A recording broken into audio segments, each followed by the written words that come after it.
Frances Hodgson Burnett. Mała księżniczka. Czyta Marta Kujach. Rozdział 1. Sara. Pewnego pochmurnego, zimowego dnia, gdy cały Londyn tonął w żółtawej mgle, tak gęstej i ciężkiej, że okna domów rozjaśniało już światła, a witryny sklepowe oświetlone były niczym w nocy lampami gazowymi, głównymi ulicami miasta zwolna toczyła się dorożka, która wiozła pewną małą dziewczynkę i jej tatusia. Dziewczynka siedziała z podkulonymi nóżkami, oparta o ramię ojca i wielkimi oczyma o dziwnym, jakby niedziecięcym spojrzeniu przyglądała się przez szybę przechodniom. Ten wyraz oczu wcale nie pasował do jej drobnej twarzyczki. Było to raczej spojrzenie dziewczynki 12-letniej, a Sara Crewe miała dopiero 7 lat. Mimo to, od kiedy tylko sięgała pamięcią, zawsze zwykła marzyć i rozmyślać o dziwnych rzeczach, o sprawach ludzi dorosłych i o świecie, do którego należeli. Miała wrażenie, jakby żyła już bardzo długo, wiele lat. Teraz, jadąc dorożką, przypominała sobie podróż, którą właśnie odbyła razem z ojcem, kapitanem Crewe. Myślała o wielkim okręcie, który ją wiózł z Bombaju, o laskarach snujących się wokół w milczeniu, o dzieciach bawiących się na rozgrzanym pokładzie i o kilku młodych paniach, żonach oficerów, które wciągały ją do rozmowy i śmiały się z różnych jej powiedzeń. Najbardziej zastanawiała się nad tym, jak dziwnie układają się ludzkie losy. Ona sama najpierw mieszkała pod skwarnym niebem Indii, potem płynęła przez bezkresny ocean, a wreszcie teraz jechała w tym dziwnym powozie przez niezwykłe ulice, gdzie w dzień było ciemno niczym w nocy. Wydało się jej to tak zagadkowe i intrygujące, że przysunąwszy się do ojca, odezwała się do niego cichym, stłumionym głosikiem. — Tatusiu. — Co, kochanie? — spytał kapitan Crewe, przytulając ją mocniej do siebie i przyglądając się uważnie jej twarzyczce. — O czymże to rozmyśla moja Sara? — Czy to już to miejsce, tatusiu? — szepnęła Sara, przytulając się do niego jeszcze mocniej. — Tak, moja mała, to już to miejsce. Właśnie dojechaliśmy — odpowiedział ojciec, a choć Sara miała dopiero 7 lat, wyczuła smutek w jego głosie. Miała wrażenie, że wiele lat upłynęło, odkąd zaczęła się oswajać z myślą o miejscu, jak zawsze nazywała szkołę w Londynie. Sara straciła matkę zaraz po urodzeniu, więc nie pamiętała jej wcale i nie tęskniła za nią. Młody, przystojny, bogaty, czuły ojciec wystarczał jej za całą rodzinę. Bawili się zawsze razem i łączyła ich ogromna miłość. Wiedziała, że jest bogaty, ponieważ słyszała, jak określano go w ten sposób, gdy sądzono, iż ona tego nie słyszy. Mówiono też, że i ona będzie bogata, gdy dorośnie. Nie rozumiała jednak, co to znaczy być bogatym. Mieszkała zawsze w pięknym bungalowie, hinduskiej willi, otoczona liczną służbą, która zwracała się do niej Missy Sahib. Składała przed nią ukłony i ustępowała jej we wszystkim. Miała dużo zabawek i zwierzątek oraz Ayah, hinduską nianię, która ją ubóstwiała. Sara stopniowo uświadomiła sobie, że wszystko to posiadać muszą ludzie bogaci. Poza tym jednak nie wiedziała nic więcej. W jej króciutkim życiu stale niepokoiła ją tylko jedna rzecz, a mianowicie owo miejsce, do którego kiedyś miała się przenieść. Klimat Indii jest bardzo niezdrowy dla dzieci Europejczyków, więc rodzice starali się wyprawić je stamtąd jak najprędzej, zazwyczaj do szkół w Anglii. Sara widywała już, jak odjeżdżały inne dzieci i słyszała, jak ich rodzice rozmawiali o listach, które od nich otrzymywali. Wiedziała, że ona też będzie musiała wyjechać, a choć ciekawiły ją opowiadania ojca o podróży i o nowym kraju, smutek ogarniał ją na myśl, że ojciec nie będzie mógł razem z nią tam pozostać. — A czy nie mógłbyś i ty pojechać ze mną do tego miejsca, tatusiu? — zapytała, kiedy miała 5 lat. — Czy nie mógłbyś i ty chodzić do szkoły? Ja bym ci pomagała w odrabianiu lekcji. Ależ nie zabawisz tam długo, córuchno, pocieszał ją ojciec. Zamieszkasz w pięknym domu, razem z wieloma małymi dziewczynkami i będziesz się z nimi bawiła, a ja będę ci przysyłał mnóstwo różnych książek. I ani się obejrzysz, minie te parę lat. Staniesz się dorosłą, mądrą panienką, a wtedy wrócisz do swego tatusia, żeby się nim opiekować. Lubiła marzyć o tej przyszłości. Zarządzanie sprawami domowymi w zastępstwie ojca, przejażdżki konne, siadywanie na pierwszym miejscu podczas proszonych kolacji, rozmowy z ojcem i czytanie książek. Wszystko to wydawało się czymś cudownym, więc za cenę osiągnięcia tego szczęścia godziła się nawet z myślą wyjazdu do owego miejsca w Anglii. Na towarzystwie małych dziewczynek bynajmniej jej nie zależało, ale obiecane mnóstwo książek było dla niej prawdziwą osłodą losu. Książki bowiem lubiła nade wszystko w świecie i pochłaniała je z zachwytem. Układała też często własne opowiastki o różnych pięknych rzeczach i opowiadała je samej sobie, a czasami i ojcu, który zawsze słuchał ich z wielkim upodobaniem. Tak, tatusiu, odezwała się potulnie. Skoro już tu jesteśmy, sądzę, że powinniśmy pogodzić się z losem. Roześmiał się, ubawiony tym poważnym stwierdzeniem i ucałował ją serdecznie. Sara była dla niego najukochańszą osobą na świecie i zdawał sobie sprawę, jak bardzo poczuje się przygnębiony i osamotniony, gdy po powrocie do Indii wejdzie do bungalowu i nie zastanie już tam małej osóbki w białej sukience. Przycisnął ją silniej do serca, podczas gdy dorożka wtoczyła się właśnie na duży, posępny plac, gdzie wznosił się dom, będący celem ich podróży. Była to olbrzymia, posępna kamienica z czerwonej cegły, zupełnie podobna do innych przyległych do niej, z tą tylko różnicą, że na bramie wisiała mosiężna tablica z wyrytym czarnym napisem. Maria Minchin. Wzorowa pensja dla panienek. Jesteśmy na miejscu, Saro.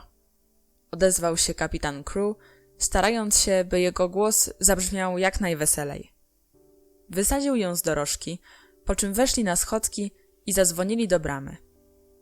Później Sarze niejednokrotnie przychodziło na myśl, że ta kamienica dziwnie jakoś przypomina pannę Minchin. Była dostojna i porządnie umeblowana, lecz wszystko tam było brzydkie. Nawet fotele wydawały się jakby kościste. W holu wszystko było twarde i wypolerowane. Nawet czerwona twarz cyferblatu wysokiego zegara, stojącego w kącie, miała sztywny, odstręczający wyraz. Salon, do którego ich wprowadzono, zasłany był dywanem w kwadratowy deseń. Krzesła były kanciaste, a na ciężkim marmurowym gzymsie stał ciężki, marmurowy zegar. Gdy zasiedli na jednym z tych kanciastych, mahoniowych krzeseł, Sara szybko rozejrzała się dokoła. Nie podoba mi się tutaj, tatusiu, odezwała się. Ale przecież i żołnierze, choćby najdzielniejsi, niechętnie ruszają do boju. Kapitan się roześmiał. Był młody i wesoły, a dziwnych wypowiedzi Sary mógł słuchać bez końca. Tak, moja mała, powiedział. Cóż pocznę, gdy nie będzie nikogo, kto przemawiałby do mnie tak poważnie. Ale czemu te poważne rzeczy skłaniają cię do śmiechu? Zapytała Sara. Bo jesteś taka zabawna, kiedy mówisz w ten sposób, odpowiedział, śmiejąc się jeszcze bardziej. Naraz przestał się śmiać, przytulił ją do siebie i ucałował, a w oczach błysnęły mu łzy. W tejże chwili weszła panna Minchin. Osoba wysoka, posępna, dostojna i brzydka. Zupełnie jak jej własna kamienica. Miała duże, zimne rybie oczy i rybi szeroki uśmiech, który stał się jeszcze szerszy, gdy ujrzała Sarę i jej ojca. O młodym oficerze słyszała bardzo dużo dobrego od pani, która zarekomendowała mu jej szkołę. Między innymi słyszała, że jest bogaty i gotów nie żałować pieniędzy na kształcenie swej córki. Miło mi będzie roztoczyć opiekę nad tak śliczną i obiecującą dziewczynką, panie kapitanie, odezwała się, głaszcząc rękę Sary. Pani Meredith bardzo ją chwaliła. Grzeczna i mądra dziewczynka to dla mnie skarb nie lada. Sara stała spokojnie, utkwiwszy oczy w twarzy panny Minchin i myślała znów o czymś dziwnym. Czemu ona nazwała mnie śliczną? Nie jestem nawet ładna. Belcia, córka pułkownika Grange, jest naprawdę śliczna. Ma dołki w buzi, różowe policzki i długie złociste loki. A ja mam krótkie czarne włosy i zielone oczy. Przy tym jestem chuda i całkiem blada. Jestem jedną z najbrzydszych dziewczynek na świecie. Sara myliła się jednak, wydając taki sąd o swojej powierzchowności. Wprawdzie nie była zgoła podobna do Izabeli Grange, słynnej w całym pułku ze swej niezwykłej urody. Miała jednak w sobie wiele oryginalnego wdzięku. Była osóbką smukłą, zgrabną, jak na swój wiek dość wysoką. Twarzyczkę miała bystrą i miłą, włosy gęste, krucze, sfalowane nad samym czołem. Duże, przedziwne jej oczy przysłonięte były długimi czarnymi rzęsami. A choć ich szarozielony kolor nie zachwycał jej samej, prawdziwie urzekał wielu ludzi. Mimo wszystko uważała się za brzydką i pochlebne słowa nie zawróciły jej w głowie. Jestem równie brzydka jak ona, choć na inny sposób. Czemu ona tak mnie określiła? Z czasem, poznawszy bliżej pannę Minchin, Sara dowiedziała się, że w ten sam sposób przemawia ona do każdego ojca i każdej matki, którzy przyprowadzają dziecko do jej szkoły. Przyczyną umieszczenia Sary na pensji panny Minchin było to, że tutaj uczęszczały w swoim czasie dwie córki Lady Meredith, której rozsądkowi i doświadczeniu kapitan Crew ufał bezgranicznie. Sara miała cieszyć się tu szczególnymi przywilejami, z jakich nie korzystały inne pensjonarki. Miała dostać dla siebie oddzielną sypialnię i salonik, kucyka i powóz oraz własną pokojówkę, która zastąpiłaby jej nianię z Indii. Nie mam najmniejszych obaw co do jej wychowania, mówił kapitan Crew z wesołym uśmiechem, głaszcząc rękę Sary. Trudność polega na tym, by nie pozwolić jej przemęczać się nauką. Najchętniej cały czas siedziałaby z nosem w książkach. Ona ich nie czyta, ale wprost pożera i nigdy nie może się nimi nasycić.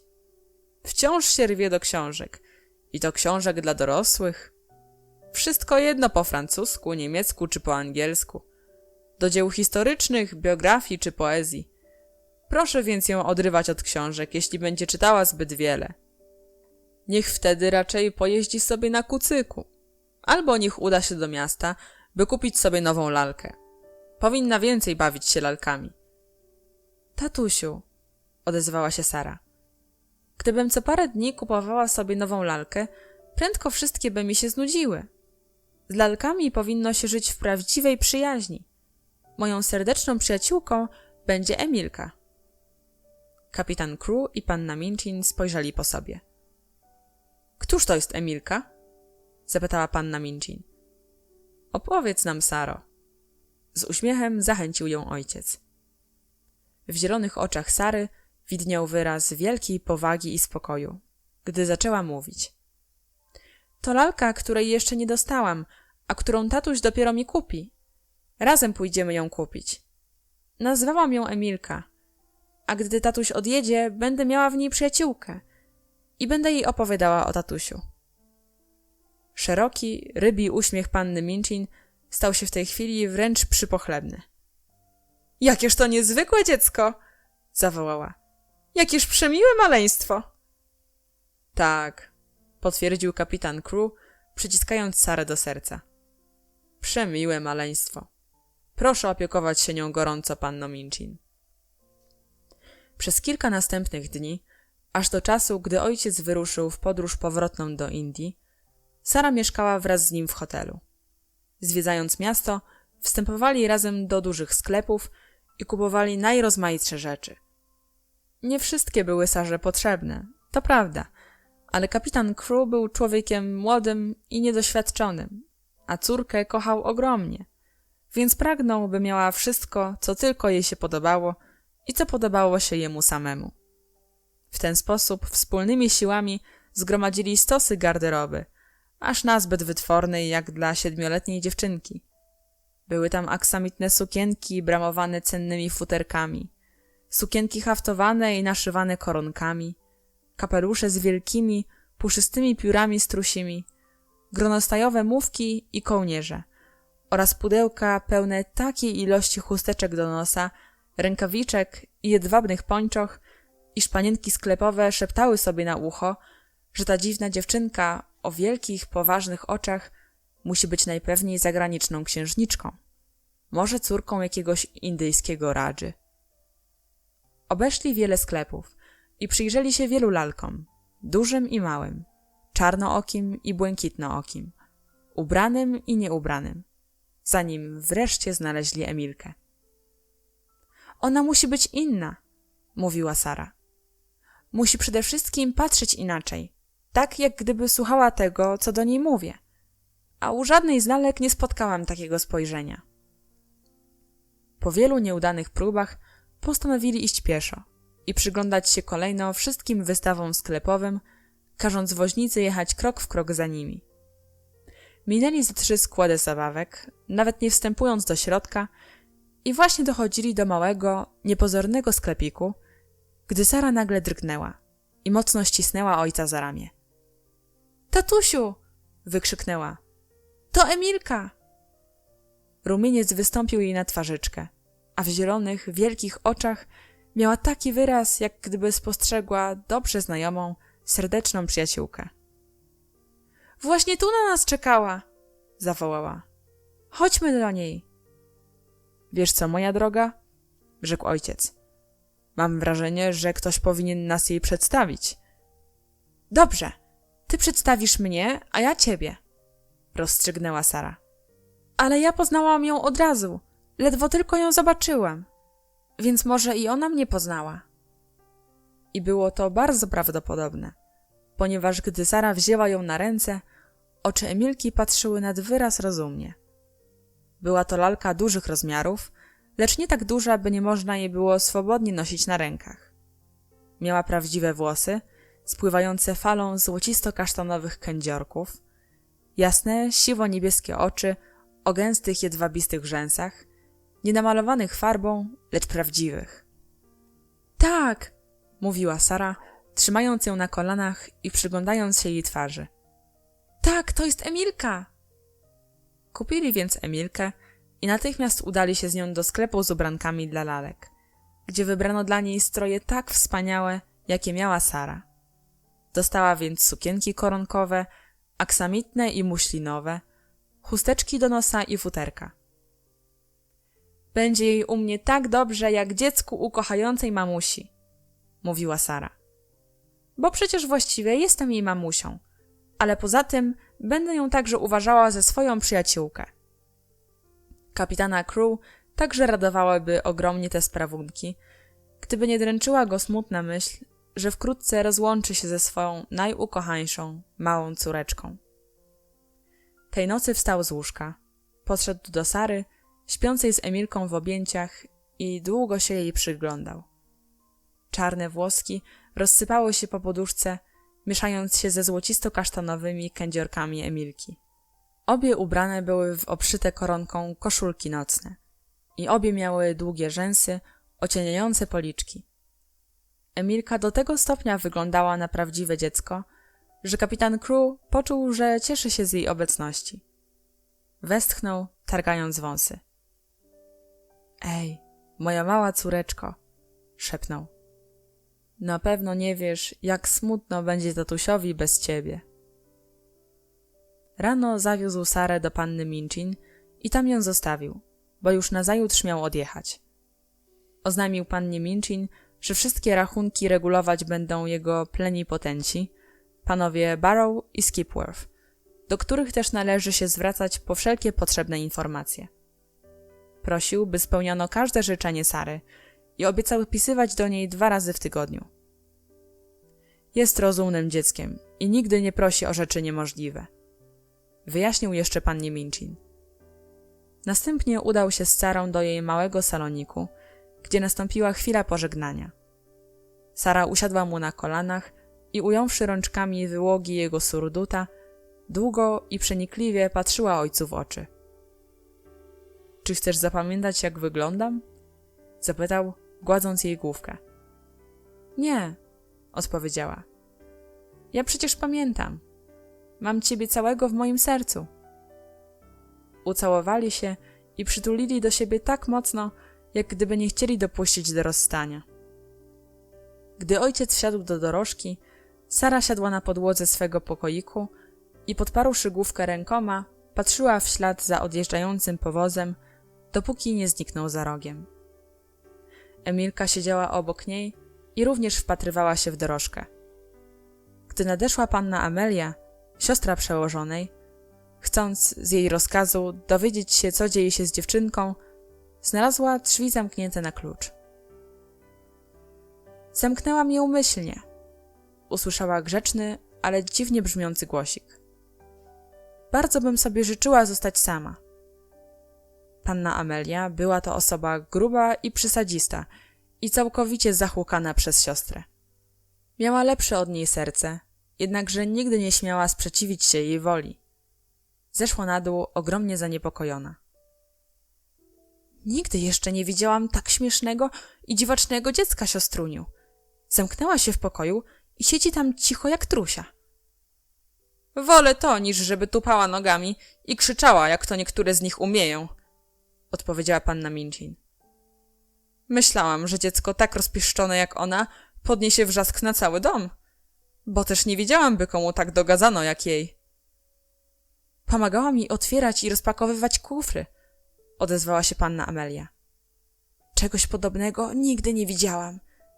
Sobole, gronostaje, walancyńskie koronki. Niektóre suknie już widziałaś. I co ty sądzisz o tym wszystkim? Sądzę, że to wszystko jest mocno śmieszne, odpowiedziała panna Minchin. W każdym razie będzie się w tym ładnie prezentowała na czele szeregu, gdy w niedzielę zaprowadzimy dziewczynki do kościoła. Otrzymała wyprawę jak mała księżniczka. W zamkniętym saloniku na górze Sara wraz z Emilką siedziały na podłodze i wpatrywały się w róg ulicy, za którym zniknęła dorożka. Kapitan Crew jeszcze przez pewien czas oglądał się za siebie, machał ręką i przesyłał córce całusy, jak gdyby już nigdy nie miał jej ujrzeć. Rozdział 2. Lekcja francuskiego. Gdy rankiem następnego dnia Sara weszła do klasy, każdy przyglądał się jej otwartymi szeroko z ciekawości oczyma. Wszystkie uczennice, począwszy od Lavinie Herbert, która liczyła sobie 13 lat i uważała siebie za dorosłą, a skończywszy na Lottie Leck, która miała dopiero 4 latka i była beniaminkiem szkoły. Nasłuchały się już wielu opowieści o nowo przybyłej. Wiedziały, i to z całą pewnością, że jest to uczennica, którą panna Minchin pragnie się popisywać i która, jak sądziła, podniesie prestiż jej zakładu. Kilka dziewczynek widziało nawet jej francuską pokojówkę, Marietę, która przybyła poprzedniego wieczoru. Lavinia, przychodząc koło pokoju Sary, zobaczyła przez otwarte drzwi, jak Marietta rozpakowywała paczkę, nadesłaną późnym wieczorem ze sklepu. Było w niej pełno haleczek, naszywanych suto koronkami, szeptała do ucha swojej koleżanki Jessie, pochylonej nad podręcznikiem geografii. Słyszałam, jak panna Minchin mówiła do panny Amelii, że to aż śmieszne tak stroić małą dziewczynkę. Moja mamusia zawsze mówi, że dzieci powinno się ubierać skromnie. Jedną z tych halek widziałam, gdy siadała. Ona ma jedwabne pończochy, szepnęła Jessie. A jakie małe nóżki! Nigdy nie widziałam tak małych nóżek. Pchi! Nadęła się Lavinia. To tylko fason bucików. Moja mamusia zawsze mówi, że nawet duże nogi mogą się wydawać małe, jeżeli szewc jest stręczny. A w ogóle uważam, że wcale nie jest ładna. Jej oczy mają tak dziwny kolor. Rzeczywiście, nie jest ładna w zwykłym znaczeniu tego słowa, odpowiedziała Jessie, rzucając ukradkowe spojrzenie na Sarę. Ale jest w niej coś interesującego. Ma straszliwie długie rzęsy, a oczy prawie zielone. Tymczasem Sara siedziała spokojnie, czekając, aż jej oznajmią, co ma robić. Wyznaczono jej miejsce w pobliżu stolika panny Minchin. Utkwione w nią liczne spojrzenia bynajmniej nie zbiły jej z tropu. Wszystko ją ciekawiło, więc z całym spokojem odwzajemniała spojrzenia dziewczynek, które się jej przyglądały. Zastanawiała się, o czym też one myślą. Czy lubią pannę Minchin, czy interesują się lekcjami i czy któraś z nich ma takiego tatusia jak ona. Właśnie o tatusiu odbyła dziś rankiem dłuższą rozmowę z Emilką. On teraz płynie po morzu, Emilko, mówiła do niej. Zostałyśmy same i musimy serdecznie się przyjaźnić i opowiadać sobie różne rzeczy. Patrz na mnie, Emilko. Masz prześliczne oczy. O, gdybyś jeszcze umiała mówić. Sara miała bujną wyobraźnię i czuła, że dozna pociechy, łudząc się, iż Emilka żyje, a więc słyszy i rozumie wszystkie jej słowa. To też gdy Marietta ubrała ją w granatowy mundurek szkolny i przewiązała jej włosy granatową wstążką, dziewczynka natychmiast podeszła do Emilki, usadowionej na foteliku, i podała jej książkę. Możesz to czytać, póki nie wrócę ze szkoły. Widząc zaś, że Marietta spogląda na nią ze zdumieniem, wyjaśniła poważnie. Ja wierzę, że lalki potrafią robić wielkie rzeczy, tylko nie dają tego poznać po sobie. Jest rzeczą bardzo możliwą, że Emilka umie czytać, mówić i chodzić, ale robi to tylko wtedy, gdy nikogo nie ma w pokoju. Jest to jej tajemnica. Gdyby ludzie wiedzieli, że lalki potrafią wykonywać różne czynności, zaraz by zaprzęgli je do roboty. Pewnie dlatego postanowiły utrzymać to w sekrecie. Póki jesteś w pokoju, Emilka będzie siedzieć spokojnie i patrzeć nieruchomo przed siebie.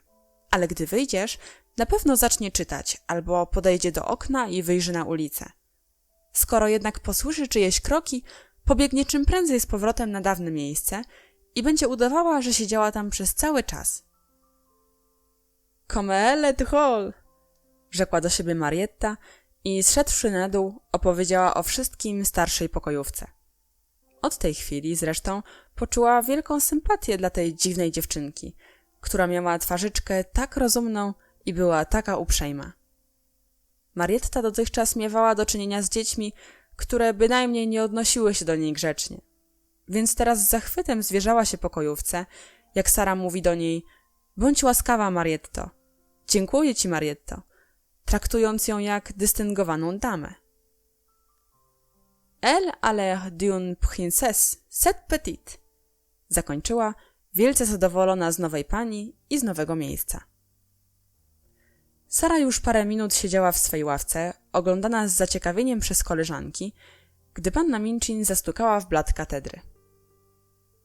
Moje dziewczynki, przemówiła z dziwnie dostojnym wyrazem twarzy. Pragnę wam przedstawić nową koleżankę. Wszystkie uczennice powstały, a Sara poszła za ich przykładem. Spodziewam się, że będziecie miłe i uprzejme dla panny Crew, która przybyła do nas z bardzo daleka, bo aż z Indii. Zaraz po lekcjach powinnyście się z nią zaznajomić. Uczennice dygnęły ceremonialnie, a Sara odwzajemniła im ukłon, po czym usiadły i znów zaczęły się sobie przyglądać. Saro, odezwała się panna Minchin tonem, jakiego używała w szkole. Podejdź tu do mnie. Wyjęła z pulpitu jakąś książkę i zaczęła przewracać stronice. Sara podeszła grzecznie do katedry. Ponieważ twój tatuś przyjął francuskę jako pokojówkę dla ciebie, odezwała się panna Minchin, przypuszczam, że życzył sobie, byś szczególnie przyłożyła się do nauki języka francuskiego. Sara poczuła się trochę nieswojo. Sądzę, odparła, że tatuś zgodził ją, ponieważ myślał, że ja ją polubię, proszę pani. Mam pewne obawy. Panna Minchin uśmiechnęła się cierpkawo.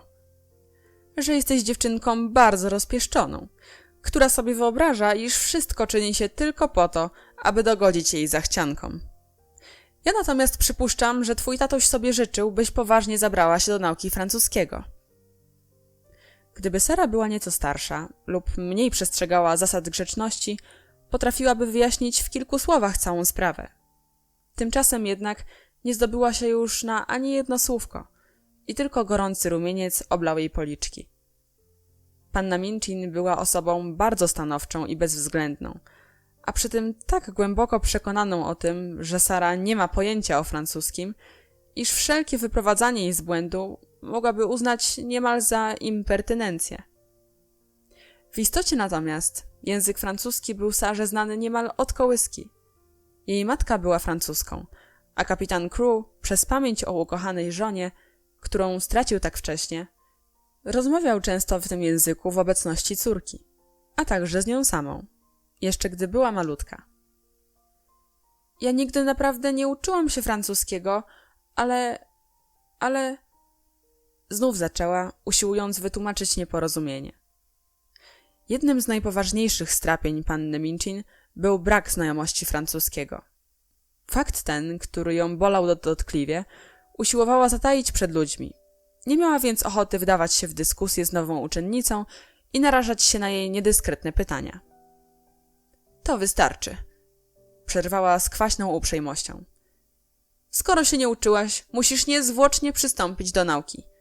Za parę minut przyjdzie nauczyciel francuskiego, Monsieur Duvarge. Weź tę książkę i przejrzyj ją tymczasem. Sara, cała w pąsach, wróciła do swej ławki i otworzyła książkę. Spojrzawszy na pierwszą stronnicę, starała się zachować poważny wyraz twarzy. Wiedziała, że uśmiech byłby niegrzecznością, a postanowiła sobie święcie, że zawsze będzie grzeczna.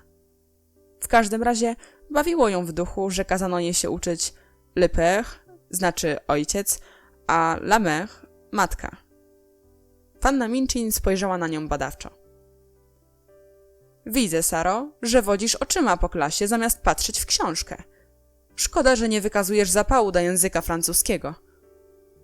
Ten język bardzo mi się podoba, odpowiedziała Sara, próbując znów wyjaśnić sprawę. Ale nie powinnaś mówić ale, gdy otrzymujesz jakieś polecenie. Patrz do książki. Sara wbiła więc wzrok w książkę i nie uśmiechnęła się nawet wtedy, gdy wyczytała, że le fils znaczy syn, a le frère brat. Gdy przyjdzie Monsieur Duvarge, myślała, wszystko mu wytłumaczę. Niebawem nadszedł Monsieur Duvarge, miły, inteligentny Francuz w średnim wieku. Ujrzawszy Sarę, niby to pogrążoną w lekturze rozmówek francuskich, zainteresował się tym jej skupieniem. Czy to moja nowa uczennica, madame? Zapytał. Sądzę, że będę miał z niej pociechę. Jej ojciec, kapitan Crew, bardzo pragnie, by rozpoczęła naukę języka francuskiego. Boję się jednak, że ma ona do tego języka jakieś dziecinne uprzedzenia. Bo nie bardzo się garnie do nauki, odpowiedziała panna Minchin. Wielka szkoda, mademoiselle. Uprzejmie zwrócił się do Sary Monsieur Duvarge. Może gdy zaczniemy się razem uczyć, potrafię panią przekonać, jaki to piękny język. Sara wstała. Czuła się tak zrozpaczona, jak gdyby popadła w niełaskę. Swymi wielkimi, zielonymi oczami spojrzała szczerze i prostodusznie w twarz Monsieur Duvarge'a, wyczytała z niej, że on pojmie, o co chodzi i po prostu zaczęła w dźwięcznej, płynnej francuszczyźnie tłumaczyć mu rzecz całą. Zwierzyła się więc, że madame nie rozumiała jej intencji. Prawdą jest, że nie uczyła się francuskiego na lekcjach i z książek, ale tatuś i inni ludzie często rozmawiali z nią w tym języku i po prostu nauczyła się czytać i pisać po francusku, tak samo jak po angielsku. Francuski był przecież rodzimym językiem jej matki, która umarła po jej urodzeniu. Dlatego też tatuś, a ona za jego przykładem, tak bardzo pokochali ten język. W końcu Sara zapewniła Monsieur Duvarge'a, że bardzo chętnie będzie się uczyła wszystkiego, czego on zechce ją uczyć, a jeżeli okazała się niegrzeczna wobec przełożonej, to tylko dlatego, że chciała jej wyjaśnić, iż wszystkie słówka w podręczniku zna już od dawna. W chwili, gdy Sara zaczęła mówić, panna Minchin drgnęła i niemal z oburzeniem wpatrywała się przez lorgnon w swoją uczennicę. Monsieur Duvarge uśmiechał się promiennie, słysząc w ustach tego dziecka czysty i uroczy dźwięk swej ojczystej mowy, która przeniosła go myślami hen do kraju lat młodzieńczych, z dala od ciemnego i mglistego Londynu. Gdy Sara skończyła mówić, spojrzał na nią z rozczuleniem, wziął od niej podręcznik i odezwał się do panny Minchin. Ach, madam, doprawdy niewiele już mogę ją nauczyć. Ona się nie uczyła francuskiego, ale mówi jak rodowita francuska. Akcent ma cudowny. Powinnaś była mi to powiedzieć, zawołała panna Minchin, mocno urażona. Ja chciałam, odpowiedziała Sara. Ale zdaje mi się, że niewłaściwie zaczęłam. Panna Minchin zdawała sobie dobrze sprawę, że sama zawiniła, nie dając dziewczynce dojść do słowa. Gdy więc spostrzegła, że inne dziewczęta przysłuchują się całej scenie, a Lavinia i Jessie chichocą, kryjąc się za książką, wpadła w tym większy gniew. Cicho, panienki! Odezwała się surowym głosem, stukając w pulpit. Proszę natychmiast o ciszę! Od tej chwili poczuła wielką niechęć do swej pokazowej uczennicy.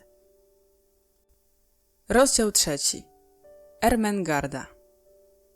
Owego pierwszego dnia, gdy Sara siedziała koło panny Minchin, obserwowana pilnie przez wszystkie koleżanki, zauważyła wśród nich małą dziewczynkę, mniej więcej w jej wieku, która wpatrywała się w nią uporczywie swymi jasno-błękitnymi oczami o nieco tępawym wyrazie.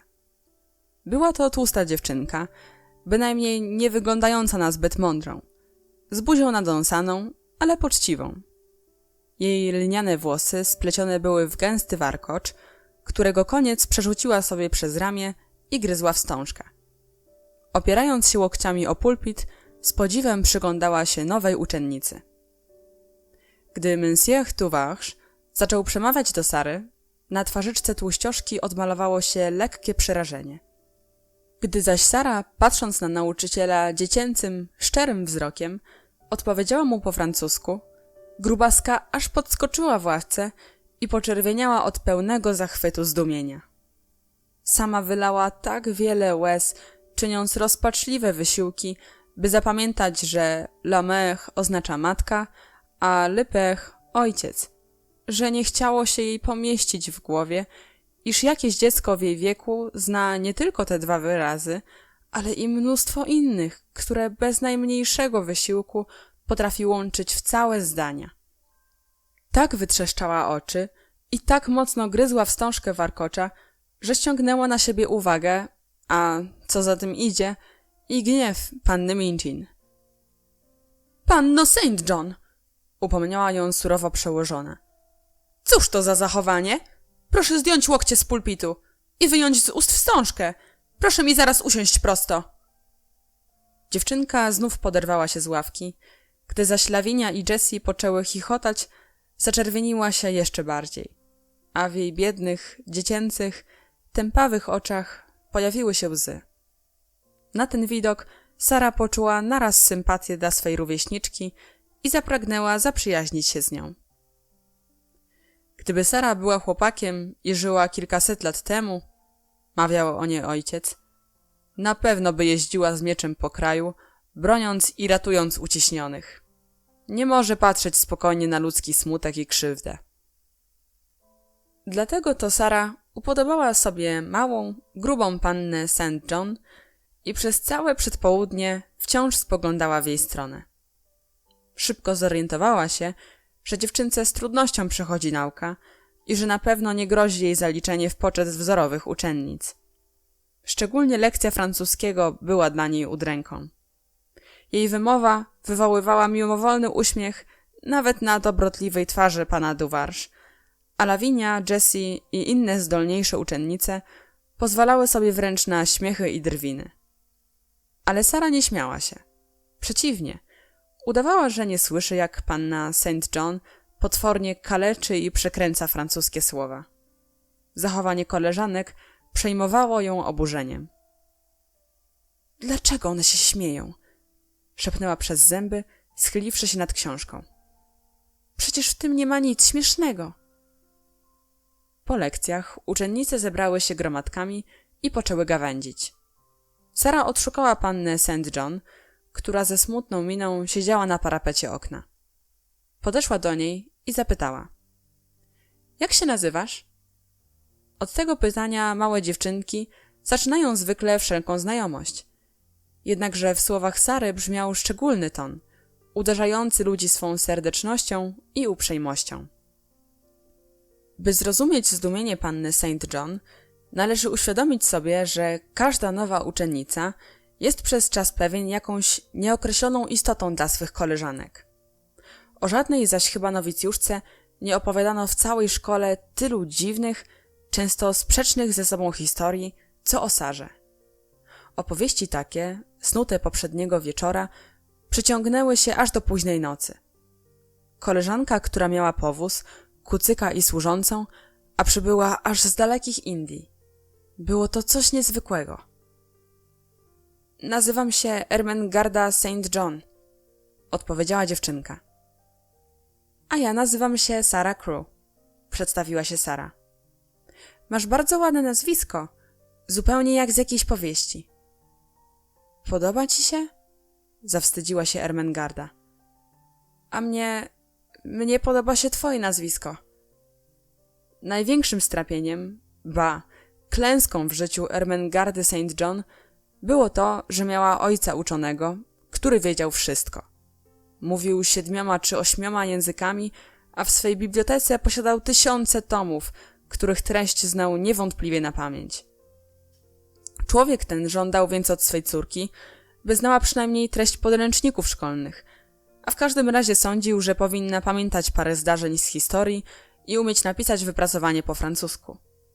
To też nie mógł zrozumieć, czemu jego córka, zamiast odznaczać się w nauce, okazuje we wszystkim tak niewątpliwą tępotę i kompletny brak zdolności. Jak mi życie miłe! Powtarzał nieraz, przyglądając się jej uważnie.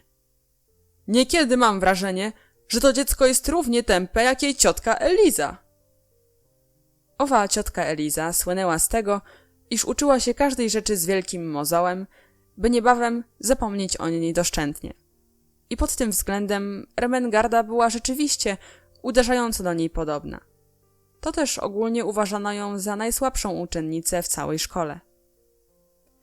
Trzeba ją zmuszać do nauki, powiadał jej ojciec do panny Minchin. Rezultatem tych słów było to, że Ermengarda przez większą część swego życia płakała lub zamartwiała się. Uczyła się różnych rzeczy i natychmiast je zapominała, a jeżeli nawet zdołała zapamiętać, to nie rozumiała ich wcale. Nic więc dziwnego, że poznawszy Sarę, wpatrywała się w nią oczami szeroko otwartymi ze zdumienia. Ty umiesz mówić po francusku? Zapytała tonem pełnym bezmiernego szacunku. Sara podeszła ku głębokiej i szerokiej wnęce okiennej i usiadła na niej po turecku, splatając ręce na kolanach. Umiem, bo język ten słyszałam zawsze od urodzenia, odpowiedziała. Ty byś też umiała, gdybyś go stale słyszała w domu. O nie, wzdrygnęła się Ermengarda. Ja bym nigdy się go nie nauczyła. Czemu? Zapytała Sara z ciekawością. Ermengarda potrząsnęła głową, aż jej się warkoczyk zakołysał. Przecież słyszałaś mnie podczas lekcji, odparła. I tak jest zawsze. Nie umiem wymawiać słów francuskich. Takie są dziwaczne. Milczała przez chwilę, po czym zapytała z lękiem w głosie. Czy ty jesteś mądra? Sara wyjrzała przez okno na posępny plac, gdzie na mokrych poręczach balkonów i czarnych od dymu gałęziach drzew skakały świergotliwe wróble. Zastanowiło ją pytanie koleżanki. Już dawniej Sara nieraz słyszała, jak mówiono o niej, że jest mądra.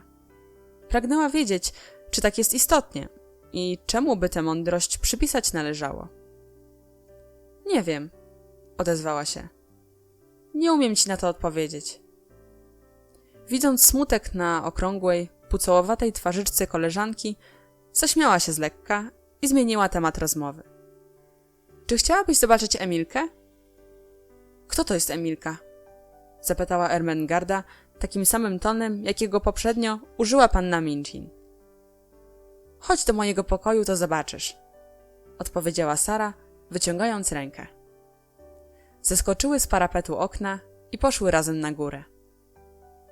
Czy to prawda? Szeptała Ermengarda, gdy przechodziły przez korytarz.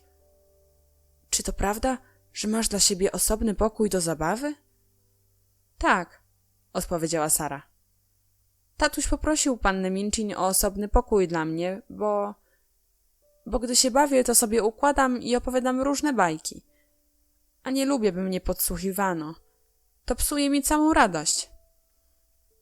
Ermengarda stanęła jak wryta i otworzyła szeroko oczy, ledwie ważąc się oddychać. Ty układasz bajki? Westchnęła. Czy umiesz to tak jak mówić po francusku? Sara spojrzała na nią szczerze zdumiona.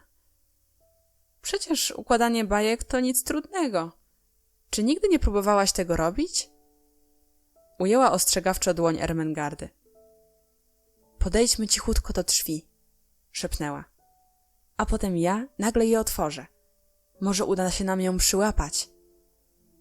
Na jej twarzyczce igrał uśmiech, ale w oczach lśnił promyk tajemniczej nadziei, który dziwnie podziałał na Ermengardę, mimo że nie miała najmniejszego pojęcia, co to wszystko znaczy, ani też nie wiedziała, kogo i z jakiego powodu zamierzała Sara przyłapać.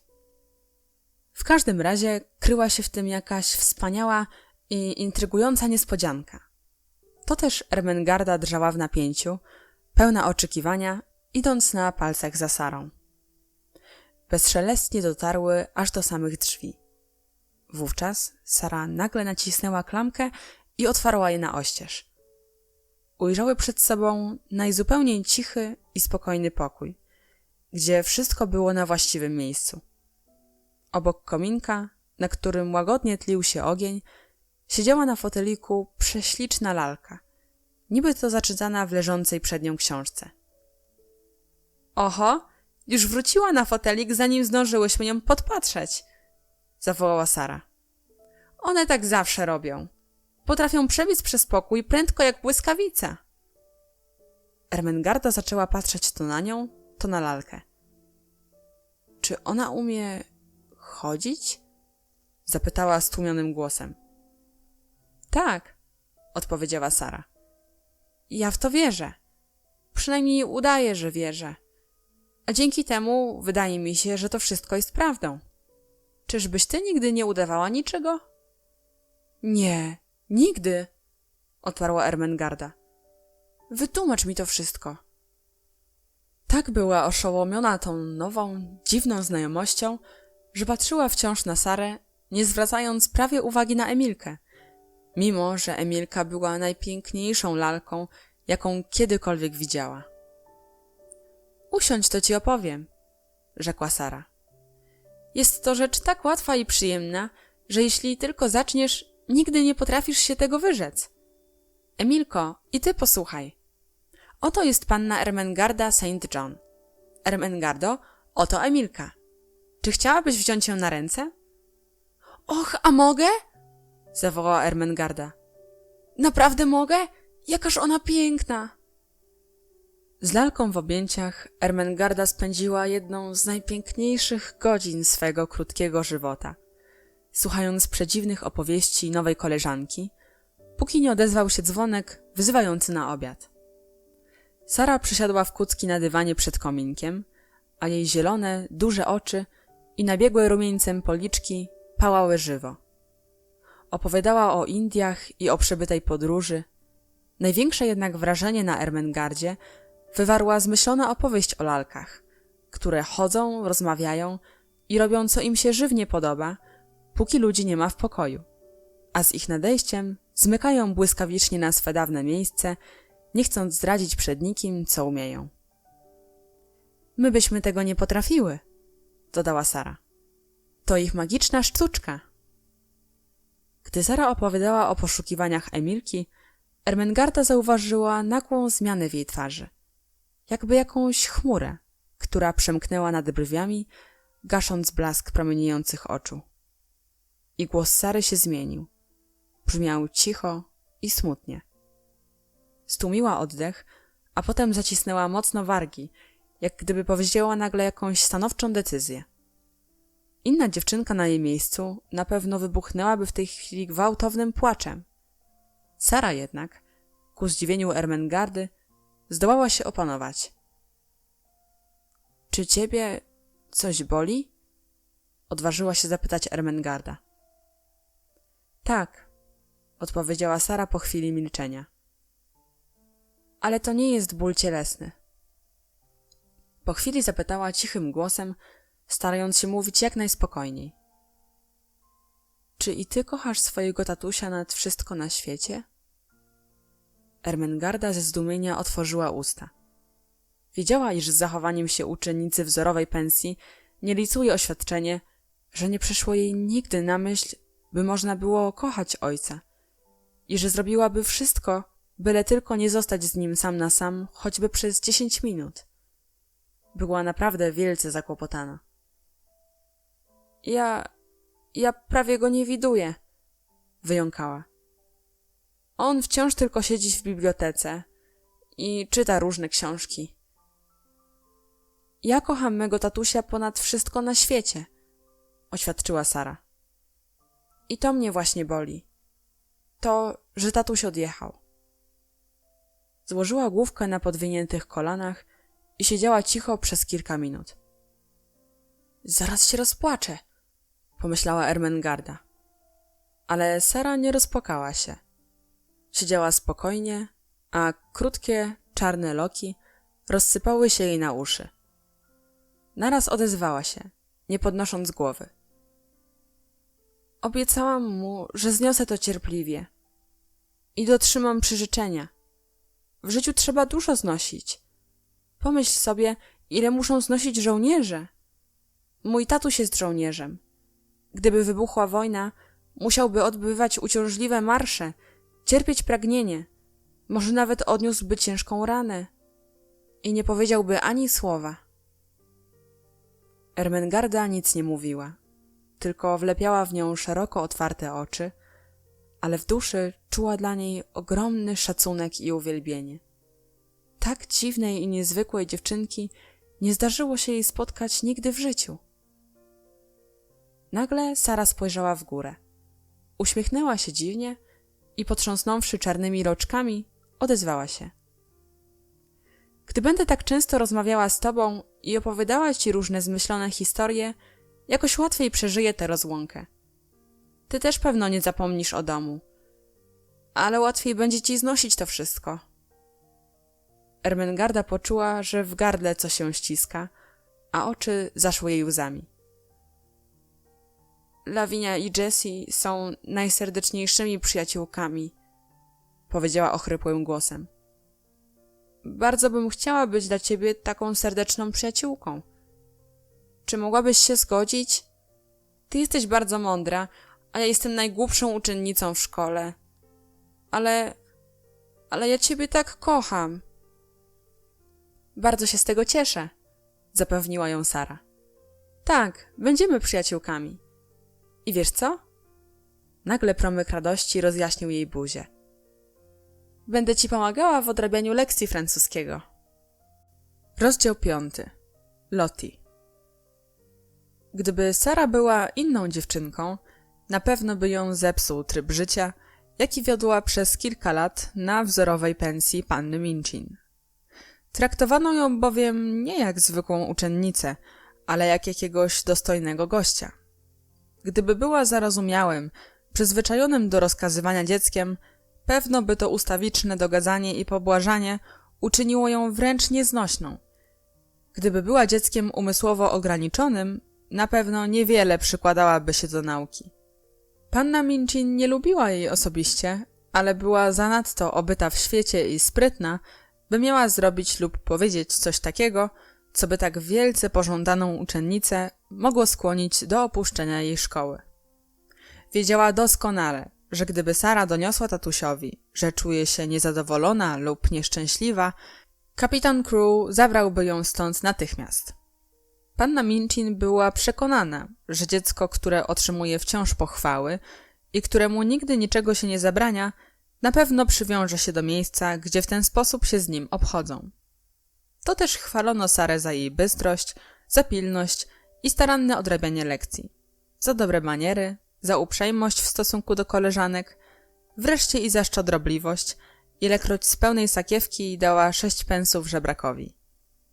Najdrobniejszy z jej uczynków sławiono niby wielką cnotę. I gdyby była dziewczynką mniej rozsądną, Na pewno przewrócono by jej w głowie.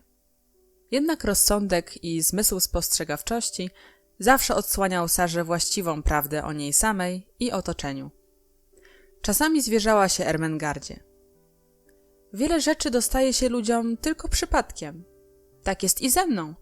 To tylko traf, że zawsze lubiłam książki i że zdołałam zapamiętać to i owo, czego się uczyłam.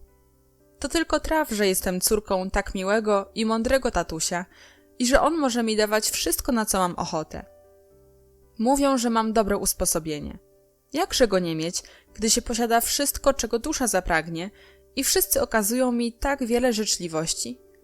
Doprawdy nie wiem, jak mam się przekonać, czy jestem naprawdę dobra, czy niedobra.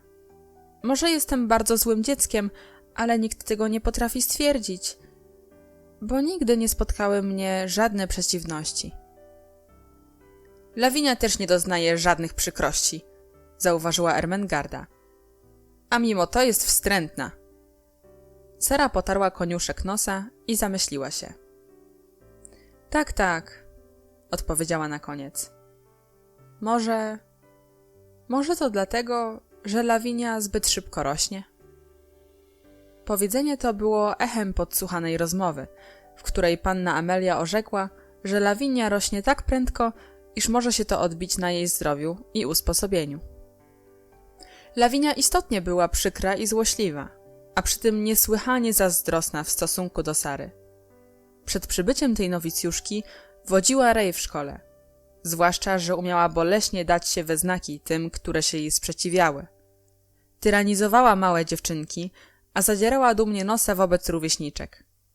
Ponieważ odznaczała się urodą i ubierała się bardzo strojnie, ilekroć dziewczynki z pensji panny Minchin wychodziły parami do miasta, szła zawsze na czele tego pochodu.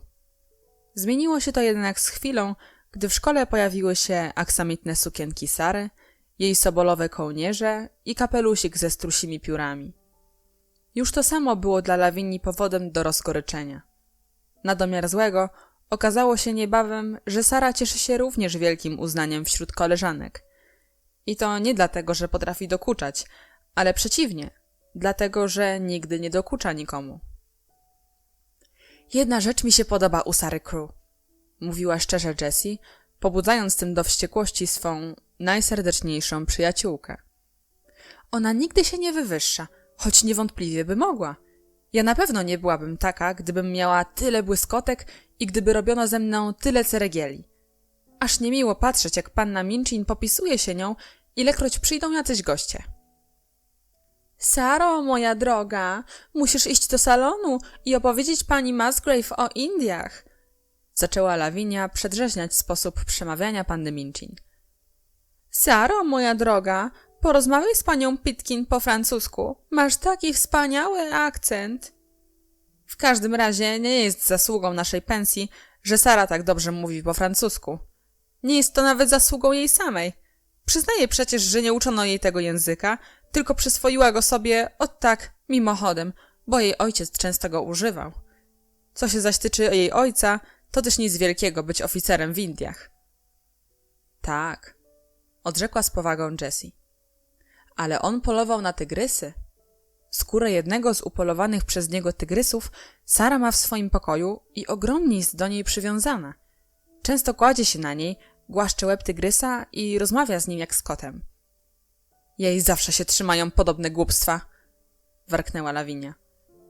Moja mamusia powiada, że ten jej zwyczaj wymyślania sobie różnych historii jest wprost niedorzeczny. Ona wyrośnie na wielką dziwaczkę. W tym, co koleżanki mówiły o Sarze, było wiele prawdy. Nie wywyższała się, ani nie zadzierała nosa, lecz przeciwnie, była zawsze uprzejma i uczynna dla wszystkich. Nigdy nie dokuczała mniejszym od siebie dziewczynkom, nie spychała ich z drogi, ani nie upokarzała przytykami do ich młodego wieku. Na odwrót, okazywała im tkliwość prawdziwie macierzyńską, a gdy któreś z tych maleństw przewróciło się i potłukło sobie kolanko, nie omieszkała podbiec ku niemu, podnieść z ziemi i pogłaskać, albo obdarzyć go wyciągniętym z kieszeni cukierkiem czy innym smakołykiem. Gdy ktoś ma 4 lata, jest jeszcze maleństwem, przemówiła pewnego razu surowo do Lawinii, gdy ta zbiła Lottie i nazwała ją smarkaczem. Ale za rok będzie miał już 5 lat, a w roku następnym 6, a tylko 16 lat mu brakuje. To mówiąc, z przekonywającym wyrazem otwarła szeroko oczy, żeby stał się osobą 20-letnią. No proszę, proszę, zaśmiała się Lawinia. Ależ to ona umie dobrze liczyć. Istotnie, trudno zaprzeczyć, że 16 i 4 daje w sumie 20, a 20 lat to był wiek, o jakim ledwie że ośmielały się marzyć najodważniejsze spośród dziewczynek. To też młodsze dziewczynki uwielbiały Sarę. Kilka razy urządziła w swym saloniku podwieczorek, na który zaprosiła te wzgardzone przez wszystkich istotki. W zabawie brała też udział Emilka, pozwalając korzystać ze swego serwisu, zdobnego w błękitne kwiatki i mogącego pomieścić znaczną ilość herbaty z mlekiem. Takiego serwisu nikt jeszcze nie widział u żadnej z lalek. To też od czasu owego dziecięcego przyjęcia Sara uchodziła w oczach całej przedwstępnej klasy jakby za królową czy wróżkę. Szczególnie Lottie Leigh uwielbiała ją do tego stopnia, że gdyby Sara nie miała dla niej wprost macierzyńskiej tkliwości, na pewno by się jej sprzykrzył ten nadmiar uwielbienia. Lottie znalazła się w szkole tylko dlatego, że jej ojciec, człowiek młody, a trochę lekkoduch, nie wiedział, co ma z nią począć. Matka ją odumarła, a że z dzieckiem obchodzono się jak z lalką lub rozpieszczonym pieskiem pokojowym, maleństwo stało się bardzo uprzykrzone i nieznośne. Płakała w niebogłosy o byle co, a czasem i bez powodu, a ponieważ napraszała się różnych rzeczy, które nie zawsze były dla niej odpowiednie, więc jej przeraźliwy głosik nader często rozlegał się to w tej, to w innej części domu. Najskuteczniejszą jej bronią było dokonane przez nią odkrycie, że mała dziewczynka, która straciła matkę, powinna być stale przedmiotem współczucia i opieki. Z tego odkrycia, którego źródłem była niewątpliwie podsłuchana rozmowa ludzi starszych, nie omieszkała czynić użytku, ilekroć nadarzała się ku temu sposobność. Pierwszy raz Sara roztoczyła nad nią opiekę, gdy przechodząc pewnego dnia koło jednej z sal do nauki, usłyszała, jak panna Minchin i panna Amelia starają się uciszyć gniewny płacz jakiegoś dziecka, które ani rusz nie chciało się uspokoić, lecz wrzeszczało coraz głośniej, tak że panna Minchin, chcąc być słyszana, musiała niemal krzyczeć. — Dlaczego ona płacze? — pytała. — Och, och, och — posłyszała Sara. — Ja nie mam wcale si. Ach, Lottie — zawołała panna Amelia. — Przestańże już wreszcie. Nie płacz, proszę. — Och, och, och — zaniosła się Lottie gwałtownym płaczem. — Ja nie mam si. — Trzeba dać jej w skórę — oznajmiła panna Minchin. — Zaraz dostaniesz klapsa, niegrzeczny dzieciaku! Lottie zaczęła krzyczeć jeszcze głośniej. Panna Minchin podniosła głos, aż echo rozniosło się po całej szkole. W końcu w bezsilnym oburzeniu zerwała się z krzesła i wypadła z pokoju, pozostawiając całą sprawę na głowie panny Amelii. Sara zatrzymała się na korytarzu, zastanawiając się, czy ma wejść do pokoju. Niedawno zawarła przyjacielską znajomość z Lottie, więc bardzo pragnęła ją uspokoić. Panna Minchin wypadła z pokoju, a na widok Sary stropiła się wielce. Zdawała sobie sprawę, że przed chwilą głos jej nie brzmiał ani miło, ani dostojnie. — Ach, to ty, Saro! — zawołała, starając się okrasić twarz jak najuprzejmiejszym uśmiechem. — Zatrzymałam się tutaj — zaczęła mówić Sara — bo usłyszałam płacz Lottie i pomyślałam sobie, że może, ale tylko może, potrafię ją uspokoić. Czy mogłabym spróbować, proszę pani? — Spróbuj, o ile potrafisz. Ty jesteś taka mądra! — odpowiedziała panna Minchin, ściągając ostro usta. Widząc jednak, że Sarę zmroził ironiczny ton jej głosu, dodała szybko. — Tak, jesteś rozsądną dziewczynką. Zapewne uda ci się uzyskać wpływ na nią. Idź tam. Gdy Sara, pożegnawszy przełożoną, weszła do pokoju, ujrzała Lottie leżącą na podłodze, zanoszącą się od płaczu i zawzięcie wierzgającą tłustymi nóżkami. Panna Amelia, zziajana i czerwona ze zmęczenia, pochylała się nad nią z rozpaczą i zakłopotaniem, próbując bezskutecznie wszelkich środków, by ją uspokoić. Biedactwo, przemawiała tkliwie w jednym momencie. Wiem, że nie masz mamusi, biedna. A za chwilę odzywała się już zgoła innym tonem. Jeżeli nie przestaniesz beczeć, Lottie, to cię stukę. Biedny aniołeczku. No cicho, już cicho. Ech, ty nieznośny, niegrzeczny dzieciaku. Zobaczysz, jak ci dam w skórę, zobaczysz. Sara podeszła ku nim spokojnie. Nie wiedziała jeszcze, jaki obierze sposób postępowania. W każdym razie miała w duszy niejasne przeświadczenie, że takie bezradne i nerwowe powtarzanie krańcowo sprzecznych słów bynajmniej nie prowadzi do celu. Panno Amelio, odezwała się szeptem. Panna Minchin prosiła, żebym spróbowała ją uspokoić. Czy pani mi pozwoli? Panna Amelia odwróciła się i spojrzała na nią bezradnie. Sądzisz, że ci się to uda? Westchnęła. Nie wiem, czy mi się uda, odpowiedziała półgłosem Sara. W każdym razie spróbuję. Panna Amelia z ciężkim westchnieniem podniosła się z klęczek, a Lottie wciąż w najlepsze wierzgała tłustymi nóżkami. Proszę, niech pani wyjdzie cicho z pokoju, rzekła Sara. A ja z nią tu zostanę. Ach, Saro, jęknęła panna Amelia. Tak okropnego dziecka jeszcze tutaj nie było. Zdaje mi się, że nie będziemy mogły jej dłużej trzymać. Ostatecznie wymknęła się z pokoju, wielce rada, że znalazła po temu sposobność. Sara przez kilka chwil wpatrywała się w nadąsane, rozwrzeszczane dziecko, nie mówiąc ani słowa. Następnie siadła koło niej na ziemi i czekała, co będzie dalej. W pokoju, pominąwszy płaczliwe krzyki Lottie, panowała zupełna cisza. Taki stan rzeczy wydał się dziwny małej pannie Leigh, która nawykła do tego, by wrzaskom jej wtórowały prośby, groźby, nakazy i tkliwe namowy innych ludzi. Uderzyło ją więc, że jedyna osoba znajdująca się przy niej wcale nie zwraca uwagi na jej kopanie, tarzanie się po ziemi i przeraźliwe wrzaski. Otwarła zaciśnięte, łzami nabiegłe powieki, by zobaczyć, kim jest ta osoba.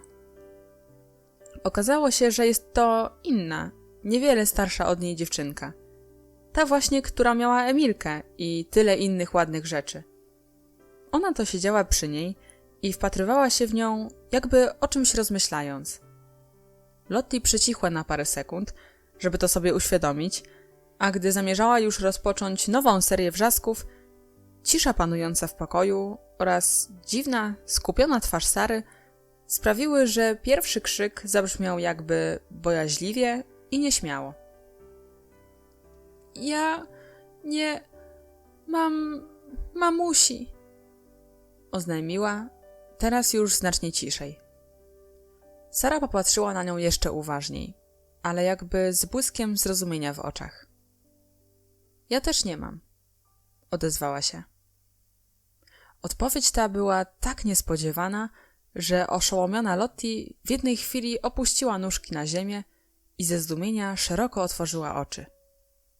Gdy inne środki zawiodą, najlepszym sposobem na uspokojenie płaczącego dziecka bywa zwrócenie jego uwagi na inny przedmiot. Zważyć też należy, że o ile Lottie nie darzyła sympatią opryskliwej panny Minchin ani nieporadnej panny Amelii, o tyle lubiła Sarę, choć mało ją jeszcze znała.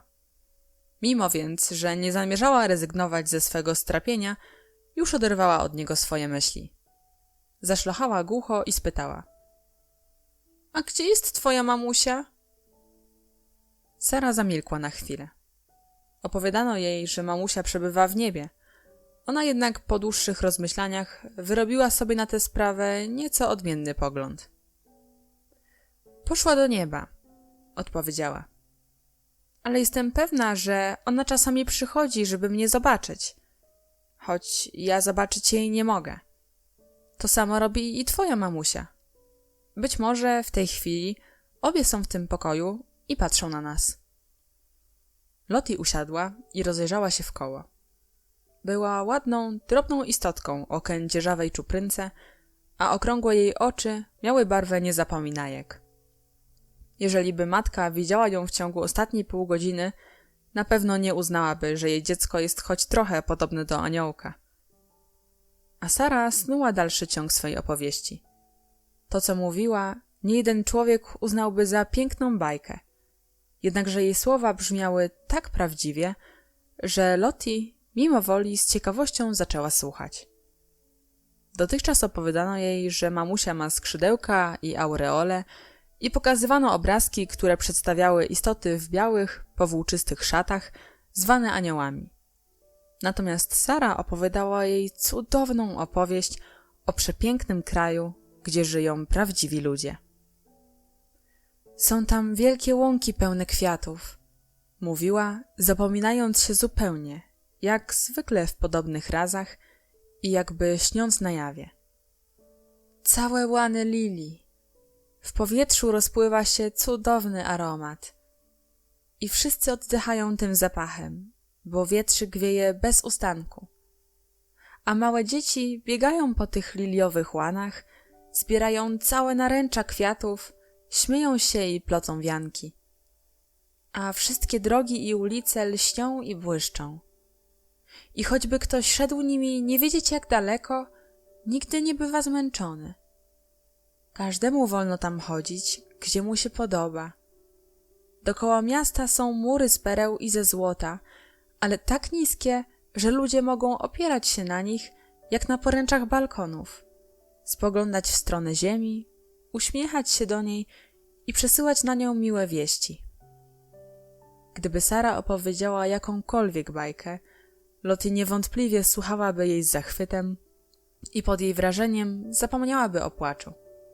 Jednak ta, którą słyszała w tej chwili, była niezaprzeczenie najpiękniejsza ze wszystkich dotychczasowych. Lottie przytuliła się do Sary i łowiła uchem każde słowo. Lottie tak się zmartwiła tym, wedle niej zbyt rychłym zakończeniem, że znów wykrzywiła brodę w podkówkę. Ja chciałabym tam pójść, zakwiliła. Ja tu, w tej szkole, nie mam mamusi. Sara zauważyła sygnał ostrzegawczy i ocknęła się ze snu. Ujęła pulchną rączkę dziewczynki i ze śmiechem przytuliła Lottie do siebie. Ja będę twoją mamusią, odezwała się. Będziemy się bawiły, że jesteś moją córeczką, a Emilka będzie twoją siostrzyczką. Na twarzyczce Lottie zaczęły ukazywać się dołki uśmiechu. Będzie moją siostrzyczką? Zapytała. Tak, potwierdziła Sara, zrywając się z podłogi. Chodźmy jej to powiedzieć, a potem umyję ci buzię i uczeszę włoski. Lottie przystała na to z radością i czym prędzej ruszyła z Sarą po schodach, zgoła nie pamiętając o tym, że przyczyną niedawnej tragedii było to, że nie pozwoliła uczesać się i umyć przed obiadem, co spowodowało odwołanie się do groźnego autorytetu panny Minchin. Od tego czasu Sara stała się przybraną matką swej małej koleżanki. Rozdział 5. Becky.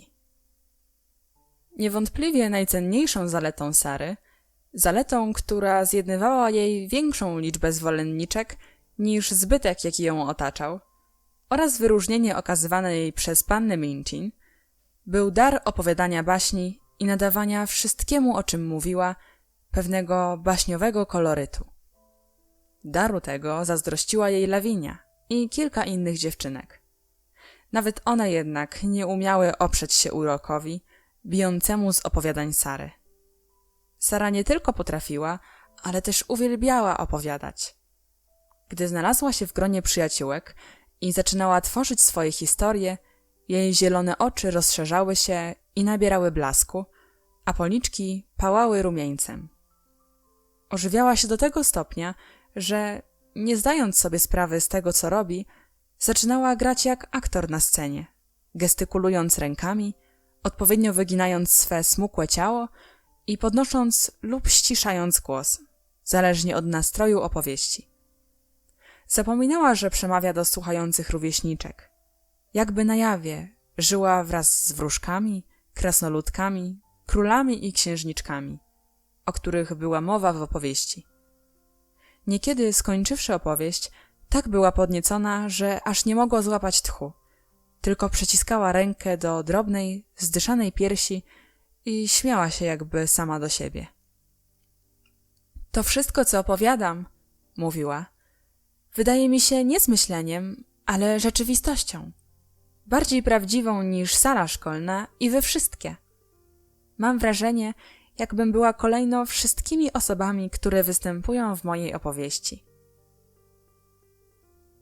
Drugi już rok bawiła Sara w szkole panny Minchin, gdy pewnego mglistego popołudnia, wysiadając z powozu, opatulona w najcieplejsze futerko, spostrzegła na schodach sutereny jakąś małą, szarą postać, która wyciągała szyję, by przez balustradę popatrzeć na Sarę. Ta ciekawość, tkwiąca w szeroko otwartych oczach, połączona z lękiem, przykuła uwagę Sary.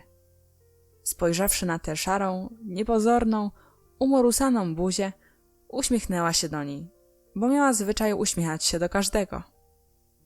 Ale właścicielka umorusanej buzi i szeroko rozwartych oczu widocznie nie miała pewności, czy wolno jej przyglądać się tak dostojnym wychowankom szkoły, bo skuliła się jak myszka i tak prędko umknęła do kuchni, że gdyby biedactwo nie było tak mizerne i zaniedbane, Sara na pewno wybuchnęłaby śmiechem.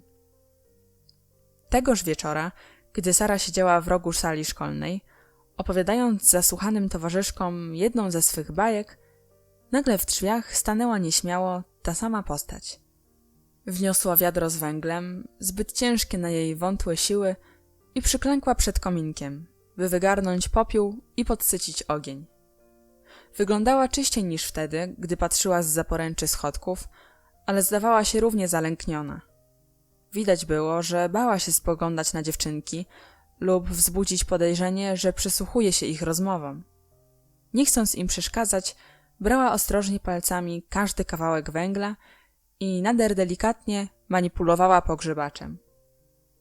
Mimo to Sara niebawem zauważyła, że dziewczynkę ogromnie ciekawi wszystko, co się dzieje w tym pokoju i że swoją pracę wykonuje powoli, głównie dlatego, że chciałaby pochwycić choć parę słów. Stwierdziwszy to, Sara zaczęła mówić głośniej i wyraźniej. Wodnice płynęły zwolna po zielonej, przejrzystej toni wodnej i ciągnęły za sobą sieć rybacką, splecioną ze sznurów pereł morskich. Księżniczka siedziała na białej skale i przyglądała się im. Była to przepiękna baśń o księżniczce, która wzbudziła miłość w sercu wodnika i zamieszkała wraz z nim w lśniącej podmorskiej grocie. Mała posługaczka raz już wymiotła palenisko, ale teraz zaczęła wymiatać je na nowo. Skończywszy tę robotę, wzięła się do niej niebawem po raz trzeci, ale wnet tak ją skusił czar opowiadania, iż zapomniała o całym świecie i poczęła słuchać. Przysiadła na piętach, nie myśląc o pogrzebaczu, który tkwił bezwładnie w jej dłoni.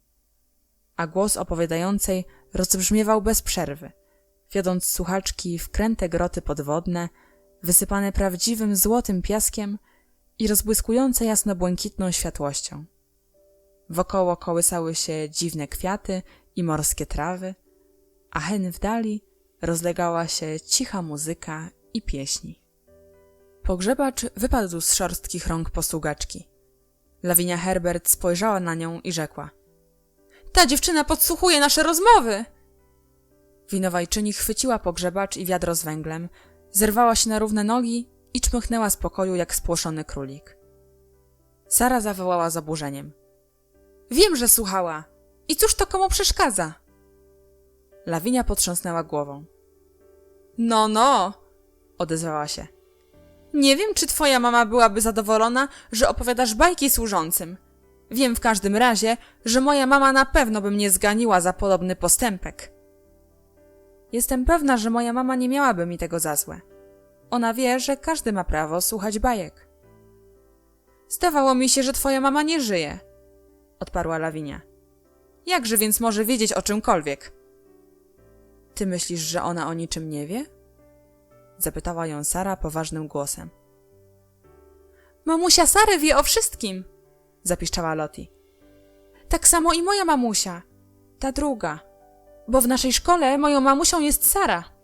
Tam, gdzie ona teraz przebywa, są świecące gościńce i całe łany lilii i każdy może je zbierać. Sara mi o tym opowiada, kiedy mnie kładzie do łóżka. Chodź ze mną, Lottie, odezwała się Sara, widząc nasrożoną twarz Lawinii.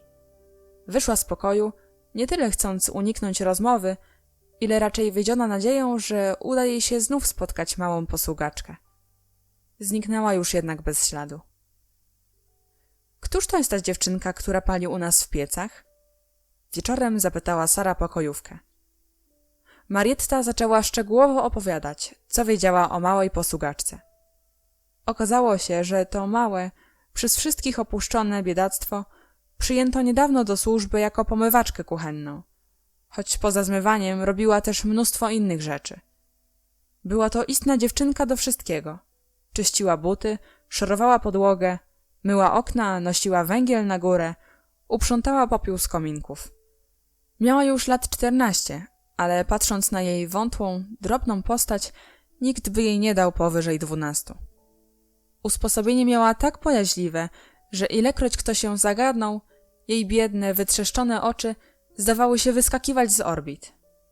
Marietta bardzo współczuła jej doli. — Jak ona ma na imię? — zapytała Sara, która podparłszy piąstkami brodę, słuchała z wielką uwagą. Dowiedziała się, że posługaczka ma na imię Becky, czyli Rebeka.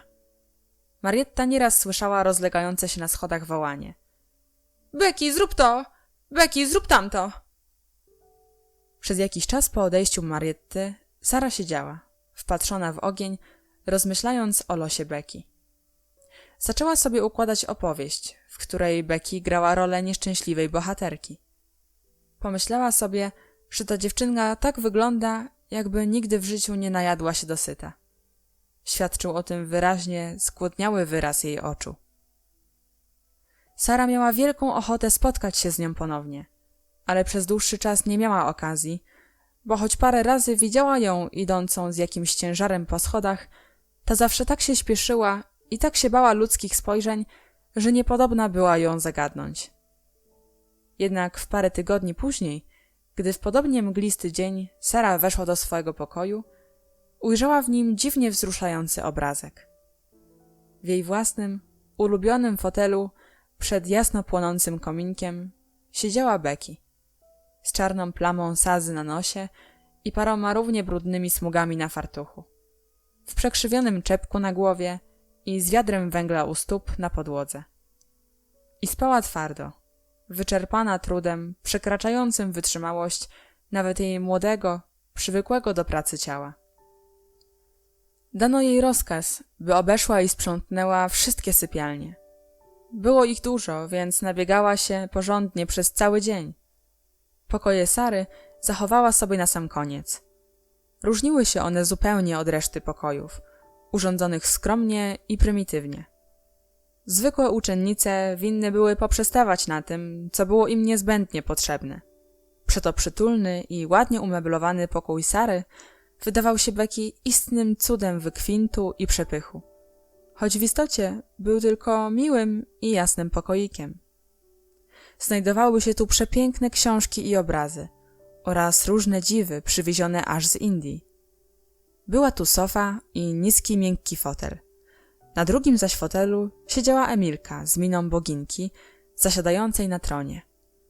Sprzątanie tego pokoju miało być nagrodą za popołudniową robotę, albowiem Becky zawsze żywiła nadzieję, że wyrwie parę minut, gdy będzie mogła usiąść w miękkim fotelu, rozejrzeć się wokoło i podumać nad szczęśliwą dolą tego dziecka, które posiadało tyle ślicznych rzeczy, a w zimne dni chodziło w przepięknych kapeluszach i futerkach. Tego dnia, gdy siadła w fotelu, uczucie ulgi, jakiego doznało jej drobne, obolałe nóżki, było tak czarowne i rozkoszne, że przyniosło ukojenie całemu ciału, a ciepło i miłe tchnienie ognia podziałały na nią niby jakiś dziwny czar. Aż w końcu, zapatrzona w czerwony żar węgli, z mimowolnym uśmiechem na usmolonej buzi, zaczęła się kiwać sennie. głowa jej opadła, oczy się przymknęły i ogarnął ją twardy sen. A choć nie upłynęło więcej niż 10 minut, gdy Sara weszła do pokoju, miała wrażenie, że Becky śpi tutaj już od stulecia, jak zaklęta księżniczka. Poza tym jednak biedna dziewczynka w niczym nie przypominała księżniczki. Wyglądała po prostu jak brzydkie, umorusane i obdarte kuchenne popychadło. W porównaniu z nią Sara wydawała się jakimś nieziemskim zjawiskiem. Właśnie niedawno odbywała się lekcja tańca, która zawsze była w szkole ważnym wydarzeniem, mimo że urządzano ją przecież co tydzień. Uczennice ubierały się wówczas w najpiękniejsze sukienki, a ponieważ Sara tańczyła nadzwyczaj zgrabnie i wysuwano ją zawsze na pierwszy plan, więc Marietta musiała stroić ją jak tylko można najwspanialej. Tego dnia Sara miała na sobie różową sukienkę, a na włosach wianuszek, upleciony przez Mariettę z prawdziwych pączków róży. Uczyła się nowego, nader pięknego tańca, więc biegała i fruwała po całej sali niby różowy motyl, a radość i ruch zabarwiły jasnym i pogodnym rumieńcem jej twarzyczkę. Wleciawszy w kilku tanecznych podskokach do pokoju, ujrzała Becky siedzącą w fotelu i jej biały czepek, który zsunął się na poręcz. — O, biedactwo! — zawołała na jej widok. Nie zmartwiła się bynajmniej tym, że na jej ulubionym miejscu rozsiadła się ta brudna, zasmolona dziewczyna. Owszem, była rada, że ją tu widzi. Podeszła cicho ku niej i stanęła za fotelem. Becky chrapała z cicha. Nie chciałabym jej budzić, pomyślała Sara. Ale panna Minchin będzie się gniewała, gdy się o tym dowie. Zaczekam jeszcze parę minut.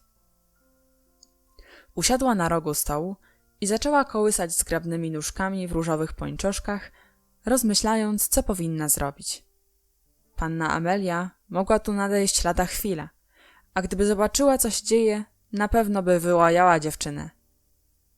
Ale ona jest taka zmęczona, myślała Sara. Z kłopotu wybawił ją kawałek płonącego węgla, który oderwał się od wielkiej bryły i upadł na blachę. Becky wzdrygnęła się i z trwożnym westchnieniem otworzyła oczy. Nie zdawała sobie sprawy z tego, że zasnęła. Przecież usiadła tylko na chwilę, by rozkoszować się ciepłem i blaskiem ognia. A oto nagle, ni stąd ni zowąd, zobaczyła tę wspaniałą dziewczynkę, która siedziała obok niej, niby jakaś różowa wróżka, patrząc na nią z zaciekawieniem w oczach. Zerwała się, pochwyciła czepek i wcisnąwszy go byle jak na głowę, usiłowała czmychnąć. Czuła, iż pozwoliła sobie na czyn karygodny, żeby tak bezczelnie wysypiać się w fotelu młodej panienki. Była przekonana, że natychmiast wydalą ją ze służby za takie przewinienie.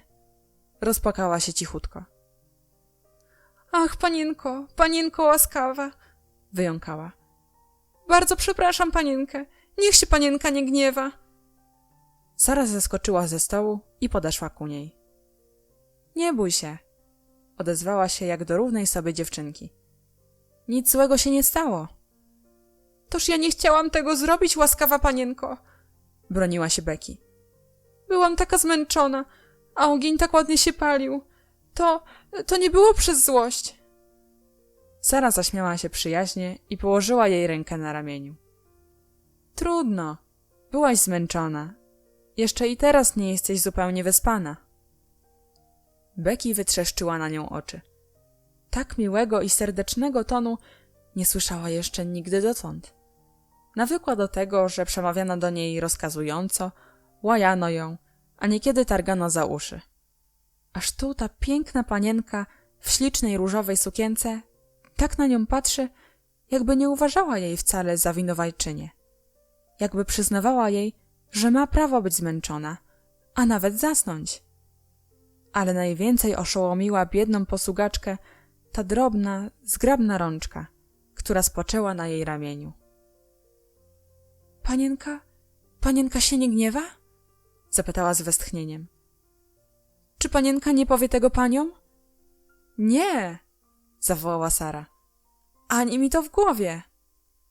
Ten strach, który malował się na umazanej węglem twarzyczce, tak wzruszył Sarę, że przejęta dziwną jakąś myślą, jedną z tych, które ją tak często nawiedzały, pogłaskała ją po policzku. Przecież obie jesteśmy zupełnie takie same, odezwała się. Jestem zwyczajną małą dziewczynką, tak jak i ty. To tylko przypadek, że ja nie jestem tobą, a ty mną. Becky nie rozumiała z tego ani słowa. Jej głowina nie mogła pomieścić myśli tak zdumiewających, a wyraz przypadek oznaczał w jej języku jedynie nieszczęście, gdy kogoś przejechano albo gdy ktoś spadł z drabiny i musiano go zawieźć do szpitala. To przypadek, panienko? Spytała z szacunkiem. Tak, odpowiedziała Sara i przez chwilę przyglądała się jej marząco. Niebawem jednak, uświadomiwszy sobie, że Becky nie zrozumiała, o co jej chodzi, zaczęła z innego tonu. Czy skończyłaś już pracę? Może byś została tu u mnie przez kilka minut? Becky ledwo dech mogła złapać ze zdumienia. Ja, panienko? Tutaj? Sara podbiegła do drzwi, otworzyła je i wyjrzawszy na korytarz, zaczęła nadsłuchiwać. Nikogo nie ma w pobliżu, oznajmiła. Jeżeli już zrobiłaś porządek we wszystkich pokojach, to chyba możesz zostać tu przez chwilkę. Myślę, że może nie pogardzisz ciasteczkiem? To mówiąc, otworzyła kredensik i wyjęła z niego gruby kawałek tortu. Patrzyła z radością, jak smakołyk błyskawicznie znika w ustach zgłodniałej dziewczynki. Zaczęła z nią rozmawiać, zadawać jej pytania i śmiać się do niej. Aż na koniec Becky pozbyła się obaw, a nawet zdobyła się na taką śmiałość, że sama zadała Sarze kilka, według swego mniemania, zuchwałych pytań. Czy to... szepnęła, spoglądając z zachwytem na jej różową sukienkę. Czy to najlepsza suknia panienki? To jedna z sukienek, w których tańczę, odpowiedziała Sara. Ja bardzo ją lubię. A tobie się podoba? Becky przez dłuższą chwilę wprost głosu z siebie wydobyć nie mogła. W końcu odezwała się z lękliwym szacunkiem. Razu jednego Tom widziała księżniczkę. Stałam sobie na ulicy koło Covent Garden w całej gromadzie ludzi i przypatrywałam się, jak różne panie i panowie jechali do teatru. A była tam jedna pani, co najwięcej jej się przypatrywano. I tak jeden drugiemu mówił: patrzaj, to księżniczka. Była to duża już pannica, a cała na czerwono. I suknia, i płaszcz, i kwiatki. Przypomniała mi się od razu, jak zobaczyłam łaskawą panienkę, jak panienka siedziała tu na stole. Bo też panienka tak podobna do tamtej. Nieraz przychodziło mi na myśl, odezwała się Sara głosem pełnym namysłu, że chciałabym być księżniczką. Ciekawa jestem, jak człowiek wtedy się czuje. A może bym tak zaczęła udawać, że nią jestem? Becky patrzyła na nią z podziwem i, jak przedtem, nie rozumiała ani słowa. Sara szybko jednak otrząsnęła się ze swych rozmyślań i zwróciła się do niej. Becky, czyś ty przysłuchiwała się wtedy mojej bajce? Tak, panienko, przyznała się Becky, nieco zaniepokojona. Wiedziałam, że nie wolno mi słuchać, ale ta bajka była taka cudna, że nie mogłam wytrzymać. Ja właśnie chciałam, żebyś mogła słuchać, rzekła Sara. Sama nie wiem, jak to objaśnić, ale gdy ktoś opowiada bajkę, to nie ma dla niego rzeczy milszej, jak widzieć, że ludzie chętnie jej słuchają. Czy chciałabyś usłyszeć zakończenie? Becky znów oniemiała na chwilę. To ja będę mogła jej słuchać? Zawołała. To tak jakbym była prawdziwą uczennicą, panienko. To panienka chce mi powiedzieć tę piękną bajkę o księciu i o białych wodnicach pluskających się wesoło w wodzie z takimi gwiazdami we włosach? Sara skinęła głową. Boję się, że teraz nie ma już na to czasu, odezwała się. Ale jeżeli powiesz mi dokładnie, o jakiej porze przychodzisz sprzątać mój pokój, zawsze postaram się być już tutaj i będę ci opowiadała po kawałku całą bajkę, póki jej nie skończę. Jest to bardzo długa opowieść, a ja będę do niej dodawała coraz to nowe szczegóły. No, kiedy tak, odpowiedziała Becky z ufnością, to mogę już nie dbać o to, że te węgle takie ciężkie, albo że mnie czasem kucharka wytarmosi. Byle było mi wolno o tym wszystkim myśleć. A któż ci broni? Rzekła Sara. Opowiem ci przecież wszystko, od początku do końca. Gdy Becky schodziła ze schodów, nie była już tą samą Becky, która z trudem wspinała się na górę, przytłoczona ciężarem węgla. Teraz miała w kieszeni kawał ciasta na zapas, była syta i ogrzana, ale nie tylko jedzeniem i ciepłem ognia. Ważniejsze było coś innego, co ją ogrzało i nakarmiło. To była Sara. Po jej odejściu Sara siadła znów na rogu stołu, złożywszy stopy na krześle i objąwszy podbródek wspartymi na kolanach rękoma. Gdybym była księżniczką, szeptała sama do siebie, sypałabym hojne datki szaremu tłumowi moich poddanych. Ale nawet gdy jestem tylko księżniczką na niby, mogę czasem zrobić dla ludzi coś dobrego. Ot taką drobnostkę jak teraz. Ta dziewczynka była tak szczęśliwa, jak gdybym ją obsypała wielkimi bogactwami. Rozdział 6. Kopalnie diamentów. Wkrótce potem nadeszła wiadomość, która wzbudziła powszechne podniecenie. Nie tylko Sara, ale i cała szkoła uznała ją za nader intrygującą i przez parę tygodni stanowiła ona główny temat rozmów. Otóż w jednym ze swych listów kapitan Crew opowiedział niebywale interesującą historię.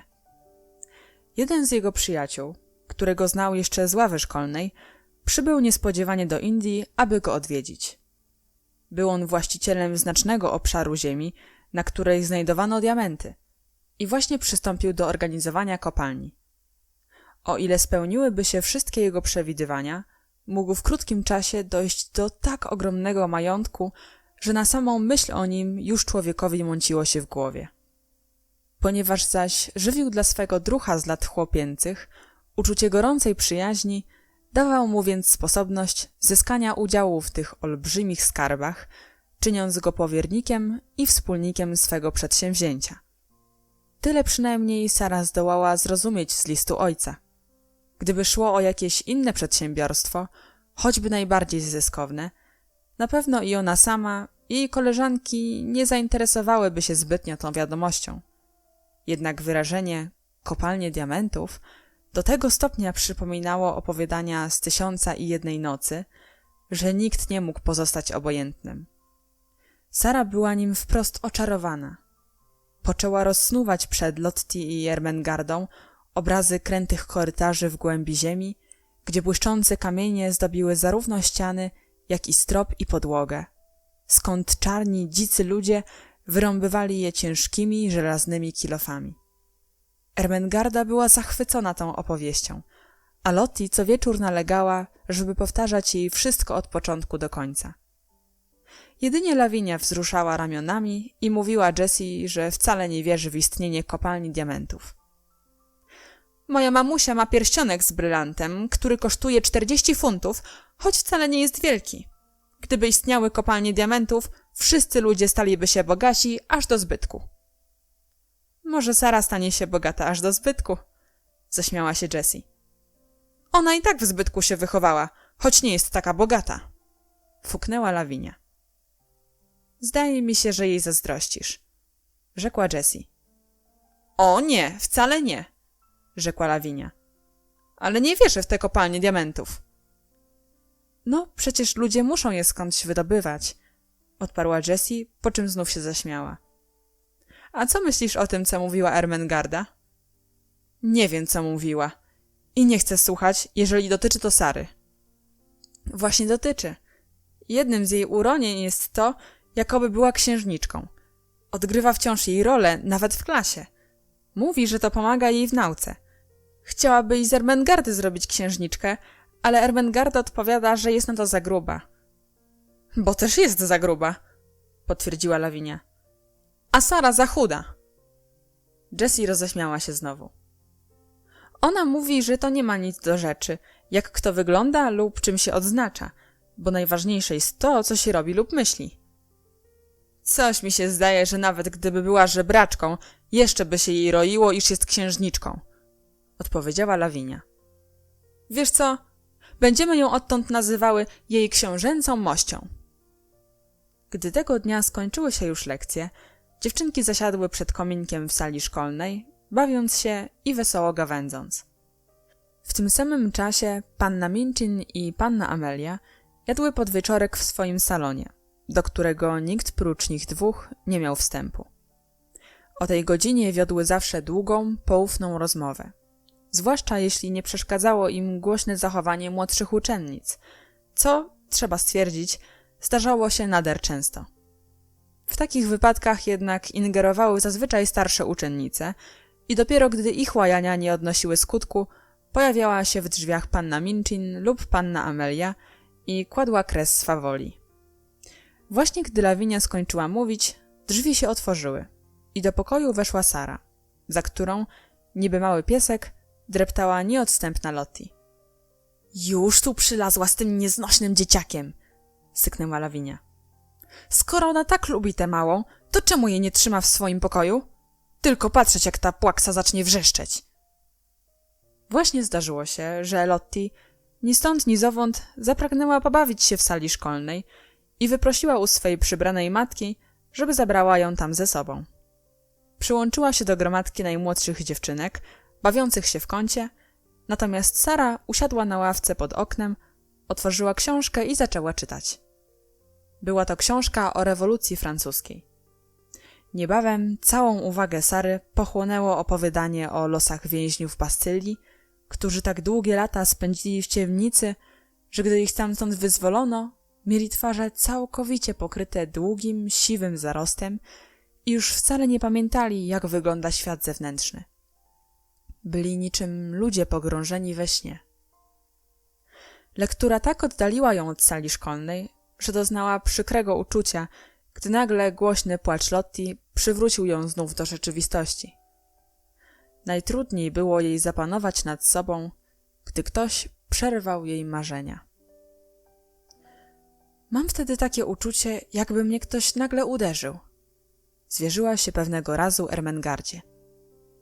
I natychmiast czuję chęć, by odwzajemnić to uderzenie. I muszę wtedy szybko powrócić do rzeczywistości, by powstrzymać się od powiedzenia czegoś niegrzecznego. Okazało się, że Lottie ślizgała się po posadzce szkolnej, co najpierw rozzłościło Lavinię i Jessie, a skończyło się tym, że Lottie upadła i stłukła sobie tłuste kolanko. Zaczęła więc krzyczeć w niebogłosy i podskakiwać na jednej nóżce, budząc na przemian to współczucie, to połajania koleżanek. Uspokój się natychmiast, ty bekso! Natychmiast! Krzyczała na nią Lavinia. Ja nie jestem beksą! Wcale nie! Kwiliła Lottie. Saro! Saro! Jeżeli nie przestaniesz ryczeć, panna Minchin usłyszy i będzie się gniewała! Zawołała Jessie. Lottie, moja droga, nie płacz. Dam ci pensa. Nie chcę twojego pensa! Załkała Lottie, a ujrzawszy kropelkę krwi na kolanie, wybuchnęła jeszcze większym płaczem. Sara przebiegła przez pokój, uklękła na ziemi i przytuliła do siebie dziewczynkę. Ależ Lottie, odezwała się do niej. Przecież mi obiecałaś. Ona powiedziała, że jestem beksą! Rozbeczała się Lottie. Sara pogłaskała ją, ale przemówiła do niej głosem stanowczym, który Lottie znała tak dobrze. Bo też staniesz się nią naprawdę, jeśli będziesz tak wciąż płakała, moja Lottie. Przecież obiecałaś. Lottie pamiętała o swojej obietnicy, mimo to wolała znów podnieść lament. Ja nie mam mamusi! Ja wcale nie mam mamusi! Owszem, masz, rzekła Sara pogodnie. Czy już zapomniałaś? Czy nie wiesz o tym, że Sara jest twoją mamusią? Czy nie chcesz, żeby Sara była twoją mamusią? Lottie przytuliła się do niej, chlipiąc cichutko. Chodź i usiądź ze mną przy oknie, mówiła dalej Sara. Opowiem ci bajkę. Opowiesz? Zapieszczała Lottie. Opowiesz mi o kopalniach diamentów? O kopalniach diamentów? Oburzyła się Lavinia. Ach, ty mały, rozpuszczony dzieciaku, jak chętnie bym cię stukła! Sara zerwała się szybko na równe nogi.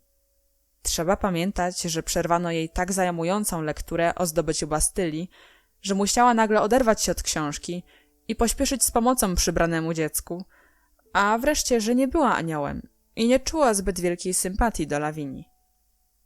No, no! Zawołała z gniewem. Ja zaś miałabym wielką chętkę stłuc ciebie, ale ani myślę cię bić! Dodała, hamując uniesienie. Nie jesteśmy przecież ulicznikami. Jesteśmy już na tyle dorosłe, by zdobyć się na rozsądniejsze zachowanie. Lawinia natychmiast wyzyskała nadarzającą się sposobność. Wasza książęca mość ma rację, odezwała się z przekąsem. Podobno jesteśmy księżniczkami, przynajmniej jedna z nas. Nasza szkoła powinna wyróżniać się dobrym tonem, skoro między uczennicami znajduje się księżniczka. Sara zrobiła krok w jej kierunku i miało się wrażenie, że za chwilę rzeczywiście ją uderzy. Wyobrażanie sobie różnych rzeczy było radością jej życia, ale nigdy nie rozmawiała o tym z dziewczynkami, których nie lubiła. Jej nowe wyobrażenie, że jest księżniczką, tak trafiło jej do serca, że była na tym punkcie nader drażliwa i nieśmiała. Uważała je niemal za tajemnicę. To też bardzo ją dotknęło, że Lawinia ośmieliła się ośmieszyć to wobec całej niemal szkoły. Zaszumiało jej w uszach, a na policzki wystąpił silny rumieniec. Powstrzymała się jednak w porę. Księżniczka nie powinna unosić się złością. Przemknęło jej przez myśl. Opuściła rękę i przez chwilę nie mówiła ani słowa. Następnie uniosła głowę i przemówiła głosem stanowczym i spokojnym, tak żeby wszyscy mogli ją słyszeć. Tak, to prawda. Czasami wyobrażam sobie, że jestem księżniczką. Mogę więc zdobyć się i na to, by zachować się jak księżniczka. Lawinia nie po raz pierwszy przekonała się, że nie potrafi dać Sarze trafnej odpowiedzi. Przyczyna zaś leżała w tym, że ogół przysłuchujących się dziewczynek zawsze jakby brał stronę jej przeciwniczki. I teraz Lawinia wiedziała, że wszystkie nadstawiają uszu z zainteresowaniem. Wszystkie bowiem miały słabość do księżniczek i spodziewały się, że usłyszą o jednej z nich coś więcej niż dotąd słyszały. Zaczęły więc skupiać się dokoła Sary. Koniec końców Lawinia zdobyła się na jedną tylko uwagę, która zresztą wypadła blado. Wiesz co, moja droga? Gdy wstąpisz na tron, nie powinnaś o nas zapominać. Nie zapomnę, odpowiedziała Sara i na tym ucięła rozmowę, wpatrując się spokojnie w Lawinię, której nie pozostało nic innego, jak wziąć Jessie pod ramię i wyjść z sali. Od tego czasu te dziewczynki, które jej zazdrościły, nazywały ją księżniczką Sarą, gdy chciały jej okazać szczególną wzgardę. Natomiast te, które ją lubiły, nadawały jej między sobą to miano na znak przywiązania. Nikt wprawdzie nie wołał na nią księżniczko, ale jej wielbicielki wielce radowała fascynująca wspaniałość tego tytułu. A panna Minchin, posłyszawszy to określenie, napomknęła o nim kilkakrotnie odwiedzającym ją gościom, zdając sobie sprawę z tego, że rzecz taka dodaje splendoru jej szkole. Becky uważała ów tytuł za rzecz najsłuszniejszą w świecie. Znajomość, zawarta w ów mglisty dzień, gdy mała posługaczka obudziła się ze strachem w wygodnym fotelu Sary, trwała nadal i stawała się coraz bardziej zażyła. Choć panna Minchin i panna Amelia nic prawie o tym nie wiedziały.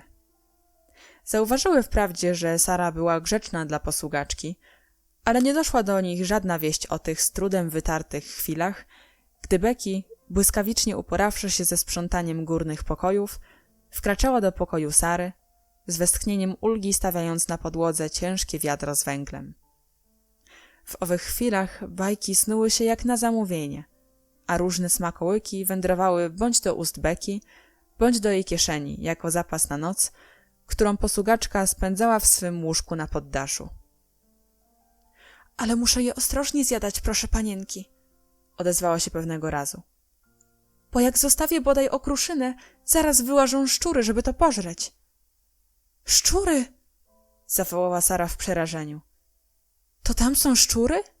— Juści, całe gromady, panienko — odpowiedziała Becky takim głosem, jakby mówiło o rzeczy najzwyklejszej na świecie.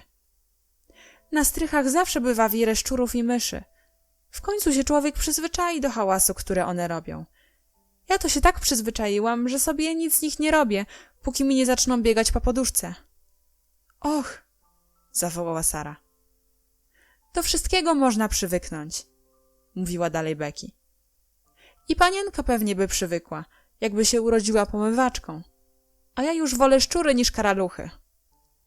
Ja bym też pewnie wolała, odpowiedziała Sara. Zdaje mi się, że prędzej bym się pogodziła ze szczurem niż z karaluchem. Czasami Becky nie odważała się pozostawać dłużej niż parę minut w jasnym i ciepłym pokoju. W takich chwilach dziewczynki wymieniały między sobą tylko parę słów, po czym małe zawiniątko wędrowało do woreczka, który Becky nosiła pod fartuchem, przywiązanego do pasa kawałkiem tasiemki. Szukanie i wynajdowanie różnych smakołyków, które by można było zmieścić w małym zawiniątku, dodawało życiu Sary nowego uroku. Ilekroć wychodziła lub wyjeżdżała na spacer, zawsze rozglądała się skwapliwie po wystawach sklepowych. Gdy po raz pierwszy przyniosła do domu parę pierożków z mięsem, zrozumiała, że teraz dopiero dokonała właściwego odkrycia. Gdy je wydobyła, oczy Becky zajaśniały radością. Ach, panienko! Zawołała.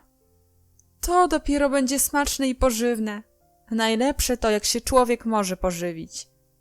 Ciastka z kremem to dobra rzecz, ale się tak rozpływa jak... Panienka pewno wie, co chce powiedzieć.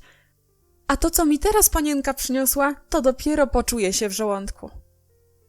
No, zawahała się Sara. Nie wiem, czy ci to wyjdzie na zdrowie, jeżeli będziesz wciąż czuła coś w żołądku, ale sądzę, że się tym pożywisz. Istotnie, była to rzecz pożywna. Podobnie jak kanapki z polędwicą, kupione w bufecie restauracyjnym, jak zawijane zrazy i serdelki. Z czasem Becky zaczęła się pozbywać uczucia głodu i zmęczenia, a wiadro z węglem już nie wydawało jej się tak nieznośnie ciężkie. Dotychczas Becky prawie nie wiedziała, co to śmiech. Nie nastrajało ją do radości smutne i ciężkie życie. Sara nauczyła ją śmiać się i śmiała się razem z nią. I chociaż żadna nie zdawała sobie z tego sprawy, ten śmiech był równie pożywny, jak pierożki z mięsem. Na parę tygodni przed dniem 11 urodzin Sary nadszedł od ojca list jakiś odmienny w tonie. Nienacechowany tą chłopięcą radością i ufnością, jaka dźwięczała w listach poprzednich. Ojciec czuł się niezbyt dobrze i najwidoczniej był przemęczony nawałem spraw związanych z kopalniami diamentów. Wiesz przecież, moja kochana, pisał, że twój tatuś nie jest wcale człowiekiem do interesów, a wszelkie rachunki, obliczenia i urzędowe sprawy nużą go niewypowiedzianie, bo nie rozumie ich należycie i wydaje mu się, że go przerastają. Być może gdyby nie trawiła mnie gorączka, nie przewracałbym się bezsędnie z boku na bok przez połowę nocy, a drugiej połowy nie spędzałbym w niespokojnych snach. I jestem pewny, że gdyby moja mała przyjaciółka była tu przy mnie, nie omieszkałaby mi udzielić jakiejś poważnej i użytecznej rady. Prawda, moje kochanie? W związku z nadchodzącym dniem urodzin Sary, ojciec poczynił niezwykłe przygotowania. Między innymi zamówił w Paryżu nową lalkę, której stroje miały być istnym cudem wykwintu i doskonałości. Odpisując na list, w którym ojciec pytał, czy ten prezent odpowiada jej życzeniom, Sara znów dała wyraz swej oryginalnej naturze. Oto co napisała. Jestem prawie dorosła, więc już nigdy w życiu nie otrzymam lalki. Ta lalka będzie ostatnia w moim życiu. Jak uroczyście brzmią te słowa. Gdybym umiała pisać wiersze, na pewno napisałabym piękny poemat pod tytułem Ostatnia lalka. Ale nie umiem pisać wierszy. Próbowałam, ale próba wypadła bardzo nieudolnie i zgoła nie przypominała wierszy Wattsa, Coleridge'a ani Szekspira. Wiem, że nikt nie zajmie miejsca Emilki w mym sercu, ale dla ostatniej lalki będę miała wielki szacunek, a jestem pewna, że cała szkoła ją polubi. Moje koleżanki są bardzo podobne do lalek, chociaż niektóre spośród starszych, te, które mają około 15 lat, lubią uchodzić za dorosłe. Kapitan Crew odczuwał straszliwe bóle głowy, czytając ten list w swym bungalowie w Indiach. Stół stojący przed nim był zawalony papierami i listami, które go niepokoiły i przejmowały śmiertelną trwogą. Pomimo to kapitan śmiał się tak serdecznie, jak nie śmiał się już od wielu tygodni. Ho, ho, odezwał się. Moja córka z każdym rokiem staje się coraz bardziej zabawna. O, gdybyż mi Bóg pozwolił załatwić pomyślnie te wszystkie interesy. Żebym już mógł swobodnie powrócić do kraju i zobaczyć ją wreszcie. Cóż bym dał za to, by ona w tej chwili mogła swymi małymi rączkami objąć mnie za szyję. Cóż bym dał za to. Dzień urodzin Sary postanowiono obchodzić uroczyście. Zapowiedziano wielką zabawę w udekorowanej sali szkolnej, gdzie odbyć się miała doniosła ceremonia otwarcia pudeł z podarunkami. Po czym oczekiwało wszystkich wielkie przyjęcie w niedostępnym zazwyczaj salonie panny Minchin. Gdy nadszedł ów radosny dzień, w całym domu aż wrzało z podniecenia. Salę szkolną przystrojono girlandami, pousuwano pulpity, a ławki poustawiano wzdłuż ścian i zasłano czerwonymi kobiercami. Gdy Sara weszła rankiem do swego saloniku, znalazła na stole małą, niezgrabną paczkę, owiniętą w kawałek brunatnego papieru. Domyśliła się, że to prezent i zgadywała po trosze, kto go tu złożył. Z wielkim rozczuleniem rozwinęła paczuszkę. Znalazła w niej kwadratową poduszeczkę do igieł, zrobioną z niezbyt czystej czerwonej flaneli, w którą wetknięte czarne szpileczki tworzyły napis „Wiele szczęśliwych życzeń”. Ile też ona musiała się przy tym natrudzić! Zawołała Sara, ogarnięta gorącym uczuciem. Ależ mi jej żal, chociaż takie to ładne. Po chwili jednak ogarnęło ją zdumienie. Oto na odwrocie poduszki znalazła przyszpiloną wizytówkę, na której pięknymi literami wypisane były słowa: Panna Amelia Minchin. Sara poczęła obracać ją na wszystkie strony. Panna Amelia!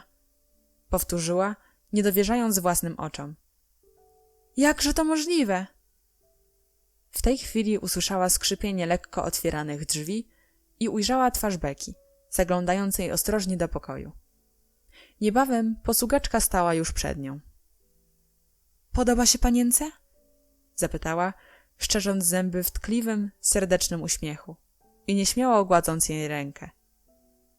Czy mi się podoba? Zawołała Sara. To ty sama to wszystko zrobiłaś, moja Becky? Becky zaśmiała się śmiechem urywanym, lecz radosnym, a oczy jej zaszły łzami. Toż to nic innego, ino zwykła flanela, i to nie nowa.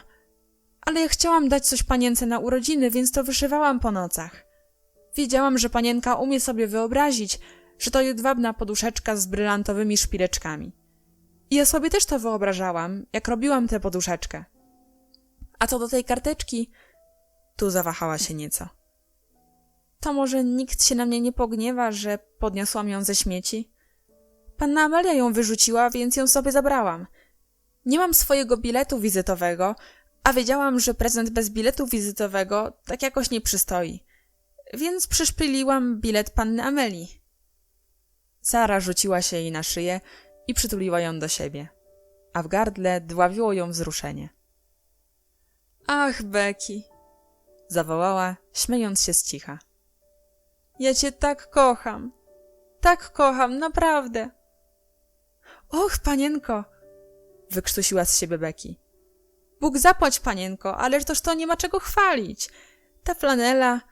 Ta flanela jest przecież bardzo stara.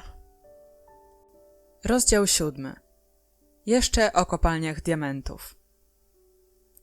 Gdy Sara po południu wkraczała do obwieszonej festonami sali szkolnej, wyglądała niby jakaś księżniczka na czele swej świty. Panna Minchin, ubrana w najpiękniejszą suknię jedwabną, prowadziła ją za rękę. Za nią postępował lokaj, dźwigając pudło z ostatnią lalką. Za nim szła pokojówka, niosąc drugie pudło, a w straży tylnej kroczyła Becky z trzecim pudłem, ubrana w czysty fartuch i nowy czepek. Sara wolałaby wejść do sali zwyczajnie, jak co dzień. Jednakże panna Minchin wezwała ją do swego gabinetu i po krótkiej rozmowie wyraziła życzenie. To nie jest przecież dzień powszedni i nie chciałabym, by go za taki uważano. Sara, z taką pompą wprowadzona do sali, czuła się bardzo onieśmielona, gdy starsze dziewczynki wlepiały w nią oczy i trącały się łokciami, a młodsze na jej widok zaczęły się radośnie kręcić w ławkach. Proszę o ciszę, panienki! Zawołała panna Minchin, uspokajając dziewczęta. Jakubie, postaw to pudło na stole i podnieś nakrywkę. Emmo, złóż swoje pudło na krześle. Becky, a to co? Ostatnie słowa miały ton surowy i ostry. Becky bowiem, podniecona całą uroczystością, zapomniała się całkowicie i w serdecznym uśmiechu wyszczerzyła zęby do małej Lotty, która ledwo powstrzymywała już swoją niecierpliwą ciekawość. Posłyszawszy karcący głos przełożonej, biedna posługaczka drgnęła i tak się zlękła, iż o mało nie opuściła pudła na ziemię, a jej trwożne dygnięcia i wyjąkane przeprosiny były tak zabawne, że Lawinia i Jessie nie mogły powstrzymać się od śmiechu. To nie miejsce ani pora na przyglądanie się panienkom, upomniała ją panna Minchin. Zapominasz się, Becky. Połóż pudło. Becky z trwożnym pośpiechem spełniła ten rozkaz i czym prędzej wycofała się ku drzwiom. Możecie odejść, oznajmiła panna Minchin służącym, dając im znak ręką. Becky z szacunkiem usunęła się na bok, by dać przejście lokajowi i pokojówce, piastującym wyższe od niej stanowiska. Skusiło ją jednakże, by rzucić tęskne, pożądliwe spojrzenie w stronę pudła, stojącego na stole. Z pomiędzy zwałów kolorowej bibułki wyzierał jakiś przedmiot z błękitnej satyny. Proszę pani, odezwała się nagle Sara do panny Minchin. Czy pani nie byłaby łaskawa pozwolić, żeby Becky została tu przez chwilę? Odezwanie to było czynem tak zuchwałym, że panna Minchin omal nie podskoczyła ze zgrozy. Podniosła do oczu lorgnon i zaczęła z zakłopotaniem przyglądać się swej wzorowej uczennicy. Co? Becky? Zawołała. Ależ moja Saro! Sara postąpiła krok do przodu. Proszę o to, ponieważ wiem, że i ona chciałaby przyjrzeć się prezentom, wyjaśniła. Przecież i ona jest małą dziewczynką. Panna Minchin nie wierzyła własnym uszom. W osłupieniu wodziła oczyma po obecnych. Ależ, Saro kochana, bąknęła w końcu. Becky jest pomywaczką w kuchni, a pomywaczki nie są małymi dziewczynkami. Istotnie, nigdy coś podobnego nie przyszło jej do głowy. Posługaczki, wedle jej zapatrywania, były jedynie maszynami, które dźwigały wiadra z węglem i paliły w piecach. Ale Becky jest małą dziewczynką, odpowiedziała Sara. A wiem, że spełnienie mojej prośby bardzo by ją ucieszyło. Bardzo proszę, żeby pani pozwoliła jej zostać, bo to dziś moje urodziny. Panna Minchin odparła z godnością. Ponieważ prosisz o to, z racji swych urodzin, więc pozwalam jej zostać. Rebeko, podziękuj pannie Sarze za jej wielką łaskawość. Becky, która dotąd stała w kącie, mnąc w oczekiwaniu i zachwycie rąbek fartucha, teraz wystąpiła naprzód, kłaniając się uprzejmie i oficjalnie, ale obie wymieniły spojrzenie pełne przyjaznego zrozumienia. O, jeżeli panienka taka łaskawa, paplała prędko. Jakże ja panience jestem wdzięczna.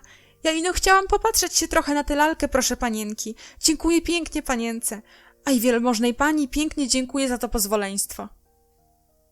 Panna Minchin znów skinęła ręką. Tym razem w stronę kąta koło drzwi. Stań tam, rozkazała. Nie za blisko panienek.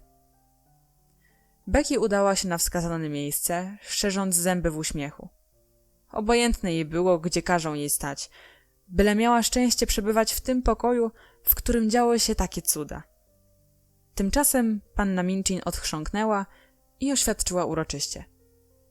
A teraz, moje dziewczynki, chcę wam powiedzieć kilka słów.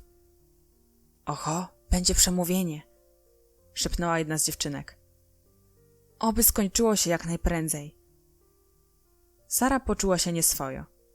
Ponieważ była to uroczystość ku jej czci, zgadywała, że i przemówienie będzie jej dotyczyło.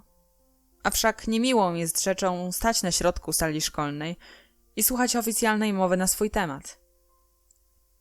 Jak wiecie, moje dziewczynki, rozpoczęła swe przemówienie panna Minchin. Nasza kochana Sara ukończyła dzisiaj lat 11. Nasza kochana Sara, mruknęła z przekąsem Lawinia. Niektóre z was również już w swoim czasie ukończyły lat 11, ale urodziny Sary różnią się nieco od urodzin innych dziewczynek. Ona, gdy dorośnie, stanie się dziedziczką olbrzymiego majątku, który powinna zużytkować w jak najbardziej właściwy sposób. Kopalnie diamentów? Cicho zachichotała Jessie. Sara nie słyszała tego docinka. Utkwiła zielone oczy w pannie Minchin i czuła, że robi się jej gorąco. Gdy panna Minchin zaczęła mówić o majątku, Sara uświadomiła sobie nagle, że żywi od dawna wielką niechęć do swej przełożonej, mimo iż wiedziała, że obowiązana jest czuć szacunek wobec osób starszych. Gdy jej zacny ojciec, pan kapitan Crew, przywiózł ją z Indii i oddał pod moją opiekę, brzmiał ciąg dalszy przemówienia, odezwał się do mnie żartobliwie. Boję się, że ona będzie bardzo bogata. A ja na to odpowiedziałem, postaram się dać jej takie wykształcenie, panie kapitanie, żeby mogła być uświetnieniem choćby największego bogactwa. Istotnie, Sara jest najlepszą z mych uczennic. Jej znajomość francuskiego i taniec przynoszą chlubę naszej szkole. Wytworność jej manier i grzeczne obejście się z ludźmi sprawiły, że nadałyście jej przydomek księżniczki. I teraz okazała wam swą uprzejmość, zapraszając was wszystkie na dzisiejszą popołudniową zabawę. Mam nadzieję, że potraficie to ocenić, a na znak uznania wznieście jednogłośny okrzyk „Dziękujemy ci, Saro”. Wszystkie dziewczynki powstały, zupełnie jak w ów pierwszy dzień, który Sara pamiętała tak dobrze. „Dziękujemy ci, Saro”, zawołały chórem, a Lottie zaczęła podskakiwać z radości. Sara przez chwilę stała onieśmielona, ale wnet opamiętała się i złożyła wszystkim piękny ukłon. „Dziękuję wam bardzo, że sprawiłyście mi taką przyjemność”, odparła. „Bardzo ładnie to powiedziałaś, Saro”, pochwaliła ją panna Minchin. „Tak postępuje prawdziwa księżniczka, gdy lud ją oklaskuje”.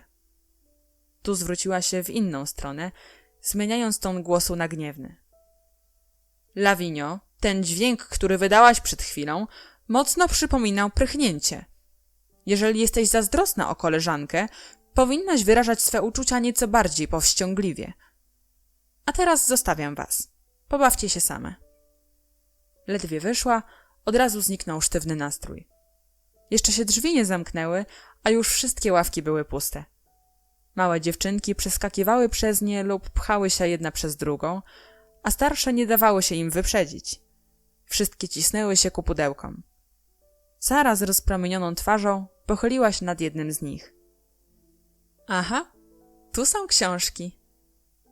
Młodsze dziewczynki zaczęły szemrać, a Ermengarda zawołała, nie kryjąc przerażenia. „To twój tatuś przysyła ci książki w prezencie na urodziny? On chyba jest tak niedobry jak mój tatuś. Nie otwieraj tego pudełka, Saro”. „Ja właśnie lubię książki”, zaśmiała się Sara, ale zwróciła się w stronę największego pudła. Znajdowała się w nim ostatnia lalka. Tak piękna, że dziewczynki wydały przeraźliwy okrzyk radości i cofnęły się, patrząc na nią przez chwilę w niemym zachwycie. „Ona jest prawie tak wielka jak Lottie”, szepnęła jedna z nich. Lottie klasnęła w ręce i zaczęła tańczyć z uciechy. „Ubrana jak do teatru”, zauważyła Lawinia. „Ma palto obramowane gronostajem”. „O, zawołała Ermengarda, wyskakując naprzód. Ona trzyma w ręce lornetkę, niebieską, pozłacaną.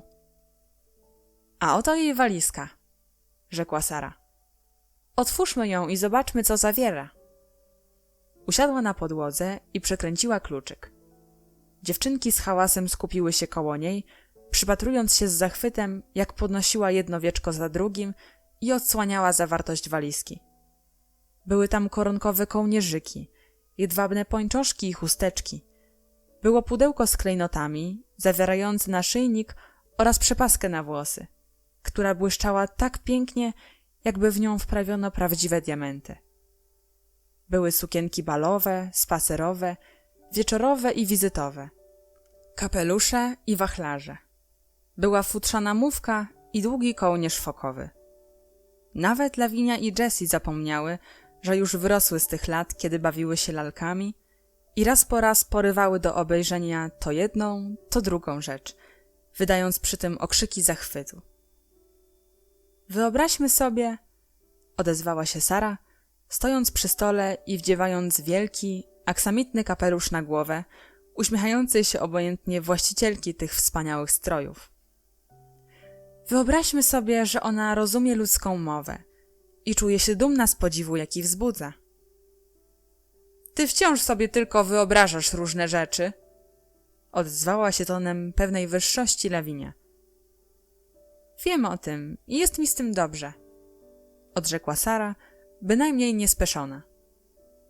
Nie ma nic tak miłego, jak wyobrażanie sobie różnych rzeczy. To zupełnie jakby się było wróżką. Jeżeli człowiek uporczywie coś sobie wyobraża, niebawem staje się to dla niego prawie rzeczywistością. Dobrze ci wyobrażać sobie różne rzeczy, gdy masz wszystkiego pod dostatkiem, rzekła Lawinia. Ciekawa jestem, czy potrafiłabyś tak samo udawać, gdybyś była żebraczką i mieszkała na poddaszu? Sara przestała układać strusie pióra na kapeluszu ostatniej lalki i zamyśliła się. Zdaje mi się, że potrafiłabym, odparła. Gdybym była żebraczką, musiałabym wciąż wyobrażać coś sobie i udawać. Ale nie wiem, czy przyszłoby mi to łatwo. Ledwo skończyła mówić, do pokoju weszła panna Amelia. Saro, odezwała się. Plenipotent twojego tatusia, pan Barrow, przyszedł z wizytą do panny Minchin. Ponieważ chciałby porozmawiać na osobności, a w salonie przygotowano podwieczorek, więc bądź dobra przejść tam razem z koleżankami, a moja siostra porozmawia tutaj, w sali szkolnej, z tym panem. Podwieczorek był rzeczą pożądaną, więc niejedne oczka zalśniły na wiadomość o nim. Panna Amelia ustawiła dziewczynki w 2 szeregi i trzymając Sarę pod rękę ruszyła na czele tego pochodu, zostawiając ostatnią lalkę na fotelu wśród porozrzucanych bezładnie wspaniałych strojów. Na poręczach krzeseł zwisały sukienki i paltociki, a na samych krzesłach piętrzyły się stosy koronkowych spódniczek. Becky, która nie została zaproszona na podwieczorek, była na tyle niedyskretna, że zatrzymała się na chwilę, by przyjrzeć się tym wszystkim cudownościom. To już naprawdę było zuchwalstwo.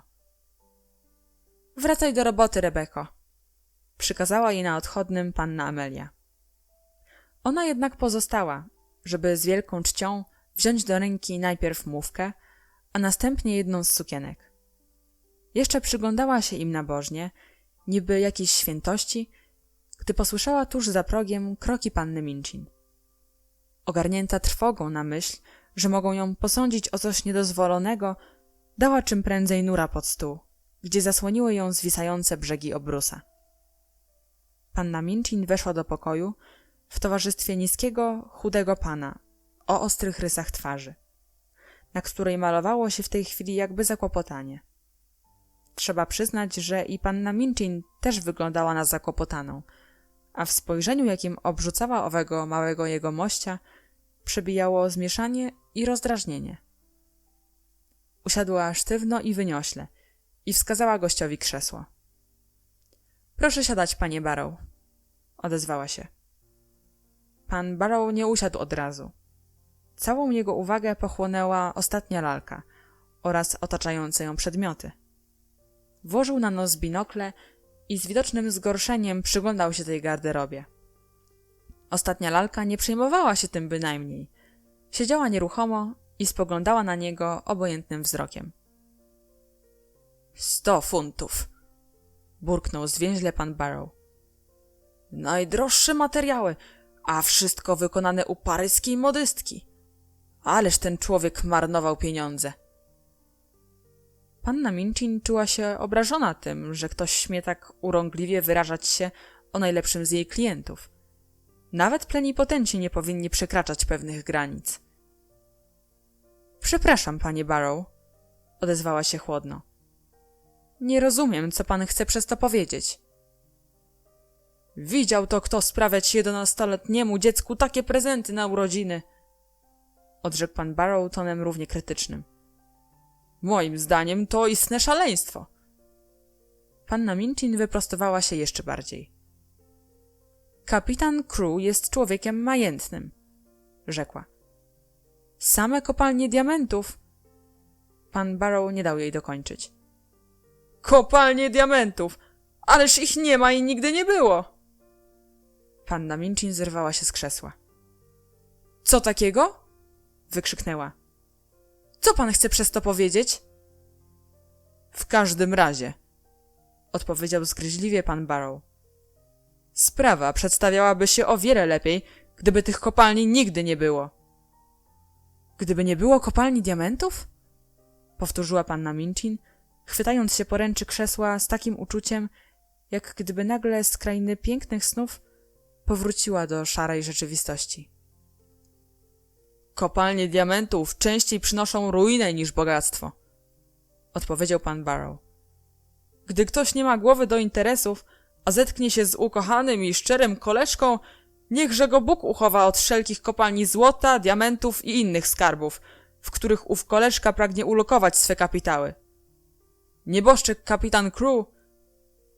Panna Minchin jęknęła, przerywając okrzykiem. Nieboszczyk? Nieboszczyk? Czyżby pan przyszedł mi oznajmić, że kapitan Crew... Nie żyje, proszę pani, odpowiedział pan Barrow szorstkim głosem. Zmarł z gorączki tropikalnej, do której dołączyły się jej kłopoty majątkowe. Gdyby nie te kłopoty, może by go gorączka nie zmogła, a gdyby nie ta gorączka, może by przeżył jakoś owe kłopoty. Kapitan Crew nie żyje. Panna Minchin opadła ciężko z powrotem na krzesło. Słowa, które usłyszała przed chwilą, obudziły w niej silny niepokój. Jakież to były te kłopoty? Zapytała. Kopalnie diamentów, kochani koleżkowie i ruina materialna, odpowiedział pan Barrow. Panna Minchin oniemiała na chwilę. Ruina, wyjąkała. Stracił wszystko co do grosza. Ten człowiek miał za wiele pieniędzy. Jego kochany koleżka miał bzika na punkcie kopalni diamentów. No i wpakował w nie wszystkie pieniądze, nie tylko swoje, ale i kapitana. A w końcu przepadł, jak kamień w wodę. Kapitan Crew był już chory na febrę, gdy doszła do niego ta wiadomość. Wstrząs okazał się zbyt silny. Kapitan zmarł w malignie, bredząc o swej córce. I nie zostawił ani grosza. Teraz panna Minchin zrozumiała, o co idzie. Nigdy w życiu nie zadano jej równie ciężkiego ciosu. Cios ten wymiótł nagle z jej wzorowego pensjonatu najlepszą z jej uczennic i najmożniejszego z jej klientów. Miała takie uczucie, jakby ją znieważono i okradziono. I jakby kapitan Crew, Sara i pan Barrow w równej mierze zasługiwali na surowe napiętnowanie. Więc pan chce mi powiedzieć, krzyknęła, że on nic nie zostawił? Że Sara nie posiada żadnych pieniędzy? Że jest żebraczką? Że na mej opiece zostawiono ubogą dziewczynę, która dotąd uchodziła za dziedziczkę wielkiego majątku? Pan Barrow był człowiekiem sprytnym i wyrachowanym, więc pomyślał o tym, by jak najprędzej uwolnić się od wszelkiej odpowiedzialności. Tak, to nie ulega wątpliwości, łaskawa pani, odpowiedział. Dziewczyna została bez grosza. i została na pani opiece, ponieważ nie słyszałem, by miała jakichś krewnych. Panna Minchin zerwała się z miejsca i podbiegła ku drzwiom. Miało się wrażenie, że chce je otworzyć i wybiec z pokoju, by przerwać wesołą i nieco hałaśliwą zabawę dziewczynek siedzących przy podwieczorku. Ach, to okropne! Odezwała się.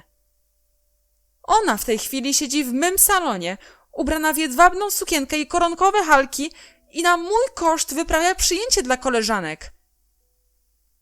Jeżeli wyprawia przyjęcie, to tylko na koszt pani, odpowiedział chłodno pan Barrow. Firma Barrow i Skipworth nie przyjmuje za to odpowiedzialności. Kapitan Crew nie uregulował nawet naszego rachunku, sięgającego olbrzymiej sumy. Panna Minchin odwróciła się od drzwi, kipiąc narastającym oburzeniem. To wszystko, o czym się teraz dowiadywała, było tak straszne, jak najgorszy koszmar senny. Oto, co mnie spotkało! Zawołała. Tak byłam zawsze pewna jego wypłacalności, że sama pokrywałam najróżnorodniejsze wydatki na to dziecko. To ja płaciłam rachunki za tę kosztowną lalkę i fantastyczną garderobę. Ta dziewczynka musiała mieć wszystko, czego tylko jej się zachciało. Miała własny powozik, kucyka, pokojówkę, a za to wszystko płaciłam ja od czasu, gdy mi przysłano ostatni czek. Pan Barrow, zdawszy relacje z suchych faktów i wyjaśniwszy stanowisko swej firmy, nie miał już ochoty pozostawać dłużej i słuchać utyskiwań panny Minchin, zwłaszcza, że nie żywił szczególnej sympatii dla nadąsanych właścicielek pensji dla dziewcząt. Zauważył więc. Najlepiej pani uczyni, nie płacąc za nic więcej. Chyba że ma pani ochotę robić prezenty tej młodej panience. Ona już nie posiada ani grosza własnego majątku. Ale cóż ja teraz zrobię? Dopytywała się natarczywie panna Minchin, jak gdyby była przekonana, że obowiązkiem pana Barrow jest wynagrodzenie jej strat. Cóż ja teraz zrobię? Nic już zrobić nie można, odparł pan Barrow, składając okulary i chowając je do kieszeni. Kapitan Crew nie żyje. Dziecko zostało na łasce losu. Nikt oprócz pani nie ponosi za nią odpowiedzialności. Ja nie przyjmuję tej odpowiedzialności. Nikt mi nie może jej narzucić! Krzyknęła panna Minchin, blednąc w wściekłości. Pan Barrow zbierał się do wyjścia. To nie moja sprawa, proszę pani, odrzekł obojętnie. W każdym razie firma Barrow i Skipworth nie ponosi za nic odpowiedzialności. Bardzo pani współczuję, rzecz oczywista. Jeżeli pan myśli, że podejmę się opieki nad nią, to się pan grubo myli! Wykrzyknęła panna Minchin. Oszukano mnie! Okradziono! Ja ją wyrzucę na ulicę! Gdyby panna Minchin nie była w tej chwili zaślepiona gniewem, na pewno potrafiłaby w porę utrzymać język za zębami. Jednakże, gdy wyobraziła sobie, iż będzie obarczona tym chowanym w zbytkach dzieckiem, do którego zawsze czuła niechęć, nie zdołała już zapanować nad sobą. Tymczasem pan Barrow spokojnym krokiem zmierzał ku drzwiom. Ja bym jednak tego nie robił na pani miejscu, zauważył. Nie byłoby to rozważne. Gdyby wyrzucono na bruk uczennicę bez grosza, pozbawioną opieki sierotę, zaraz rozeszłyby się niemiłe plotki o pani zakładzie.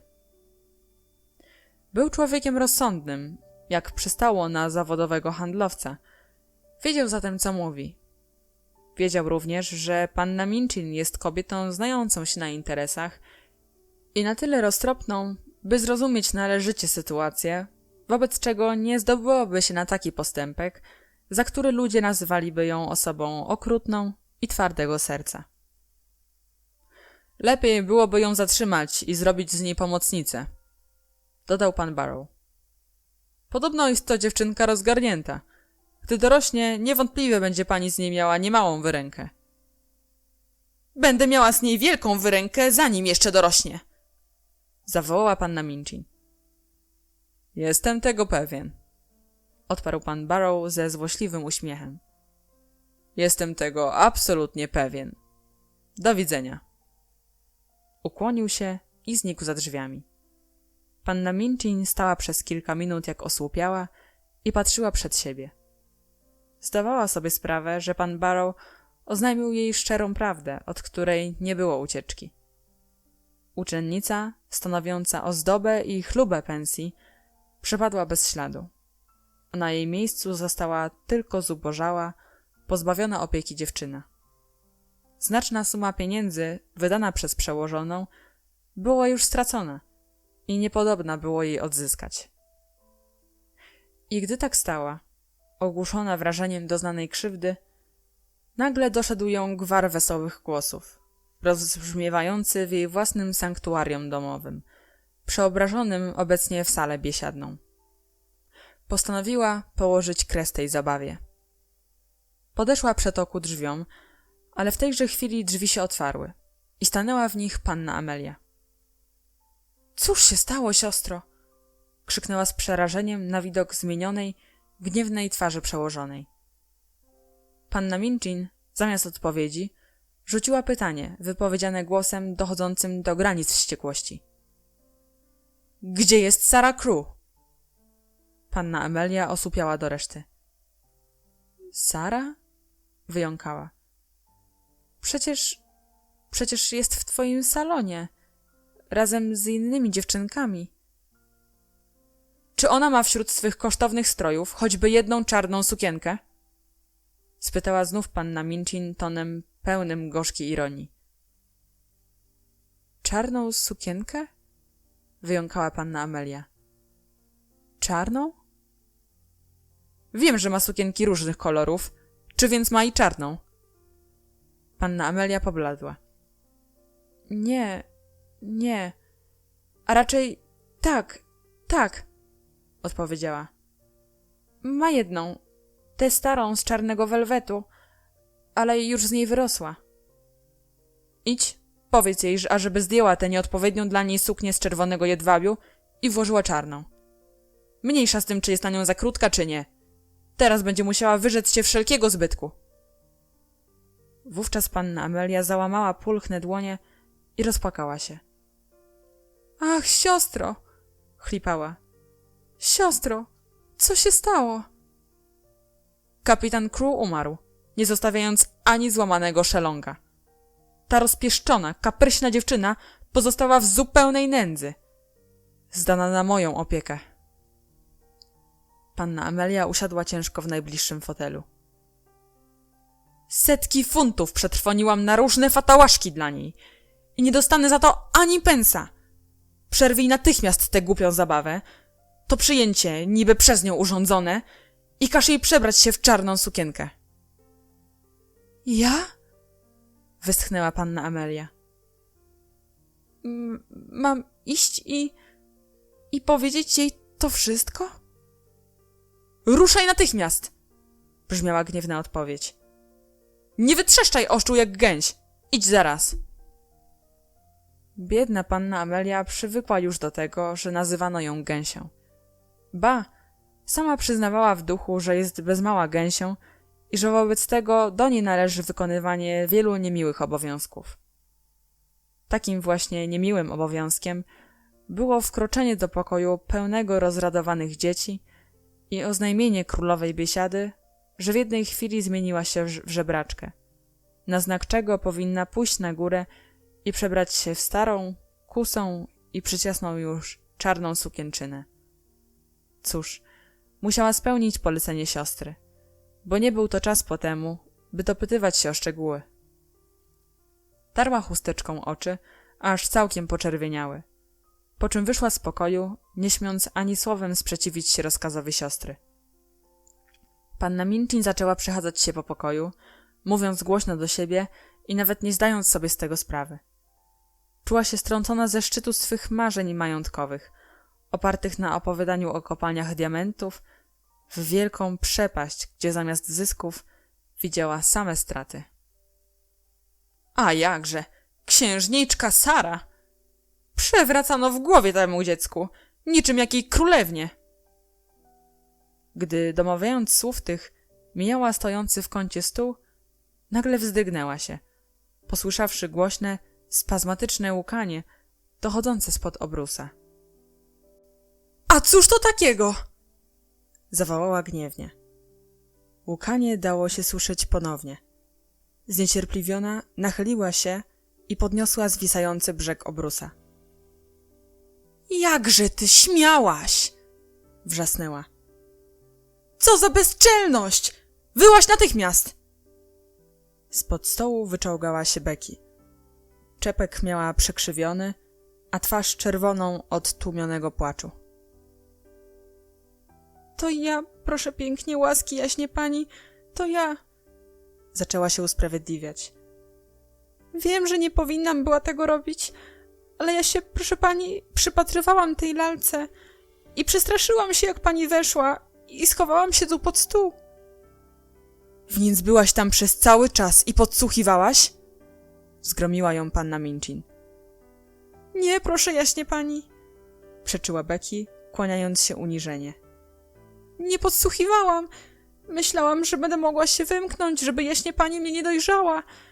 Ale mi się to nie udało, więc tu zostałam. Ja nie podsłuchiwałam, proszę jaśnie pani. Gdzieżbym śmiała? Ale cóż na to poradzę, żem trochę coś posłyszała? Naraz jakby pozbyła się strachu wobec groźnej chlebodawczyni. Och, proszę jaśnie pani, rzekła, zalewając się łzami. Pewnikiem pani mnie za to wyłaje, ale mnie tak strasznie żal panienki Sary, tak strasznie żal. Wyjdź stąd, rozkazała panna Minchin. Becky znów poczęła się kłaniać, a łzy już ciurkiem płynęły po jej policzkach. Dobrze, już pójdę, proszę pani, odpowiedziała, drżąc ze wzruszenia. Ale ja chciałam tylko to pani powiedzieć. Panna Sara była taką bogatą panienką, której nic, tylko wszyscy usługiwali. Jak sobie teraz poradzi bez służącej? Czy mi też pani nie pozwoli usługiwać jej, jak pomyje już wszystko w kuchni? Uwinę się prędziutko, żeby mi tylko pani dała to pozwoleństwo, bym jej służyła. Biedna też dzisiaj panna Sara. A toć niedawno przezywali ją księżniczką. Prośba ta, zamiast udobruchać pannę Minchin, rozgniewała ją jeszcze mocniej.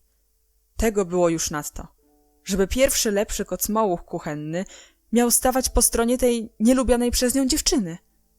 Tak właśnie, nielubianej. Panna Minchin teraz dopiero w całej pełni uświadomiła sobie, że nigdy nie lubiła Sary. Nie! Nie! To wykluczone! Krzyknęła, tupiąc nogą. Ona będzie usługiwać sama sobie i innym.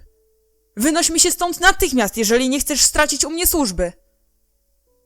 Becky zarzuciła fartuch na głowę i umknęła czym prędzej do sutereny, gdzie usiadła wśród żądli i garnków i płakała długo, boleśnie. Zupełnie jak to w bajce, westchnęła. Tam też opowiadają o księżniczkach, co zostały wygnane w świat. Panna Minchin nigdy jeszcze nie wyglądała tak sztywno i groźnie, jak w parę godzin po opisanych zajściach, gdy na jej wezwanie stawiła się przed nią Sara. Tymczasem Sara miała wrażenie, jakby jej niedawne przyjęcie urodzinowe było albo snem, albo też czymś, co wydarzyło się przed wieloma laty. I to w życiu nie jej samej, ale zgoła innej dziewczynki.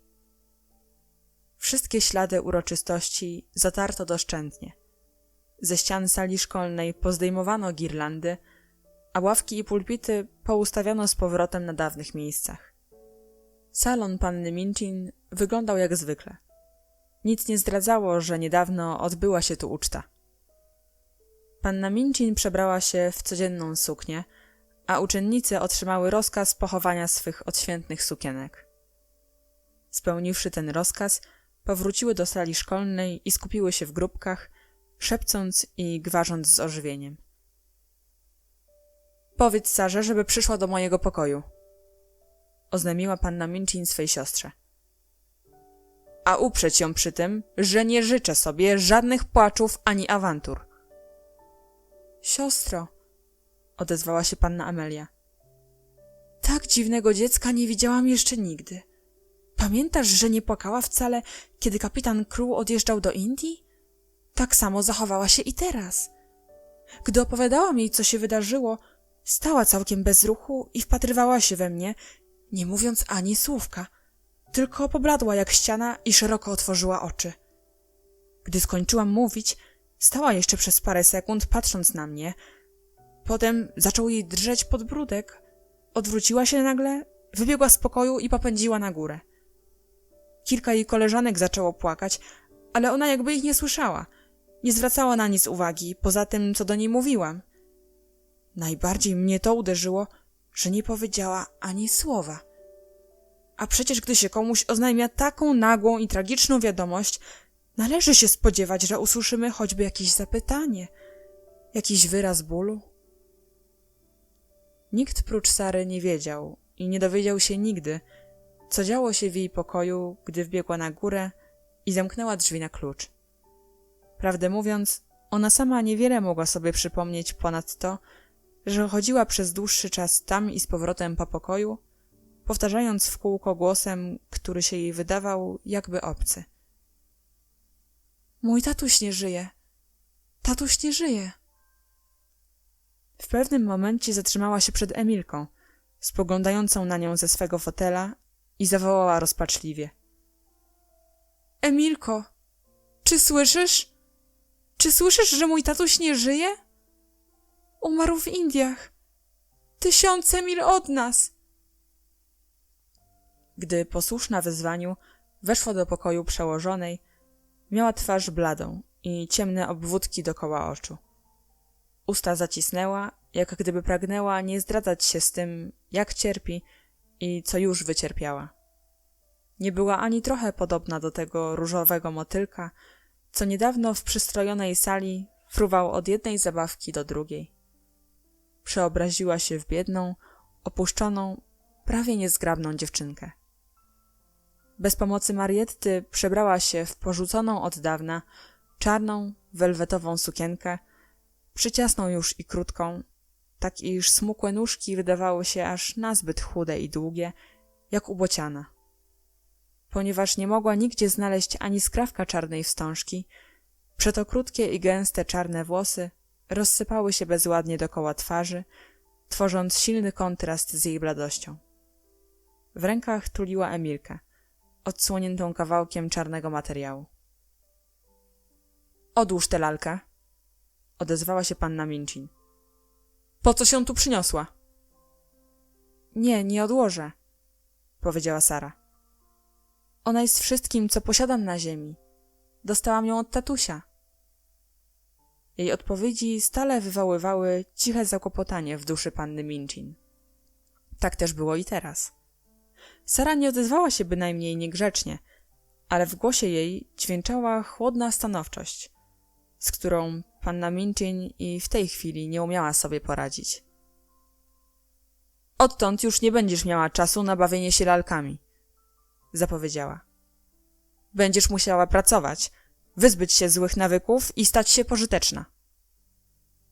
Sara utkwiła w nią wielkie, o dziwnym wyrazie oczy i nie powiedziała ani słowa.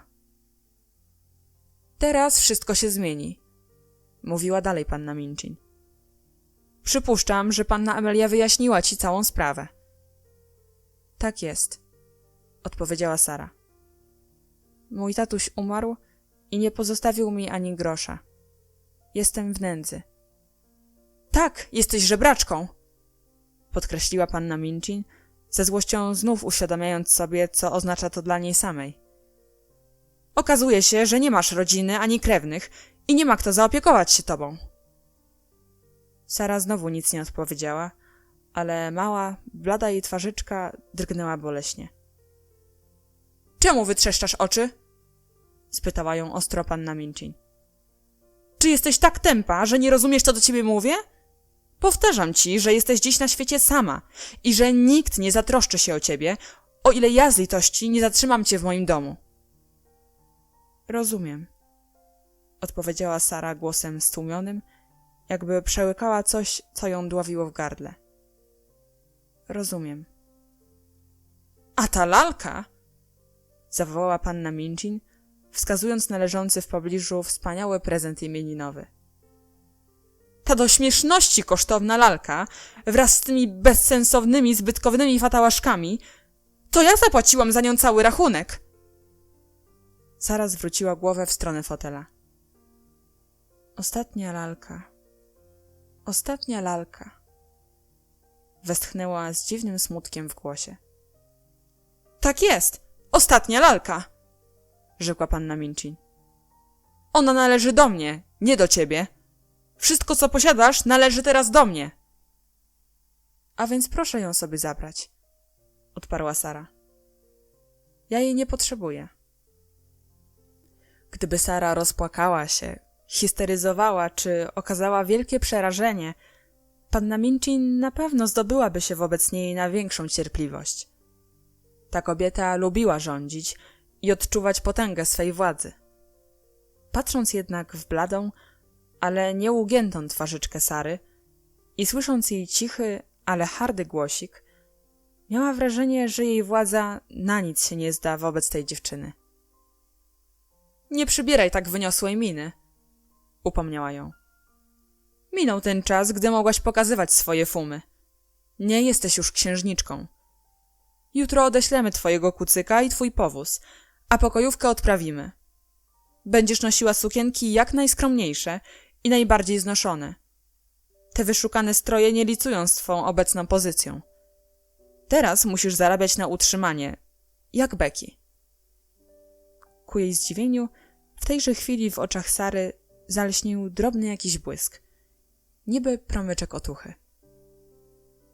Czy będę mogła pracować? Zapytała Sara. Jeżeli będę mogła pracować, to jeszcze pół biedy. A co będę robiła? Będziesz robiła wszystko, co ci każą, brzmiała odpowiedź. Jesteś dzieckiem pojętnym i uczysz się wszystkiego z łatwością. Jeżeli więc będziesz starała się być pożyteczna, to pozwolę ci tu pozostać. Mówisz dobrze po francusku, więc możesz pomagać w nauce młodszym dziewczynkom. Będzie mi wolno? Zawołała Sara.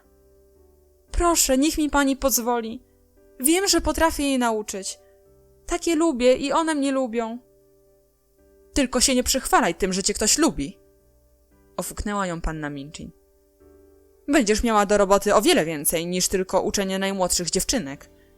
Będziesz chodziła po sprawunki, pomagała w kuchni i sprzątała w sali szkolnej. Jeżeli nie będę z ciebie zadowolona, to cię odprawię. Pamiętaj o tym. A teraz odejdź. Sara stała jeszcze przed chwilę, wpatrując się w przełożoną, a w jej młodej główce ważyły się dziwne, głęboko utajone myśli.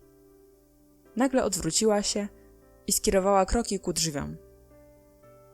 Zatrzymaj się, upomniała ją znów panna Minchin. Czy nie masz zamiaru mi podziękować?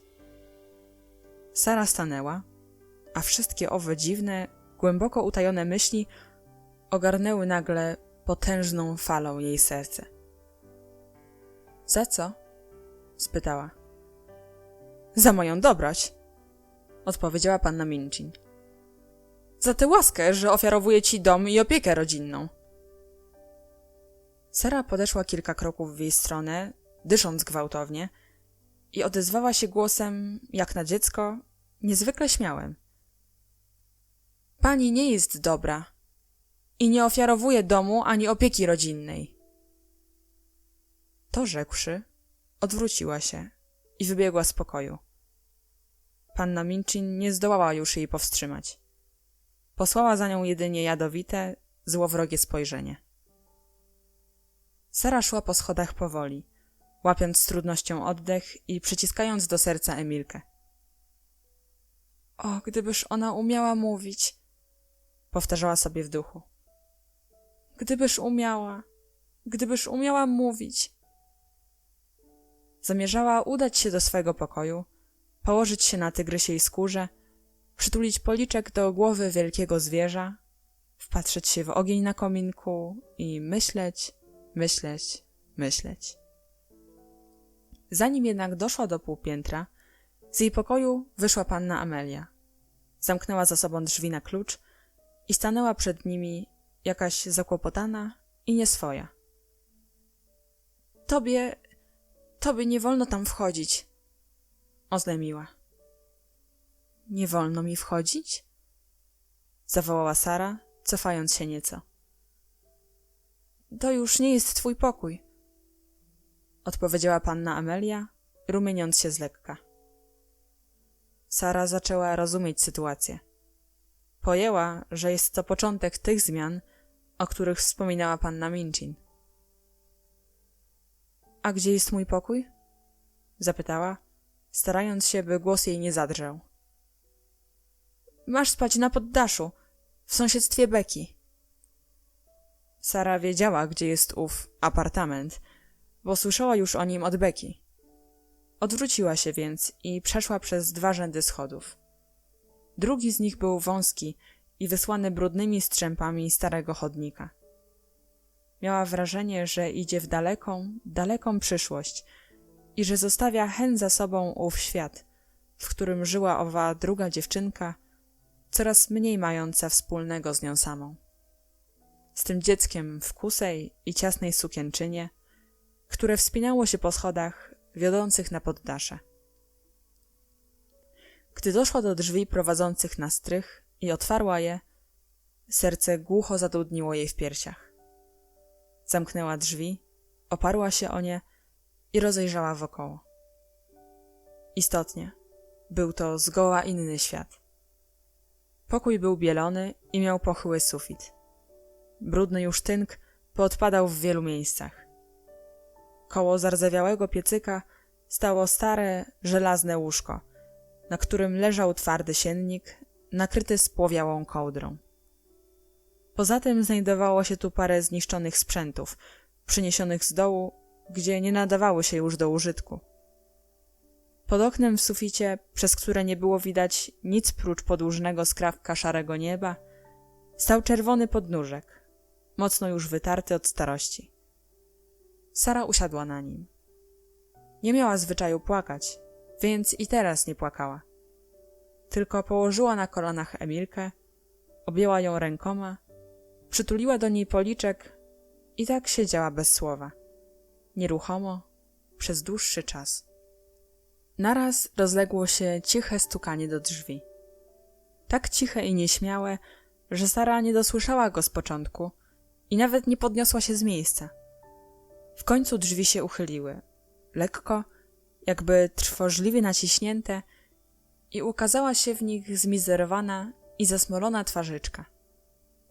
Była to twarz Becky.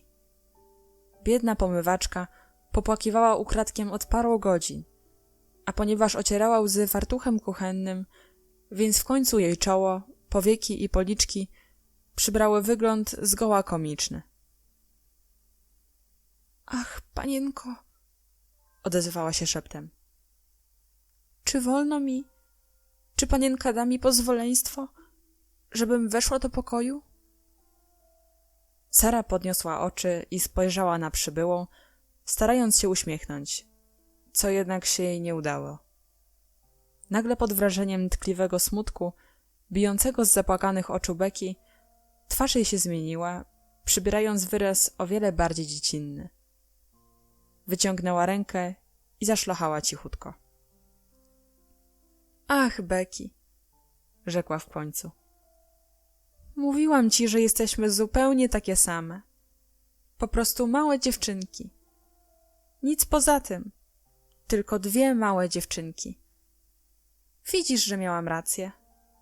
Teraz między nami nie ma żadnej różnicy. Nie jestem już księżniczką. Becky podbiegła do niej, uklękła obok, pochwyciła jej rękę i przytuliła ją do piersi, łkając z przywiązania i współczucia. O nie, panienko! Zawołała, zacinając się ze wzruszenia. Cokolwiek się panience przydarzy, panienka zawsze pozostanie księżniczką i nic nigdy tego nie zmieni. Rozdział 8. Na poddaszu. Pierwszej nocy spędzonej na poddaszu Sara nigdy nie zapomniała. Przeżyła podczas niej chwilę ciężkiej, niedziecięcej boleści, z której nigdy w życiu nie zwierzyła się nikomu, nawet najbliższym osobom. Nikt bowiem nie zdołałby jej zrozumieć. Bądź co bądź, Dobre było choć to, że gdy leżała bezsennie w ciemności, jej smutne myśli rozpraszała od czasu do czasu niezwykłość i obcość tego miejsca. Dobrze, że jej drobne ciałko przypominało jej, iż w świecie istnieją rzeczy materialne. Mimo to jednak, w miarę jak upływała noc, Sara zapominała o niewygodzie, o tym, gdzie się znajduje, o całym świecie, ogarnięta tylko jedną myślą. Mój tatuś nie żyje. Mój tatuś nie żyje. Zaczęła w kółko powtarzać szeptem te słowa. Dopiero długo potem uświadomiła sobie, że łóżko jest tak twarde, iż trzeba przewracać się z boku na bok, by znaleźć dogodną pozycję. Że ciemność jest jak gdyby bardziej gęsta niż zwykle i że wiatr wśród kominów na dachu wyje i zawodzi niby jakaś żyjąca, nieszczęśliwa istota. Niebawem dołączyło się do tego wycia coś jeszcze straszniejszego.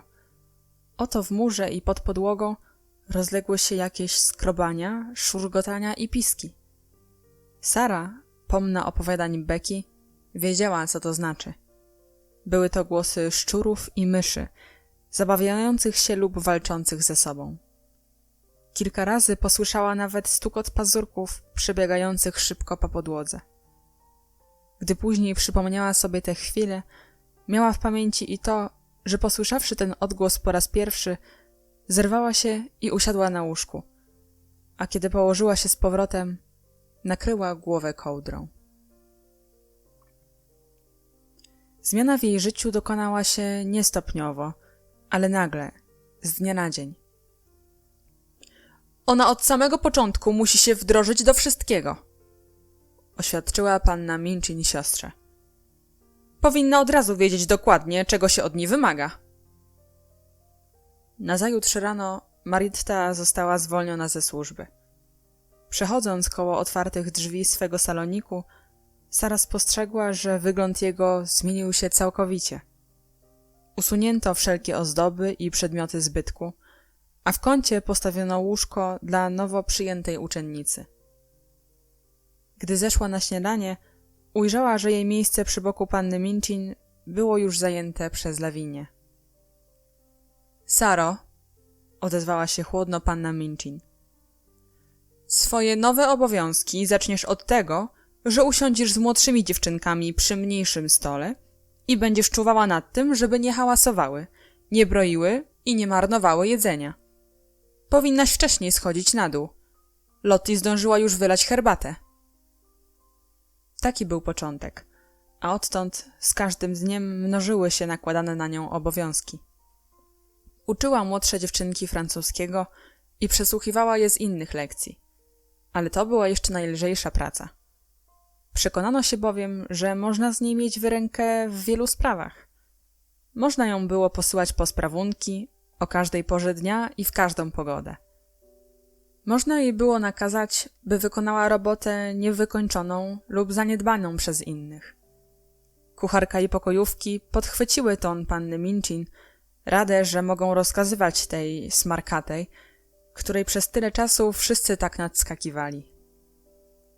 Przez pierwsze 2 miesiące Sara mniemała, że uległością, gorliwym wypełnianiem swych powinności oraz potulnym znoszeniem wszelkich łajań zdoła zmiękczyć serca tych, którzy obchodzili się z nią tak surowo.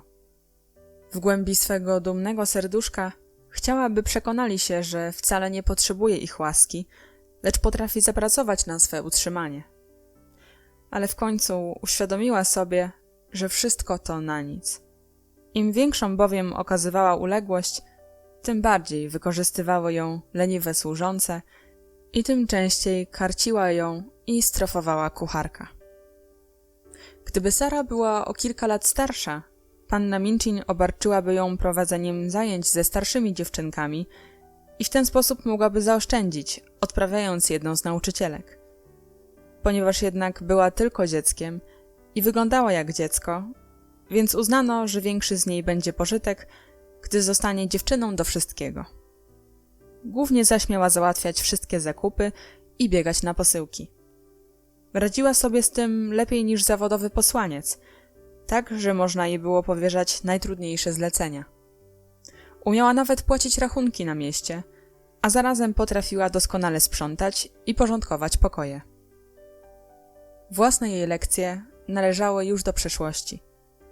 Nie miała teraz czasu na naukę i dopiero po całym żmudnym dniu spędzonym na bieganiu i wypełnianiu różnych poleceń mogła, na co z niechęcią jej zezwolono, chodzić późnym wieczorem do opustoszałej sali szkolnej i ślęczeć w samotności nad stosami starych książek. Jeżeli nie będę sobie przypominała tego, czego się nauczyłam, to wkrótce zapomnę wszystko, mówiła sama do siebie. Jestem już niemal dziewczyną kuchenną, a jeżeli ponadto nic nie będę umiała, to stanę się zupełnie podobna do biednej Beki. Ciekawe, czy potrafiłabym zapomnieć wszystko i nie wiedzieć, jak czyta się wyrazy francuskie lub ile żon miał Henryk VIII. Jedną z najosobliwszych stron nowego życia Sary była zmiana jej pozycji wśród uczennic. Nie dość, że przestała odgrywać wśród nich rolę jakby małej księżniczki, ale zdawała się wręcz nie należeć już do ich grona. Była ciągle tak zajęta robotą, że ledwo miała sposobność zamienić słowo z którąś z koleżanek. Zresztą zauważyła, iż panna Minchin patrzy na te kontakty niełaskawym okiem. Nie życzę sobie, by ta dziewczyna spoufalała się i rozmawiała z uczennicami, oświadczyła przełożona. Dziewczęta lubią się wzruszać, a gdy ona zacznie opowiadać im o sobie różne romantyczne bzdury, zaraz w ich oczach stanie się nieszczęśliwą bohaterką i rodzice zrażą się do mojego zakładu. Lepiej, żeby była zupełnie na uboczu, zgodnie ze swoją pozycją. Ja daję jej dach nad głową, a więcej nie ma prawa ode mnie wymagać. Sara nie wymagała wiele i zbyt była dumna, by nadal przestawać z dziewczynkami, które najwidoczniej zaczęły się krępować i czuć się nieswojo w jej towarzystwie. Uczennice panny Minchin były w większości statkiem głupiutkich, młodych gąsek. Przywykłe do wygód i dostatków. Gdy więc sukienki Sary stawały się coraz krótsze i brudniejsze, gdy w jej bucikach pokazały się dziury i gdy poczęła na każde zawołanie kucharki chodzić z koszykiem do miasta po zakupy, nauczyły się przemawiać do niej takim tonem, jakim się mówi do służącej. Pomyśl tylko, i ta dziewczyna była właścicielką kopalni diamentów! Drwiła Lawinia.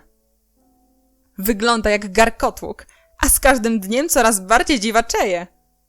Nigdy nie lubiłam jej zbytnio, ale teraz po prostu nie mogę ścierpieć, gdy tak przygląda się ludziom, nie mówiąc ani słowa. Zupełnie jakby chciała zgłębić ich myśli. Bo też chcę je zgłębić, odpowiedziała Sara bez wahania, usłyszawszy to. Właśnie dlatego przyglądam się niektórym ludziom. Lubię wiedzieć, jacy oni naprawdę są i rozmyślać nad tym. Trzeba nadmienić, że Sara kilkakrotnie uniknęła różnych przykrości, bez słowa przyglądając się uważnie Lawinii, która zawsze rada była komuś dokuczyć, a szczególnie chętnie dałaby się we znaki swej dawnej rywalce. Sara nigdy nikomu nie dokuczała, ani też nie wtrącała się do niczyich spraw. Pracowała jak najemnica. Dreptała po mokrych ulicach, dźwigając koszyki i paczki. Zmagała się z dziecięcym roztrzepaniem małych dziewczynek, którym pomagała w nauce francuskiego. Ponieważ ubranie jej stawało się z każdym dniem brudniejsze, a wygląd coraz bardziej zaniedbany, uznano, iż powinna jadać posiłki w suterenie. Słowem, obchodzono się z nią jak z podrzutkiem. W sercu jej z każdym dniem narastał ból i duma, ale nikomu nie zwierzała się ze swych uczuć. Żołnierze się nie skarżą, gdy ich coś boli, powtarzała, zaciskając zęby. I ja też nie będę się skarżyła. Będę sobie wyobrażała, że jestem na wojnie. Ale bywały chwile, że jej dziecięce serduszko pękło bez bólu, gdyby nie miała oparcia w 3 życzliwych jej osobach. Pierwszą z nich, oczywiście, była Beki. Tak, właśnie ona. Przez całą tę pierwszą noc spędzoną na poddaszu, Sara doznawała niejakiej pociechy na myśl, że po drugiej stronie ściany gdzie też harcowały i piszczały szczury, znajdowała się przecież jakaś ludzka istota. W ciągu następnych nocy owo uczucie pociechy znacznie wzrosło.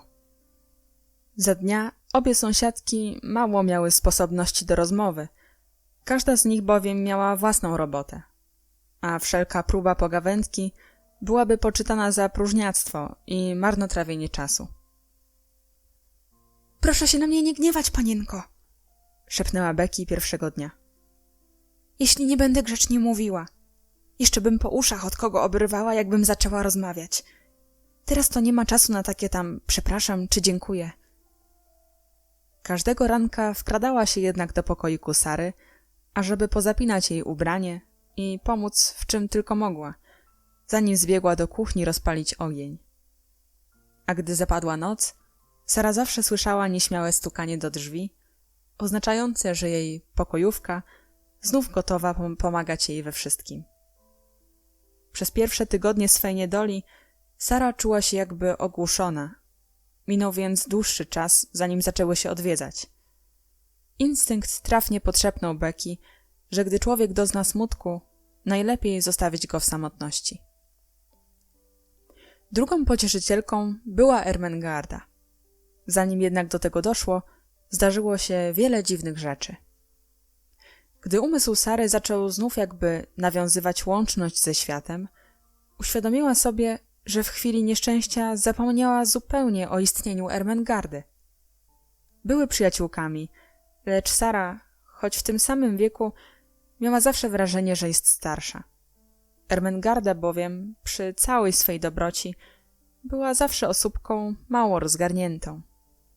Do Sary przylgnęła całym swym poczciwym i wiernym sercem. Zwracała się do niej z prośbą o pomoc w odrabianiu lekcji, słuchała każdego jej słowa i nagabywała ją o coraz nowe opowieści. Sama jednak nie umiała powiedzieć nic ciekawego i nie cierpiała książek. Nie była to więc osoba, na którą można by liczyć w prawdziwym nieszczęściu. Nic też dziwnego, że Sara o niej zapomniała. Zapomnieć było tym łatwiej, że niespodziewanie wyjechała na kilka tygodni do domu. Gdy powróciła, przez parę pierwszych dni nie widziała się z Sarą, aż dopiero pewnego razu spotkała ją, jak szła przez korytarz, niosąc na rękach cały tobołek odzieży do cerowania. Bo Sarę zdążono już nauczyć, jak łatać i cerować odzież. Twarz miała bladą i mocno zmienioną, a ubrana była w starą, przykusą sukienkę, która odsłaniała jej chude i zabłocone nóżki. Ermengarda była za mało bystra, by zachować się odpowiednio w takiej sytuacji. Nie pomyślała nawet o tym, by jakoś zagadnąć przyjaciółkę. Wiedziała wprawdzie, co się stało, jednakże nigdy nawet sobie nie wyobrażała, by Sara mogła tak wyglądać. By mogła stać się tak opuszczona, wynędzniała, biedna. Tak podobna do zwykłej służącej.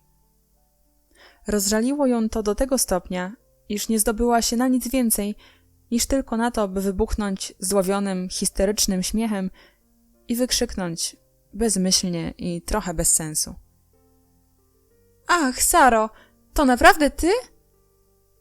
Tak, odpowiedziała Sara i nagle oblała się pąsem na myśl, która przeszła jej przez głowę. W jej oczach, które patrzyły wprost przed siebie, było coś takiego, że Ermengarda zmieszała się jeszcze bardziej, mając wrażenie, jakby Sara zmieniła się w jakąś inną, dotąd jeszcze nieznaną dziewczynkę. Wzięło się to może stąd, iż Sara stała się nagle biedna i musiała pracować równie ciężko jak Becky. Ach, zająknęła się. Jak się masz? Sama nie wiem jak, odpowiedziała Sara. A jak ty się miewasz? Ja dobrze, odrzekła z zakłopotaniem Ermengarda i bezradnie zaczęła przemyśliwać nad tym, by powiedzieć coś takiego, co by tchnęło większą serdecznością. Czy jesteś bardzo nieszczęśliwa? Wykrztusiła wreszcie. Wówczas Sara dopuściła się postępku niesprawiedliwego. Zbolało jej serce, nabrzmiało wielkim gniewem i potrzepnęło jej, że najlepiej będzie nie wdawać się w rozmowę z tak głupią istotą. A jak myślisz? Odparła ostro. Może uważasz, że jestem bardzo szczęśliwa? I odeszła, nie mówiąc już ani słowa. Z biegiem czasu uświadomiła sobie, że gdyby nieszczęście nie przesłoniło jej całego świata, wiedziałaby, iż biedną, tępą Ermengardę trudno było winić za jej niezręczność i nietakt. Jednakże ból, który musiała znosić, obudził w niej nadmierną wrażliwość. Wszystkie są jednakowe, pomyślała sobie. Ona nawet nie chce ze mną rozmawiać, bo wie, że inne ode mnie stronią. Przez kilka tygodni coś jakby odgradzało je od siebie. Gdy przypadkiem się spotykały, Sara odwracała oczy w inną stronę, a Ermengarda czuła się zbyt skrępowana i zakłopotana, by ją zagadnąć. Czasami, mijając się, skinęły sobie głową, a zdarzało się, że w ogóle się nie witały. Panna Minchin ułatwiała im to tak wybornie, że w końcu prawie nie spotykały się już ze sobą. W owym to czasie zauważono, że Ermengarda jeszcze bardziej zgłupiała i że minę ma osowiałą i nieszczęśliwą. Całymi dniami siadywała na parapecie okna i spoglądała na dwór, nie odzywając się do nikogo słowem. Pewnego razu Jessie, przechodząc koło okna, zatrzymała się i spojrzała na nią zdumiona. — Czemu płaczesz, Ermengardo? — zapytała. — Ja nie płaczę — odpowiedziała Ermengarda zdławionym, niepewnym głosem. — Ależ płaczesz! — stwierdziła Jessie. — Właśnie ogromna łza spłynęła ci z koniuszka nosa, a za nią płynie druga. — A niech sobie płynie! — żachnęła się Ermengarda. — Jestem nieszczęśliwa, więc niech nikt się do mnie nie wtrąca.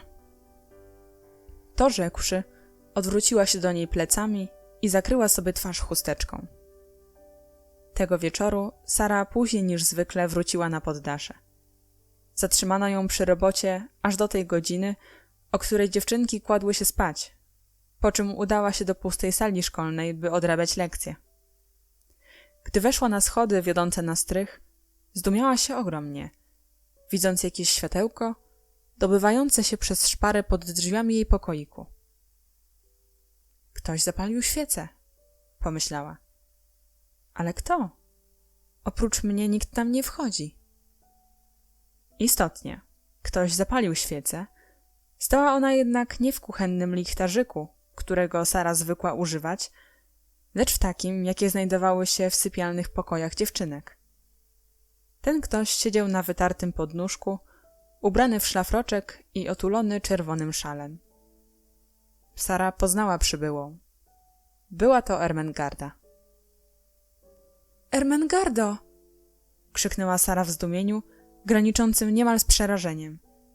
— Ależ narażasz się na nieprzyjemności! Ermengarda wstała z podnóżka i podreptała przez pokój, szurając zbyt wielkimi na nią pantoflami. Jej oczy i nos były czerwone od płaczu. — Wiem, że się narażam. Gdyby mnie przyłapano — odpowiedziała Ermengarda. — Ale ja o to nie dbam. Nie dbam wcale. Ach, Saro, powiedz mi, co się stało? Czemu przestałaś mnie kochać? W głosie jej była jakaś dziwna nuta, tak że Sarę znów coś zaczęło dławić w gardle. Ten ton prostoduszny i serdeczny przypomniał jej dawną Ermengardę, która pragnęła zostać jej najlepszą przyjaciółką. I mówił zgoła co innego, niż zdawało się wyrażać jej zachowanie w ciągu ostatnich kilku tygodni. — Ja cię kocham — odparła Sara. — Ale widzisz, teraz wszystko się zmieniło. Myślałam, że i ty się zmieniłaś. Ermengarda szeroko otworzyła zapłakane oczy. — Ależ to ty się zmieniłaś! — zawołała. — Nawet nie chciałaś rozmawiać ze mną. Sama nie wiedziałam, co mam zrobić. Tak, to ty się zmieniłaś od czasu mojego powrotu. Sara zamyśliła się. zrozumiała, że popełniła omyłkę. Tak, to ja się zmieniłam, odpowiedziała. Ale w inny sposób niż ci się wydaje. Panna Minchin nie życzy sobie, żebym rozmawiała z dziewczynkami i prawie żadna ze mną nie rozmawia. Myślałam, że może i ty nie chcesz, dlatego starałam się schodzić ci z drogi. Och, Saro! Zawołała Ermengarda z wyrzutem, niemal płacząc, po czym obie spojrzały sobie w oczy i rzuciły się w objęcia. Przez kilka minut czarna główka Sary spoczywała na ramieniu spowitym w czerwony szal. Ach, jakże czuła się osamotniona przez cały ten czas, gdy Ermengarda zdawała się od niej stronić. Następnie usiadły razem na podłodze. Sara objęła ramieniem kolana, a Ermengarda otuliła ją swoim szalem, patrząc z uwielbieniem w jej przedziwne, wielkie oczy. Już nie mogłam dłużej tego wytrzymać, zwierzała się. Może ty byś mogła żyć beze mnie, Saro, ale ja bez ciebie nie mogę. Dlatego dziś wieczorem, gdy płakałam pod kołdrą, przyszło mi nagle na myśl, by po cichu wejść do ciebie na górę i prosić cię, żebyśmy znów mogły być przyjaciółkami.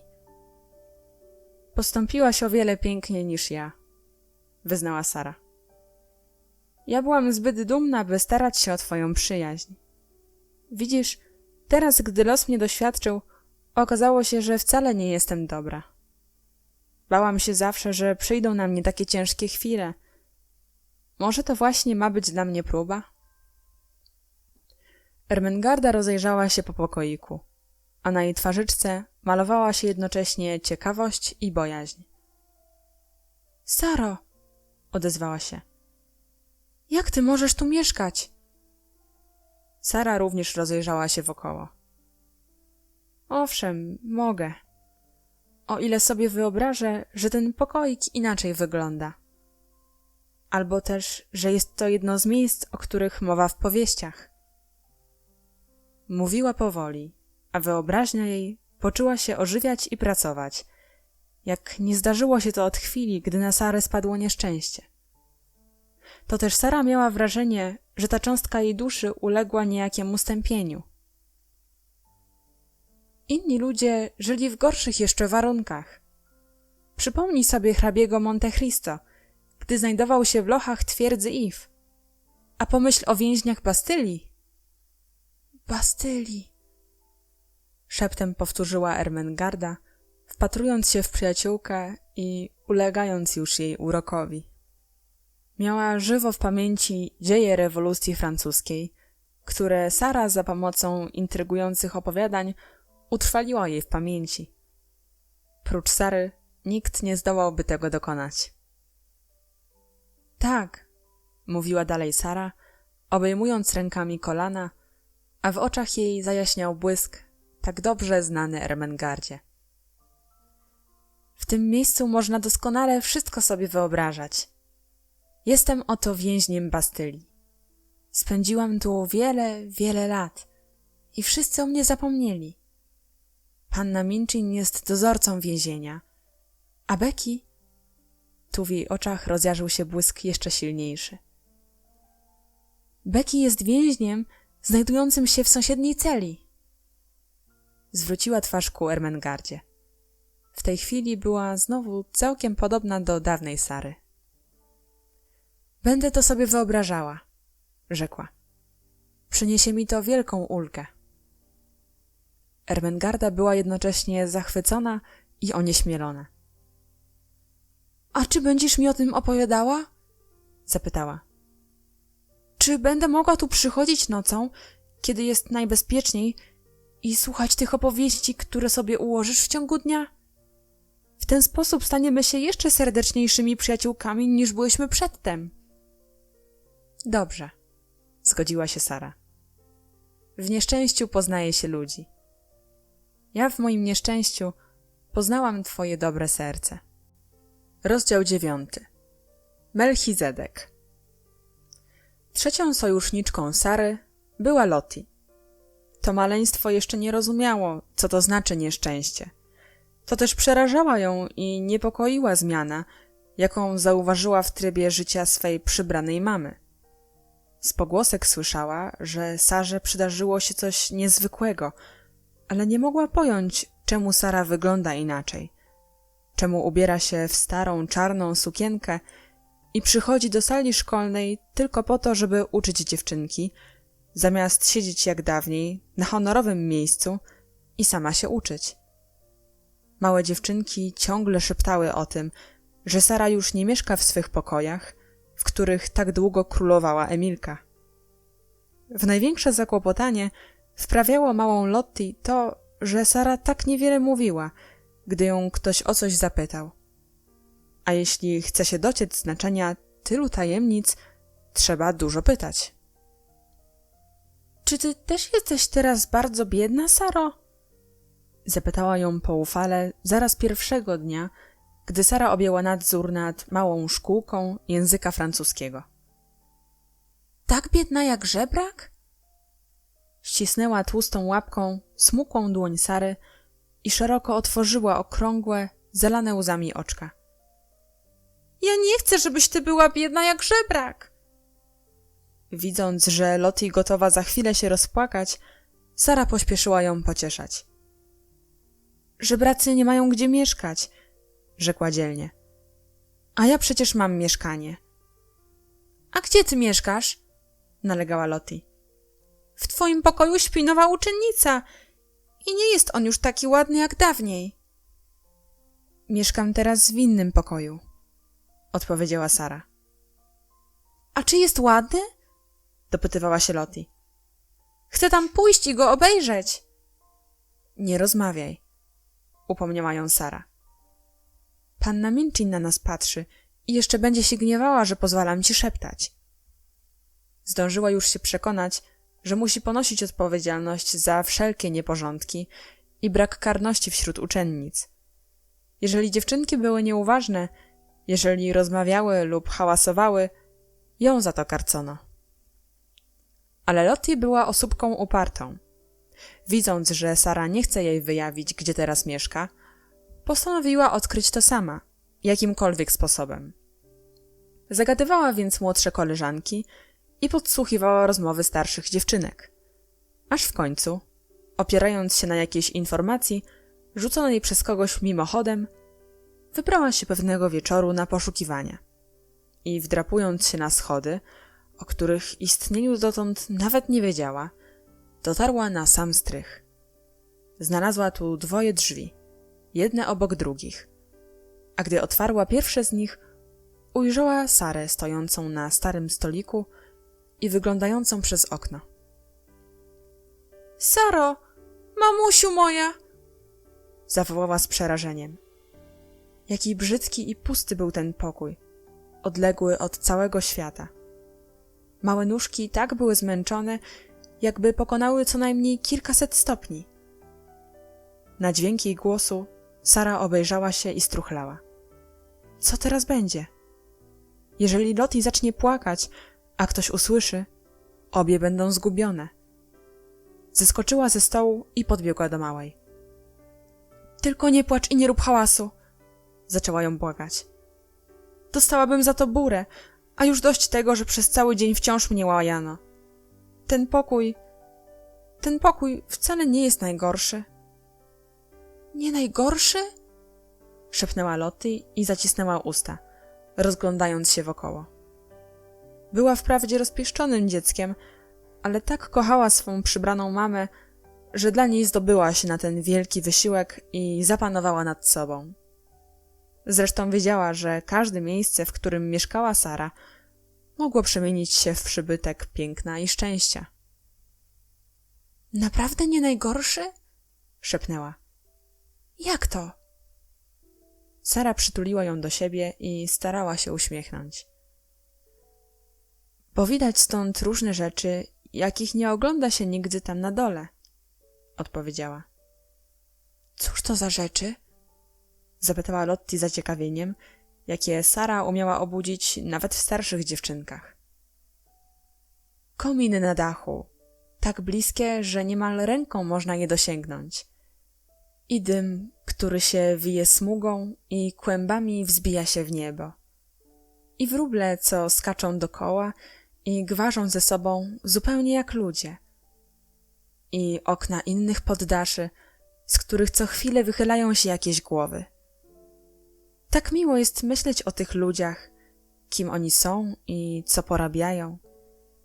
I tak tu wysoko, wysoko, jakbym się znajdowała w jakimś innym świecie. Oj, chciałabym to zobaczyć! Zawołała Lottie. Podsadź mnie w górę! Sara podniosła ją i postawiła na starym stoliku, po czym obie oparły się o krawędź skośnego okna i wyjrzały na świat. Kto nie spoglądał z takiej wysokości, ten nawet nie pojmuje, jak niezwykły widok roztoczył się przed oczami obu dziewczynek. Oto zewsząd rozpościerały się dachówki, zbiegające ukośnie ku rynnom. Wróble, które miały tu swe siedliska, ćwierkały i skakały wokoło, nie okazując najmniejszej trwogi. Dwa z nich usiadły na szczycie najbliższego komina i kłóciły się ze sobą, póki jeden nie podziobał i nie wypędził swego towarzysza. Okno na pobliskim strychu było zamknięte, gdyż sąsiednia kamienica pozostawała niezamieszkana. Szkoda, że tam nikt nie mieszka, westchnęła Sara. To okno jest tak blisko, że gdyby tam na poddaszu mieszkała mała dziewczynka, mogłybyśmy ze sobą rozmawiać, a nawet przychodzić do siebie w odwiedziny. Jeżeli byśmy się tylko nie bały, że spadniemy z dachu. Niebo wydawało się tu znacznie bliższe, niż gdy patrzyło się na nie z ulicy. Lottie była oczarowana. Z wysokości tego okna wszystko to, co działo się w dole, wydawało się niemal czymś nierzeczywistym. Ledwie się tutaj wierzyło w istnienie panny Minchin, panny Amelii i sali szkolnej. A turkot kół na ulicy poczytać można było za dźwięk pochodzący z innego świata. Ach, Saro! Zawołała Lottie, przytulając się do opiekuńczego ramienia. Jakże mi się podoba tu na poddaszu! Jest o wiele ładniej niż tam u nas na dole. Popatrz na tego wróbelka, szepnęła Sara. Szkoda, że nie mam okruszynek, bo bym mu rzuciła. Ja mam! Półgłosem wykrzyknęła Lottie. Wczoraj kupiłam sobie ciastko i jeszcze został mi w kieszeni kawałek. Gdy rzuciły kilka okruszynek, wróbel zerwał się i odleciał na jeden z sąsiednich kominów. Widocznie nie był przyzwyczajony do serdeczności ze strony mieszkańców poddasza i zląkł się nierzuconych niespodzianie okruszyn. Ale gdy Lottie nie ruszała się, a Sara poczęła cichutko ćwierkać, jak gdyby sama była wróbelkiem, ptaszek poznał, że to, co go tak przestraszyło, było jedynie objawem gościnności. Przychylił więc główkę i z wysokości komina spoglądał na okruszyny, mrugając przy tym oczkami. Lottie ledwie potrafiła ustać spokojnie. Czy on przyfrunie? Czy się zbliży? Szeptała. Z jego spojrzenia widać, że przyfrunie, odpowiedziała Sara także szeptem. Teraz rozmyśla nad tym, czy to bezpieczne. Tak, przyleci. O, już się zbliża. Wróbelek sfrunął w dół i skoczył ku okruszynom, ale zatrzymał się w pewnej odległości i znów przechylił główkę na bok, jakby zastanawiając się, czy Sara i Lottie nie zmienią się przypadkiem w dwa duże kociska i nie rzucą się na niego. W końcu doszedł do wniosku, że dziewczynki nie są takie straszne, jak mu się wydawało, więc w kilku podrygach podbiegł bliżej, porwał lśniącym dziobkiem największą z okruszynek i zaniósł ją hen poza komin. Teraz już nas zna, rzekła Sara. Zaraz przyleci po resztę okruszynek. Wrócił, ale nie sam, bo przyprowadził ze sobą kolegę, który za chwilę odleciał i przywiódł jakiegoś swojego kuzyna. Rozpoczęli we trzech wesołą ucztę, pełną krzyku, gwaru i świergotu. Co pewien czas jednak odrywali się od jadła i przechylali łebki w bok, obserwując zachowanie się Lottie i Sary. Lottie tak była tym zachwycona, iż zapomniała o pierwszym przykrym wrażeniu, jakiego doznała, gdy weszła na poddasze. Zresztą, kiedy zeszła ze stołu i powróciła niejako do spraw ziemskich, Sara pokazała jej różne zalety i powaby pokoju, których istnienia Lottie nigdy by się nawet nie domyśliła. To moje mieszkanko takie jest maluchne i położone tak wysoko, że niemal wydaje się gniazdkiem na wierzchołku drzewa. A ten pochyły sufit jaki jest zabawny.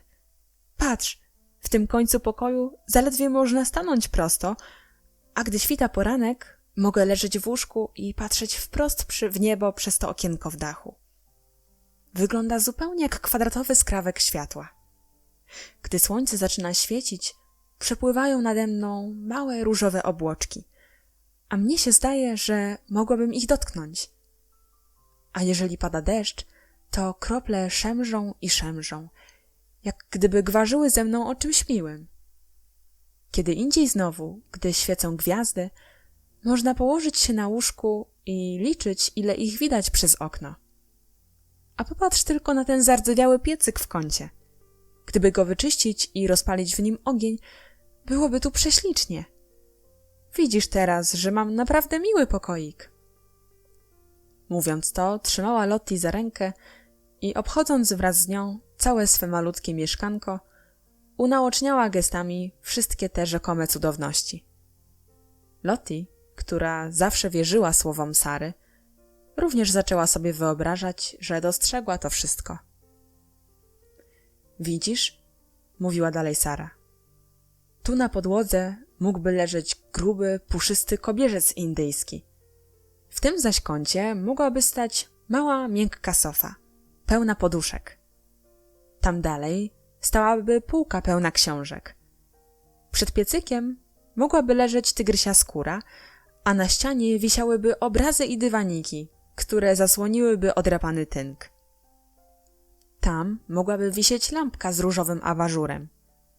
Na środku pokoju postawiłabym stolik z nakryciami do herbaty, a koło ognia szumiałby mały, pękaty imbryczek.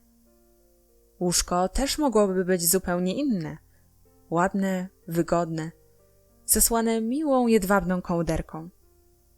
A może udałoby się nam oswoić wróbelki, żeby przylatywały do okna, stukały w szybę i prosiłyby wpuścić je do pokoju. Ach, Saro! Zawołała Lottie. Jakbym chciała tu mieszkać! Sara wreszcie skłoniła ją do powrotu i odprowadziła kawałek, a gdy wróciła na poddasze, pokój znów stał się taki jak zwykle. Czar zmyśleń roztaczanych wobec Lottie prysnął doszczętnie. Łóżko było twarde i nakryte brudnym kocem. Na bielonej ścianie widać było odpadły tynk i brudne zacieki. Podłoga była zimna i goła. Piec połamany i zardzewiały, a odrapany podnóżek, kulejący na jedną nogę, był tutaj jedynym sprzętem. Sara usiadła na nim i podparła głowę rękami. Odwiedziny i odejście Lottie spotęgowało w niej wrażenie brzydoty pokoju oraz własnej samotności. Tak, to prawdziwa pustelnia, odezwała się do siebie. Czasem wydaje mi się, że jest to chyba najbardziej odludne miejsce na świecie. Siedziała tak przez parę minut, gdy uwagę jej ściągnął jakiś szelest w pobliżu. Podniosła głowę, chcąc zobaczyć, skąd głos ten pochodzi. Gdyby była bardziej bojaźliwa, natychmiast z przerażeniem zerwałaby się ze stołka. Oto z nory wylazł, zapewne zwabiony zapachem okruszynki upuszczonej przez Lottie na podłogę, ogromny szczur. Przysiadł na tylnych łapach i uważnie węszył na wszystkie strony. Wyglądał tak pociesznie i tak przypominał siwobrodego karzełka czy skrzata, że Sara, zamiast się przestraszyć, ubawiła się jego wyglądem i minką. Wpatrywał się w nią błyszczącymi ślepkami, jak gdyby chciał ją o coś zapytać. W spojrzeniu tym przebijało takie niedowierzanie, taka niepewność, że Sarze znów przyszły do głowy dziwne myśli. Tak, rozumiem cię dobrze. Pewnie, że to ciężko być szczurem. Nikt nie żywi dla ciebie sympatii. Ludzie na twój widok zrywają się, uciekają i krzyczą: fe, jakie wstrętne szczurzysko. Mnie też nie byłoby przyjemnie, gdyby ludzie na mój widok zrywali się z miejsca, krzycząc: fe, jaka wstrętna Sara. I zastawiali na mnie pułapki, udając, że mi podają obiad. Zgoła co innego być wróbelkiem. Ale nikt nie pytał tego szczura, gdy się urodził, czy chce być szczurem. Nikt nie pytał, czy wolisz być szczurem, czy wróblem. Siedziała tak spokojnie, że szczur zaczął nabierać odwagi.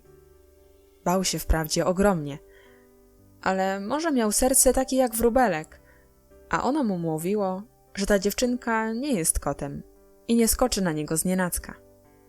Przy tym głodny był ogromnie. W norze miał żonę i liczną rodzinę, której od kilku dni nie dopisywało szczęście w łowach. Odszedł od gorzko płaczącej dziatwy i powiedział sobie, że gotów jest narazić skórę, żeby zdobyć parę okruszynek. To też ujrzawszy zdobycz, ostrożnie stanął znowu na 4 łapkach. — Chodź tu bliżej — odezwała się Sara. — Nie bój się, nie jestem pułapką.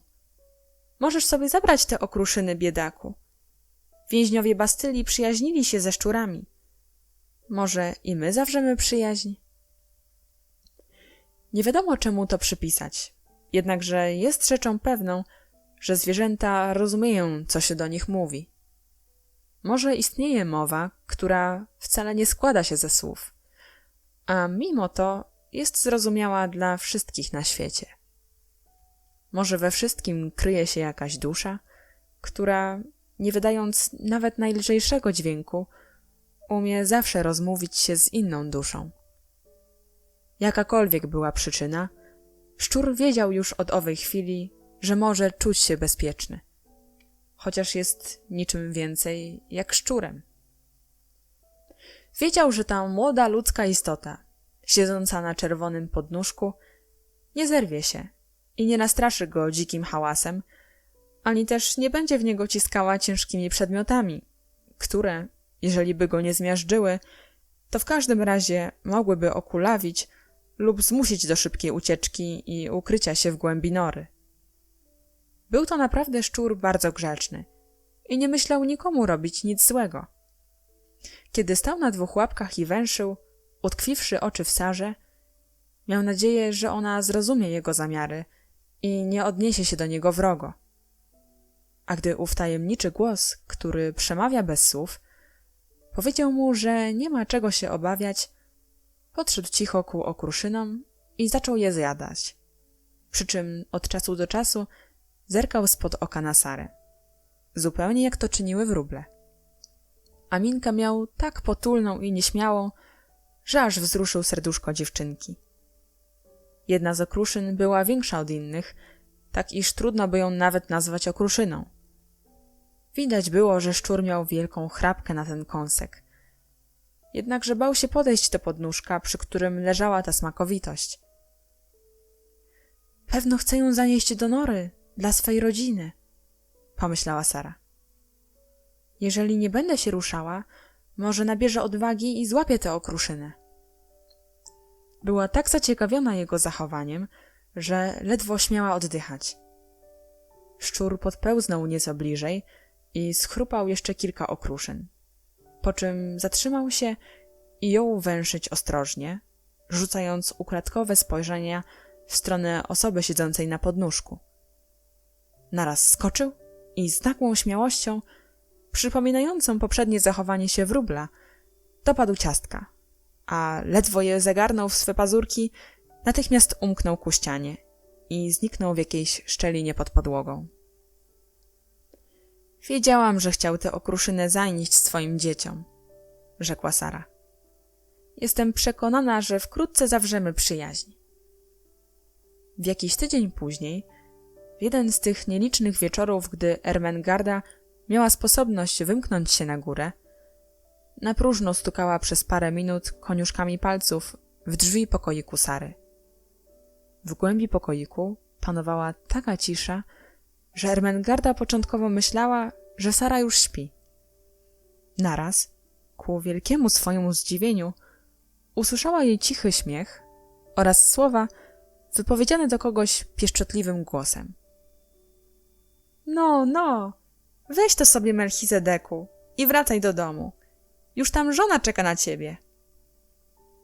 Wnet potem Sara otworzyła drzwi i ujrzała Ermengardę, stojącą na progu i wpatrującą się w nią przerażonym wzrokiem. Z kim rozmawiałaś, Saro? Spytała ją cicho Ermengarda.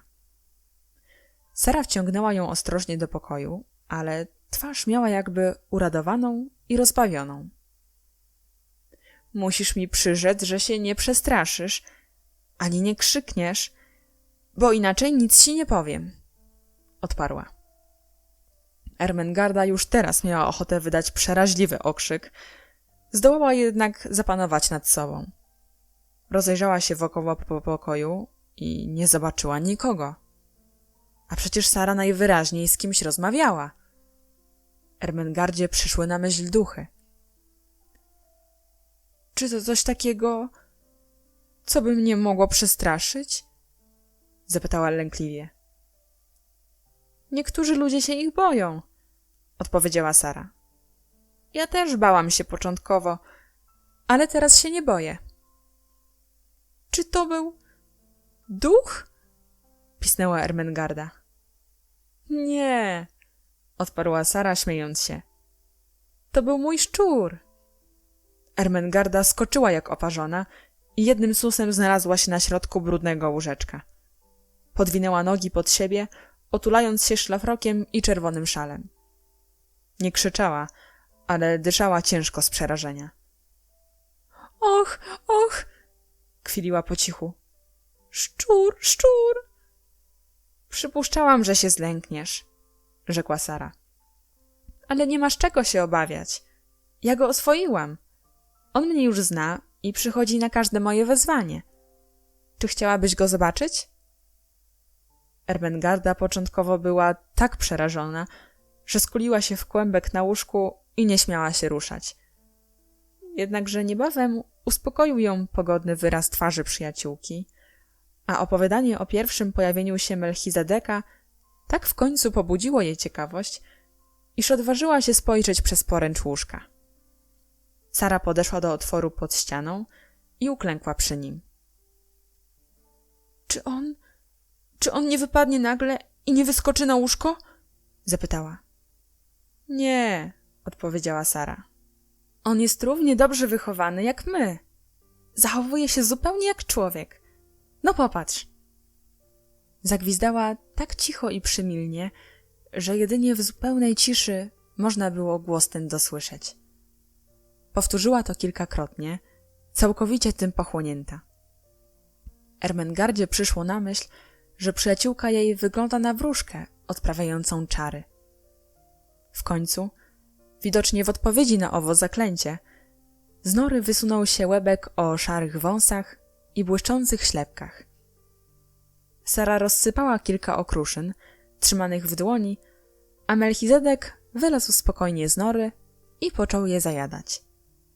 Jeden kawałek, większy od innych, zachował sobie na ostatek, a uporawszy się z tamtymi, porwał go i uniósł pośpiesznie do swego mieszkanka. Ta porcja jest przeznaczona dla jego żony i dzieci, wyjaśniła Sara towarzyszce. To bardzo poczciwy szczurek. Sam zadowala się mniejszymi okruszkami. Za każdym razem, gdy wraca do nory, cała jego rodzina aż piszczy z uciechy. Już potrafi odróżnić 3 rodzaje pisków. Innym głosem piszczą małe szczurki, innymi pani Melchizedekowa, a jeszcze innym sam Melchizedek. Ermengarda zaczęła się śmiać. Och, Saro, zawołała. Jakaś ty zabawna, ale i taka dobra. Wiem, że jestem zabawna, potwierdziła Sara, śmiejąc się wesoło. Staram się być dobra. Potarła czoło małą, brunatną rączką, a na jej twarzy pojawił się wyraz smutku i rozrzewnienia. Tatuś zawsze śmiał się ze mnie. Mówił, że jestem dziwna, ale bardzo mu się podobały moje wymysły i urojenia. Trudno, nic na to nie poradzę, że lubię ciągle coś sobie wyobrażać. Gdybym nie mogła tego robić, na pewno nie potrafiłabym żyć. Przynajmniej nie potrafiłabym żyć tutaj. Dodała ściszonym głosem, rozglądając się po pokoju. Ermengarda, jak zwykle, nie mogła się oprzeć ciekawości. Gdy opowiadasz o czymś, zawsze wydaje mi się, że to coś całkiem rzeczywistego. Na przykład o Melchizedeku mówisz tak, jakby to była jakaś osoba. Bo też on jest osobą, odpowiedziała Sara. Bywa głodny i przerażony, zupełnie jak człowiek. Ma żonę i dzieci. Skąd wiesz, że on nie myśli o wszystkim tak jak my? Jego spojrzenia niczym się nie różnią od spojrzenia istoty rozumnej. Dlatego nadałam mu to stare biblijne imię. Usiadła w zwykłej pozycji na podłodze, obejmując kolana rękami. Zresztą, dodała, jest to szczur zesłany mi na przyjaciela w mej Bastylii. Codziennie przynoszę mu kawałek suchego chleba, wyrzuconego przez kucharkę. A to mu w zupełności wystarcza na wyżywienie całej rodziny. A więc to jest twoja Bastylia? Zapytała Ermengarda z zaciekawieniem. Wciąż jeszcze wyobrażasz sobie, że to Bastylia? Prawie zawsze, odpowiedziała Sara. Czasami staram się sobie wyobrazić, że jestem w jakimś innym miejscu, ale z Bastylią idzie mi najłatwiej. Zwłaszcza, gdy jest zimno. W tejże chwili Ermengarda o mało nie zeskoczyła z łóżka, przerażona odgłosem, który nagle rozległ się koło niej. Było to lekkie dwukrotne stuknięcie w ścianę. Co to takiego? Krzyknęła. Sara wstała i odpowiedziała dramatycznym głosem. To więzień z sąsiedniej celi. Becky! Zawołała Ermengarda z zachwytem. Tak, odparła Sara. Słuchaj, dwukrotne stukanie oznaczało: więźniu, czy jesteś w celi? To rzekłszy, zastukała w ścianę trzykrotnie, jakby w odpowiedzi. To oznacza: tak, jestem w celi i wszystko w porządku. Z tamtej strony ściany odpowiedziało czterokrotne stuknięcie. A to oznacza: więc, towarzyszu niedoli, będziemy spać spokojnie. Dobranoc. Ermengarda aż promieniała z zachwytu. Ach, Saro! Szepnęła. To brzmi jak bajka. Bo też to jest bajka, odpowiedziała Sara. Wszystko jest bajką. I ty, i ja, i panna Minchin. Usiadła znowu na ziemi i gwarzyły ze sobą tak długo, aż Ermengarda zapomniała, że jest niejako zbiegiem z więzienia i dopiero Sara uświadomiła jej, że nie może przez całą noc siedzieć w Bastylii, lecz powinna wymknąć się cichaczem na dół i wślizgnąć się z powrotem do opuszczonego łóżka. Rozdział 10. Przybysz z Indii. Urządzenie wycieczek na poddasze było zarówno dla Lottie, jak i Ermengardy rzeczą niebezpieczną. Żadna z nich dwóch nigdy nie była pewna, czy zastanie Sarę, albo też czy panna Amelia nie zechce obejść wszystkich sypialni w tym czasie, gdy dziewczynki powinny już dawno leżeć w łóżkach. Do rzadkości więc należały ich odwiedziny. I przeważnie Sara spędzała czas samotnie. Zresztą bardziej czuła się osamotniona, gdy przebywała na dole, niż gdy wracała na swoje poddasze. Bywało, że nie miała do kogo się odezwać.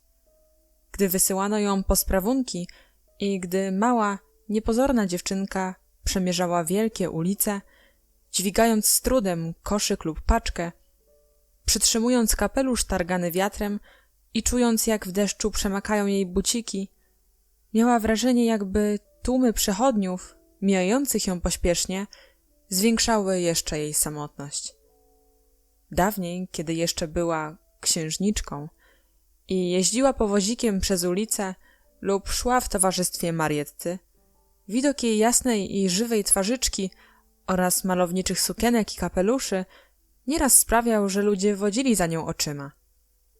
Bogata, wytwornie odziana i otoczona staranną opieką dziewczynka zawsze bywa, rzecz prosta, przedmiotem powszechnej uwagi. Brudno i ubogo odziane dzieci nie są ani tak rzadkim, ani pięknym zjawiskiem, by przechodnie mieli się za nimi oglądać i darzyć się uśmiechem. Teraz już nikt nie przyglądał się Sarze. Ba, nikt nawet nie zdawał się jej dostrzegać, gdy szła z pośpiechem wśród ciżby ludzi.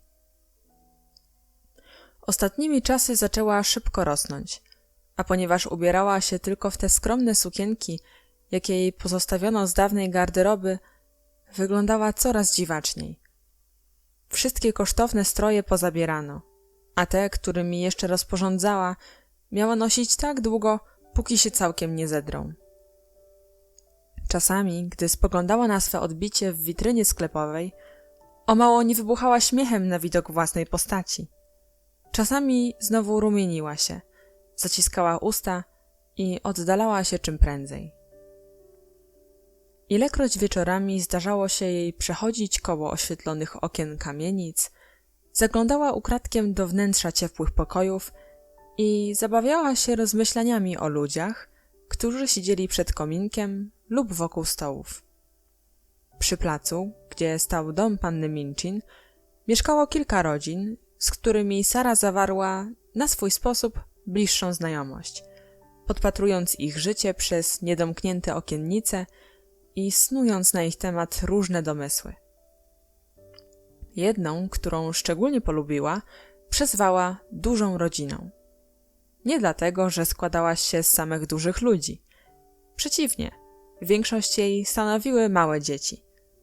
Ale dlatego, że liczyła dużo osób. Było tam 8 dzieci. Duży rumiany tatuś, duża rumiana mamusia, duża rumiana babcia oraz znaczna liczba służących. Dzieci te często chodziły na spacer lub jeździły w wózkach pod opieką nianiek, albo wyjeżdżały z mamusią powozem, albo też wybiegały wieczorem do bramy, by powitać ojca, ucałować go, skacząc wokół niego i wyciągając mu z kieszeni różne paczki. Albo znów tłoczyły się u okien dziecinnego pokoju, wyglądały na ulicę, trącały się i śmiały się do rozpuku. Słowem, zawsze robiły wiele wesołego gwaru i rwetesu, jak to bywa w takich dużych rodzinach. Sara bardzo je polubiła i ponadawała im imiona zgoła romantyczne, zaczerpnięte z powieści. Tłusty, ładny dzidziuś w koronkowym czepeczku zwał się Ethelberta Beauchamp Montmorency. Drugie, nieco starsze dziecko nosiło miano Violetta Cholmondeley Montmorency. Mały chłopiec, który chodził już i miał grubiutkie nóżki, był to Sydney Cecil Vivian Montmorency. Dalej szły imiona Liliana Ewangelina, Maud Morion, Rosalinda Gladys, Guy Clarence, Weronika Eustachia i Claudiusz Harold Hector. Pewnego wieczoru zdarzała się rzecz wielce zabawna, choć w gruncie rzeczy trudno było uważać ją za zabawną. Kilkoro Montmorencych wybierało się na jakąś dziecięcą zabawę, a gdy Sara mijała bramę ich domu, oni akurat przechodzili przez chodnik w stronę czekającego na nich powozu. Weronika Eustachia i Rosalinda Gladys, ubrane w białe koronkowe sukienki z pięknymi szarfami, właśnie wstępowały na stopnie powozu, a 5-letni Guy Clarence szedł za nimi. Był to chłopaczek tak ładny, o różowej buzi, niebieskich oczach i miłej, zgrabnej główce, otoczonej wijącymi się kędziorkami, że Sara zapomniała o swym koszu, o brudnym płaszczyku i całej swej biedzie. I zatrzymała się, ażeby mu się przypatrzeć. Było to w okresie Bożego Narodzenia. Duża rodzina właśnie nasłuchała się opowiadań o biednych dzieciach, nie mających ani tatusia, ani mamusi, którzy by obdarzyli je podarkami i pokazali im jasełka. O dzieciach zgłodniałych, zziębniętych i źle odzianych. W opowiadaniach tych występowali dobrzy ludzie. Czasami małe dziewczynki lub chłopcy o dobrych serduszkach. którzy, widząc te biedne dzieci, obdarzali je pieniędzmi lub psutymi podarkami, albo też zabierali je do domu i częstowali smaczną wieczerzą.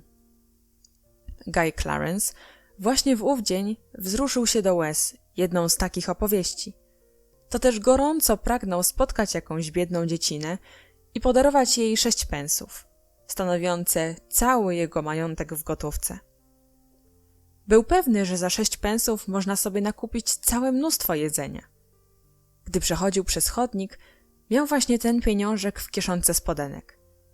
A w chwili, gdy Rosalinda Gladys wskoczyła z rozpędem do powozu, chłopiec ujrzał Sarę, która stała na mokrym bruku, odziana w zszarganą sukienkę i kapelusik i spoglądała na niego bacznym, jakby zgłodniałym wzrokiem.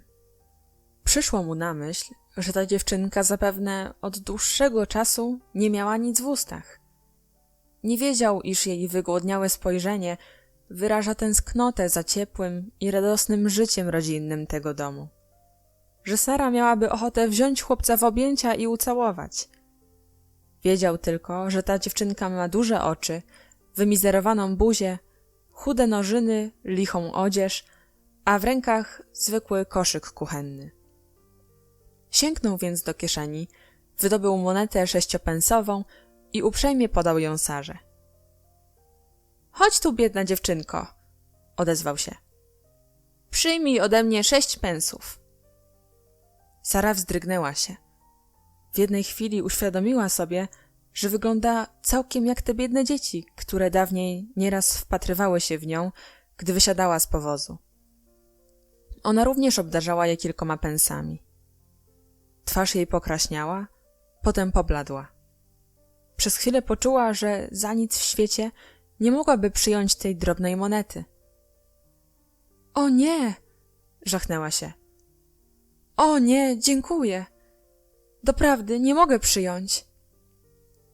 Głos jej tak różnił się od głosu zwykłego dziecka z ulicy, a jej maniery tak bardzo przypominały zachowanie dobrze wychowanej panienki, że Weronika Eustachia, która naprawdę miała na imię Janet, i Rosalinda Gladys, która w rzeczywistości zwała się Nora, wychyliły się z powozu, by przysłuchać się tej rozmowie.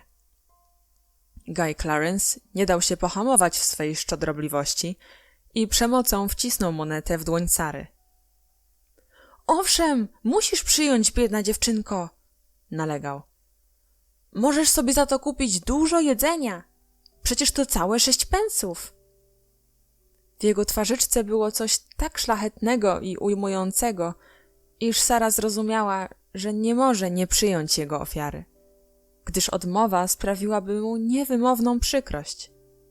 Wszelka duma byłaby tu okrucieństwem.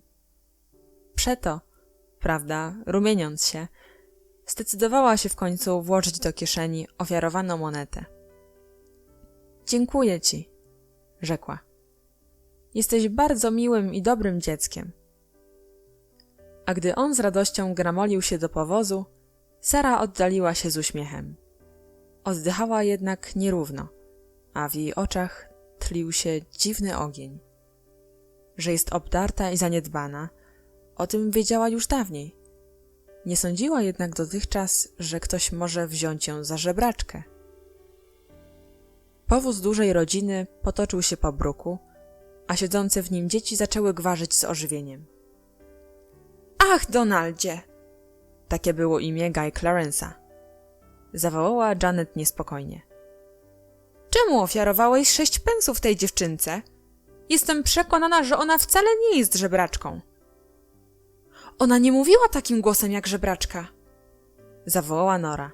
— Jej twarz też była zupełnie inna. — Zresztą ona wcale nie żebrała — zauważyła Janet. — Bałam się, że się rozgniewa na ciebie. Wiesz chyba, że ludzie gniewają się, jeżeli ktoś ich niesłusznie uważa za żebraków. — Ona wcale się nie gniewała — odparł Donald, nieco zbity z tropu, ale jeszcze pewny siebie. — Zaśmiała się tylko i powiedziała, że jestem dobrym i miłym dzieckiem. I powiedziała prawdę — dodał z dumą. — Przecież to było moje 6 pensów. Janet i Nora wymieniły porozumiewawcze spojrzenia. Żebraczka nigdy by takich słów nie powiedziała, oświadczyła Janet. Powiedziałaby na pewno: Bóg zapłać paniczowi, pięknie dziękuję, a może by się jeszcze nisko ukłoniła. Sara nawet się nie domyślała, że od tego czasu duża rodzina zaczęła się interesować jej losem i osobą tak żywo, jak ona dotąd interesowała się ich życiem. Ilekroć przechodziła przez ulicę, w oknie dziecinnego pokoju ukazywały się zaciekawione twarze, a przy kominku toczyło się wiele rozmów na jej temat. Ona jest podobno służącą w tej szkole, mówiła Janet. Zdaje się, że to sierota pozbawiona opieki. Jednakże, choć tak bardzo zaniedbana i obszarpana, nie jest na pewno żebraczką. Odtąd jednogłośnie przezwano Sarę dziewczynką, która nie jest żebraczką. Miano to było co prawda przydługie i brzmiało niekiedy dość zabawnie, zwłaszcza w ustach młodszych dzieci. Sara wywierciła dziurkę w 6-pensowym pieniążku i zawiesiła go sobie na wąskiej tasiemce na szyi. Jej sympatia dla dużej rodziny wzrastała z każdym dniem. Podobnie zresztą jak rosła jej sympatia do wszelkich osób, które polubiła. Tak więc coraz bardziej przywiązywała się do Becky, a zawsze z wielką niecierpliwością wyczekiwała tych 2 dni w tygodniu, kiedy zachodziła do sali szkolnej, by udzielać lekcji francuskiego najmłodszym dziewczynkom.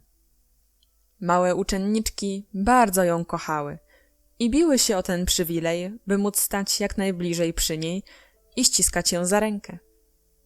Z wróblami tak się zaprzyjaźniła, że ilekroć stanęła na stole swego pokoju i, wytknąwszy głowę przez okno, zaćwierkała ich głosem, w tej samej niemal chwili rozlegał się świergotliwy chór i trzepot skrzydełek, po czym pojawiała się gromadka szarych, miejskich ptaszków włóczęgów i obsiadała dachówki, by dziobać sypane przez nią okruszyny i gwarzyć ze swą chlebodawczynią.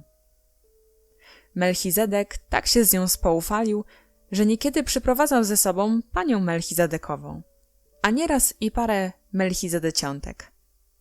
Często z nim rozmawiała, a on zdawał się rozumieć jej słowa. Z czasem zrodziło się w jej duszy jakieś dziwne uczucie wobec Emilki, która stale siedziała i przyglądała się wszystkiemu. Obudziło się ono w chwili wielkiego osamotnienia.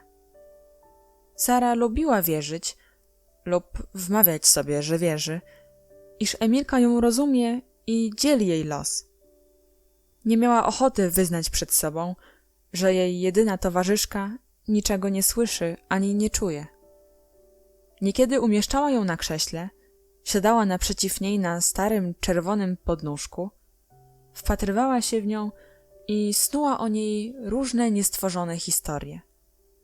Aż w końcu poddawała się dziwnemu jakiemuś, graniczącemu z lękiem nastrojowi, przez co jej wielkie oczy jeszcze bardziej się rozszerzały.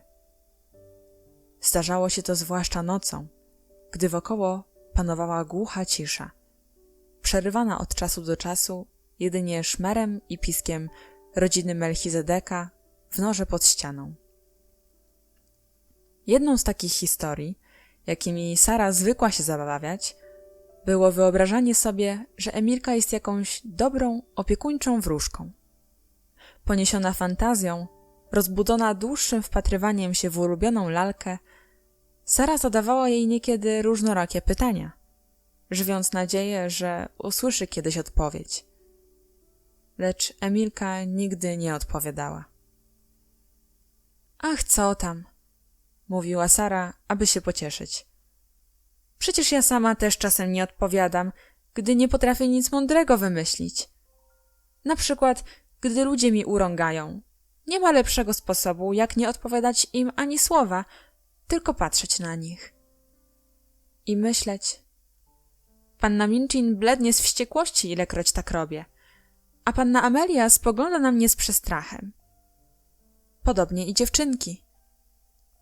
Gdy ktoś nie wpada w złość, ludzie wiedzą, że jest od nich silniejszy, bo jest na tyle silny, by zapanować nad swym gniewem, na co oni zdobyć się nie potrafią. Dlatego to mówią głupie rzeczy, których potem muszą się wstydzić. Nie ma rzeczy tak silnej jak gniew, z wyjątkiem siły, która potrafi gniew ujarzmić. Ta siła jest jeszcze mocniejsza. Najlepiej nie odpowiadać wrogom. I ja też często tak czynię. Być może Emilka jest bardziej podobna do mnie, niż myślę. Może nie chce odpowiadać nawet swoim przyjaciołom, tylko kryje wszystko w głębi serca. Takimi to argumentami usiłowała przekonać samą siebie. Jednakże przychodziło jej to niełatwo. Gdy po ciężkiej, całodziennej robocie, po bieganiu w posprawunki do odległych punktów miasta, w zimno i pluchę, wracała do domu zgłodniała i przemoknięta, a mimo to posyłano ją ponownie do miasta, bo nikt nie zważał na to, że była tylko dzieckiem, że chude jej nóżki mogły już być strudzone, a drobne ciałko zziębnięte. Gdy słyszała jedynie opryskliwe słowa i jeszcze wymagano od niej wdzięczności. Gdy kucharka odzywała się do niej w sposób grubiański i przykry. Gdy musiała znosić zły humor panny Minchin lub gdy spostrzegła, że dziewczynki natrząsają się po cichu z jej pałatanej odzieży. Wówczas nie zawsze potrafiła ukoić rojeniami swe zbolałe, dumne, opuszczone serduszko. Widząc, iż Emilka siedzi nieruchomo na krześle i wpatruje się w nią obojętnie. Pewnego wieczoru, gdy zziębnięta i głodna, z burzą szalejącą w piersi, wróciła na poddasze, Emilka wpatrywała się w nią tak jakoś bezmyślnie, a jej wypchane trocinami nogi i ręce wydawały się tak drętwe i nieruchome, że Sara straciła już panowanie nad sobą. W tej chwili, prócz Emilki, nie miała nikogo na całym świecie. A ona sobie siedziała spokojnie, jakby nic. Ja już chyba umrę, odezwała się do niej Sara. Emilka nic nie odpowiedziała, tylko wciąż patrzyła przed siebie. Już dłużej nie mogę tego znieść, drżąc, mówiło do niej zziębnięte dziecko. Wiem, że już niedługo umrę. Jestem przemoczona do suchej nitki, przemarznięta i śmiertelnie głodna. Przeszłam dziś setki mil, a za to wszystko wynagrodzono mnie tylko łajaniem i wymyślaniem. Ponieważ sklepy już były zamknięte i nie mogłam dostać tego, po co ostatnim razem wysłała mnie kucharka, więc dziś nie dano mi kolacji. Jacyś ludzie śmiali się ze mnie, kiedy w tych starych bucikach poślizgnęłam się i upadłam w błoto. Jestem teraz cała ubłocona, a oni się śmiali ze mnie. Czy ty słyszysz, Emilko? Spojrzała na jej rozwarte szeroko szklane oczy i zadowoloną, uśmiechniętą buzię. I nagle ogarnął ją gniew i przeszywający ból. Podniosła rękę i strąciła Emilkę z krzesła, wybuchając spazmatycznym płaczem. Ta Sara, która nigdy dotąd nie płakała. Nie jesteś niczym innym, tylko zwykłą lalką! Krzyknęła. Tylko lalką! Lalką! Lalką! Ciebie nie obchodzi nic na świecie! Napchana jesteś trocinami! Nigdy nie miałaś serca! Nic nie wzbudza w tobie współczucia! Jesteś lalką! Niczym więcej! Emilka leżała na podłodze, z zadartymi nogami, a na koniuszku jej nosa widniała płaska plamka. Jednak twarz jej była spokojna, a nawet pełna godności. Sara zasłoniła twarz rękoma. Szczury w norze poczęły bić się i gryźć ze sobą wśród szurgotania i pisków. Melchizedek wymierzał sprawiedliwość któremuś ze swych dzieci. Sara zwolna zaczęła się uspokajać. Sama dziwiła się tej odporności, z jaką umiała przełamywać wszelkie nawiedzające ją strapienia. Po chwili podniosła głowę i popatrzyła na Emilkę, która zdawała się spoglądać na nią spod oka. Ale tym razem w jej szklanych oczach lśniła jakby iskra serdeczności. Sara schyliła się i podniosła z ziemi lalkę. Ogarnęły ją wyrzuty sumienia. A nawet uśmiechnęła się blado na myśl o niedorzeczności własnego postępku. I cóż ty na to poradzisz, że jesteś lalką? Rzekła z westchnieniem rezygnacji. Tak samo Lavinia i Jessie nic nie poradzą na to, że mają pustkę w głowach. Nie wszyscy jesteśmy ulepieni z jednej gliny. Ty napchana jesteś trocinami i może ci z tym dobrze. To rzekłszy, pocałowała ją, otrzepała, wygładziła jej sukienkę i posadziła z powrotem na krześle. Jednym z najgorętszych życzeń Sary było to, żeby ktoś się wprowadził do sąsiedniej pustej kamienicy, której poddasze znajdowało się tak blisko jej pokoiku. Nieraz sobie myślała, jakby to było przyjemnie, gdyby pewnego dnia ktoś otworzył tamto okno i wyjrzał przez nie. Gdyby to był jakiś miły człowiek, mówiła sobie w duchu. Powiedziałabym mu dzień dobry, a potem jakoś potoczyłaby się rozmowa. Ale nie wydaje mi się prawdopodobne, by mógł tu spać ktoś inny prócz służby. Pewnego ranka, gdy po odwiedzeniu sklepikarza, rzeźnika i piekarza mijała róg placu, ku wielkiej swej radości zobaczyła, że podczas jej dość długiego chodzenia po mieście zdarzyło się coś niezwykłego. Oto przed ową pustą kamienicą zatrzymał się wielki wóz, pełen mebli, a koło otwartej bramy krzątali się ludzie, raz po raz wnosząc do wnętrza ciężkie paki i sprzęty. Aha, ktoś się wprowadza, domyśliła się Sara. Naprawdę ktoś się wprowadza. Ach, teraz z pewnością jakaś miła twarz wychyli się z okna na poddaszu. Miała wielką ochotę przyłączyć się do gromadki gapiów, którzy zatrzymali się na chodniku, by przyjrzeć się wnoszeniu rzeczy. Myślała, że ujrzawszy choć jeden ze sprzętów, zdołałaby odgadnąć, skąd przybyli i kim są ich właściciele. Meble panny Minchin są do niej zupełnie podobne, myślała. Pamiętam, iż przyszło mi to do głowy w pierwszej chwili, gdy ją ujrzałam, pomimo że byłam wtedy jeszcze taka mała. Powiedziałam to później tatusiowi, a on się roześmiał i przyznał mi rację. Jestem pewna, że duża rodzina ma wygodne, obszerne sofy i fotele. Różowe tapety, które widziałam u nich na ścianach, są zupełnie takie jak oni. Ciepłe, wesołe, łagodne i jasne. W parę godzin później wysłano ją do zieleniarki po pietruszkę. Gdy doszła do schodków wiodących na ulicę, naraz serce jej zaczęło bić szybko. Z wozu meblowego wyjęto właśnie parę mebli i ustawiono na chodniku. Był tam piękny stół, starannie wykonany z drewna tekowego, parę krzeseł i szafa suto ozdobiona wschodnią inkrustacją. Ich widok wzbudził w sercu Sary dręczące, tęskne uczucie. Podobne przedmioty widywała przed laty w Indiach. Pomiędzy rzeczami zabranymi jej przez pannę Minchin było też biurko z teki, przysłane przez ojca. To piękne meble, pomyślała Sara. Powinny być własnością jakiegoś dobrego człowieka.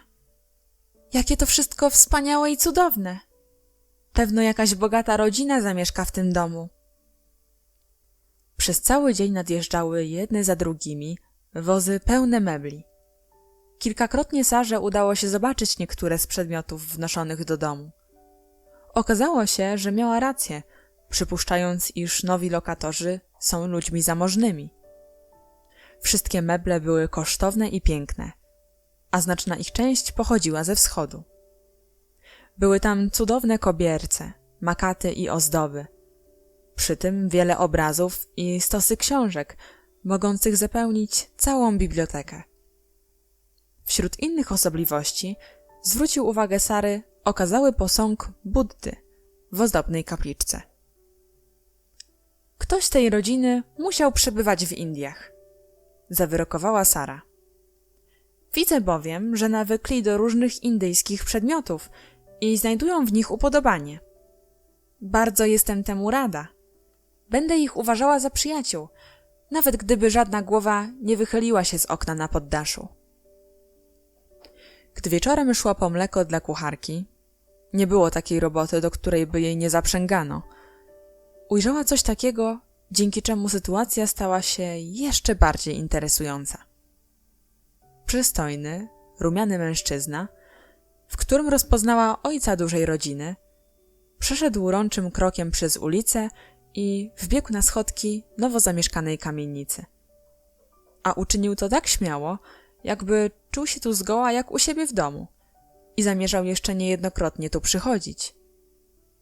Spędził tam sporo czasu, kilkakrotnie tylko pojawiając się na progu i wydając rozkazy robotnikom, jak gdyby był do tego najzupełniej uprawniony. Było tedy rzeczą całkiem pewną, że pozostawał w zażyłych stosunkach z nowymi lokatorami i że działał w ich imieniu. Jeżeli ci nowi państwo mają dzieci, cieszyła się w duchu Sara, to dzieci dużej rodziny pewno będą je odwiedzać, a wtedy może kiedyś dla zabawy zajdą i na poddasze.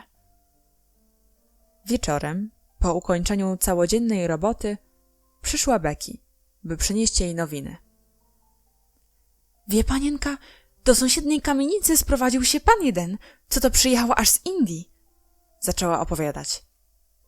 Nie wiem, czy on czarny, czy biały, ale mówili, że jest z Indii. To bardzo bogaty człowiek, ale okropnie chory. A ten pan, co ma tę dużą rodzinę, jest jego adwokatem. Ten pan z Indii miał wiele różnych utrapień, aż się z tego rozchorował i zmarkotniał. A wie panienka, że on jest taki poganin, co to się kłania bałwanom i modli się do nich. Sama widziałam takiego bałwana. Sara roześmiała się. Nie wierzę, by się do niego modlił, odpowiedziała. Niektórzy ludzie trzymają w domu takie posągi, bo lubią się im przypatrywać. Mój tatuś miał też ładny posążek Buddy, a nigdy się do niego nie modlił. Jednakże Becky wolała wierzyć, że nowy sąsiad był poganinem. Snuła z tego różne domysły, jak wyglądać może on sam i jego żona, o ile jest żonaty, i jego dzieci, o ile ma dzieci. Sara w końcu przekonała się, że nie wybije jej z głowy mniemania, iż są to ludzie czarni, noszący turbany na głowach i, co najważniejsze, wszyscy, za przykładem ojca rodziny, są poganami. Jeszcze nigdy nie sąsiadowałam z poganami, panienko, a chciałabym zobaczyć, jakie też oni mają obyczaje. Ciekawość jej została zaspokojona dopiero w kilka tygodni później. A wtedy okazało się, że nowy lokator nie ma ani żony, ani dzieci. Był to samotnik, nie posiadający wcale rodziny, a z twarzy jego można było poznać, że ciężko choruje i jest załamany jakimś nieszczęściem. Pewnego dnia przed ową kamienicą zatrzymał się powóz. Gdy lokaj zeskoczył z kozła i otworzył drzwiczki, z powozu wysiadł najpierw ojciec dużej rodziny, za nim wyszła pielęgniarka, a w chwilę potem ku schodom podeszli dwaj służący. Przybyli, aby pomóc wysiąść swojemu panu. Gdy wyniesiono go z powozu, okazało się, że jest to mężczyzna o wyschniętej, znękanej twarzy, którego chude ciało otulały ciepłe futra. Wniesiono go na schody, a ojciec dużej rodziny postępował tuż za nim, z wyrazem wielkiego zaniepokojenia na twarzy. Wkrótce potem nadjechała karetka pogotowia. Wysiadł z niej lekarz i wszedł do kamienicy. Widocznie, by czuwać nad przybyłym. Wiesz co, Saro? W sąsiedniej kamienicy mieszka zupełnie żółty człowiek, szepnęła Lottie podczas lekcji francuskiego. Czy to nie Chińczyk? Na lekcji geografii mówiono nam, że Chińczycy są żółci. Nie, to nie Chińczyk, odpowiedziała Sara szeptem. to człowiek bardzo chory. Pisz ćwiczenie. Taki był początek opowieści o przybyszu z Indii. Rozdział 11. Ram Das. Nawet na owym posępnym placu można było niekiedy oglądać ładne zachody słońca. Co prawda, widziało się zawsze tylko ich niewielki skrawek pomiędzy kominami i nad dachami kamienic. Z okien kuchennych nie widać ich było wcale. Można było tylko odgadnąć porę zachodu po tym, że cegły jakby nagrzewały się na chwilę, w powietrzu zaigrał przelotnie żółty lub różowy poromyk, a czasami jakaś szyba w oddali zapłonęła oślepiającym światłem. Było jednak miejsce, skąd widać było zachód słońca w całej jego wspaniałości. Złote i czerwone odblaski, purpurowe chmurki bramowane rąbkiem świetlistym oraz lekkie, drobne, pierzaste obłoczki, skąpane w różowej poświacie i podobne do stada różowych gołąbków, mknące w zawody z wiatrem po błękicie. Miejscem tym, skąd można było ujrzeć te cuda i jakby oddychać czystszym powietrzem, było oczywiście okno na poddaszu. Gdy plac zaczynał nagle lśnić jak zaczarowany i przybierał wygląd przepiękny, mimo zadymionych drzew i balkonów, Sara wiedziała, że coś się dzieje na niebie. Kiedy więc tylko mogła opuścić kuchnię, wiedząc, że nie będzie przywołana z powrotem ani potrzebna przy robocie, natychmiast wymykała się po cichu, biegła po schodach na poddasze i stanąwszy na starym stole, wychylała się z okna, jak tylko mogła najdalej. Nabierała wtedy tchu pełną piersią i rozglądała się wokoło. Zdawało jej się, że całe niebo i świat cały do niej tylko należą. Z innych poddaszy nikt nie wyglądał. Zazwyczaj okna były przymknięte, a nawet jeżeli stały otworem, wpuszczając powietrze do wnętrza, nikt do nich nie podchodził. Sara stała i stała, to zwracając twarz ku błękitowi niebios, który wydawał się jej taki przyjazny i bliski, całkiem podobny do pięknie sklepionego sufitu, to obserwując te cuda zachodu słońca. Obłoczki rozpływały się, łączyły ze sobą, żeglowały po niebie lub dumały z cicha, mieniąc się barwami, to różową, to karmazynową, to śnieżno-białą, to purpurową, to popielatą. Czasami tworzyły wyspy lub łańcuchy górskie, wśród których taiły się jeziora turkusowo-błękitne bądź bursztynowe, bądź zielone jak chryzoprazy. Czasami znowu wyglądały niczym olbrzymie, ciemne pustynie, opasane bezmiarem dzikich, bezludnych oceanów. Kiedy indziej wysnuwały się z nich długie i wąskie pasemka przedziwnych lądów, połączonych ze sobą.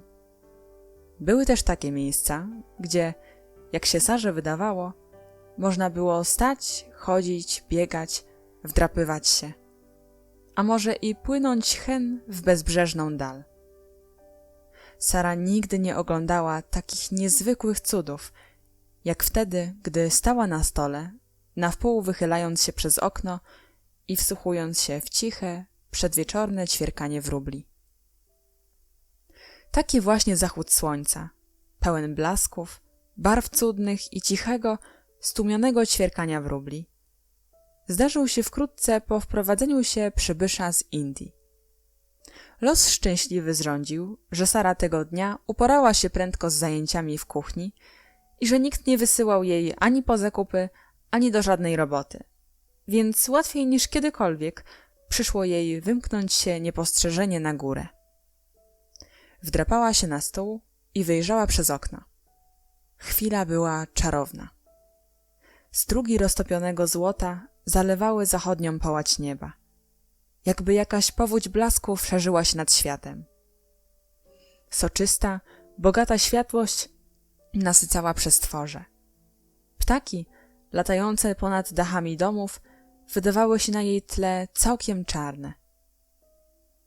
Cudowny zachód, powiedziała cicho Sara do siebie. Jego widok przyjmuje mnie niemal lękiem.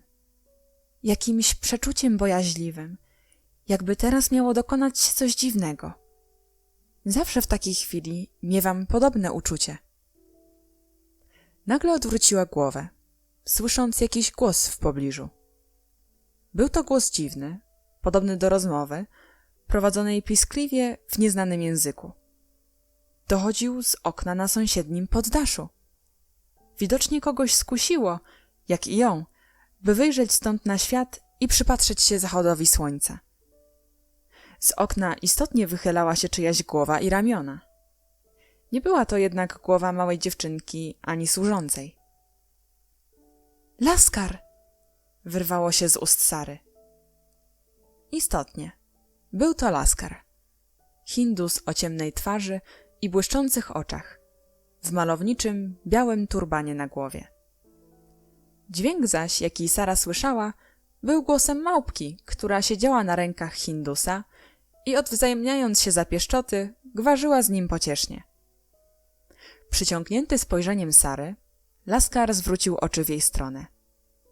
Na ciemnej jego twarzy dostrzegła wyraźny smutek i tęsknotę. Sara odgadła, co go tu sprowadziło na górę. Chciał popatrzeć na słońce, które w Anglii widywał tak rzadko, że stęsknił się za jego widokiem.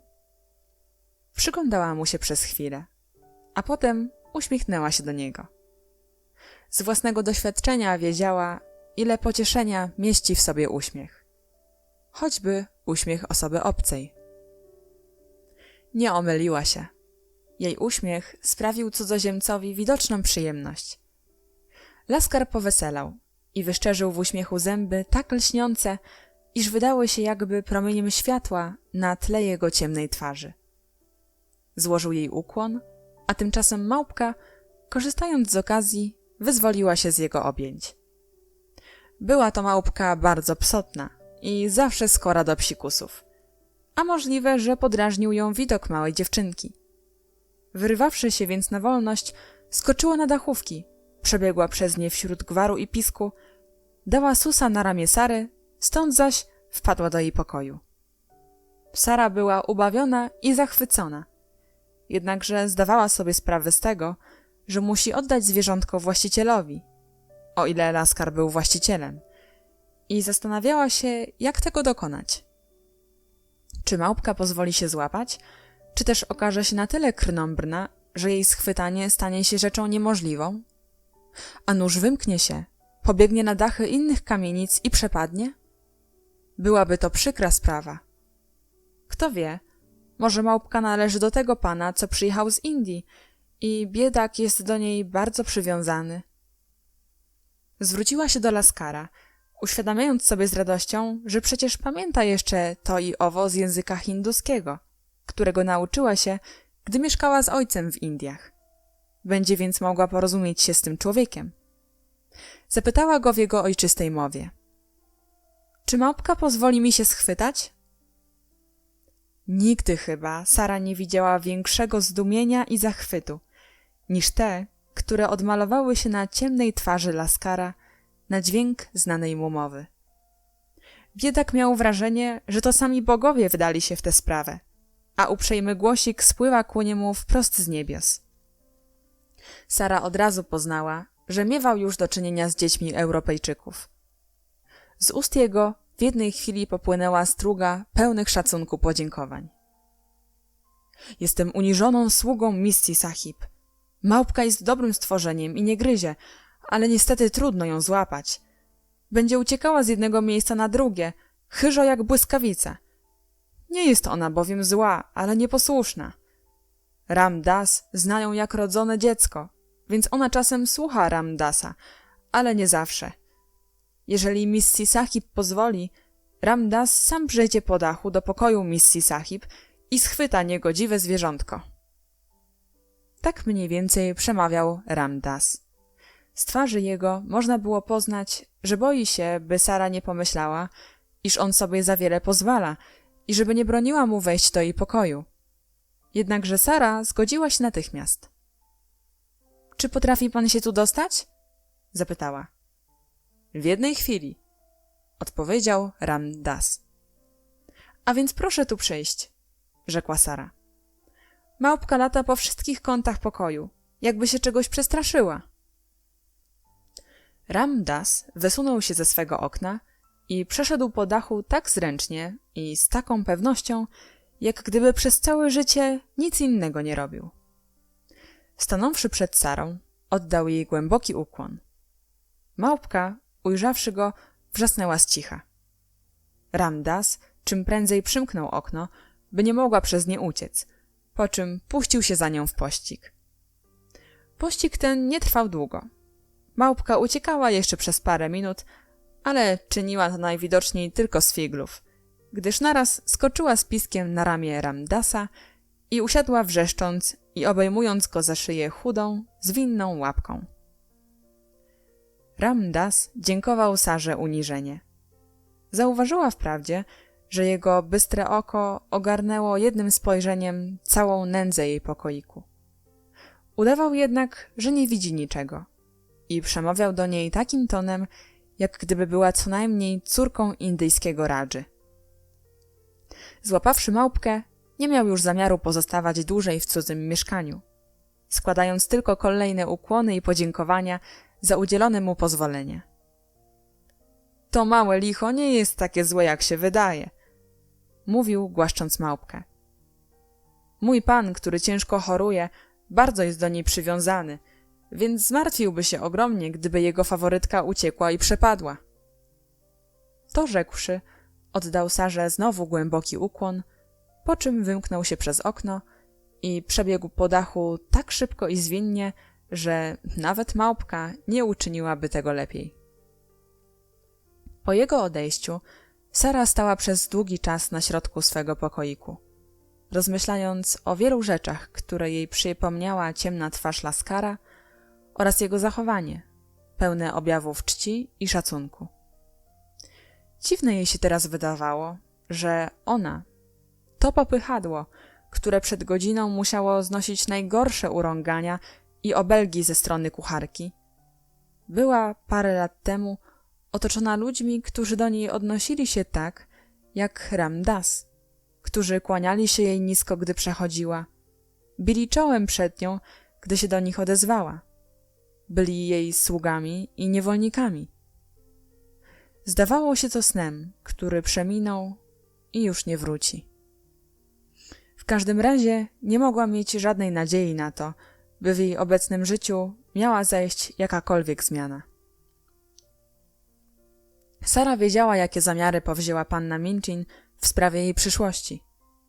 Póki była za młoda na to, by mogła pełnić funkcję stałej nauczycielki, miano wykorzystywać ją jako dziewczynę na posyłki i służącą, a mimo to wymagać, by pamiętała to, czego się nauczyła, a nawet w jakimś tajemniczy sposób wzbogacała swoją wiedzę. Urobiło się o niej mniemanie, jakoby większość wieczorów spędzała na nauce. To też w różnych, niezbyt określonych odstępach czasu poddawano ją najrozmaitszym egzaminom, a wiedziała, że otrzyma surową naganę, jeżeli nie wykaże takich postępów, jakich się po niej spodziewano. Panna Minchin zdawała sobie sprawę, że Sara tak jest żądna nauki, iż nie trzeba jej dawać nauczycieli. Wystarczyło dostarczać jej książki, a pożerała je tak zachłannie, że niebawem znała je doskonale. Można było być pewnym, że za kilka lat podoła powierzonym jej obowiązkom nauczycielskim. Ale oto co ją czekało. Planowano, że gdy dorośnie, będzie takim samym popychadłem w sali szkolnej, jakim była obecnie w innych częściach domu. Będą musieli dać jej wtedy przyzwoitsze suknie, niewątpliwie jednak tak skromne i brzydkie, aby swym wyglądem zawsze nieco przypominała służącą. Takie to myśli snuły się po głowie Sary, gdy stała w cichej zadumie na środku pokoju. Naraz zbudziła się w niej myśl, pod której wpływem na twarz jej wstąpił rumieniec, a oczy się zaiskrzyły. Wyprostowała się i podniosła głowę. Cokolwiek się zdarzy, powiedziała sobie. Jedna rzecz wszakże się nie zmieni. Choćbym była księżniczką w łachmanach, jednakże i wtedy potrafię zachować godność. Łatwo być księżniczką, gdy jest się odzianą w złociste szaty, ale znacznie większy triumf pozostać nią nawet wtedy, gdy nikt o tym nie wie. Maria Antonina, utraciwszy tron i znalazłszy się w więzieniu, odziana była w czarną suknię i włosy miała siwe ze zgryzoty. Szydzono z niej i przezywano ją wdową Kapet. Jednakże w tym nieszczęściu bardziej była królową niż wtedy, gdy żyła na wesołym i wspaniałym dworze. W tym właśnie okresie jej życia najbardziej mi się podoba. Okazała się silniejsza od swych wrogów, nawet wtedy, gdy prowadzono ją na ścięcie. Nie była to myśl nowa. Pojawiała się ona w głowie Sary już nieraz dawniej, przynosząc jej pociechę w najcięższych chwilach. Jej to Sara zawdzięczała ów wyraz twarzy, którego zrozumieć i ścierpieć nie mogła panna Minchin, wyczuwając, że to dziecko żyło jakby jakimś wyższym życiem duchowym, wynoszącym je ponad resztę otoczenia. Albowiem nieraz miało się wrażenie, że Sara nie słyszy szorstkich i przykrych słów, jakie do niej mówiono. A nawet jeżeli słyszy, to nie przejmuje się nimi. Nierzadko się zdarzało, że panna Minchin, przemawiając do niej tonem cierpkim i rozkazującym, widziała jej spokojne, niedziecięce oczy, wpatrujące się w nią jakby z dumnym uśmiechem. Nie wiedziała, że w takich chwilach Sara mówiła sobie w duchu: pani nie wie, że przemawia do księżniczki i że dość byłoby mego skinienia ręki, by oddać panią w ręce sprawiedliwości. Lituję się jednak nad panią, bo jestem prawdziwą księżniczką. Tego rodzaju myśli bawiły ją ogromnie, a choć były dziwaczne i fantastyczne, przynosiły jej prawdziwą ulgę i pocieszenie. W takich chwilach nie mogły jej dosięgnąć żadne złośliwości ani przykrości. A więc i ona nie bywała złośliwa ani przykra. Księżniczka musi być dobrze wychowana, myślała wtedy Sara. A gdy służba, biorąc przykład ze swej chlebodawczyni, zachowywała się wobec Sary ordynarnie i zaczynała jej dokuczać, ona podnosiła dumnie głowę i odpowiadała wszystkim tak grzecznie i uprzejmie, że wprawiało ich to w zupełne osłupienie. Ta smarkula ma taką minę i sposób obejścia się z ludźmi, jak gdyby była rodem co najmniej z pałacu Buckingham, mawiała czasem kucharka, śmiejąc się. Nieraz tracę do niej cierpliwość, ale to jej przyznać muszę, że nigdy nie zapomina o dobrych manierach. Zawsze mówi do mnie: przepraszam pani kucharko, czy mogę panią pofatygować? Czy pani nie byłaby łaskawa? I tak ciągle. Nazajutrz po spotkaniu z Ramdasem i jego małpką, Sara przebywała ze swymi uczennicami w sali szkolnej. Ukończywszy lekcje z nimi, zajęła się zbieraniem czytanek francuskich, rozmyślając przy tym, wedle swego zwyczaju, o różnych zajęciach, jakimi nieraz parać się musieli królowie i książęta, występując incognito. Na przykład taki Alfred Wielki wypiekał placki i pozwalał się targać za uszy żonie pastucha. Jak przerażona musiałaby być ta baba, gdyby dowiedziała się całej prawdy. A gdyby tak panna Minchin przekonała się kiedyś, że ona, ta Sara, która ma całkiem dziurawe buciki, jest księżniczką, prawdziwą księżniczką. I gdy Sara tak rozmyślała, oczy jej przybrały właśnie ten wyraz, którego panna Minchin najbardziej nie lubiła. A właśnie panna Minchin znajdowała się tuż obok. I tak ją rozgniewało to spojrzenie Sary, iż przyskoczyła do niej i wytargała ją za uszy. Zupełnie jak żona pastucha targała za uszy Alfreda Wielkiego. Sara wzdrygnęła się, jakby przebudzona ze snu. Przez chwilę stała spokojnie, nabierając tchu, po czym, nie zdając sobie sprawy z tego, co robi, wybuchnęła cichym śmiechem. Z czego się śmiejesz, bezwstydna, zarozumiała dziewczyno? Krzyknęła panna Minchin. Parę chwil upłynęło, nim Sara zdołała się opanować i przypomnieć sobie, że jest księżniczką. Właśnie sobie myślałam, zaczęła. Przeproś mnie natychmiast, przerwała jej panna Minchin. Sara zawahała się przez chwilę, zanim odpowiedziała. Przeproszę panią za mój śmiech, o ile było w nim coś niewłaściwego. Ale nie będę pani przepraszała za to, o czym myślałam. A o czym myślałaś? Zaczęła ją nagabywać panna Minchin. Jak śmiałaś myśleć? O czym myślałaś? Jessie zachichotała i trąciła łokciem Lawinię. Wszystkie dziewczynki zaczęły spoglądać z nad książek i nadsłuchiwać. Wiedziały, że Sara ma na każdy atak panny Minchin odpowiedź gotową, a nieoczekiwaną. Tak było i teraz, mimo że twarz jej pałała rumieńcem, a oczy lśniły jak dwie gwiazdy. Myślałam, odpowiedziała z godnością i uprzejmie, że pani sama nie wie, co robi. Że nie wiem, co robię? Krzyknęła panna Minchin. Tak jest, odparła Sara. I rozmyślałam nad tym, jakbym postąpiła wobec pani, gdybym była księżniczką i gdyby mnie ze strony pani spotkało to, co przed chwilą. I myślałam też o tym, jak pani zdumiałaby się i przeraziła, gdyby się pani nagle dowiedziała. Obraz tej urojonej przyszłości stanął jej tak wyraziście przed oczyma, iż przemówiła tonem, który wywarł wrażenie nawet na pannie Minchin. Co takiego?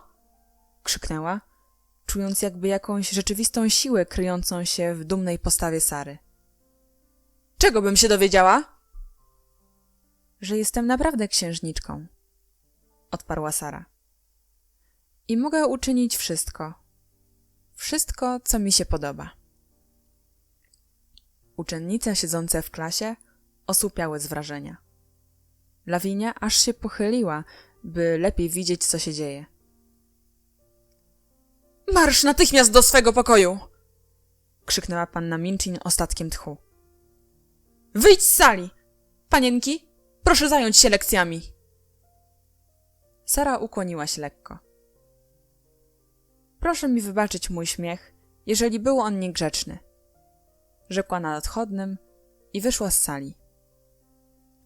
Panna Minchin wrzała wprost gniewem, a dziewczynki zaczęły coś szeptać spoza książek. Czy widziałaś? Widziałaś, jaką miała minę? Szepnęła Jessie do Lawinii. Nie byłabym zdziwiona, gdyby ta dziewczyna naprawdę okazała się kimś innym. Rozdział 12. Po drugiej stronie ściany. Gdy mieszka się w mieście, gdzie kamienice przytykają do siebie, nieraz myśli się z ciekawością, co porabiają i o czym rozmawiają ludzie po drugiej stronie ściany naszego mieszkania. To też Sara lubiła zabawiać się wyobrażeniem sobie tego wszystkiego, co kryło się za ścianą oddzielającą pensję panny Minchin od mieszkania pana z Indii. Wiedziała, że sala szkolna znajduje się tuż obok jego gabinetu, a przypuszczała, że ściana jest dostatecznie gruba, by nie dochodziły do niego dziecięce hałasy, które mogłyby źle wpływać na jego zdrowie. Nabieram dla niego coraz większej sympatii, zwierzała się Ermengardzie. Nie chciałabym więc, żeby ktoś zakłócał mu ciszę. Uważam go już za swego przyjaciela, chociaż nie zamieniłam z nim nigdy ani jednego słowa. Bo w ten sposób można też zawierać z ludźmi przyjaźń. Wystarczy przyglądać się im, myśleć o nich i współczuć im. A wnet staną się nam bliscy, niby krewni. Czasem bardzo się o niego niepokoję, gdy widzę, że lekarz odwiedza go aż 2 razy dziennie. Ja mam bardzo niewielu krewnych, rzekła Ermengarda z namysłem. I wielce temu jestem rada, bo niezbyt lubię nawet tych, których znam. Moje 2 ciotki zawsze mówią, ależ moja Ermengardo, jesteś taka gruba. Nie powinna się dać w ogóle słodyczy. A wujaszek zawsze mnie pyta o takie na przykład rzeczy. Kiedy wstąpił na tron Edward III? Sara roześmiała się. Ludzie, z którymi nigdy nie rozmawiasz, nie mogą ci zadawać takich pytań, odrzekła. A jestem przekonana, że ten pan, co przyjechał z Indii, nie pytałby cię o takie sprawy, nawet gdyby poznał cię bardzo dobrze. Ja lubię go bardzo. Poprzednio polubiła dużą rodzinę za to, że wszyscy w niej byli tacy szczęśliwi. Teraz natomiast polubiła pana z Indii za to właśnie, że wydawał jej się tak nieszczęśliwy. Widać było, że przebył jakąś ciężką chorobę i że jeszcze nie zdołał przyjść do siebie. W kuchni, gdzie służący jakimiś tajemniczymi sposobami wiedziały oczywiście wszystko, toczyło się wiele rozmów na temat jego losów. Okazało się, że ów pan nie był rodowitym Hindusem, tylko Anglikiem, który spędził jakiś czas w Indiach.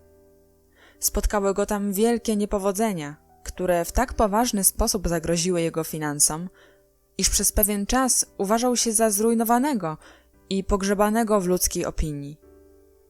Pod wrażeniem doznanego ciosu rozchorował się i o mało co nie umarł na zapalenie mózgu. Odtąd już ciągle nie domagał, mimo że los się odmienił i udało mu się odzyskać cały dawny majątek. Jego zmartwienie oraz niebezpieczeństwo, które mu niegdyś zagrażało, miało podobno związek z jakimiś kopalniami. I to pewno z kopalniami diamentów, dodawała kucharka. Nigdy bym swego ciężko zapracowanego grosza nie pchała w kopalnię, zwłaszcza w kopalnię diamentów. My już wiemy co niecoś o tym. Rzucała spod oka spojrzenie na Sarę. On przeżył to samo, co mój tatuś, pomyślała Sara. I chorował tak jak mój tatuś, tylko że nie umarł. Odtąd jej serce przylgnęło do niego jeszcze mocniej. Ilekroć posyłano ją wieczorem do miasta, czuła jakąś wielką radość, bo nieraz zdarzało się, że rolety w sąsiedniej kamienicy nie były jeszcze spuszczone, tak iż mogła zajrzeć w głąb ciepłego pokoju i popatrzeć na swego przyjaciela. Gdy na ulicy nie było nikogo, zatrzymywała się i opierając o żelazną poręcz, życzyła mu dobrej nocy, jak gdyby on mógł usłyszeć jej życzenie. Choćby pan nawet nie słyszał tego życzenia, to może pan je odczuje? Mówiła w duchu. Kto wie, może życzliwe myśli trafiają do ludzi nawet przez drzwi, okna i ściany. Może więc i pan odczuje jakieś ciepło i ukojenie, gdy ja tu stoję na dworze i życzę panu polepszenia zdrowia. Bo tak mi pana żal, tak bardzo żal, szeptała wyrazistym głosikiem. O, gdyby też pan mógł mieć swoją małą przyjaciółkę, która by mogła pana pogładzić i pocieszyć, jak ja gładziłam i pocieszałam tatusia, gdy go bolała głowa. I sama chciałabym być pańską małą przyjaciółką. Mój ty biedaku. Dobranoc, dobranoc. Niech Bóg ma pana w swojej opiece. I odchodziła, sama jakby czując radość i ciepło w sercu. Miała wrażenie, iż jej współczucie musi w jakiś sposób do niego dotrzeć. Gdy tak siedział samotny w wielkim fotelu przed kominkiem, prawie zawsze wzrokiem pozbawionym wszelkiej nadziei wpatrując się w ogień i podpierając dłonią czoło, wydawało się Sarze, że ten człowiek nie tylko przeżył wiele zgryzot w przeszłości, ale i obecnie jeszcze dręczy go jakieś ciężkie strapienie. Przecież odzyskał już swój majątek i zaczyna powracać do sił po chorobie. Nie powinien więc tak się martwić. Ale może coś jeszcze poza tym mu dolega?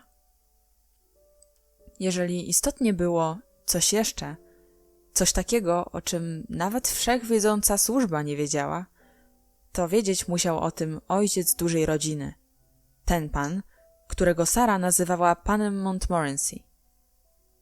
Pan ten bowiem często zachodził do chorego. Czasami, choć nie tak często, przychodziła tu i pani Montmorency oraz wszystkie jej dzieci. Chory lubił szczególnie dwie starsze dziewczynki, Janet i Norę. Tę, która tak się zaniepokoiła, gdy jej braciszek Donald dał Sarze 6 pensów. One również bardzo lubiły tego pana i zawsze z wielką radością oczekiwały pory popołudniowej, gdy pozwalano im wybrać się do niego z wizytą. Wizyty były krótkie i niehałaśliwe, gdyż zważano na stan zdrowia gospodarza. Janet była najstarsza. Uważała więc za swój obowiązek utrzymać karność wśród rodzeństwa. Ona decydowała, kiedy wolno było prosić gospodarza, by zechciał opowiadać o Indiach. Ona też zawsze pierwsza wyczuwała, kiedy już był zmęczony. Wtedy dawała hasło, by po cichu opuścić pokój i przywołać Ramdasa. Do tego czarnego służącego czuły dzieci szczerą sympatię. Pewnie mógłby opowiedzieć im wiele ciekawych rzeczy, gdyby władał biegle innym językiem prócz hinduskiego. Janet opowiedziała panu Carrisfordowi, bo takie było nazwisko pana z Indii, o spotkaniu z dziewczynką, co nie była żebraczką. Pan Carrisford bardzo się zainteresował tą opowieścią. Zwłaszcza, gdy z ust Ramdasa dowiedział się o przygodzie małpki na poddaszu. Ramdas opisał mu nader dokładnie pokoik na poddaszu. Nagą podłogę, obdrapane ściany, zardzewiały, wygasły piecyk oraz twarde i wąskie łóżko. Panie Carmichael, rzekł pan Carrisford do ojca dużej rodziny, posłyszawszy to opowiadanie. Ileż to poddaszy na tym placu tak właśnie wygląda. Ileż to biednych posługaczek sypie na takich łóżkach, gdy ja przewracam się na miękkich materacach i poduszkach, otoczony skarbami, których znaczna część nie jest moją własnością. Drogi przyjacielu, odpowiedział pogodnie pan Carmichael, im prędzej przestaniesz się tym trapić, tym lepiej dla twego zdrowia. Gdybyś posiadał wszystkie skarby całych Indii, nie potrafiłbyś usunąć całej biedy i nędzy tego świata. A gdybyś zaczął meblować wszystkie poddasza na tym placu, jeszcze by pozostało wiele takich samych poddaszy na innych placach i ulicach. Pan Carrisford siedział i gryzł palce, wpatrując się w węgle płonące na kominku. Czy sądzisz? Zaczął mówić zwolna, po chwili milczenia. Czy sądzisz, iż to jest możliwe, by inne dziecko, to, o którym nigdy nie przestanę myśleć, mogło, dajmy na to, znaleźć się w takiej nędzy, jak ta dziewczynka w sąsiedniej kamienicy? Pan Carmichael spojrzał na niego z niepokojem. Wiedział, że najgorszą rzeczą dla zdrowia i umysłu tego człowieka były rozmyślania na ten właśnie temat. O ile dziewczynka przybywająca w szkole Madame Pascal w Paryżu jest tą właśnie, której szukamy, odpowiedział pocieszającym tonem, to zdaje mi się, że znalazła się w rękach ludzi, którzy potrafią dać jej należytą opiekę. Adoptowali ją, ponieważ była najserdeczniejszą przyjaciółką ich zmarłej córeczki, jedynaczki. Pani Pascal oznajmiła, że są to Rosjanie, bogaci i z dobrej rodziny. A ta okropna kobieta nawet nie wie, dokąd oni ją wywieźli. Wybuchnął pan Carrisford. Pan Carmichael wzruszył ramionami. Ech, to sprytna i wyrachowana Francuska. Jej tylko w to graj, że tak łatwym sposobem pozbyła się dziewczynki, pozostawionej bez żadnych środków do życia po śmierci ojca. Kobiety tego rodzaju nie troszczą się o los dzieci, które mogłyby być im ciężarem. Przybrani rodzice prawdopodobnie wyjechali nagle, nie zostawiając za sobą żadnych śladów. Ale mówisz, o ile to dziecko jest tym, którego szukam, to o ile świadczy, że nie mamy zupełnej pewności. Zresztą była różnica w nazwisku. Madame Pascal wymawiała je Carew, a nie Crew, ale to może tylko sprawa wymowy. Inne okoliczności były dziwnie zgodne. Oficer angielski, przybywający w Indiach, umieścił w szkole swą córeczkę, której matka już nie żyła i umarł nagle, straciwszy cały majątek. Tu pan Carmichael przerwał na chwilę, jak gdyby jakaś nowa myśl przyszła mu do głowy. Czy jesteś pewien, że dziecko zostało oddane do szkoły w Paryżu? Czy masz tę pewność? Mój przyjacielu, odrzekł Carrisford z goryczą w głosie. Nie mam i nie mogę mieć żadnej pewności. Nigdy w życiu nie widziałem ani tego dziecka, ani jego matki. Byłem przyjacielem Ralpha Crew jeszcze za lat chłopięcych, ale od czasu ukończenia szkoły średniej nie zdarzyło się nam spotkać ze sobą.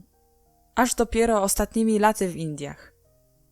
Byłem zajęty wówczas bardzo obiecującym projektem, dotyczącym kopalni diamentów. On dał się wciągnąć do tego projektu i również zapalił się do niego.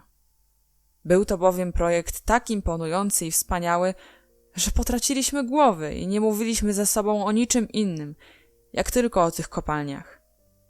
O córce Ralpha wiedziałem tylko, że oddana została do jakiejś szkoły. Nawet nie pamiętam, jak się o tym dowiedziałem. Pan Carmichael przyglądał mu się z niepokojem. Wprawdzie miał jeszcze w zanadrzu kilka pytań, ale bał się je zadawać, widząc rozdrażnienie przyjaciela. W końcu jednak spytał. A czy masz jakąś podstawę do przypuszczań, że ta szkoła znajdowała się w Paryżu? Tak, brzmiała odpowiedź. Jej matka była Francuzką, a słyszałem, że Ralph pragnął, by córka kształciła się w Paryżu. Jest więc rzeczą wielce prawdopodobną, że tam ją posłał. Tak, potwierdził pan Carmichael. Wydaje się to aż nadto prawdopodobne. Pan Carrisford pochylił się i zaczął stukać w stół wychudłą ręką. Słuchaj, Carmichael, odezwał się. Ja muszę ją znaleźć. Jeżeli została bez grosza i bez opieki, to ja ponoszę za to winę. Jak mogę żyć spokojnie, jeżeli ciągle dręczy mnie ta myśl? Nagła odmiana losu umożliwiła ziszczenie się najbardziej nieprawdopodobnych marzeń. A córka biednego Ralpha może gdzieś żebrze na ulicy. Nie, pocieszał go pan Carmichael. Staraj się odzyskać spokój i pociesz się tym, że gdy odnajdziesz tę dziewczynkę, będziesz mógł jej przekazać cały majątek. I czemuż zabrakło mi sił wtedy, gdy sprawy przedstawiały się tak czarno? Jęknął pan Carrisford. Może bym okazał większą siłę ducha, gdybym nie był odpowiedzialny za cudze pieniądze w równej mierze jak za swoje własne. Biedny Crew wpakował w ów projekt wszystkie pieniądze, jakie tylko posiadał. Zawierzył mi, bo był moim przyjacielem. A umarł, sądząc, że go zrujnowałem. Za jakiego łotra musiał mnie uważać? Poczciwy ojciec dużej rodziny złożył mu rękę na ramieniu i rzekł tonem pocieszenia. Nie czyń sobie tak gorzkich wyrzutów. Twoja ucieczka spowodowana została zapaleniem mózgu, wynikłym z duchowego naprężenia i udręki. Byłeś w gorączce, nieprzytomny. Gdyby nie to, na pewno byś pozostał i zwalczył wszystkie nieprzeciwności.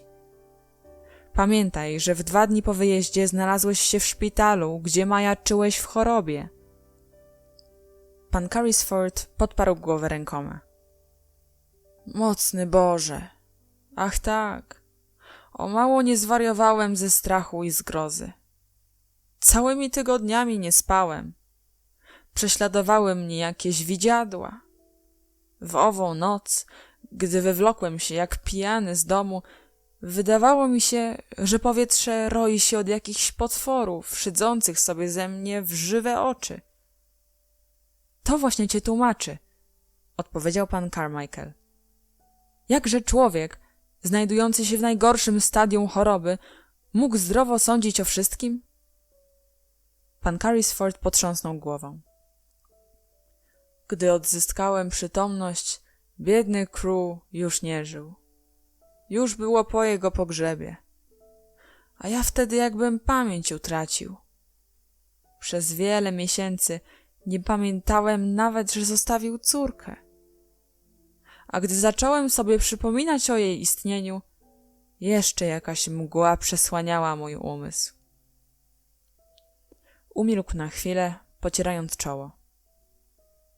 Czasem, gdy staram się sobie przypomnieć, to zdaje mi się, że on chyba wspominał o szkole, do której ją posłał. Co o tym sądzisz?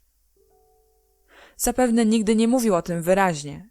Zdaje mi się, że nie słyszałeś nigdy nawet jej imienia. Owszem, pamiętam, że dawał jej dziwne, przez siebie wymyślone przezwisko. Nazywał ją swoją małą przyjaciółką. Ale te nieszczęsne kopalnie zupełnie przesłoniły nam inne sprawy. O niczym innym nie mówiliśmy. Czy wspominał kiedyś o tej szkole? Nie pamiętam. I nigdy już sobie pewno nie przypomnę. No, znajdziesz ją jeszcze, pocieszał go pan Carmichael. Trzeba odszukać tych poczciwych Rosjan. Pani Pascal miała wrażenie, że oni pochodzili z Moskwy. Nie ma co, pojadę do Moskwy. Gdybym czuł się na siłach, pojechałbym z tobą, rzekł pan Carrisford. Niestety, mogę jedynie siedzieć tu, zakutany w futra i wpatrywać się w ogień na kominku. A nieraz, gdy tak patrzę, wydaje mi się, że z płomyków spogląda na mnie twarz Ralfa, jakby pytając mnie o coś. Czasem pojawia mi się on we śnie i pyta mnie, już wyraźnie, zawsze o to samo. A czy wiesz, o co mnie pyta? Nie, odpowiedział pan Carmichael głosem cichym i jakby niechętnym. Pyta mnie zawsze. Tomaszu, gdzie jest moja mała przyjaciółka? Chwycił rękę pana Carmichaela i ścisnął ją mocno. Muszę ją znaleźć, powtarzał. Muszę mu odpowiedzieć na to pytanie.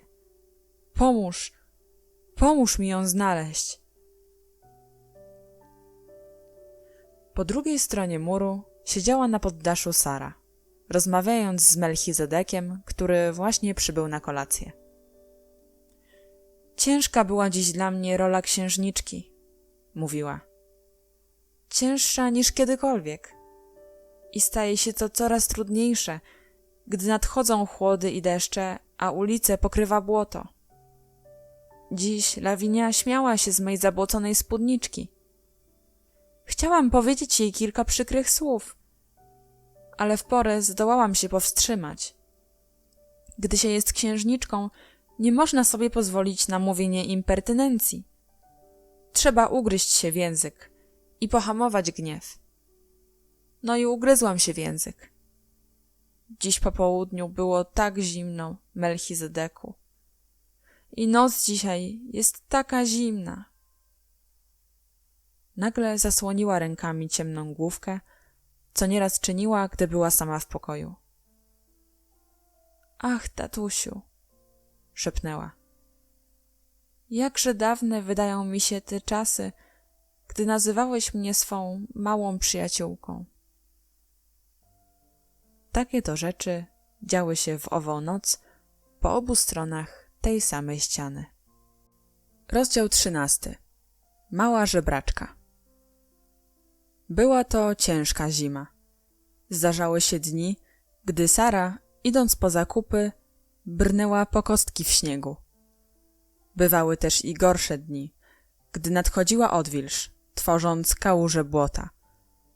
A także dni, gdy mgła była tak gęsta, że latarnie uliczne paliły się przez cały dzień, a Londyn wyglądał zupełnie tak, jak owego popołudnia przed kilku laty, kiedy Sara, wsparta na ramieniu ojca, jechała dorożką przez główne ulice miasta.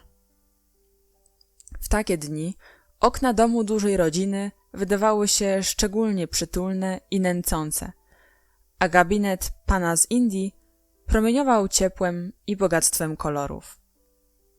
Na poddaszu było jednak nad wyraz smutno. Nie widywało się już ani wschodów, ani zachodów słońca, a gwiazdy pojawiały się nader rzadko.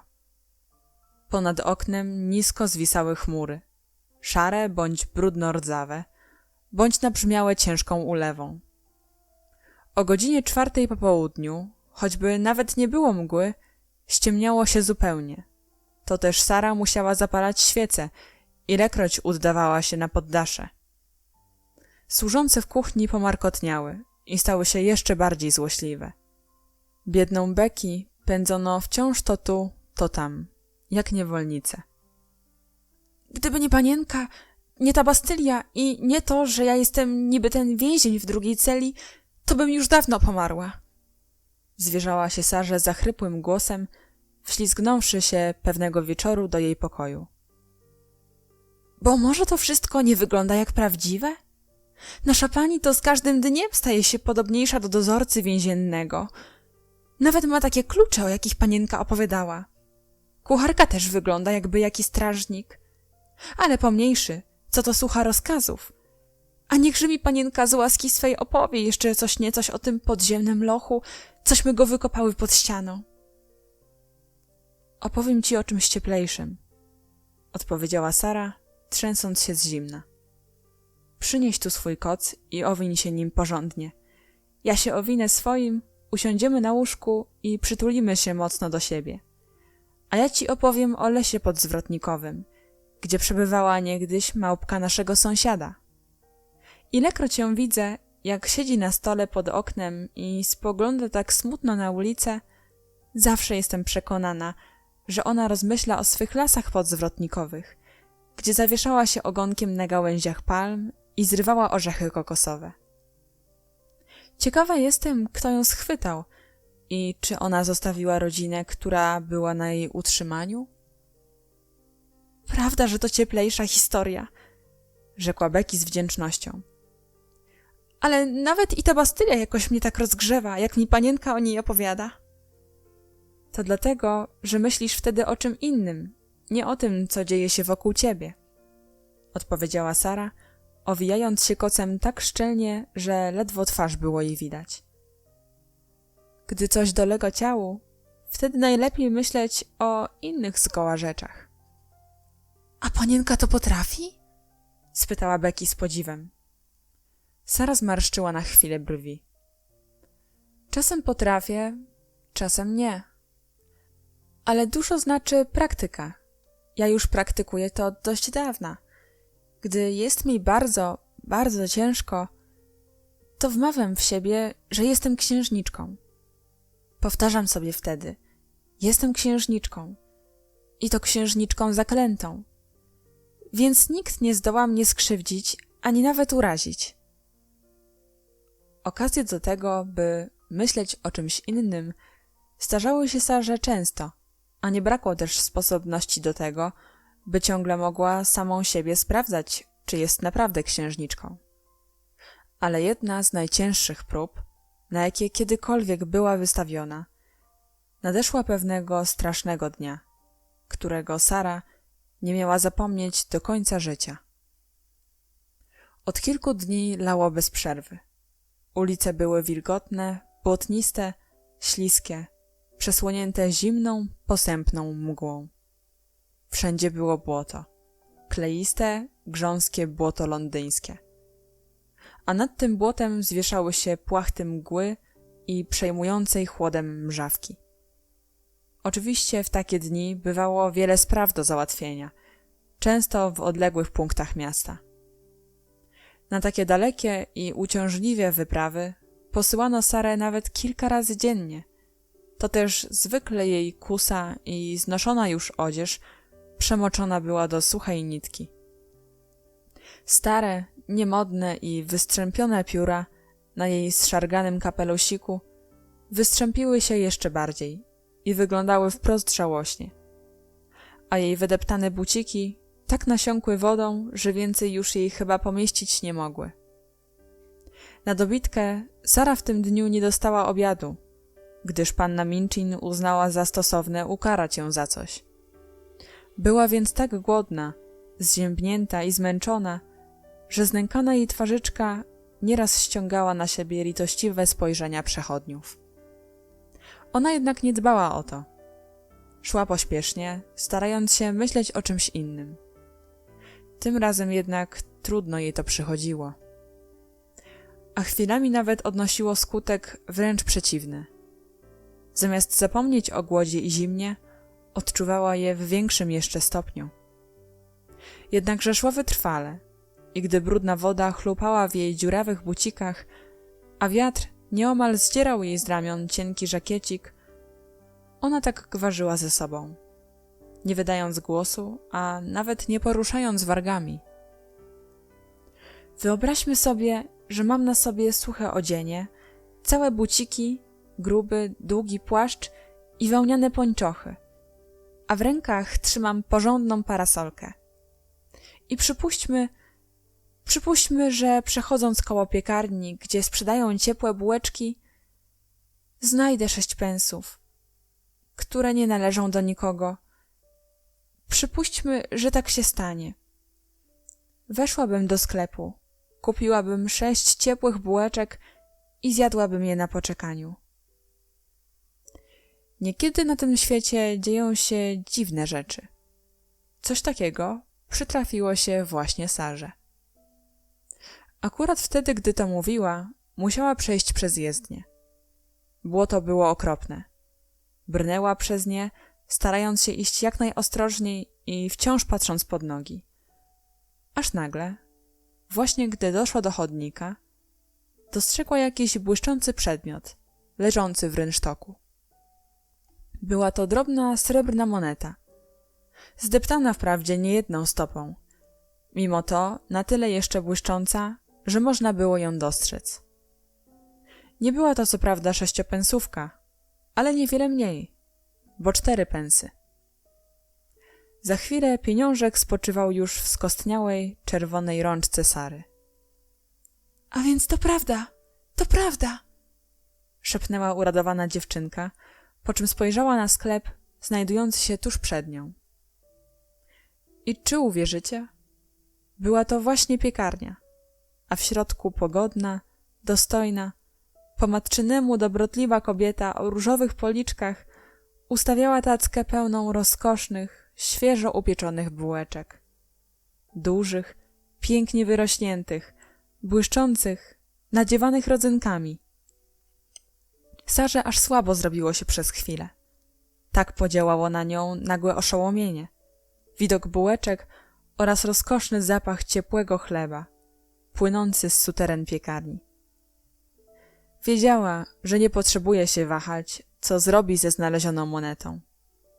Leżała już niewątpliwie dłuższy czas w błocie, a jej właściciela nie sposób byłoby odnaleźć w tłumie ludzi, którzy przechodzili tędy przez cały dzień. Pójdę jednak do właścicielki piekarni i zapytam ją, czy czego nie zgubiła. Rzekła do siebie, co prawda głosem niezbyt pewnym. Przeszła więc przez chodnik i stanęła na stopniu wiodącym do sklepu. W tej chwili ujrzała jednak coś, co ją powstrzymało. Była to mała istotka, obdarta i zaniedbana jeszcze bardziej od niej samej. Istny kłębek łachmanów, spod którego wyzierały drobne, bose, zsiniałe i zabłocone nóżki, których odzież nie mogła już okryć. Z ponad łachmanów wystawała strzecha rozczochranych włosów oraz umorusana twarzyczka o dużych, wpadniętych oczach. Sara od razu poznała, iż dziewczynka jest głodna i poczuła dla niej wielkie współczucie. Oto prawdziwa mała żebraczka, rzekła do siebie z westchnieniem. Ona jest głodniejsza ode mnie. Dziewczynka, biedne dziecko londyńskiej ulicy, wlepiła oczy w Sarę i usunęła się nieco w bok, by dać jej przejście. nawykła usuwać się z drogi wszystkim. Wiedziała, że gdyby ją ujrzał policjant, kazałby jej natychmiast stąd się wynosić. Sara ścisnęła w ręce pieniążek i po krótkiej chwili wahania zapytała dziewczynkę. Czy jesteś głodna? Dziewczynka odsunęła się jeszcze nieco w bok. Czym jest głodna? Rzekła schrypniętym głosem. Albom to nie jest głodna? Czy nie jadłaś obiadu? Dopytywała się Sara. Obiadu? A toć nie jadłam, odpowiedziała dziewczynka, usuwając się jeszcze dalej. Ani śniadania nie jadłam, ani wczoraj kolacji, nic, żem nie jadła. Jak dawno? Zapytała Sara. Albo to wiem, dzisiaj nic mi nie dali, nigdzie, choćżem prosiła i prosiła. Patrząc na nią, Sara poczuła jeszcze większy głód. Jednakże znów zaczęła myśleć na swój osobliwy sposób. Jeżeli jestem księżniczką, mówiła do siebie, to powinnam pamiętać, że księżniczki, gdy cierpiały biedę i były pozbawione tronu, zawsze dzieliły się kęsem chleba z każdym człowiekiem biedniejszym od nich i bardziej głodnym. Bułeczki są po pensie sztuka.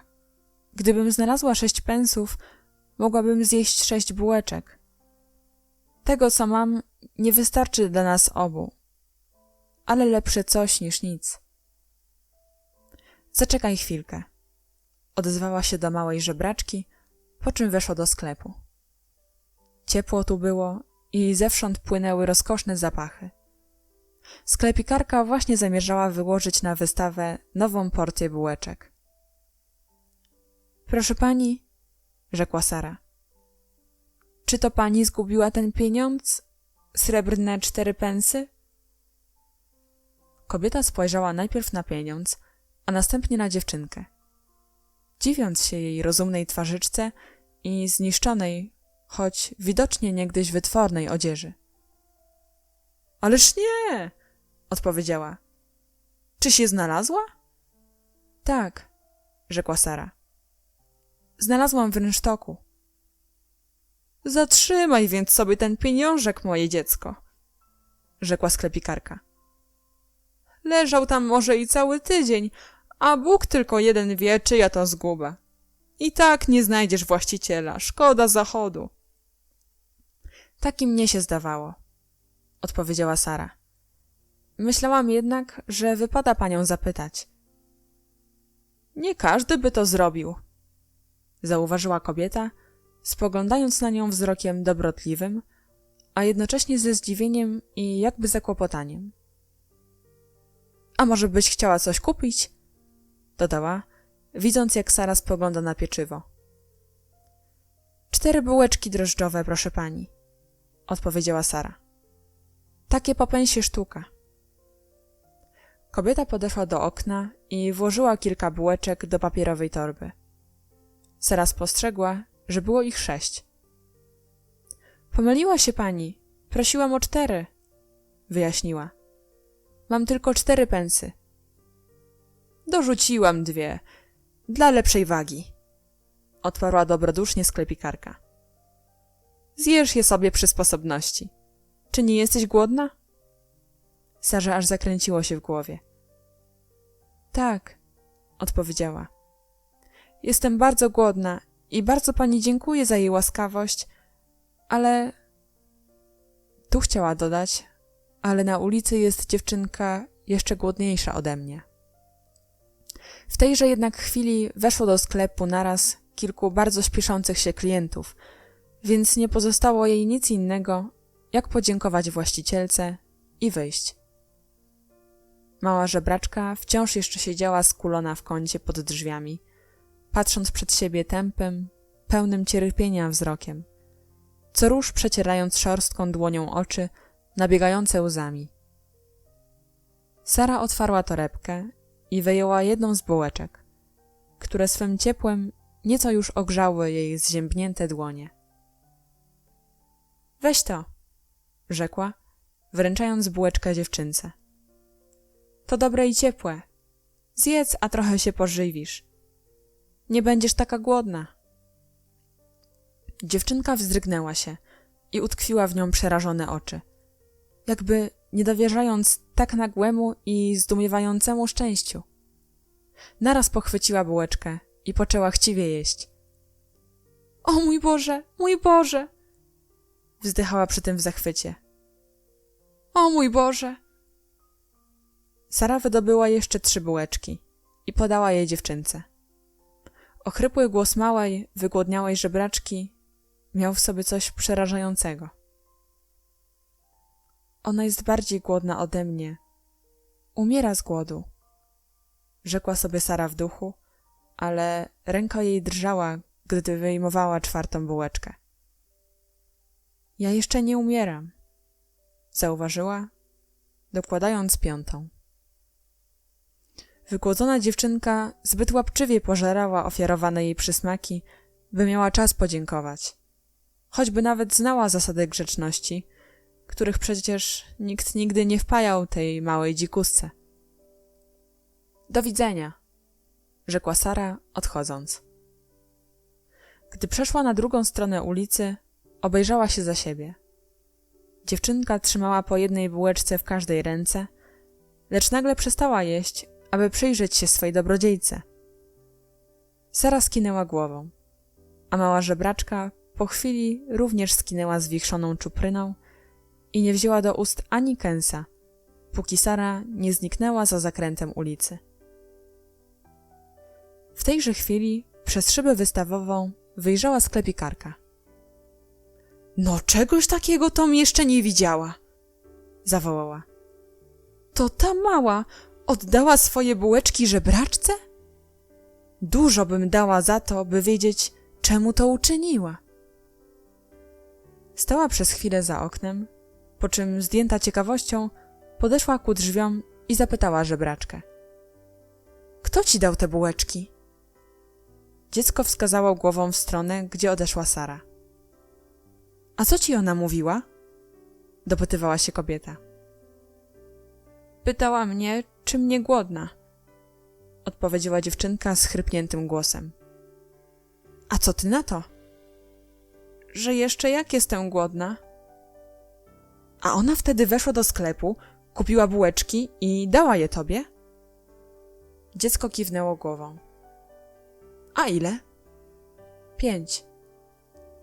Kobieta zamyśliła się i rzekła półgłosem. Sobie zostawiła tylko 1, a widziałam z jej oczu, że mogłaby zjeść wszystkie 6 i więcej. Powiodła wzrokiem za małą, niknącą już w dali figurką Sary i poczuła wyrzuty, jakich nie doświadczyła nigdy dotąd w życiu. Szkoda, że odeszła tak prędko, pomyślała sobie. Powinnam była dać ich co najmniej 12. Po czym zwróciła się do małej żebraczki. I cóż, jesteś jeszcze głodna? A jakże? Odpowiedziała dziewczynka. Pewnie, żem głodna, ale już nie tak strasznie jak przedtem. Chodź ze mną, rzekła sklepikarka, uchylając drzwi do piekarni. Dziecko wstało i wsunęło się do wnętrza sklepu, ledwie wierząc, iż zapraszają je do tak ciepłej izby, pełnej chleba. Nie wiedziało, ale i nie troszczyło się o to, jaki je odtąd los spotka.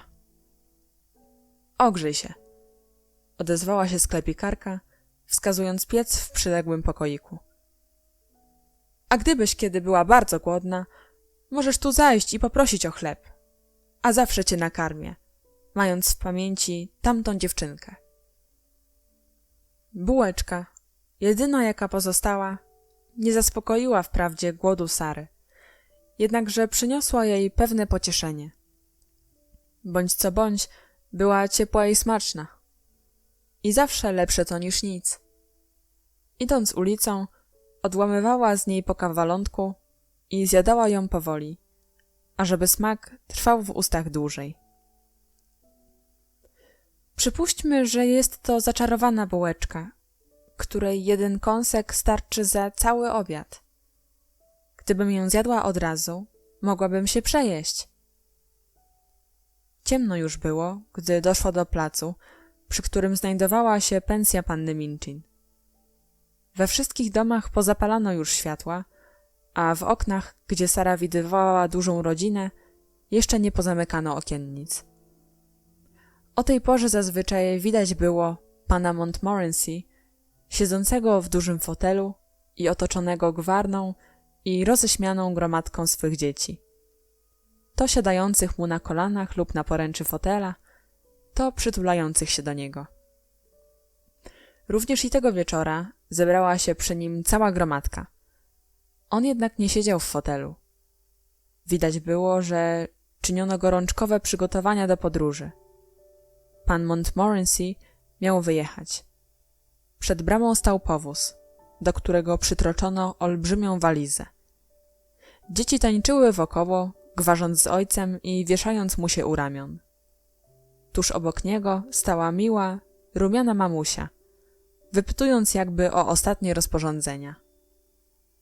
Sara zatrzymała się na chwilkę, chcąc przyjrzeć się, jak mniejsze dzieci wspinały się na paluszki, a starsze schylały się, by pocałować ojca w rękę. Ciekawe, czy on na długo wyjeżdża, pomyślała Sara. Waliza jest ogromna. Jakże te dzieci będą za nim tęskniły? Ja sama będę za nim tęskniła. Choć on nawet może nie wie o moim istnieniu. Gdy brama się otworzyła, Sara usunęła się na bok, pamiętając o 6 pensach, które tu kiedyś otrzymała. Ale i tak widziała, jak podróżny stanął na tle rzęsiście oświetlonego holu, otoczony starszymi dziećmi. Czy Moskwa jest teraz zasypana śniegiem? Zapytała mała Janet. Czy są tam ładne ślizgawki? Czy będziesz, tatusiu, jeździł saniami? Zawołało drugie z dzieci. A czy zobaczysz cara? Będę do was pisał i o wszystkim wam donosił, odpowiedział ojciec ze śmiechem. Przyślę wam mnóstwo pocztówek z różnymi widokami. A teraz wracajcie do domu, bo zimno na dworze. Obrzydliwa noc. Wolałbym zostać z wami, niż jechać do Moskwy. Dobranoc, dzieciaki. Zostańcie z Bogiem. Zbiegł ze schodów i wskoczył do powozu. A jak znajdziesz tę małą dziewczynkę, powiedz jej, że ją bardzo kochamy. Zawołała Guy Clarence, skacząc po wycieraczce, po czym dzieci weszły z powrotem do domu, zamykając drzwi frontowe. Czy widziałaś? Mówiła Janet do Nory, gdy obie znalazły się w pokoju. Ta dziewczynka, która nie jest żebraczką, przechodziła koło naszej bramy, cała zmoknięta i zziębnięta, i odwracała się, by popatrzeć na nas. Mamusia mówi, że sukienki tej dziewczynki wyglądają, jak gdyby dostała je od jakiejś bogatej osoby, która nie chciała już ich nosić, bo były zbyt zniszczone. Ludzie, którzy mieszkają w tej szkole, wysyłają ją po sprawunki nawet w najgorszą niepogodę, nawet w nocy. Sara podeszła ku schodom szkoły, drżąc z zimna i ledwo trzymając się na nogach. Ciekawe, kim jest ta mała dziewczynka, której on szuka, rozmyślała. W chwili, gdy dźwigając wielki i ciężki koszyk, wchodziła na schodki kuchenne, ojciec dużej rodziny zdążał szybko na dworzec, by zdążyć do pociągu, którym miał jechać do Moskwy, na poszukiwanie zaginionej córeczki kapitana Crew. Rozdział 14. Co słyszał i widział Melchizedek? Tego samego popołudnia, podczas nieobecności Sary, dziwne jakieś rzeczy działy się na poddaszu. Nikt tego nie widział, ani nie słyszał, prócz Melchizedeka, który zaś był tak przerażony i oszołomiony, że szurnął do swej nory i ukrył się w niej, drżąc, popiskując bojaźliwie i z największą ostrożnością wysuwając łebek, by zobaczyć, co się tam wyrabia. Sara wyszła wczesnym rankiem i na poddaszu panowała cisza, zakłócana jedynie dudnieniem deszczu po szybie i dachówkach. Melchizedekowi zaczęło się po trosze nudzić, więc gdy deszcz przestał bębnić i zrobiło się zupełnie cicho, postanowił wyjść na zwiady. Chociaż doświadczenie uczyło go, że Sara może wrócić nieprędko. Węsząc i drepcząc wokoło, zgoła niespodziewanie odkrył małą okruszynę, jakimś cudem ocalałą z wczorajszej wieczerzy. I już zabrał się do jej spożywania, gdy uwagę jego przykuł dziwny szelest na dachu. I to coraz bliżej okna. Nagle okno w tajemniczy sposób otworzyło się i jakaś ciemna twarz zajrzała do pokoiku. Za nią ukazała się druga twarz i obie zaczęły ostrożnie i z zainteresowaniem przyglądać się wszystkiemu. Na dachu znajdowali się dwaj ludzie, którzy czynili ciche przygotowania, by dostać się do środka. Jednym był Ram Dass, drugim zaś młody sekretarz pana Carrisforda. Melchizedek jednak o tym nie wiedział. Wiedział tylko, że ci ludzie naruszyli spokój i nietykalność poddasza. Gdy więc człowiek o ciemnej twarzy zeskoczył bez najmniejszego szmeru, z niesłychaną lekkością i zręcznością na podłogę, Melchizedek zadarł ogon i czmychnął do nory jak oparzony. Dawno przestał się lękać Sary i wiedział, że ona nie rzuci w niego niczym innym, jak tylko okruszyną chleba i nie wyda innego dźwięku prócz cichego, łagodnego i wabiącego świstania. Natomiast obcy ludzie byli dla niego czymś strasznym i wolał trzymać się od nich z dala. Przycupnął więc tuż koło wejścia do swej nory, ledwie śmiejąc zerkać błyszczącymi, niespokojnymi ślepkami przez szczelinę. Trudno powiedzieć, czy wiele zrozumiał z tej rozmowy, którą usłyszał. Lecz gdyby ją nawet zrozumiał, na pewno byłby tym wszystkim nie mniej zdziwiony. Sekretarz, młody i zwinny, wślizgnął się przez okno równie cicho jak Ram Dass i zdołał jeszcze dostrzec znikający koniuszek ogona Melchizedeka. — Czy to szczur? — szeptem zapytał Ram Dassa. — Tak jest, szczur, sahibie. Również szeptem odpowiedział Ram Dass. — Jest tu ich dużo pod tą ścianą. Brr! Aż się wzdrygnął sekretarz. Dziwne, że to dziecko ich się nie boi. Ram Dass rozłożył ręce i twarz swą okrasił pełnym uszanowania uśmiechem. Uważał się tutaj jakby za przedstawiciela i pełnomocnika Sary, chociaż raz tylko w życiu z nią rozmawiał. Ta dziewczynka wszystko i wszystkich wokół darzy swą przyjaźnią, sahibie, odpowiedział. Ona nie jest taka jak inne dzieci. Nieraz jej się przypatruje, gdy mnie nie widzi. Przechodzę przez dach i zaglądam wieczorami do niej, by sprawdzić, czy nic złego jej się nie stało. Kiedy indziej znowu obserwuję ją z mojego okna, ale ona wcale o tym nie wie. Nieraz staje na tym stole i wpatruje się w niebo, jak gdyby z nim rozmawiała. Wróble przychodzą do jej ręki na każde zawołanie. Tego szczura oswoiła i wykarmiła, aż stał się jej przyjacielem w tej samotni. Czasem przychodzi do niej biedna posługaczka i pociesza ją w smutku. Poza tym przychodzi tu do niej pokryjomu jakaś mała dziewczynka, a czasem i druga, która ją uwielbia i rada by przysługiwać się bez końca jej opowiadaniom. Poza tym nikt jej nie odwiedza. Właścicielka domu, bardzo zła kobieta, obchodzi się z nią jak z niewolnicą. A pomimo to jest w tym dziecku coś takiego, jakby płynęła w nim krew książęca. Widzę, że dużo wiesz o niej, zauważył sekretarz. Wiem, jak spędza każdy dzień, odpowiedział Ram Dass. Wiem, kiedy wychodzi i kiedy wraca. Wiem o jej zmartwieniach, o jej drobnych rozrywkach, o jej głodzie i zimnie. Wiem, jak przesiaduje po nocach nad książkami, ucząc się zawzięcie. Wiem, jak się cieszy, gdy przybywają do niej pokryjomu jej przyjaciółki, gdy może się z nimi trochę pośmiać i pogwarzyć szeptem. Gdyby zachorowała, wiedziałbym o tym natychmiast i przybyłbym tu jej usługiwać, o ile by mi na to pozwolono. Czy jesteś pewny, że prócz niej nikt tu nie przychodzi i że ona nieprędko wróci?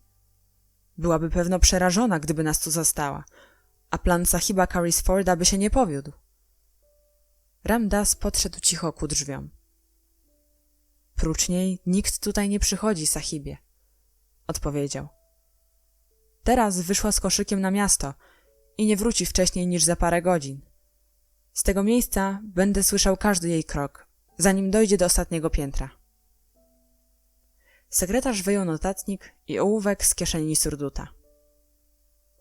Słuchaj więc uważnie, przykazał Hindusowi, po czym zaczął obchodzić zwolna cały pokoik, przyglądając się kolejno każdej rzeczy i zapisując coś w notatniku. Najpierw podszedł do łóżeczka Sary. Pomacał ręką siennik i wydał okrzyk zdumienia. Twardy to jak kamień! Trzeba to będzie kiedyś zmienić, gdy nie będzie jej w pokoju. Ale to specjalna wyprawa. Dziś tego nie dokonamy. Podniósł z pościeli nakrycie i obejrzał chudą poduszeczkę. Powłoczka brudna i podarta, kołderka cienka, prześcieradło w strzępach, mówił. Takie łóżko i taką pościel dają dziecku w domu, który chce uchodzić za przyzwoity. W tym piecu nie palono już od wielu tygodni, dodał, patrząc na zardzewiałe ruszty. Nie palono ani razu od czasu, gdy tu jestem, odpowiedział Ram Dass. Właścicielka tego domu nie ma zwyczaju pamiętać, że komuś jest zimno. Sekretarz zapisywał coś szybko w swym notesie, po czym wydarł z niego kartkę i schował ją do kieszeni. Przyznam się, że nasze zadanie jest dość niezwykłe, zauważył. Któż był autorem tego pomysłu? Ram Dass ukłonił się nisko, jakby chcąc się usprawiedliwić. Prawdę powiedziawszy, pierwsza myśl wyszła ode mnie, sahibie, odpowiedział. Ale początkowo zająłem się tym tylko od tak, dla zabawy. Lubię to dziecko, bo jest podobnie jak ja samotne. Gdy raz silniej niż zwykle odczuwałem swą samotność, położyłem się tu pod oknem i przysłuchiwałem się jej rozmowom z przyjaciółkami. Ona ma zwyczaj opowiadać im różne wymyślone historie, a tym razem opisywała, jak wyglądałby jej pokoik, gdyby urządzony był zupełnie inaczej. Wszystko, o czym wspomniała, zdawała się jakby widzieć, tak iż w miarę opowiadania była coraz bardziej ożywiona i jakby weselsza. Nazajutrz, gdy Sahib czuł się chory i strapiony, ja, chcąc go nieco rozerwać, opowiedziałem mu o tym, co podsłuchałem. Sahiba bardzo zajęła moja opowieść. Wypytywał o różne szczegóły, a potem serdecznie uradował się pomysłem, by urzeczywistnić te jej marzenia. Czy myślisz, że uda się to uczynić, gdy będzie spała? A nuż się obudzi? Niby to oponował sekretarz, ale widać było, że plan ten przypadł mu do gustu w równym stopniu, jak Sahibowi Carrisfordowi. Umiem chodzić tak cicho, jakbym miał stopy z aksamitu, odparł Ram Dass. A dzieci mają sen głęboki, nawet w nieszczęściu. Gdyby tylko ktoś podawał mi rzeczy przez okno, potrafiłbym zrobić resztę, a ona nawet by się nie poruszyła. A kiedy się obudzi, pomyśli, że był tu czarnoksiężnik. Uśmiechnął się, jak gdyby poczciwe serce cieszyło się już na samą myśl o tym. Wygląda to jak bajka z 1001 nocy, odpowiedział, również śmiejąc się sekretarz. Tylko mieszkańcom wschodu przychodzą do głowy podobne pomysły, które nigdy by się nie zrodziły pośród londyńskiej mgły. Pobyt ich nie trwał już długo. Na szczęście dla Melchizedeka, który, nie rozumiejąc rozmowy przybyszów, w każdym ich ruchu, w każdym szepcie, dopatrywał się czegoś groźnego. Młody sekretarz zdawał się wszystkim interesować. W notatniku swym opisał podłogę, piec, złamany podnóżek, stary stół. Wodził ręką po ścianach i bardzo się ucieszył, gdy znalazł mnóstwo gwoździ powbijanych w różne miejsca. Będzie można na nich powiesić różne rzeczy, oświadczył. Ram Dass uśmiechnął się tajemniczo. Wczoraj, gdy jej nie było, odrzekł, przyszedłem tu, przynosząc małe, ostre gwoździki, które można wbić w ścianę bez użycia młotka i rozmieściłem je tam, gdzie będą mi potrzebne. Sekretarz rozejrzał się jeszcze raz po pokoju i chowając do kieszeni notatnik, rzekł: Zdaje mi się, że już wszystko zanotowałem. Możemy iść. Sahib Carrisford ma dobre serce. Szkoda wielka, że nie udało mu się dotąd odnaleźć zaginionego dziecka. Gdy ją odnajdzie, na pewno odzyska siły, powiedział Ramdas. Oby Bóg mu ją przywrócił. Wysunęli się przez okno tak cicho, jak weszli. Przekonawszy się, że już nareszcie odeszli, Melchizedek doznał wielkiej ulgi, a po upływie paru minut uznał, że może już bezpiecznie wyjść z nory i pomyszkować po pokoju. Miał bowiem nadzieję, że nawet tak groźne istoty ludzkie, jak dwaj niedawni goście, mogły mieć w kieszeni okruszynki chleba i upuścić kilka na podłogę. Rozdział 15. Czary. Gdy Sara mijała sąsiedni dom, spostrzegła Ramdasa, zamykającego okiennicę, i zdołała w przelocie zobaczyć wnętrze gabinetu. Na kominku płonął, jak zwykle, suty ogień, a pan z Indii siedział w fotelu przed nim. Głowę podpierał dłonią, a na twarzy widać było, jak zawsze, ból i znużenie. Biedak, pomyślała Sara. Ciekawe, o czym on teraz rozmyśla. A oto, o czym rozmyślał pan Carrisford. Wyobraźmy sobie, że jeżeli nawet Carmichael odszuka tych ludzi w Moskwie, to okaże się, iż dziewczynka zabrana przez nich z pensji Madame Pascal nie jest tą, której poszukujemy. Przypuśćmy, iż będzie to zupełnie inna dziewczynka. Cóż wówczas pocznę? Gdy Sara weszła do domu, natknęła się na pannę Minchin, która zeszła na dół, by wyłajać kucharkę. — Gdzieżeś się włóczyła tak długo? — spytała ostro. — Nie macie już od kilku godzin. — Jest tak mokro i takie błoto — odpowiedziała Sara. — Więc trudno mi było iść, bo buciki mam zdarte i potykałam się ciągle. — Nie wykręcaj się i nie kłam — upomniała ją panna Minchin. Sara weszła do kuchni.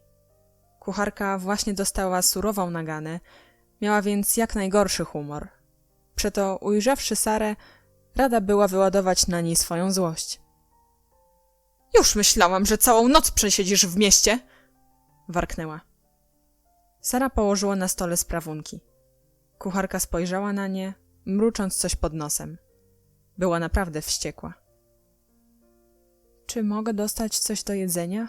— zapytała Sara słabym głosem. — Jest już po kolacji i wszystko sprzątnięte — brzmiała odpowiedź. — Myślisz może, że będę szykowała jedzenie specjalnie dla ciebie? Sara milczała przez chwilę. — Nie jadłam dziś obiadu — odezwała się najciszej jak mogła, bojąc się, by głos jej nie zadrżał. — Jest tam trochę chleba w kredensie — burknęła kucharka. — O tej porze nic innego już nie dostaniesz. Sara poszła do kredensu. Znalazła tam parę kawałków zeschniętego i twardego chleba. Kucharka była w nazbyt złym humorze, by dać jej choć odrobinę masła lub powideł. Przeciwnie, sprawiało jej przyjemność, że może na Sarze wywrzeć swój gniew, zostawiając ją o suchym chlebie. Przebycie 3 długich odcinków schodów wiodących na poddasze okazało się dla niej rzeczą ogromnie trudną. Nieraz, gdy była zmęczona, schody te wydawały się Sarze długie i strome.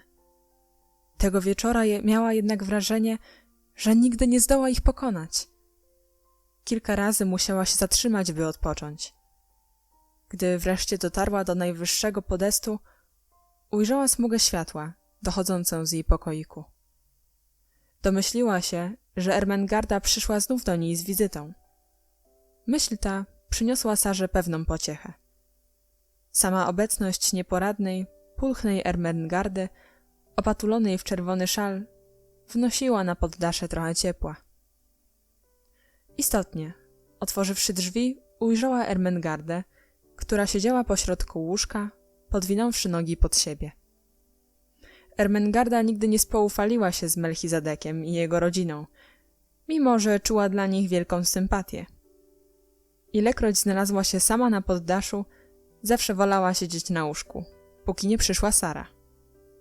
Tym razem czekała już nieco zdenerwowana, bo Melchizedek opuścił swoją norkę i przez dłuższy czas węszył wokoło, a raz nawet wydał stłumiony pisk, po czym przysiadł na tylnych łapkach i wyraźnie patrzył w jej stronę. Och, Saro, jakże się cieszę, żeś przyszła! Zawołała na widok przyjaciółki. Melchizedek tak wciąż tutaj węszy. Starałam się go namówić, by wrócił do nory, ale on nie chce za długo w niej siedzieć. Wiesz, że go lubię, ale boję się, kiedy tak patrzy w moją stronę. Jak myślisz, czy on kiedy nie skoczy na mnie? Nie, odpowiedziała Sara. Ermengarda przysunęła się na skraj łóżka i spojrzała na przyjaciółkę. Wyglądasz na bardzo zmęczoną, Saro, rzekła. Jesteś blada jak ściana. Tak, jestem zmęczona, odpowiedziała Sara, siadając na kulawym podnóżku. Aha, jest i Melchizedek. Przyszedł biedaczek, by poprosić o kolację. Melchizedek wysunął się przed chwilą z nory, jakby posłyszał jej kroki na schodach i podreptał ku niej z wyrazem serdeczności i oczekiwania. Sara włożyła rękę do kieszeni i wywróciła na zewnątrz podszewkę, potrząsając głową. Przykro mi bardzo, odezwała się. Wracaj do nory, Melchizedeku, i powiedz swojej żonie, że nie miałam dziś nic w kieszeni. Kucharka i panna Minchin tak się na mnie złościły. Melchizedek jakby zrozumiał. Smyrgnął z rezygnacją, ale i niezadowoleniem z powrotem do swej nory. Nie spodziewałam się, że przyjdziesz dzisiaj, Ermengardo, rzekła Sara. Ermengarda owinęła się czerwonym szalem i odpowiedziała. Panna Amelia będzie dziś nocowała u swej ciotki. Nikt inny nie zagląda do naszych sypialni. Jeżeli bym chciała, mogłabym tu zostać nawet do rana. Wskazała na stolik stojący pod oknem. Piętrzył się na nim pokaźny stos książek, którego Sara dotąd nie zauważyła. Tatuś znów mi przysłał paczkę książek, rzekła Ermengarda z rozpaczliwą miną. To właśnie one. Sara wstała, podbiegła do stołu i chwyciwszy pierwszą z brzegu książkę, zaczęła przewracać kartki. Przez chwilę zapomniała o wszystkich swoich przykrościach. Och, jakaż to piękna książka! Zawołała. Rewolucja francuska Carlyle'a. Tak chciałam to przeczytać. A ja bynajmniej nie mam na to ochoty, odpowiedziała Ermengarda. Ale tatuś będzie się na mnie gniewał, jeżeli nie przeczytam. On się spodziewa, że gdy przyjadę na wakacje, będę dokładnie znała treść tych wszystkich książek. I cóż ja pocznę? Sara odłożyła książkę i spojrzała na Ermengardę z rumieńcem podniecenia na twarzy. Wiesz co? Zawołała. Jeżeli zostawisz u mnie na pewien czas te książki, przeczytam je, a potem tak ci opowiem ich treść, że wszystko zapamiętasz. Och, jakaś ty dobra! Zawołała Ermengarda. A czy myślisz, że potrafisz? Potrafię z pewnością, odpowiedziała Sara. Małe dziewczynki zawsze pamiętają, co im opowiadam. I ty pewno pamiętasz, jak mówiłam ci, kim był Robespierre? Pamiętam, ale niezbyt dokładnie, wyznała szczerze Ermengarda. Dobrze, poczekaj chwilkę, rzekła Sara. Zdejmę to przemoczone ubranie, otulę się kocem, a potem opowiem ci wszystko jeszcze raz. Zdjęła kapelusz i płaszczyk i powiesiła je na gwoździu, a zamiast przemoczonych bucików włożyła stare pantofle, po czym wskoczyła na łóżko, osłoniła kocem ramiona i usiadła, oplatając kolana rękoma. A więc słuchaj. pogrążyła się w krwawych dziejach rewolucji francuskiej i opowiadała tak straszne rzeczy, że Ermengarda otworzyła szeroko oczy i wstrzymała dech w piersiach. Jednakże pomimo całego przerażenia wsłuchiwała się z zachwytem w słowa Sary, tak iż nie zanosiło się na to, by miała znów zapomnieć, kto to był Robespierre lub kim była księżna de Lamballe. I wiesz, oni wbili jej głowę na ostrze włóczni i tańczyli wokół! Wykrzyknęła Sara. A ona miała długie, piękne, jasne włosy. Gdy sobie o niej myślę, wyobrażam sobie zawsze tę ściętą głowę na włóczni, dokoła której tańczy i wyje rozwścieczone pospólstwo. A teraz pomówmy już o czymś innym. Jak ci idą lekcje francuskiego? Coraz lepiej. Od czasu, gdy przyszłam do ciebie i ty objaśniłaś mi koniugację. Panna Minchin nie mogła zrozumieć, czemu na drugi dzień tak dobrze odrobiłam ćwiczenia. Sara zaśmiała się nieznacznie. Ona nie rozumie też, dlaczego Lottie tak dobrze wykonuje 4 działania. Dodała. A Lottie przychodzi tu nieraz po kryjomu i pomaga mi trochę. Rozejrzała się po pokoju. To poddasze nie jest takie straszne, jakby się mogło zdawać, rzekła, śmiejąc się. Można tu wspaniale wyobrażać sobie różne rzeczy. Ermengarda nie wiedziała nic o przykrych, czasami wprost nieznośnych, warunkach życia na poddaszu, a nie miała dość żywej fantazji, by sobie je uświadomić.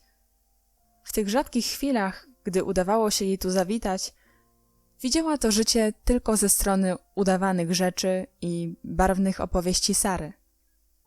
Sara, choć straciła dawne rumieńce i wychudła, była na tyle harda, iż nie skarżyła się nigdy na swą dolę. Nigdy nie przyznała się do tego, że czasami, jak właśnie w ów wieczór, dręczył ją straszliwy głód. Rosła prędko, a ciągłe chodzenie i bieganie po sprawunki zaostrzyłyby jej apetyt, nawet gdyby otrzymywała obfitsze i pożywniejsze jedzenie niż te resztki, które jadła o najrozmaitszych porach, ale zawsze dopiero po wypełnieniu wszystkich otrzymanych poleceń. Z czasem przywykła do ciągłego, bolesnego skurczu żołądka. Takie uczucia muszą mieć żołnierze podczas długiego i uciążliwego marszu, powtarzała sobie często, znajdując przyjemność w tym porównaniu. Także i swoją rezydencję na poddaszu pojmowała w sposób szczególny. Gdybym mieszkała w zamku, a Ermengarda była panią zamku sąsiedniego i przyjechałaby do mnie w odwiedziny z orszakiem rycerzy, lenników, wasali i wśród lasu proporców, wówczas na głos trąb, rozbrzmiewających przed zwodzonym mostem, wyszłabym jej na powitanie, po czym wydałabym ucztę w sali biesiadnej i przywołałabym minstreli, by śpiewali, grali i opowiadali rycerskie dzieje. Gdy ona przychodzi na poddasze, nie mogę urządzać biesiady, ale mogę za to opowiadać różne historie i ukryć przed nią wszystkie niewygody i braki mej siedziby. Tak na pewno postępowali w czasach głodu zubożali właściciele zamków, gdy złupiono i splądrowano ich majątności.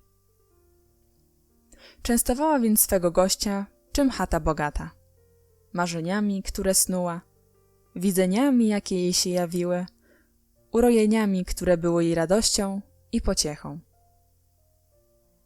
Chciałabym być tak szczupła jak ty, Saro, rzekła nagle Ermengarda. Zdaje mi się, że wyszczuplałaś jeszcze bardziej w ostatnich czasach. Masz teraz takie ogromne oczy, a na łokciach sterczą ci kosteczki. Sara poprawiła rękaw, który się jej zsunął. Zawsze byłam chuda, odpowiedziała. I zawsze miałam duże oczy. Bardzo lubię twoje oczy, rzekła Ermengarda, patrząc w nie z wyrazem oddania. Wyglądają tak, jak gdyby widziały coś bardzo odległego. I podoba mi się ich kolor. Są zielone, choć często wydają się prawie czarne. Mam kocie oczy, zaśmiała się Sara. Ale nie widzę nic w ciemności. Próbowałam czasami coś dostrzec, ale mi się nie udawało, mimo że bardzo się starałam. W tejże chwili za oknem zdarzyło się coś niezwykłego, czego nie zauważyła ani Sara, ani Ermengarda. Gdyby choć jedna z nich odwróciła się i popatrzyła w ową stronę, niechybnie przeraziłaby się na widok czarnej twarzy, która zajrzała ostrożnie do pokoju i znikła równie szybko, jak się pojawiła. Sara jednak, która miała słuch niezwykle bystry, obejrzała się i rzuciła okiem w stronę sufitu. To chyba nie Melchizedek, rzekła. Nie było słychać skrobania pazurkami. Co takiego? Spytała Ermengarda, nieco zaniepokojona.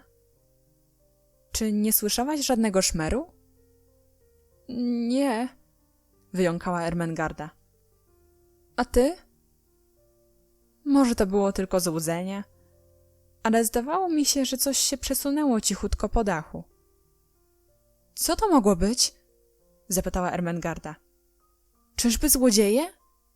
Nie, zaśmiała się Sara. Tu nie ma co kraść. Chciała coś jeszcze powiedzieć, ale słowa uwięzły jej w gardle.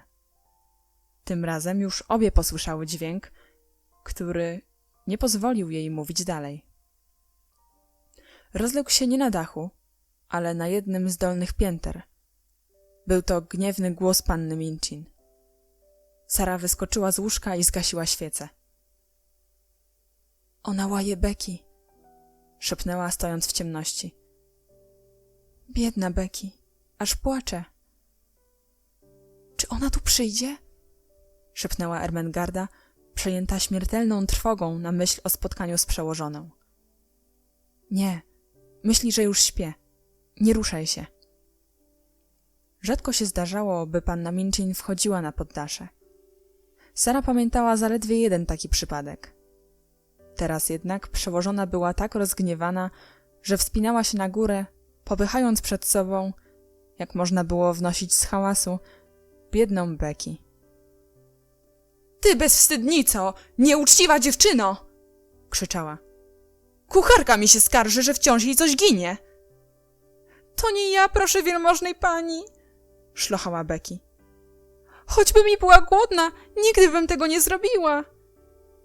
Zasługujesz na to, by cię wtrącono do więzienia, usłyszały znów głos panny Minchin. Wciąż coś kradniesz. Połowę pasztetu zjadłaś. To nie ja, popłakiwała Becky.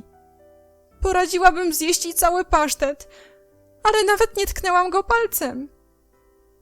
Panna Minchin aż zdyszała się z gniewu i wspinaczki po stromych schodach. Ów pasztet był przeznaczony dla niej na kolację. To też oburzenie jej nie miało granic. Nie kłam! Krzyknęła. Ruszaj mi natychmiast do swego pokoju! Sara i Ermengarda posłyszały jeszcze jedno uderzenie, a potem Becky, potykając się, wbiegła po schodach, wpadła do swego pokoiku i szlochając, rzuciła się na łóżko. Mogłabym zjeść i 2 takie pasztety, a nie wzięłam ani kawałeczka. Łukała do poduszki. To kucharka dała ten pasztet swojemu policjantowi. Sara stała w ciemności pośrodku pokoju, zaciskając zęby i na przemian to rozpościerając, to kurcząc palce. Ledwo mogła ustać na miejscu. Jednakże nie odważyła się poruszyć, póki panna Minchin nie zeszła na dół i wszystko nie ucichło. Ależ to niedobra, okrutna kobieta! Wybuchnęła. Kucharka sama wynosi różne rzeczy, a potem mówi, że to Becky kradnie. A ona nigdy, przenigdy nic nie ukradła. Choć nieraz jest tak głodna, że zjada skórki chleba wyrzucone do popielnika. Zakryła twarz obiema rękami i wybuchnęła gwałtownym łkaniem. Taka reakcja Sary napełniła Ermengardę zdumieniem i przerażeniem. Sara, ta niezwyciężona Sara, płacze. Było to coś nowego, czego nigdy dotąd Ermengarda u niej nie spotkała. A jeśli... Nowa, okropna wizja zarysowała się nagle w poczciwym, choć mało bystrym umyśle Ermengardy. Zsunęła się z łóżka i po omacku w ciemności doszła do stołu, na którym stała świeca. Znalazła zapałki i zapaliła świecę, po czym pochyliła się naprzód i spojrzała na Sarę oczyma pełnymi zgrozy wywołanej tą nową, przerażającą myślą. Saro, odezwała się niepewnie.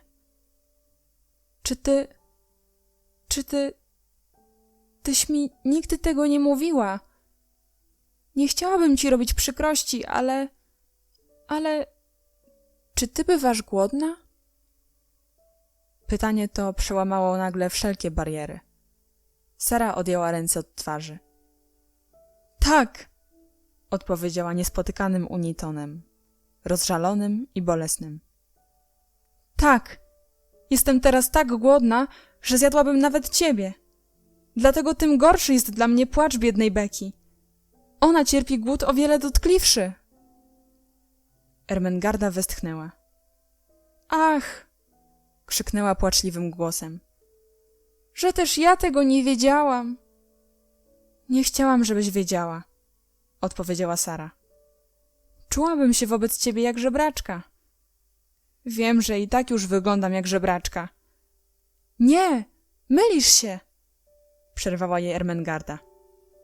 Wcale tak nie wyglądasz. Wprawdzie twoje sukienki są kuse i podarte, ale mimo to nie wyglądasz na żebraczkę. Nie możesz wyglądać. Twoja twarz nie jest twarzą żebraczki. Pewnego razu jeden chłopczyk dał mi 6 pensów jako jałmużnę. Sara zaśmiała się mimowoli. Na pewno by mi ich nie dał, gdybym nie wyglądała na osobę potrzebującą wsparcia. Oto ten pieniążek. To mówiąc, pokazała wiszącą na szyi tasiemkę. Widok małego pieniążka nieco je rozweselił i pobudził do lekkiego śmiechu, mimo że miały łzy w oczach. Cóż to był za chłopczyk? Zapytała Ermengarda, wpatrując się w pieniądz tak ciekawie, jak gdyby widziała w nim coś więcej niż zwykłą srebrną monetę 6-pensową. To dziecko z dużej rodziny, ten malec o tłustych nóżkach, którego nazywam Guy Clarence, odpowiedziała Sara. Było to podczas świąt Bożego Narodzenia. On pewno miał w swym pokoiku pełno podarków, zabawek i ciastek i widział, że ja tego wszystkiego nie mam. Więc obdarzył mnie otrzymanym na gwiazdkę pieniążkiem. Ermengarda raptem aż podskoczyła. Ostatnie słowa przypomniały jej coś, o czym zupełnie zapomniała i natchnęły ją nagłą myślą. Ach, Saro! Zawołała. Jaka ja jestem głupia, że o tym nie pomyślałam! O czym? Ach, coś wspaniałego! Mówiła Ermengarda gorączkowo.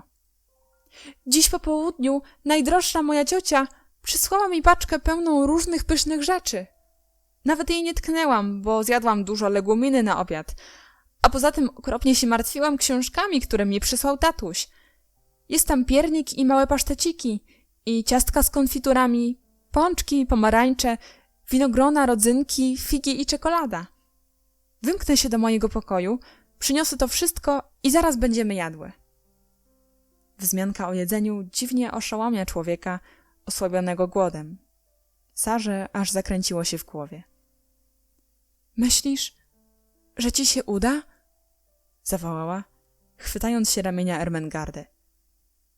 Uda mi się na pewno, odpowiedziała Ermengarda, po czym podbiegła ku drzwiom, otworzyła je po cichu, wytknęła głowę na ciemne schody i zaczęła nadsłuchiwać. Światła są pogaszone. Wszyscy już śpią. Pójdę tak cicho, że nikt mnie nie usłyszy. Pomysł ten był tak wspaniały, że obie przyjaciółki uścisnęły się serdecznie, a w oczach Sary zaświecił nagły błysk. Ermengardo, zawołała. Wiesz co? Zabawimy się. Będziemy udawały, że to prawdziwa uczta. Ale czy nie zaprosiłabyś więźnia z sąsiedniej celi? Ależ oczywiście! Zastukajmy w ściany, dozorca nie usłyszy. Sara podeszła ku ścianie, a słysząc znacznie już cichszy płacz Becky, zastukała 5 razy. To oznacza, przyjdź do mnie przez tajemny loch pod ścianą Chcę ci coś oznajmić, wyjaśniła. Spoza ściany rozległo się 6 uderzeń. Zaraz przyjdzie, rzekła Sara. Istotnie, w chwilę potem otwarły się drzwi pokoiku i stanęła w nich Becky. Oczy miała czerwone, czepek przekrzywiony, a gdy spostrzegła Ermengardę, zaczęła pośpiesznie wycierać twarz fartuchem.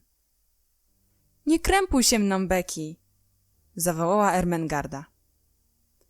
Panna Ermengarda zaprosiła cię tutaj, bo za chwilę przyniesie nam mnóstwo dobrych rzeczy, oznajmiła Sara. Becky wpadła w takie zdumienie, iż czepek omal nie zleciał z jej głowy. Do jedzenia, panienko? Szepnęła. Dobre rzeczy do jedzenia?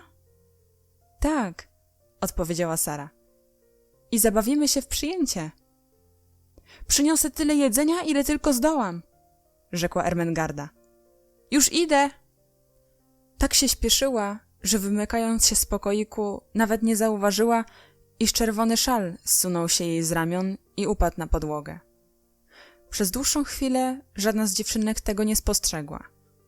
Becky była wprost ogłuszona szczęściem, jakie ją spotkało. Ach, panienko, wzdychała. Wiem, że to panienka prosiła panienkę Ermengardę, żeby mi pozwoliła tu przyjść. Aż mi się chce płakać, jak o tym myślę. Podeszła do Sary, wpatrując się w nią z uwielbieniem. A w przygasłych z głodu i zmęczenia oczach Sary zaczął się jarzyć dawny blask, nadający światu nową, piękniejszą postać. Tu, na tym poddaszu, gdy na dworze była zimna, czarna noc, po całym dniu spędzonym na zabłoconych i mokrych ulicach, z żywym jeszcze wspomnieniem przerażających, zgłodniałych oczu małej żebraczki. To drobne, radosne zdarzenie wydało się wręcz czymś czarodziejskim. Nie wiem, czemu to przypisać, rzekła Sara. Ale zawsze, gdy ma mnie spotkać coś najgorszego, zdarza się nagle jakaś odmiana. Zupełnie jak gdyby jakiś czarodziej wdawał się w tę sprawę. Pochwyciła Becky i potrząsnęła nią wesoło. Nie wolno ci płakać, zawołała. Musimy się pośpieszyć i nakryć stół. Nakryć stół, panienko? Zdziwiła się Becky, rozglądając się po pokoju. A czymże go nakrywać? Sara również poczęła się rozglądać. Rzeczywiście, zaśmiała się. Nie bardzo jest czym. W tej chwili ujrzała czerwony szal Ermengardy, leżący na podłodze. O, mamy szal, zawołała. Wiem, że Ermengarda się nie obrazi. Zrobimy sobie z niego prześliczną czerwoną serwetę. Wysunęły stary stół na środek pokoju i nakryły go szalem. Czerwony kolor od razu ożywił wnętrze pokoju. Uczynił je jakby bardziej przytulnym i ciepłym. Jak pięknie wyglądałby czerwony dywan na podłodze, zawołała Sara. Musimy sobie wyobrazić, że on tu leży. Oko jej jakby z podziwem przebiegło po nagiej podłodze. Dywan już był rozesłany. Jakiż on gruby i miękki, rzekła Sara ze śmiechem, dobrze znanym jej towarzyszce. To mówiąc, podniosła nogę i postawiła ją delikatnie na ziemi, jak gdyby stąpała po czymś miękkim.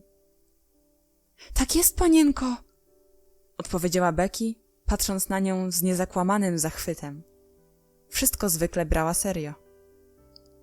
A co teraz? Rzekła Sara, stojąc w miejscu nieruchomo i przesłaniając dłonią oczy.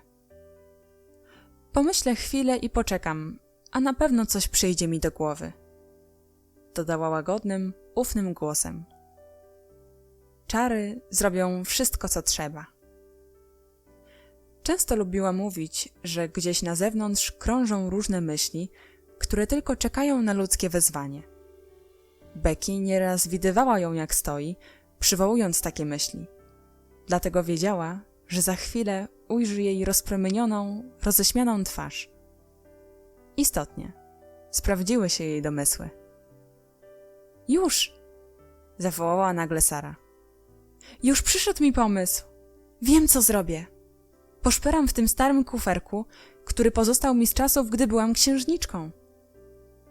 Pobiegła w kąt pokoju i uklękła. Kuferek ten wstawiono na poddasze nie dla przyjemności ani użytku, lecz dlatego, że gdzie indziej nie było dlań miejsca. Nie zawierał nic prócz rupieci, ale Sara wiedziała, że za sprawą czarów znajdzie tam coś przydatnego. W jednym z rogów kufra leżała paczuszka tak niepozorna, że na pewno ją przeoczono. Sara wzięła ją w ręce ostrożnie, jak relikwię. W paczuszce był tuzin małych chusteczek do nosa. Sara pochwyciła je z radością, podbiegła do stołu i zaczęła układać na czerwonym obrusie, wąskim, koronkowym rąbkiem na zewnątrz. Oto są talerze, objaśniła. Mamy złote talerze, a przy nich serwetki, bogato haftowane przez mniszki w klasztorach hiszpańskich. To zakonnice je haftowały? Naprawdę, panienko? Szepnęła Becky, do głębi duszy wzruszona tą wiadomością. Trzeba sobie to wyobrazić, odpowiedziała Sara. Jeżeli tylko będziesz się starała, na pewno zobaczysz wszystko, co zechcesz. Tak jest, panienko, przytaknęła Becky i poczęła czynić wysiłki, by osiągnąć tak upragniony cel. Sara tymczasem pochyliła się znów nad kuferkiem. Na samym dnie znalazła stary letni kapelusik, opasany wianuszkiem sztucznych kwiatów. Oho, mamy kwiaty do uczty, rzekła uroczyście, zdejmując wianuszek. Ależ będą nam pachniały. Becky, przynieś mi ten dzbanek, co stoi na umywalni, i mydelniczkę. Postawimy ją na środku stołu. Becky z szacunkiem podała żądane przedmioty. A czym są teraz te wszystkie rzeczy, proszę panienki? Zapytała. Widzi mi się, że są zrobione z gliny, ale wiem, że na pewno są z czegoś innego. Oto jest kryształowa waza, odpowiedziała Sara, owijając dzbanek łodygami wianuszka. Ta druga zaś, dodała, schylając się nad mydelniczką i sypiąc w nią kwiatki róży. Jest z najczystszego alabastru, wysadzanego drogimi kamieniami. Rety, jakież to piękne! Westchnęła Becky. Gdybyśmy tylko miały podstawki do cukierków, mruknęła Sara. Aha, już mam! Przypominam sobie, że widziałam coś przed chwilą. Był to wprawdzie tylko kłębek wełny, owinięty w czerwoną i białą bibułkę. Jednakże bibułka wkrótce przybrała kształt małych talerzyków, a jej skrawki wraz z resztami kwiatków zużyto do przyozdobienia lichtarzyka, który miał oświetlać całą tę uroczystość. Tylko czary mogłyby z tego wszystkiego zrobić coś więcej niż stary stół, nakryty czerwonym szalem i zastawiony rupieciami z dawno nieotwieranego kuferka. Jednakże Sara, cofnąwszy się parę kroków, patrzyła z zachwytem na te domniemane cuda, a Becky poszła za jej przykładem. Proszę panienki, szeptem odezwała się Becky, rozglądając się po pokoju. Czy to ciągle jeszcze ta sama Bastylia? Czy też przemieniła się już w coś innego? Och tak, to coś zupełnie innego, odpowiedziała Sara. To sala biesiadna. O rety, panienko, zawołała Becky. Sala bez sadła? I w nieśmiałym zakłopotaniu zaczęła się przyglądać otaczającym ją wspaniałościom. Biesiadna, sala biesiadna, poprawiła ją Sara. Taka wielka komnata, w której urządza się uczty. Ma ona strzeliste sklepienia, galerię śpiewaków i olbrzymi komin pełny płonących polan dębowych, a po obu jej bokach wiszą świeczniki rzucające rzęsiste światło. O rety, panienko! Westchnęła znów Becky. Otworzyły się drzwi i weszła Ermengarda, ledwie trzymając się na nogach pod ciężarem paczki. Na widok zmian, jakie zaszły w pokoju, cofnęła się z okrzykiem podziwu. Ach, Saro, tak pomysłowej dziewczynki jak ty jeszcze nigdy nie widziałam. Podoba ci się? Zapytała Sara. Wszystko to są rzeczy z mojego starego kuferka. Zajrzałam tam, a reszty dokonały czary. Ale niech no panienka zaczeka, aż panna Sara opowie, co to wszystko znaczy, zawołała Becky. To już nie jest... Ale może... Tu zwróciła się do Sary. Panienka zechce to sama lepiej opowiedzieć. Sara opowiedziała wszystko, a ponieważ pomagało jej w tym czary, więc i Ermengarda zaczęła dostrzegać kolejno niemal każdą rzecz. Złote talerze, sklepione stropy, płonące polana, migocące świece woskowe. Gdy z paczki wydobyto zapasy, ciasta, owoce, cukierki i winogrona, biesiada przebrała wygląd rzeczywiście wspaniały. To prawdziwe przyjęcie, zawołała Ermengarda. prawdziwie królewski stół. Westchnęła Becky. Wtedy Ermengarda wpadła na znakomity pomysł. Wiesz co, Saro? Rzekła. Zabawmy się, że ty jesteś księżniczką i że jest to biesiada królewska. Ależ to ty wydajesz tę ucztę, rzekła Sara. Ty więc będziesz księżniczką, a my damami dworu. O nie, ja nie potrafię, odpowiedziała Ermengarda. jestem za gruba i nie wiem, jak się do tego zabrać. Ty bądź księżniczką. No dobrze, jeśli tak chcesz, przystała Sara i naraz, tknięta nową myślą, pobiegła w stronę zardzewiałego piecyka. Patrz, ile w nim papierów i rupieci, zawołała. Zapalmy je, a będziemy miały przez parę minut prawdziwy kominek. Potarła zapałkę i przytknęła ją do pieca. Buchnął wspaniały płomień i jaskrawym blaskiem oświetlił wnętrze pokoju. Sara stanęła przy nim i uśmiechnęła się. Czy to nieprawdziwy ogień na kominku? A teraz przystąpmy do uczty. I skinąwszy wdzięcznie ręką Ermengardzie i Becky, podeszła ku stołowi. Zbliżcie się, piękne panie, przemówiła szczęśliwym, rozmarzonym głosem. I zasiądźcie za stołem biesiadnym. Jego królewska mość, mój ojciec, wyjechał w podróż daleką i mnie polecił, bym przyjęła was z wszelkimi honorami. Zwróciła lekko głowę w stronę jednego z kątów pokoju. Hej, minstrele, uderzcie w gęśle i lutnie. Księżniczki zawsze mają minstrelów, którzy grają przy ucztach, wyjaśniła Ermengardzie i Becky. Wyobraźmy sobie, że tam w kącie jest galeria dla śpiewaków. A teraz przystąpmy do uczty. Zaledwie jednak zdążyły wziąć po ciastku, naraz zerwały się na równe nogi i nasłuchując, zwróciły pobladłe twarze ku drzwiom. Nie myliły się. Ktoś szedł po schodach. Wszystkie trzy poznały te gniewne, energiczne kroki. I już wiedziały, że nadszedł koniec zabawy. To pani przełożona, wykrztusiła Becky i upuściła swoje ciastko na podłogę. Tak, odrzekła Sara, a jej oczy stały się jeszcze większe. Panna Minchin nas odkryła. W tejże chwili otwarły się drzwi, pchnięte silnym uderzeniem, i ukazała się w nich panna Minchin. Również blada, nie ze strachu jednak, lecz ze złości. Powiodła wzrokiem po przerażonych twarzyczkach, następnie po stole biesiadnym i po szczątkach dogasających w piecyku papierów. Już dawno podejrzewałam coś takiego, zawołała. Ale takiej bezczelności to się nie spodziewałam. Widzę, że Lawinia mówiła prawdę. Aha, więc to Lawinia wykryła jakimś sposobem ich tajemnicę i zdradziła ją przełożonej. Nikczemna. Panna Minchin podeszła do Becky. Ty bezwstydnico! Krzyczała, bijąc ją znowu.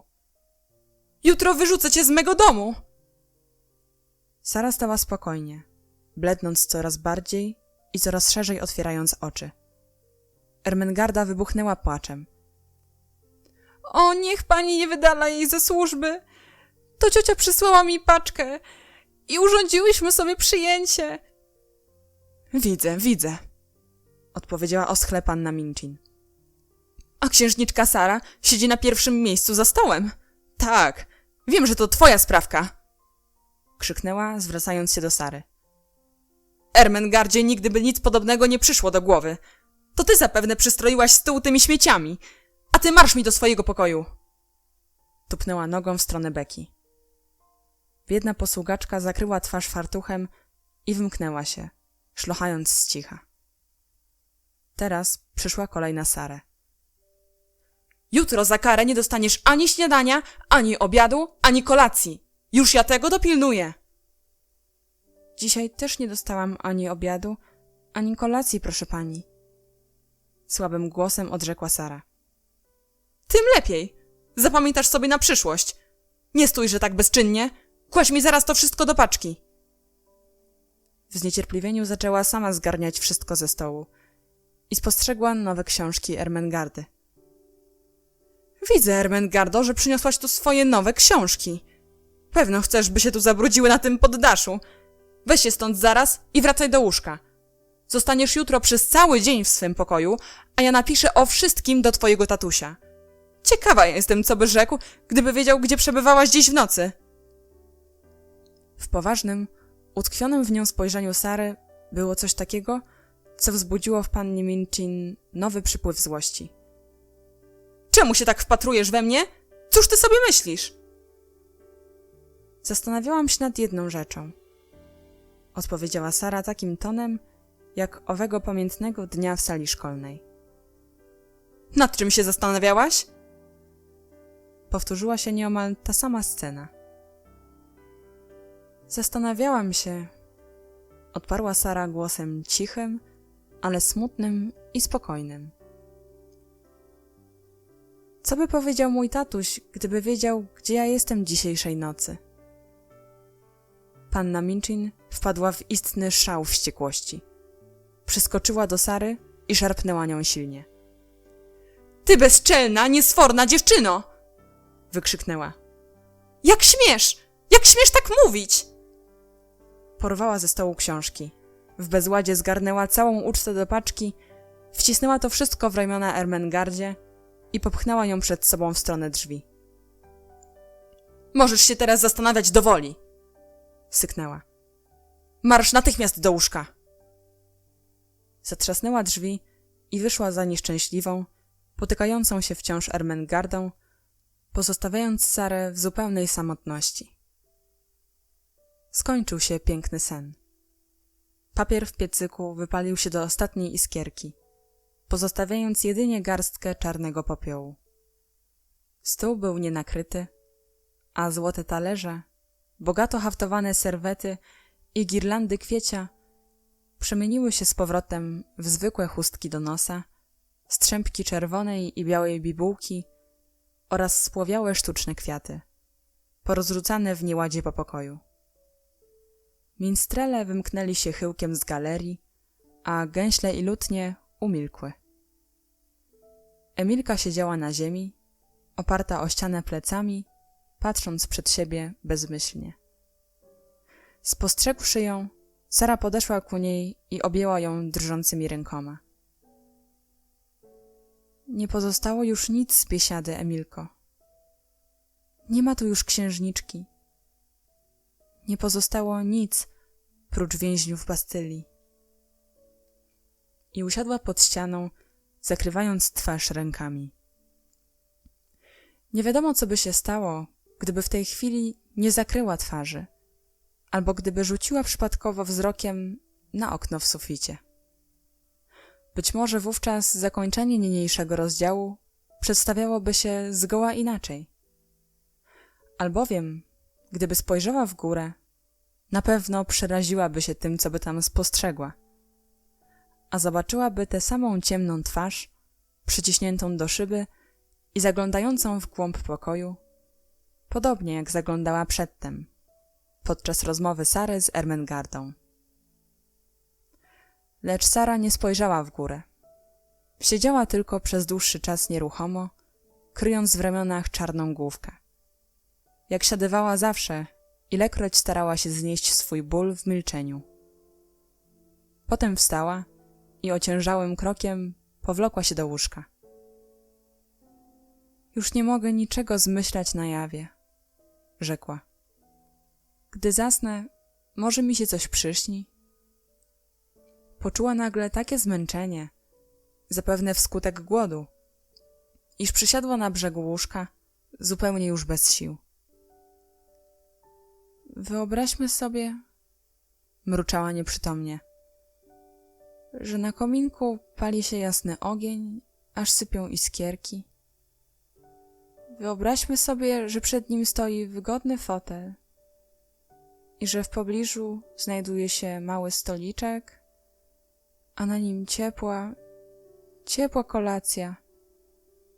I wyobraźmy sobie, to mówiąc, nakrywała się cieniutką kołderką, że leżę na pięknym, miękkim łóżku, wśród ciepłych kołder i wielkich puchowych poduszek. Wyobraźmy sobie. Zmęczenie przyniosło jej w nieszczęściu pociechę, bo w tejże chwili oczy same jej się zamknęły i zapadła w twardy sen. Nie zdawała sobie sprawy z tego, jak długo spała. W każdym razie spała tak głęboko i twardo, że nie zbudziłyby jej nawet piski i hałasy wszystkich synów i córek Melchizedeka, gdyby wyszli z nory i rozpoczęli swe harce, bójki i zabawy. Obudziła się zgoła niespodzianie, ale nie wiedziała, co wybiło ją ze snu. Tymczasem nie było to nic innego, jak brzęk okna, zamykającego się za zwinną postacią, która wymknęła się przez nie i przycupnęła nieopodal na dachu, tak blisko, że mogła widzieć, co dzieje się na poddaszu, sama nie będąc widzianą. Sara początkowo nie otwierała oczu. Czuła się nazbyt senna, a przy tym, o dziwo, było jej w łóżku ciepło i wygodnie. Tak ciepło i wygodnie, iż wierzyć się jej nie chciało, że już się obudziła. Takiego ciepła i takiej wygody nie zaznała już od dawna, co najwyżej w swych sennych przewidzeniach. Jakiż to miły sen, mruknęła. Jest mi ciepło, jak w raju. Nie chcę mi się otwierać oczu. Istotnie, był to chyba sen. Czuła, iż leży przykryta stosem ciepłych, miłych kołderek. Tak, czuła, że to kołdry. A kiedy wyciągnęła rękę, namacała coś przypominającego puchową pierzynkę w satynowej poszewce. Nie może się budzić z tego czarownego snu. Musi leżeć cicho, by go nie spłoszyć. Ale nie mogło spać, choć na siłę zamykała oczy. Budziło ją coś nieokreślonego, co znajdowało się w pokoju. Jakieś światło oraz odgłos. Odgłos trzeszczącego i huczącego ognia. Niestety, budzę się, westchnęła smutno. Cóż na to poradzić? Otwarła wreszcie oczy i naraz uśmiechnęła się, gdyż czegoś podobnego nie widywała nigdy na poddaszu i wiedziała, że nigdy nie ujrzy. No, jednak się nie obudziłam, szepnęła, wsparłszy się na łokciu i rozglądając wokoło.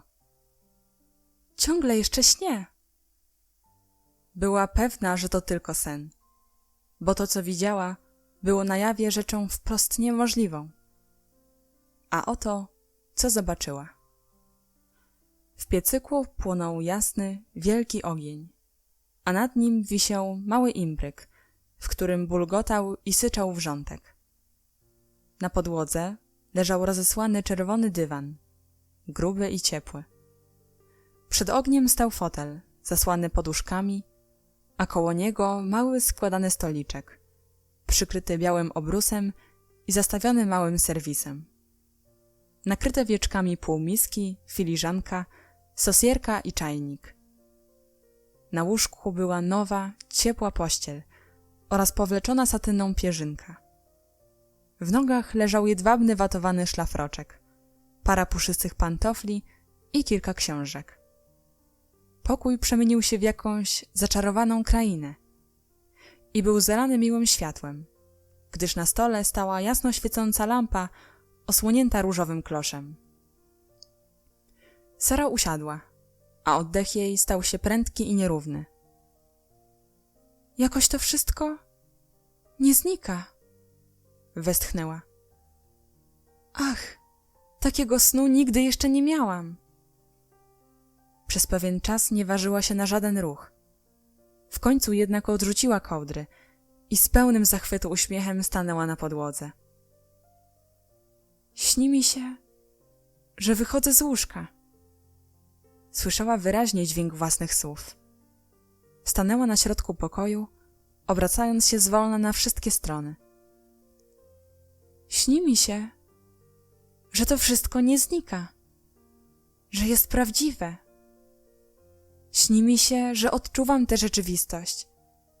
Wszystko jest zaczarowane. Albo ja sama jestem zaczarowana.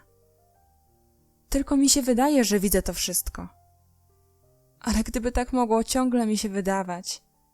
Niechby tak było. Niechby było. Stała przez chwilę, oddychając z trudem, po czym zawołała. Ach, to wszystko nieprawda. To nie może być prawdą. Ale jakże wydaje się prawdziwe. Buzujący ogień pociągnął ją ku sobie. Uklękła przed nim i wyciągnęła ku niemu ręce. Ale musiała je cofnąć, poczuwszy gorąco. Ogień, widziany tylko we śnie, nie mógłby być gorący, zauważyła głośno. Zerwała się na nogi, dotknęła stolika, serwisu, kobierca. Podeszła do łóżka i pogładziła pościel. W końcu pochwyciła miękki, watowany szlafroczek, przycisnęła go do piersi i przytuliła doń policzek. Ciepły, miękki, zawołała, omal nie płacząc ze szczęścia. On jest prawdziwy, nie może być inaczej. Zarzuciła go sobie na ramiona i wsunęła stopy w pantofle. I one są prawdziwe. Wszystko jest prawdziwe, zawołała. Ja nie śnię, nie śnię. Chwiejnym krokiem podeszła do książek i otworzyła tę, która leżała na wierzchu. Na czystej kartce przed okładką ujrzała wypisane kilka słów. Małej dziewczynce z poddasza. Od przyjaciela. Ujrzawszy ten napis, Sara, co było tak niepodobne do niej, położyła twarzyczkę na książce i wybuchnęła płaczem. Nie wiem, kto mi to przysłał, rzekła. W każdym razie ktoś troszczy się o mnie. Mam przyjaciela. Wzięła świecę i wszedłszy do pokoju Becky, stanęła koło jej łóżka. Becky, Becky! Szepnęła jak mogła najgłośniej. Obudź się, obudź! Gdy Becky zbudziła się i siadła na łóżku, z lękiem podnosząc twarz, na której widać jeszcze było ślady niedawnych łez, ujrzała koło siebie drobną jakąś postać w kosztownym watowanym szlafroczku z karmazynowego jedwabiu. Becky nie chciała wierzyć własnym oczom. Koło jej łóżka stała z jaśniejącą, przedziwną twarzą księżniczka Sara, jaką pamiętała z dawnych czasów. I trzymała w ręce świecę. Chodź do mnie, chodź, Becky! Szeptało to zjawisko. Becky zbyt była przerażona, by mogła odezwać się choć słówkiem. Wstała tylko i podążyła za Sarą, szeroko otwierając ze zdumienia oczy i usta. A gdy przekroczyły próg, Sara cicho zamknęła drzwi za sobą i wciągnęła sąsiadkę w jakąś ciepłą i jasną przestrzeń, w której aż się w głowie mąciło człowiekowi, zwłaszcza po dłuższym poście. To wszystko jest prawdziwe, prawdziwe! Wołała. Dotykałam już wszystkiego po kolei. Wszystko jest takie rzeczywiste jak i my, Becky. To jakieś czary dokonały tego, gdy spałyśmy. Czary, które nie pozwalają, by człowieka miało spotkać coś najgorszego. Rozdział 16. Odwiedziny. Wyobraźcie sobie, jeżeli potraficie, jak wyglądała reszta owego wieczoru. Jak Sara i Becky kłócały koło ognia, który skrzył się, lśnił i hasał wesoło na kominku. Jak podniosły pokrywki półmisków i znalazły tam ciepłą, smaczną zupę, która sama już mogłaby zaspokoić ich apetyt. A ponadto były jeszcze kanapki, grzanki i biszkopty, tak, że obie dziewczynki najadły się dosyta. Dzbanek z umywalni posłużył Becky za filiżankę, a herbata była tak wyśmienita, iż nie trzeba było udawać, że pije się coś innego. Były ogrzane, syte i szczęśliwe, a Sara, przekonawszy się wreszcie, że owo niespodziewane szczęście jest prawdą, bez reszty oddała się radości. Od tak dawna żyła tylko wyobraźnią, że gotowa była w każdej chwili uwierzyć w najbardziej nawet niezwykłe zdarzenie i szybko przestać mu się dziwić. Nie wiem, komu to zawdzięczam, rzekła. W każdym razie ktoś to przecież uczynił. Siedzimy sobie przy ogniu i wszystko jest prawdziwe. Kimkolwiek jest ten człowiek, czy ci ludzie, to mam przyjaciela. Ktoś jest moim przyjacielem. Trudno jednak zaprzeczyć, że siedząc przed płonącym ogniem i spożywając sute i smaczne jedzenie, dziewczynki odczuwały w duchu jakby pewną obawę i co rusz spoglądały na siebie z powątpiewaniem.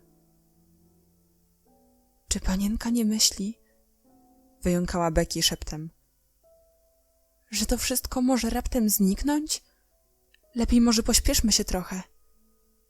To mówiąc, szybko wpakowała sobie do ust całą kanapkę. Jeżeli miał to być sen, można było wybaczyć jej ten brak dobrych manier. Nie, to nie zniknie, odpowiedziała Sara. Przecież teraz jem ten biszkopt i czuję jego smak. We śnie nigdy się nie je niczego naprawdę. Tylko się myśli, że zaraz coś się zje. Zresztą wciąż szczypię się w nogę, by upewnić się, że nie śpię, a przed chwilą umyślnie dotknęłam rozżarzonego węgielka. Grzały się przy piecu, rozkoszując się ciepłem i sytością, po czym Sara odwróciła się, by popatrzeć na swoje odmienione łóżko. Było tam tyle kołder, że mogła podzielić się nimi z Becky. Wąskie posłanie w sąsiednim pokoiku było owej nocy wygodniejsze, niż by się mogło kiedykolwiek śnić jego właścicielce. Opuszczając pokój, Becky stanęła na progu i łakomym wzrokiem jeszcze raz spojrzała na pokój. Jeżeli to wszystko rankiem zniknie, to i tak zawsze będę pamiętała, co tu było dzisiaj w nocy. Ogień, przed nim piękny stoliczek z lampą, co świeciła tak różowo, na łóżku panienki była satynowa pierzynka, na podłodze leżał ciepły dywan, a wszystko było takie piękne. I nigdy nie zapomnę, że podjadłam sobie gorącej zupy i tyle kanapek i biszkoptów. Przekonana już ostatecznie o prawdziwości tych wszystkich zdarzeń, wyszła z pokoju.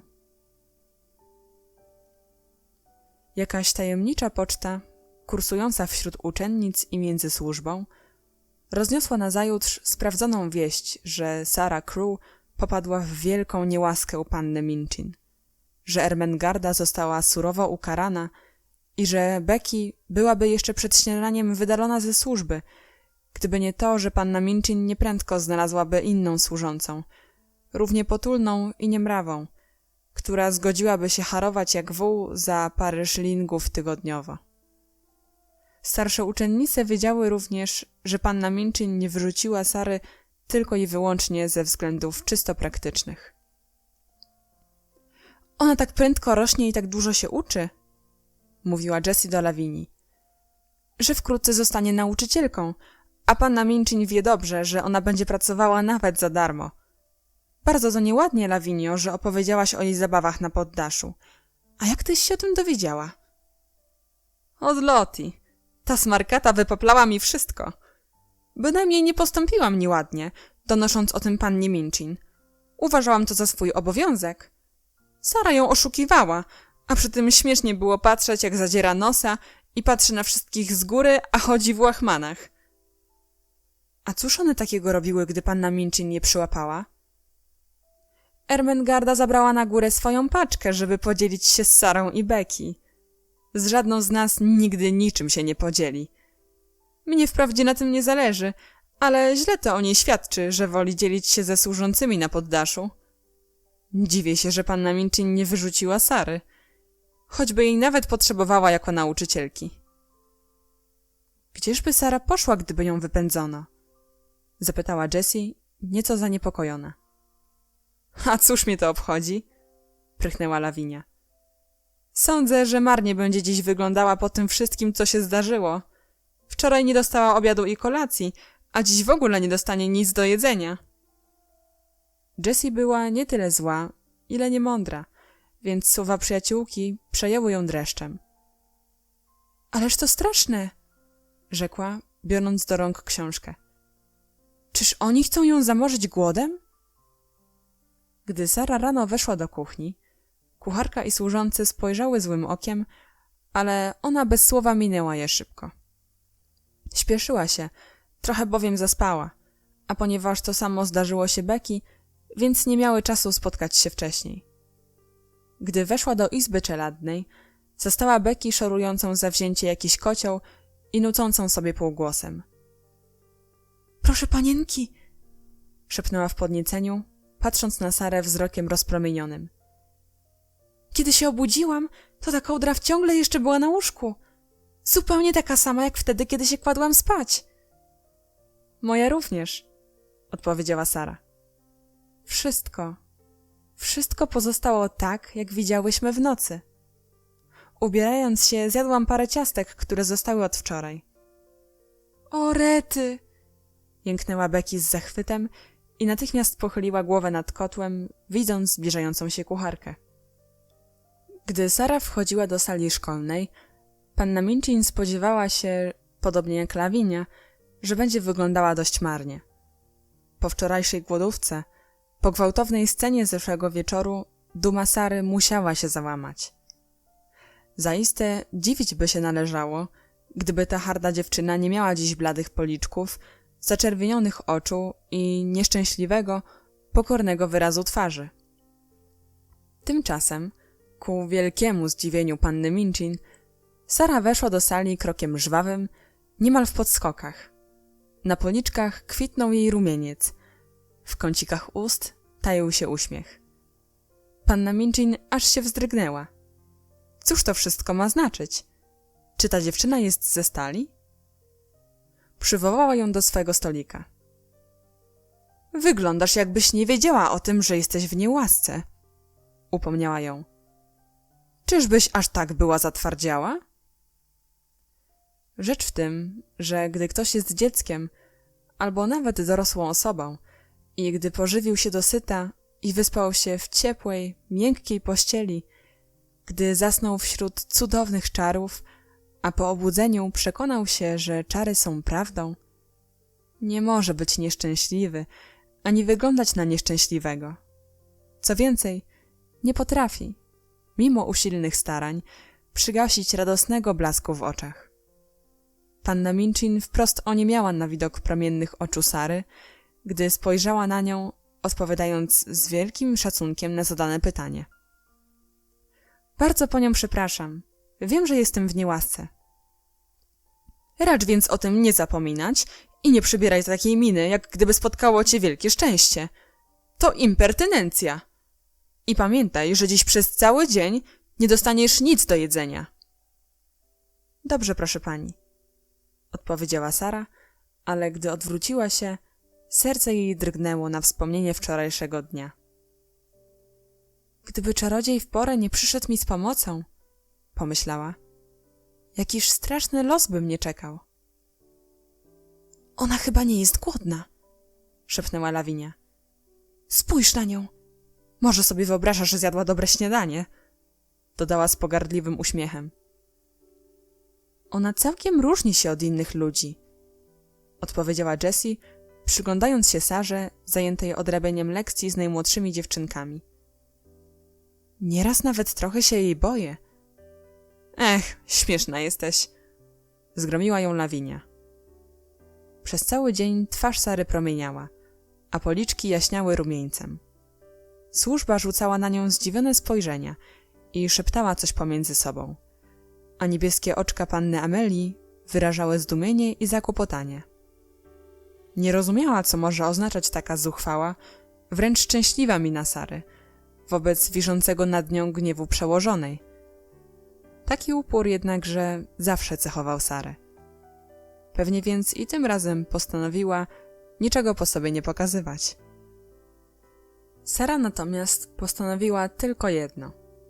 Wszystko, co się zdarzyło, należy utrzymać w tajemnicy. O ile to możliwe.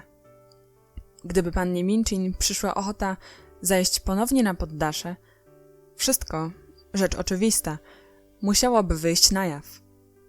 Jednakże nie zanosiło się na to, by miała tu zachodzić. Przez pewien czas przynajmniej. Chyba że przywiodłyby ją tutaj jakieś podejrzenia. Ermengarda i Lottie miały pozostawać pod tak ścisłym nadzorem, że na pewno nie odważą się na kolejne nocne wędrówki. Od biedy można by opowiedzieć rzecz całą Ermengardzie i zobowiązać ją do sekretu. Gdyby Lottie coś odkryła na własną rękę, to i od niej można by wziąć podobne przyrzeczenie. Zresztą sam czarodziej na pewno postara się utaić swe czary przed niepożądanym okiem. W każdym razie, cokolwiek się zdarzy, powtarzała sobie Sara przez cały dzień, cokolwiek się zdarzy, to gdzieś na tym świecie jest jakaś dobra istota, która jest moim przyjacielem.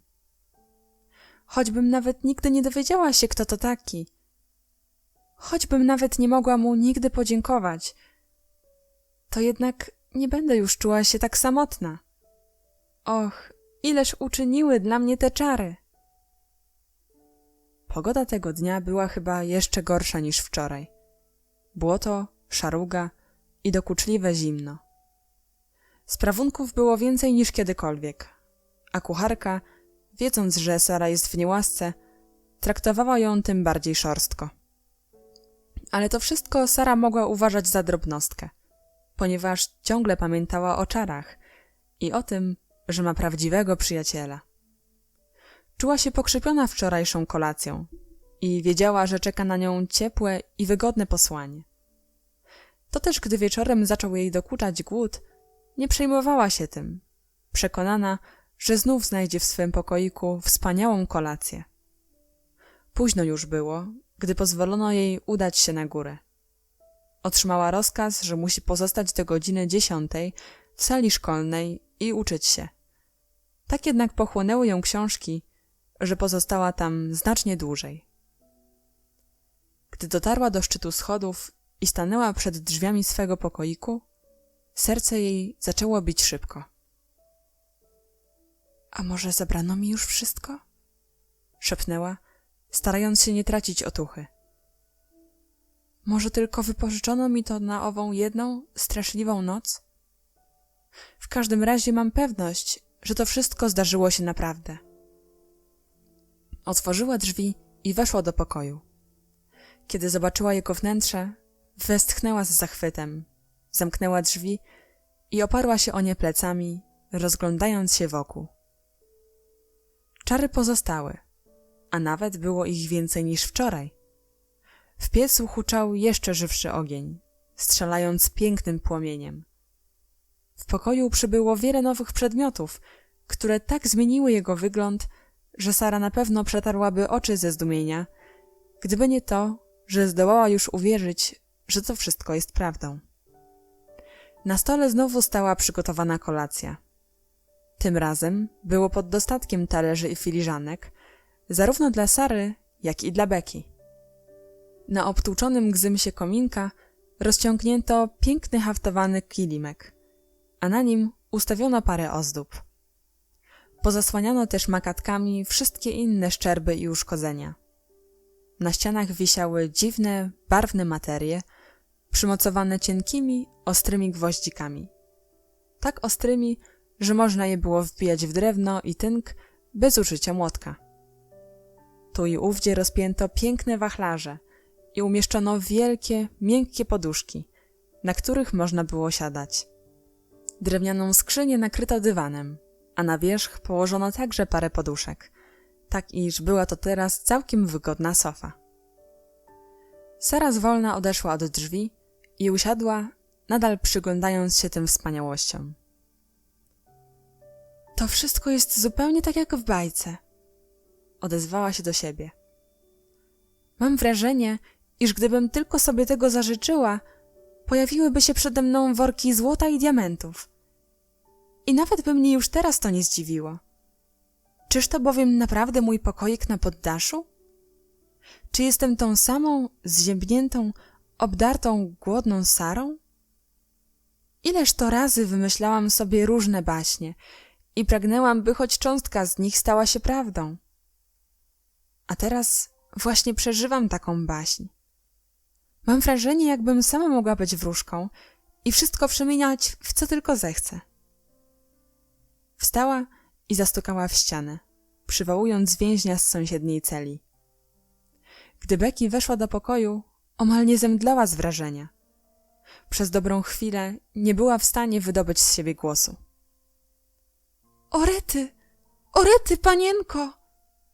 Jęknęła w końcu, zupełnie jak rankiem w izbie czeladnej. Widzisz te czary? Rzekła Sara. Tego wieczora Becky siedziała na poduszce przed kominkiem i miała już własny talerz i filiżankę. Gdy Sara kładła się spać, znalazła w łóżku nowy, gruby materac i wielkie, puszyste poduszki.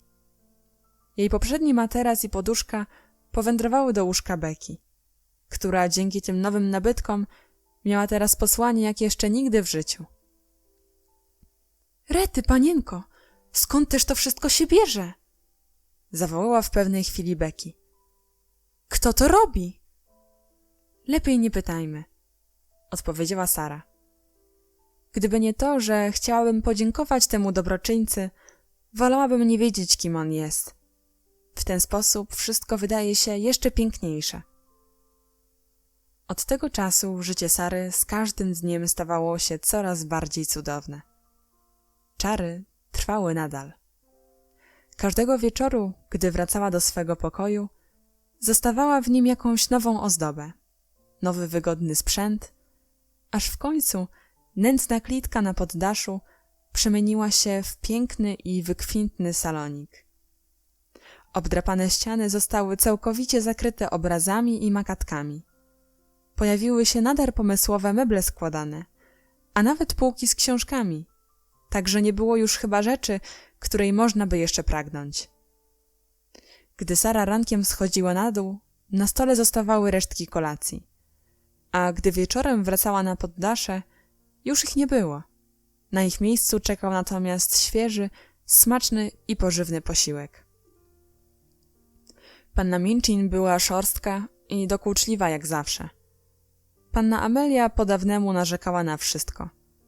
Służące odnosiły się do Sary grubowato i ordynarnie.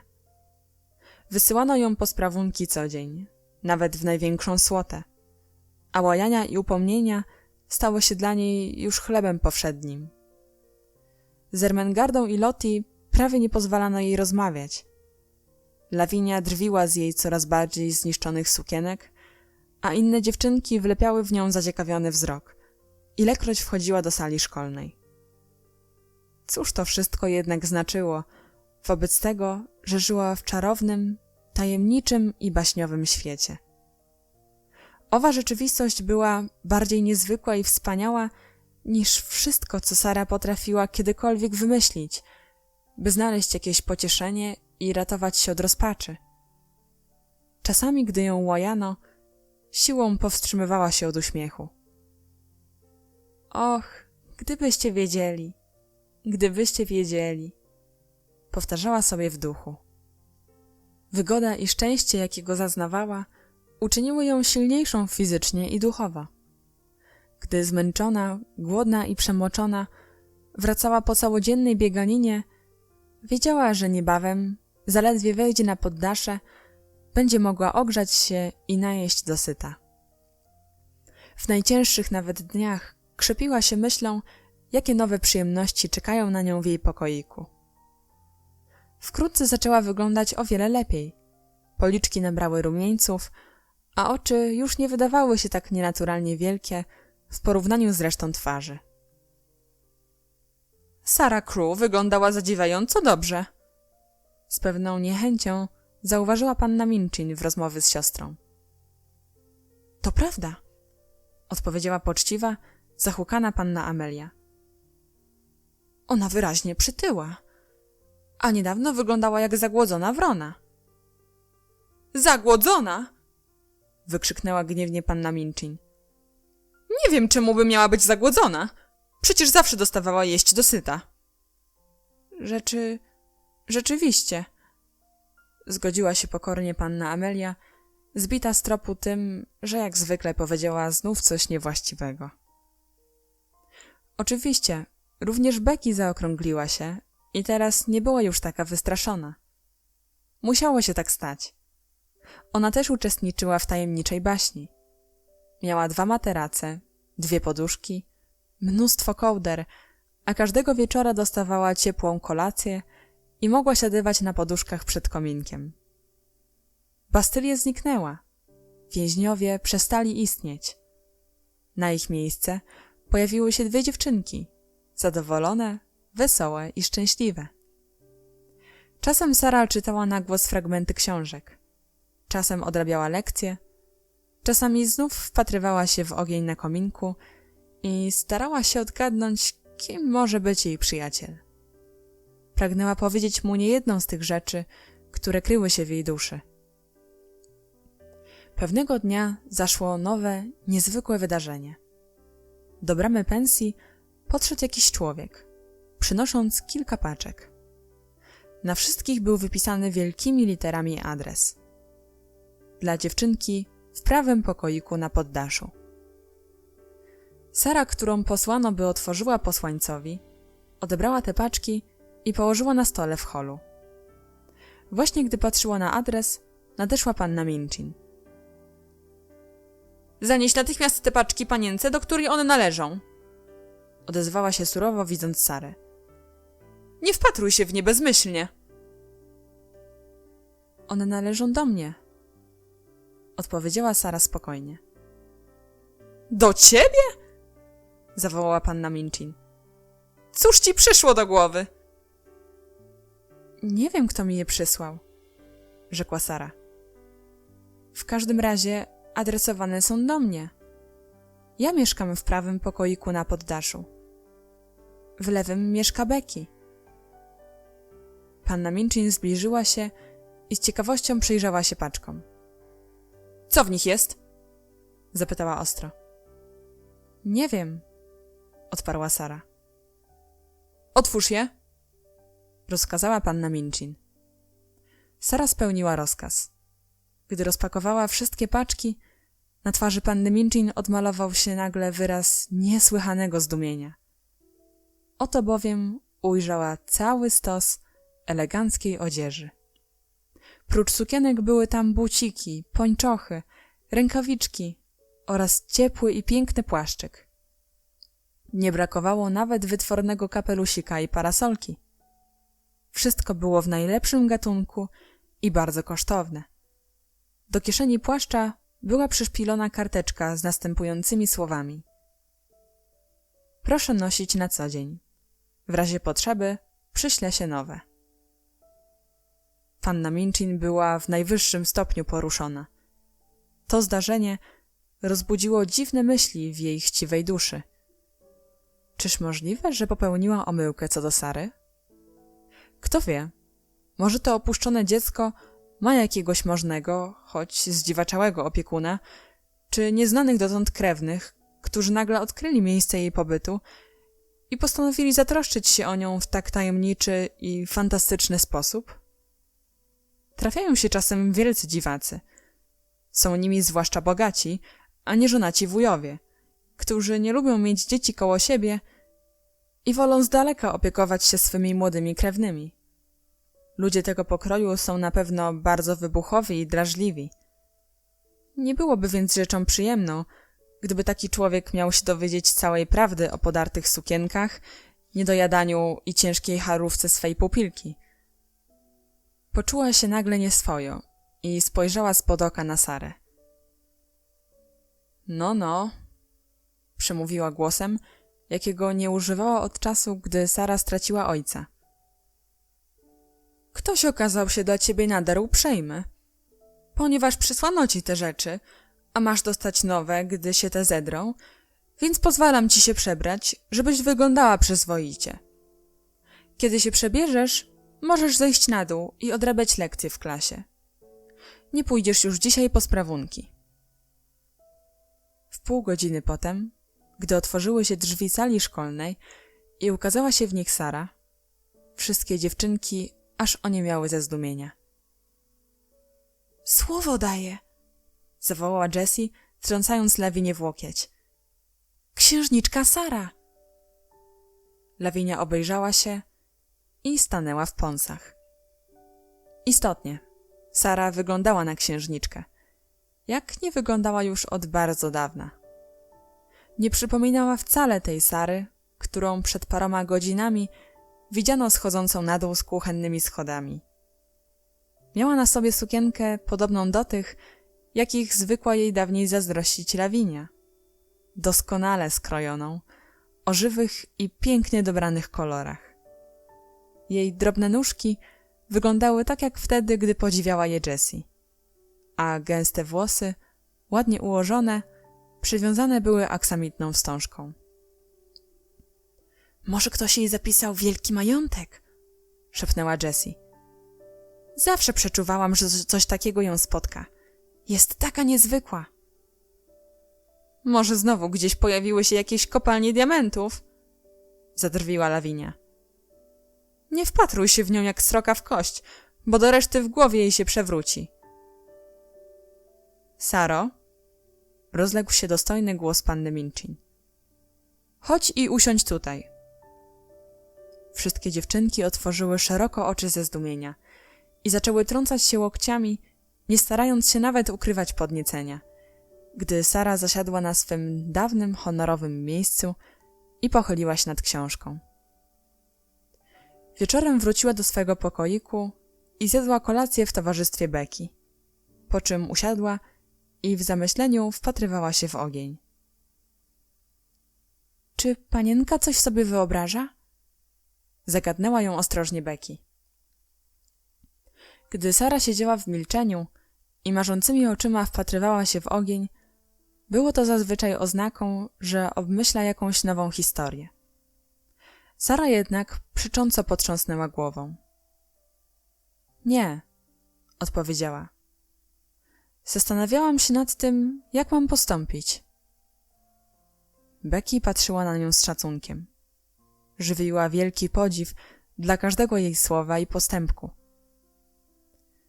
Wciąż myślę o moim przyjacielu, wyjaśniła Sara. Jeśli on chce zachować sekret, byłoby niegrzecznością dociekać, kim jest. Jednakże pragnęłabym mu powiedzieć, jak bardzo jestem mu wdzięczna i jak szczęśliwą mnie uczynił. Chciałabym... Przerwała, gdyż w tej chwili wzrok jej padł na przedmiot leżący na stoliku w rogu pokoju. Zauważyła to 2 dni temu. Była to mała teczka zawierająca papier, koperty, pióra i atrament. Och, że mi też to wcześniej na myśl nie przyszło, zawołała. Wstała, podeszła do stolika i przyniosła teczkę. Napiszę do niego, zawołała radośnie. I zostawię list na stole. Osoba, która sprząta ze stołu, zabierze również ten list. Nie będę o nic prosiła, a za słowa podziękowania z pewnością się nie obrazi. List, który napisała Sara, brzmiał następująco. Szanowny panie, sądzę, że pan się nie obrazi, że piszę do niego, mimo że pańskim życzeniem jest zachowanie sekretu. Proszę mi wierzyć, że nie chcę być niegrzeczna i szanuję pańską wolę. Pragnę tylko podziękować panu za tak wielką dobroć, która całe moje życie czyni podobnym do jakiejś cudownej baśni. Jestem panu bardzo wdzięczna i taka szczęśliwa. Również Becky jest niezmiernie wdzięczna i szczęśliwa. Wszystko wydaje się jej tak samo piękne i dziwne jak i mnie. Byłyśmy dawniej samotne, zziębnięte i zgłodniałe. A teraz? Ileż dobrego Pan dla nas zrobił. Niech mi będzie wolno powiedzieć choć te słowa. Czuję, że muszę je powiedzieć. Dziękuję, dziękuję, dziękuję. Bardzo dziękuję. Dziewczynka z pokoiku na poddaszu. Nazajutrz położyła ten liścik na stoliku. Wieczorem już go nie znalazła. Wiedziała więc, że czarodziej list otrzymał. Ta myśl uszczęśliwiła ją i uspokoiła. Przed udaniem się na spoczynek czytała Becky jedną z ofiarowanych książek, gdy nagle uwagę jej przykuł jakiś szmer koło okna. Podniósłszy oczy z nad książki, spostrzegła, że i Becky ten szmer musiała usłyszeć, gdyż zadarła głowę do góry i nadsłuchiwała z niepokojem. — Coś tam jest, proszę panienki? — szepnęła. — Tak — odpowiedziała Sara z namysłem. Coś zaszeleściło, jakby kot usiłował wejść na poddasze. Wstała z krzesła i podeszła do okna. Szmer, który słyszała, przypominał lekkie skrobanie. Sara naraz coś sobie przypomniała i wybuchnęła śmiechem. Pomyślała o małym, zabawnym intruzie, który już raz wtargnął na to poddasze. Właśnie tego dnia po południu widziała przez okno, jak małpka z niepocieszoną miną siedziała na stole przed drzwiami pokoju pana z Indii. — A może to małpka znowu uciekła? — szepnęła ucieszona. — Och, jakie to byłoby miłe! Stanęła na krześle, ostrożnie podniosła okno i wyjrzała na dwór. Przez cały ten dzień śnieżyło i na śniegu pokrywającym dach, tuż nieopodal, kuliła się mała, dygocąca postać, której drobna czarna twarzyczka zmarszczyła się żałośnie na widok Sary. — To małpka! — zawołała Sara.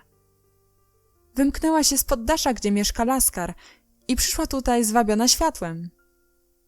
Becky podbiegła do okna. — Czy panienka wpuści ją do pokoju? — zapytała. — Tak — odpowiedziała Sara. — Małpy są bardzo delikatne i w taką pogodę nie mogą pozostawać na dworze. Zaraz ją tu przywabię. Wyciągnęła ostrożnie rękę, przemawiając cichym głosem, jakim mówiła do wróbli i do Melchizedeka, jak gdyby sama była małym zwierzątkiem, rozumiejącym lęk i dziki niepokój zwierzęcego serduszka. — Chodź tutaj, chodź, małpeczko kochana — szeptała. — Nic złego ci nie zrobię. Małpka wyczuła prawdziwość jej zapewnień. Jeszcze zanim Sara miękko i pieszczotliwie położyła jej dłoń na grzbiecie i przygarnęła do siebie. Zwierzątko, które zaznało już ludzkiej dobroci w zręcznych, smagłych rękach Ramdasa, nie bało się rąk Sary. Pozwoliło się przenieść przez okno, a gdy znalazło się w jej ramionach, przytuliło się do niej i patrząc dziewczynce w oczy, zaczęło bawić się puklem jej włosów. Grzeczna małpka — mruczała z czułością Sara, całując ją w śmieszny łebek. Ach, jak ja lubię małe zwierzątka! Małpka najwidoczniej była bardzo rada, że znalazła się w ciepłym pokoju i siedząc na kolanach Sary, patrzyła z uznaniem i zaciekawieniem to na nią, to na Becky. — Prawda, panienko, że ona jest nie bardzo ładna? — odezwała się Becky. — Wygląda jak bardzo brzydkie dziecko — zaśmiała się Sara. — Przepraszam cię, małpeczko, ale bardzo się cieszę, że nie jesteś dzieckiem. Twoja mamusia raczej nie byłaby z ciebie dumna, a nikt nie ośmieliłby się powiedzieć, że jesteś podobna do kogoś z krewnych. Ale ja ci lubię mimo wszystko.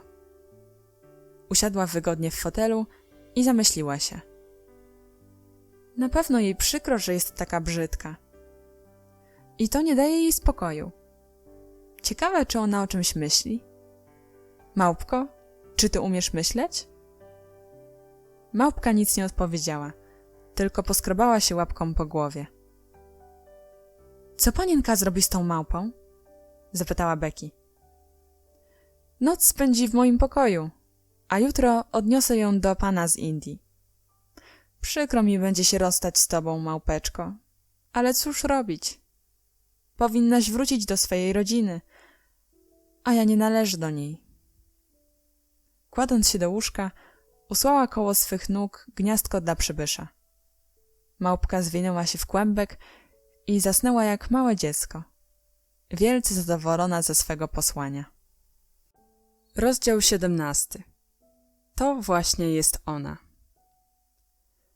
Nazajutrz trójka dzieci z dużej rodziny siedziała w bibliotece pana z Indii, starając się w miarę możliwości rozweselić go rozmową. Pan Carrisford zaprosił je dzisiaj umyślnie. Od dłuższego czasu żył w wielkiej niepewności, a dziś właśnie z ogromną niecierpliwością oczekiwał wiadomości, jakie przywiezie pan Carmichael, który tego dnia miał wreszcie powrócić z Moskwy. Jego pobyt w tym mieście przeciągał się z tygodnia na tydzień. Gdy przybył tam, początkowo wszelkie poszukiwania nie dawały rezultatu. W końcu udało mu się dowiedzieć, gdzie mieszka owa rodzina. Kiedy jednak tam doszedł, służba oznajmiła mu, że państwo wybrali się w podróż. Nie mogąc się z nimi skontaktować, pan Carmichael zdecydował się zostać w Moskwie aż do ich powrotu. Pan Carrisford siedział w swym wielkim fotelu, a jego ulubienica, Janet, usiadła na podłodze koło niego. Nora usadowiła się na jednym z podnóżków, a Donald wskoczył na tygrysi łeb, zdobiący rozpostartą na ziemi skórę tego zwierzęcia i harcował na nim dość hałaśliwie. Nie krzycz tak, Donaldzie, upomniała go Janet. Gdy przychodzisz w odwiedziny do osoby chorej, nie powinieneś tak wrzeszczeć. Proszę pana, czy on nie zachowuje się zbyt głośno? Pan Carrisford poklepał ją po ramieniu. Nie, odpowiedział. Niech się bawi. To mnie odrywa od smutnych myśli. Już milczę, wrzasnął Donald.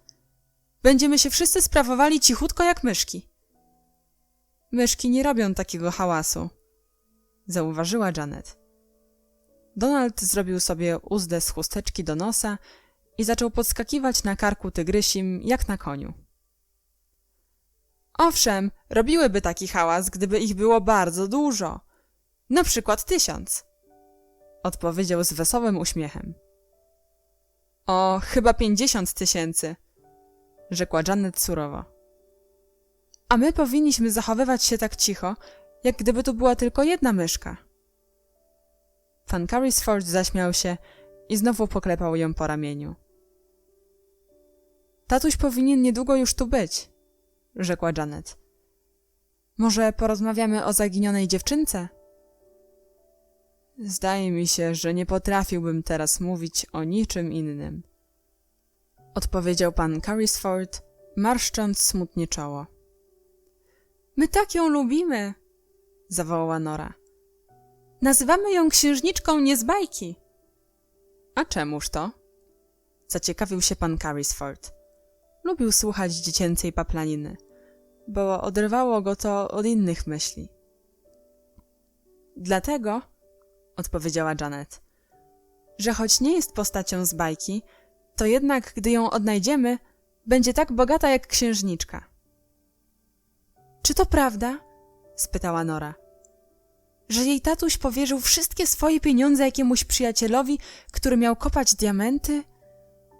I że ten przyjaciel potem uciekł, myśląc, iż stracił wszystkie te pieniądze i uważając się za złodzieja? Ale wiesz przecież, że nie był złodziejem, wtrąciła Janet pośpiesznie. Pan Carrisford chwycił skwapliwie jej rękę. Tak, on nie był złodziejem, powtórzył.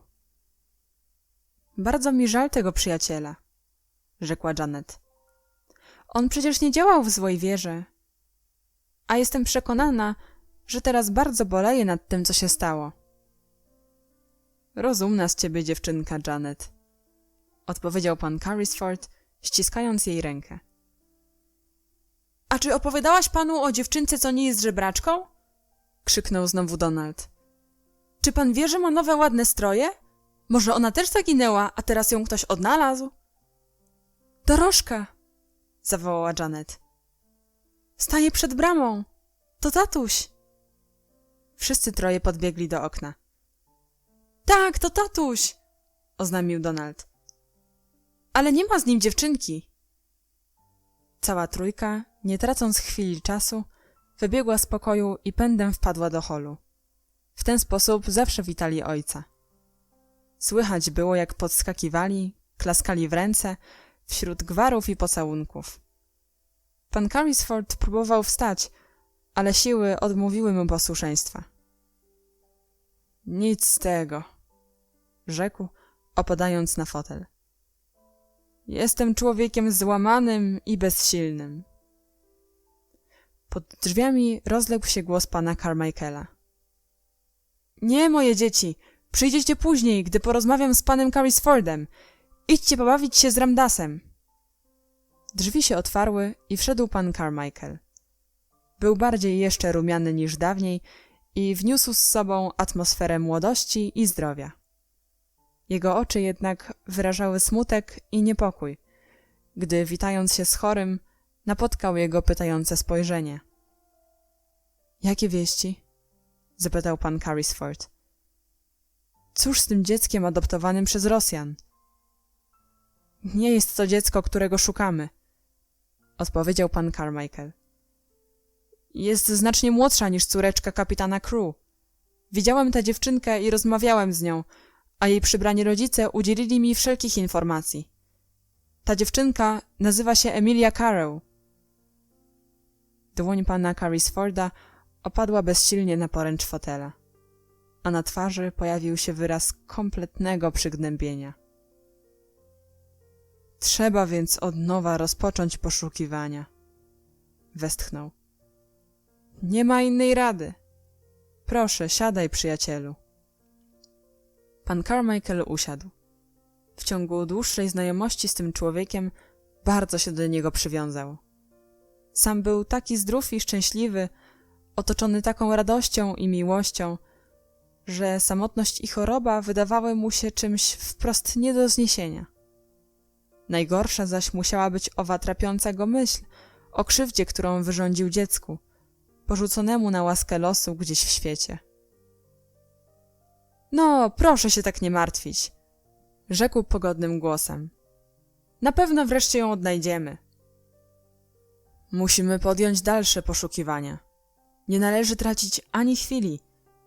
Niecierpliwił się pan Carrisford. Czy masz jakiś nowy pomysł, co robić dalej?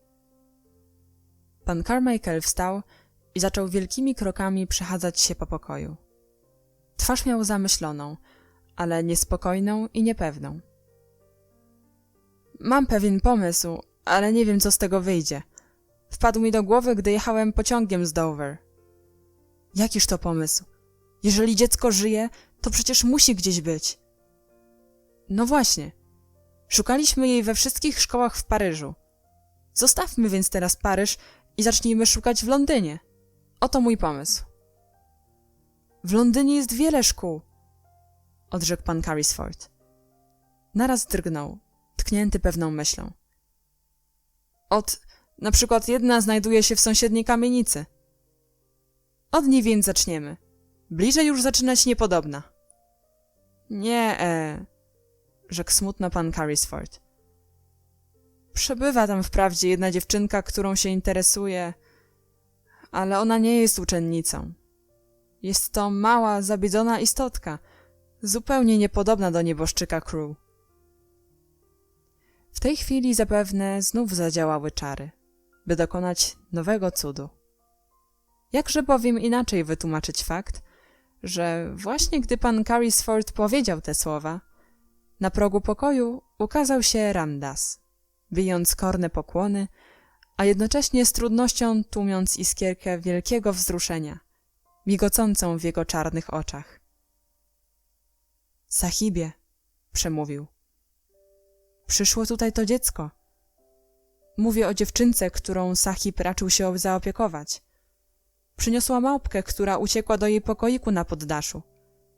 Poprosiłem tę dziewczynkę, żeby zaczekała, bo przyszło mi do głowy, że Sahib miałby może ochotę ją zobaczyć i z nią porozmawiać. Któż to taki? Zapytał pan Carmichael. Doprawdy nie wiem, odparł pan Carrisford. To właśnie dziewczynka, o której mówiłem. Jest posługaczką na tej pensji obok. Skinął ręką na Ramdasa. Dobrze, chętnie ją zobaczę. Wprowadź ją tutaj. Po czym zwrócił się do pana Carmichaela. Podczas twej nieobecności, zaczął opowiadać, dni były tak posępne i tak się dłużyły, że ogarniała mnie coraz większa rozpacz. Ramdas opowiedział mi o nieszczęśliwej doli tej dziewczynki i we dwóch ułożyliśmy romantyczny plan przyjścia jej z pomocą. Był to zapewne dziecinny pomysł, ale przynajmniej miałem czym się rozerwać.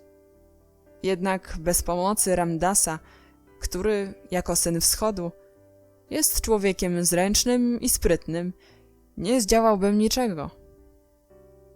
Do pokoju weszła Sara, niosąc małpkę, która skrzeczała i trzymała się mocno jej ramion, jak gdyby nie miała zamiaru się z nią rozłączyć. Pańska małpka uciekła, rzekła Sara, rumieniąc się z radości, że znalazła się w pokoju pana z Indii. Zeszłej nocy podeszła do mojego okna na poddaszu, a ja wzięłam ją do siebie, bo tak zimno było na dworze. Odniosłabym ją natychmiast, gdyby nie było zbyt późno.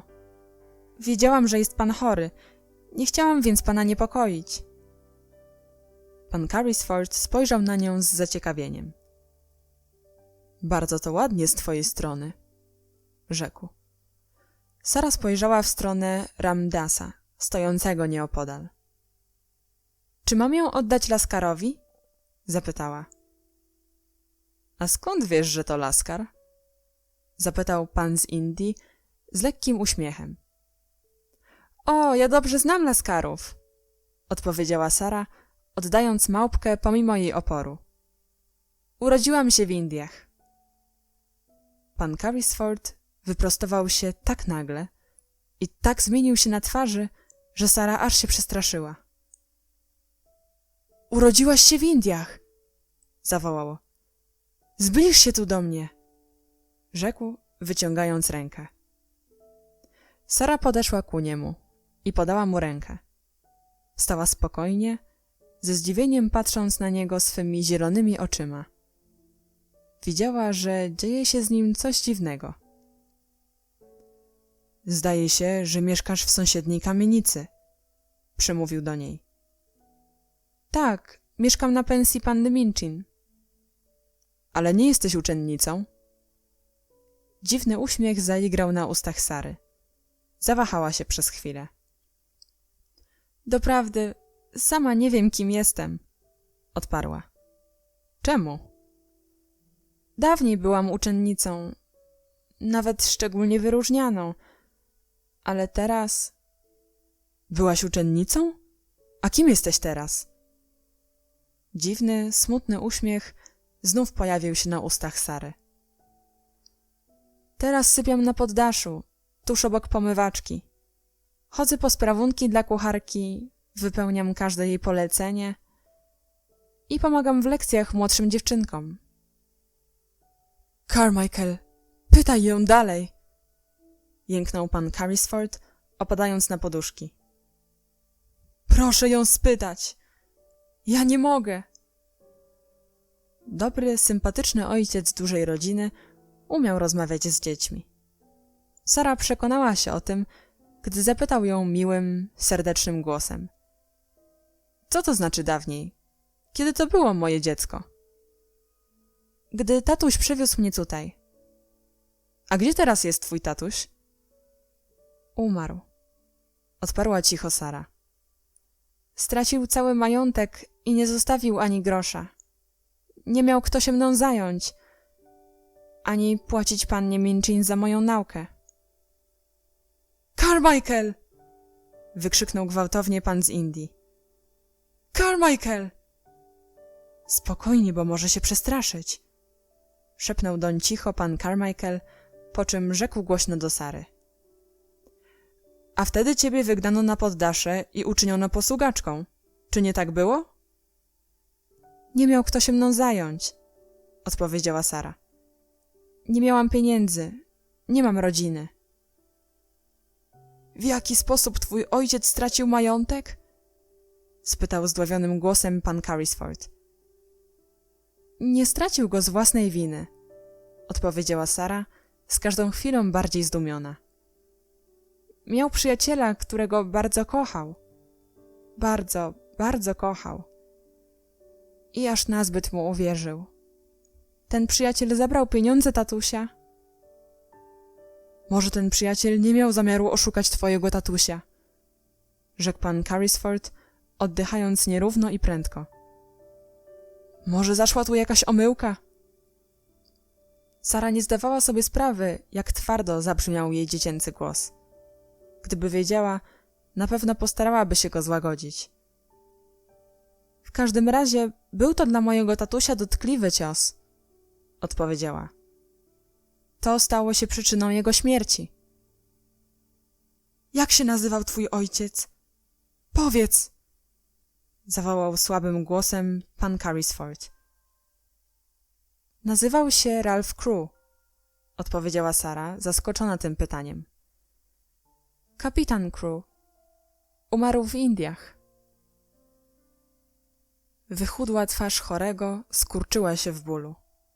Ram Dass w jednej chwili znalazł się u boku swego pana. Carmichael, z trudem wyszeptał chory. To ona. To właśnie jest ona. Sara przez chwilę myślała, że on już umiera. Ram Dass nalał do szklanki parę kropli z jakiejś butelki i przytknął szklankę do ust swego pana. Sara stała w pobliżu, drżąc i spoglądając oszołomionym wzrokiem na pana Carmichaela. I jaka ona? Co to znaczy? Wyjąkała. Pan Carrisford był przyjacielem twojego ojca, odpowiedział pan Carmichael. Szukaliśmy cię już od 2 lat. Sara przyłożyła rękę do czoła, a wargi jej drżały. A ja przez cały ten czas byłam u panny Minchin. Szepnęła głucho, jak we śnie. Tuż za ścianą. Rozdział 18. Zawsze się starałam. Wyjaśnieniem całej sytuacji zajęła się miła i zacna pani Carmichael. Posłano zaraz po nią, a ona przybyła niezwłocznie, by serdecznie przytulić Sarę i wytłumaczyć jej wszystko. To nieoczekiwane zgoła odkrycie odbiło się bardzo na stanie zdrowia pana Carrisforda. Poproszono więc Sarę, by przeszła do drugiego pokoju, ale pan Carrisford sprzeciwił się temu. Słowo daję, rzekł słabym głosem do pana Carmichaela. Czuję się całkiem dobrze, a nie chciałbym jej tracić z oczu ani na chwilę. Ja się nią zaopiekuję, uspokoiła go Janet, a mamusia przyjdzie za parę minut. I wyszła razem z Sarą do drugiego pokoju. Tak się wszyscy cieszymy, że się odnalazłaś, rzekła do Sary. Nie masz nawet pojęcia, jak się cieszymy. Donald stał z rękami w kieszeni i wpatrywał się w Sarę z namysłem i skruchą w oczach. W końcu rzekł. Szkoda, że nie zapytałem cię, jak się nazywasz, gdy dawałem ci 6 pensów. Powiedziałabyś, że się nazywasz Sara Crew i znaleźlibyśmy cię od razu. Po chwili przyszła pani Carmichael. Na jej twarzy widać było wielkie wzruszenie. Chwyciła Sarę w objęcia i ucałowała ją gorąco. Wyglądasz na przerażoną tym wszystkim, moje biedne dziecko, odezwała się. Ale nie ma się czemu dziwić. Sarę nurtowała w tej chwili jedna myśl. Proszę mi powiedzieć, rzekła, wskazując wzrokiem na zamknięte drzwi biblioteki. Proszę mi powiedzieć, czy to ten pan był owym niedobrym przyjacielem? Pani Carmichael, ze łzami w oczach, ucałowała ją znowu. Czuła, że powinna często całować tę dziewczynkę, która od dawna nie zaznała żadnej czułości. On nie jest taki zły, jak myślisz, moje dziecko, odpowiedziała. Mylisz się, sądząc, że zaprzepaścił pieniądze twojego ojca. On sam początkowo też tak sądził. A ponieważ bardzo kochał twojego tatusia, więc ze strapienia tak się rozchorował, że przez pewien czas prawie odchodził od zmysłów. Dostał zapalenia mózgu i o mało nie umarł. A kiedy zaczął wracać do zdrowia, twój tatuś już nie żył. Jak to? I on nie wiedział, gdzie mnie szukać? Szepnęła Sara. Przecież byłam tak blisko. Myślał, że jesteś w szkole we Francji, wyjaśniła pani Carmichael. Różne mylne poszlaki ustawicznie wprowadzały go w błąd. Szukał cię wszędzie, gdzie tylko mógł. Gdy widział, jak przychodziłaś taka zaniedbana i smutna, nawet przez myśl mu nie przeszło, że możesz być córką jego przyjaciela.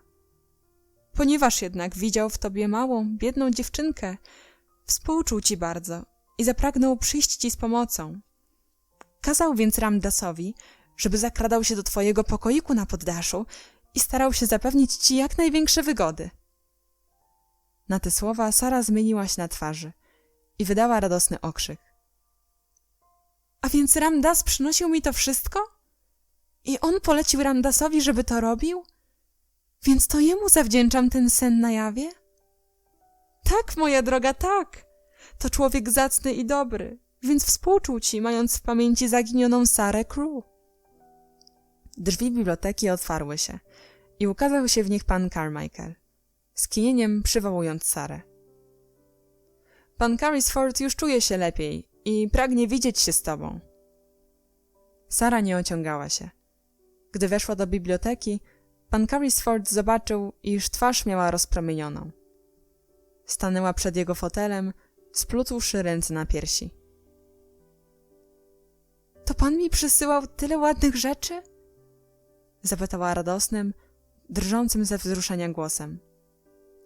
To pan? Tak, moje drogie dziecko, to ja, odpowiedział pan Carrisford, spoglądając na nią takim wzrokiem, jakim spoglądał na nią ojciec. Czułym i pełnym miłości. Uklękła przy nim, jak klękała koło ojca, gdy oboje byli dla siebie najdroższymi na świecie przyjaciółmi. A więc to pan jest moim przyjacielem, mówiła do niego.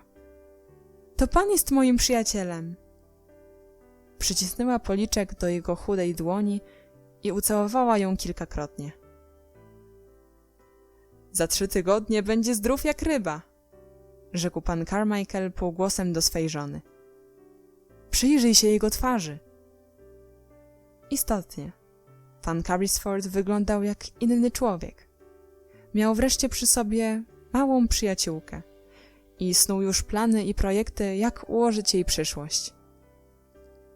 Przede wszystkim trzeba było rozmówić się z panną Minchin i powiadomić ją, jakie zmiany zaszły w losach jej byłej wychowanki. Misję tę wziął na siebie pan Carmichael, albowiem pan Carrisford silnie obstawiał przy tym, by Sara nie wracała już na pensję panny Minchin. Cieszę się, że nie muszę już tam wracać, rzekła Sara. Uniknę wybuchu złości panny Minchin. Nie lubi mnie. Co zresztą jest moją winą, bo i ja niezbyt ją lubię. Jednakże misja pana Carmichaela okazała się całkiem zbyteczna, gdyż dziwnym trafem w tejże chwili nadeszła we własnej osobie sama panna Minchin. Poszukując Sary, by wydać jej jakieś polecenie, usłyszała wręcz oszałamiającą wieść. Jedna z pokojówek widziała, jak Sara wymknęła się chyłkiem przez podwórze, niosąc jakiś przedmiot ukryty pod płaszczykiem. Potem zaś widziano, jak weszła na schodki sąsiedniej kamienicy i zniknęła w jej wnętrzu. — A po cóż ona tam poszła? — wykrzyknęła panna Minchin. — Nie wiem, siostrzyczko — odpowiedziała panna Amelia. — Może się zaprzyjaźniła z tym panem, jako że i on mieszkał w Indiach. — Tak, pewno mu się narzuca i natarczywie stara się pozyskać jego sympatię. To do niej podobne — zawołała panna Minchin. — Powinna już od 2 godzin być w domu. Nie pozwolę na takie wybryki. Pójdę, zbadam całą sprawę i przeproszę tego pana za jej natręctwo. Gdy Ram Dass zaanonsował przybyłą, Sara siedziała na podnóżku u kolan pana Carrisforda i uważnie słuchała, jak wyjaśniał jej różne minione sprawy.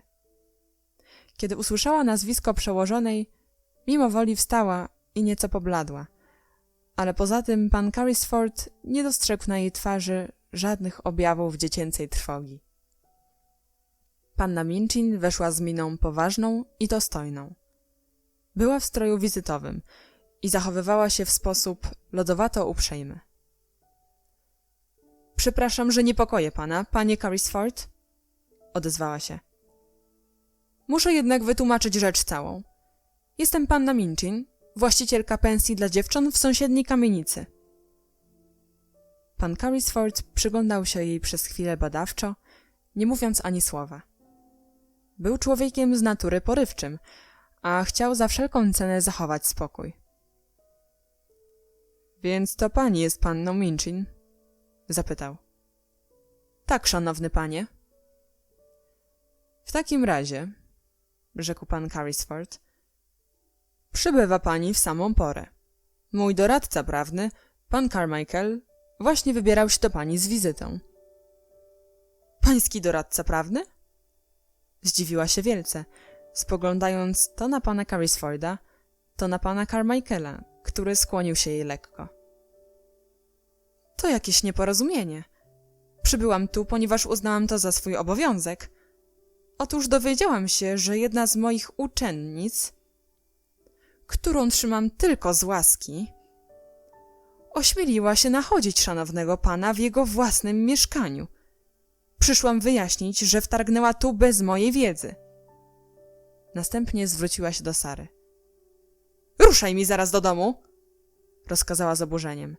— Będziesz surowo ukarana! Ruszaj do domu! Pan z Indii przygarnął Sarę do siebie i pogłaskał po ręce.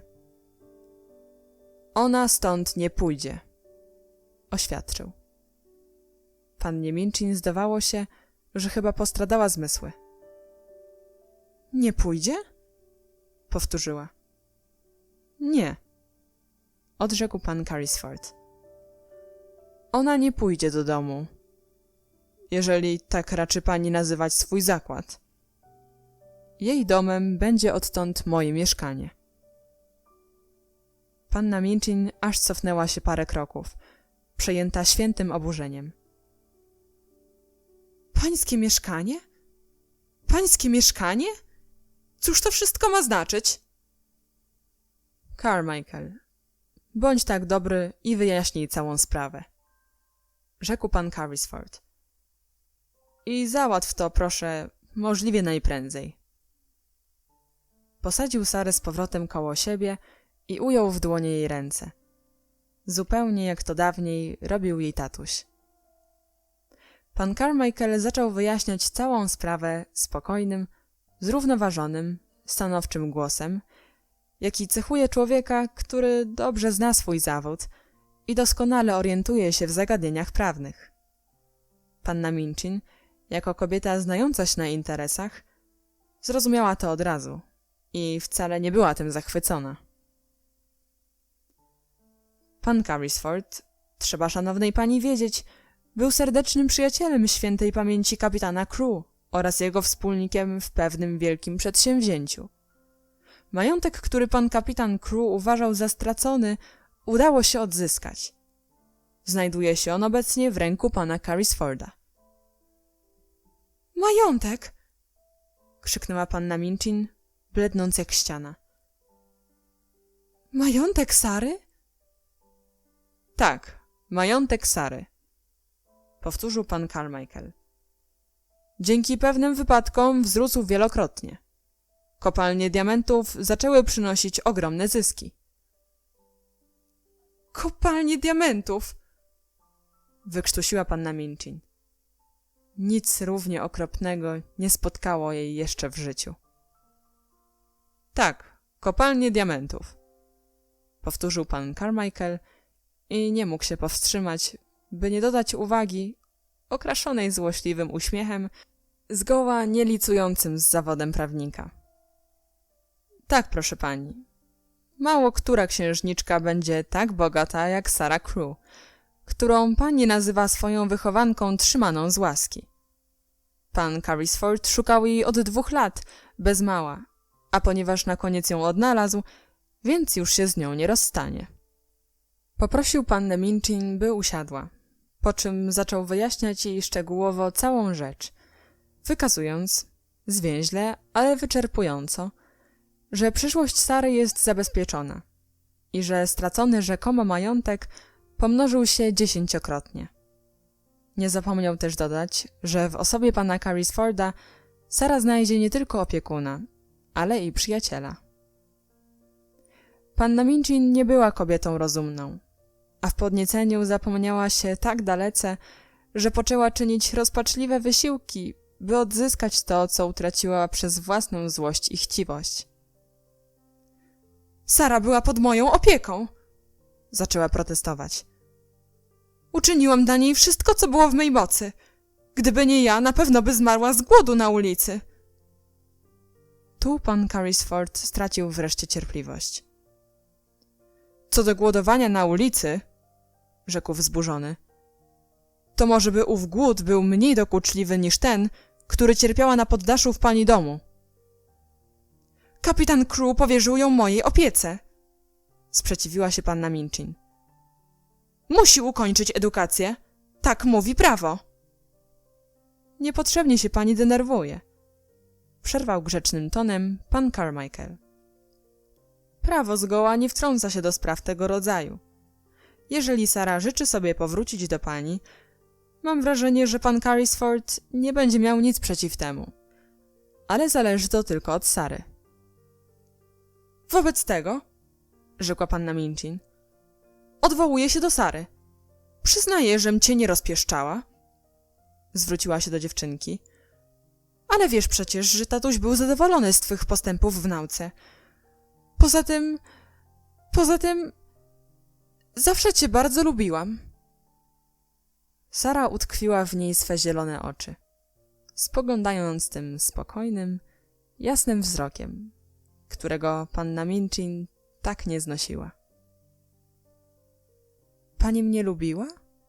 Spytała. Nie wiedziałam o tym. Panna Minchin wyprostowała się w fotelu. Powinnaś była o tym wiedzieć. Niestety, dzieci nigdy nie zdają sobie sprawy z tego, ile się dla nich czyni.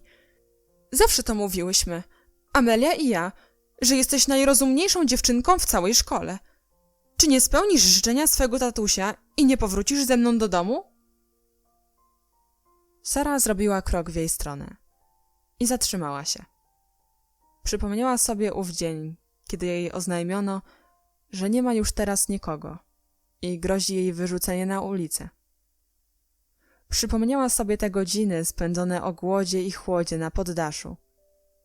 Sam na sam, z Emilką i Melchizedekiem. Spojrzała śmiało w oczy pannie Minchin i rzekła. Pani doskonale wie, dlaczego nie chce iść z panią. Gorący pąs oblał zawziętą, gniewną twarz przełożonej. Dobrze, syknęła. Więc już nigdy więcej nie zobaczysz swych koleżanek. Dopilnuję tego, by Ermengarda i Lottie... Tu pan Carmichael znów przerwał jej. Grzecznie, ale stanowczo. Pani wybaczy, ale panna Crewe będzie się widywać z kim tylko zechce. Sądzę, że rodzice jej koleżanek nie odrzucą zaproszenia do domu jej opiekuna. Pan Carrisford na pewno się o to zatroszczy. Panna Minchin poczuła się teraz już zupełnie bezsilna.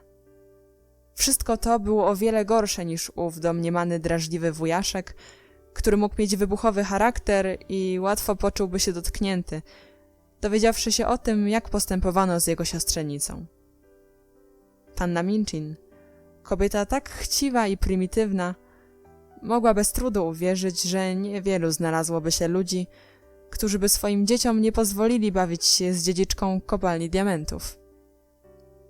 A gdyby tak pan Carrisford zechciał opowiedzieć któremuś z rodziców o tym, jak nieszczęśliwa była w swoim czasie Sarah Crewe, mogłyby z tego wyniknąć różne nieprzyjemności. Niełatwego podjął się pan zadania. Rzuciła na odchodnym panu Carrisfordowi. Wkrótce przekona się pan o tym. To dziecko nie umie być ani szczere, ani wdzięczne. Przypuszczam, zwróciła się do Sary, że teraz znowu czujesz się księżniczką. Sara spuściła oczy i zarumieniła się z lekka, bo przyszło jej na myśl, że ludzie, którzy nie dość ją znają, choćby nawet najmilsi, mogą nie zrozumieć tego jej skrytego marzenia.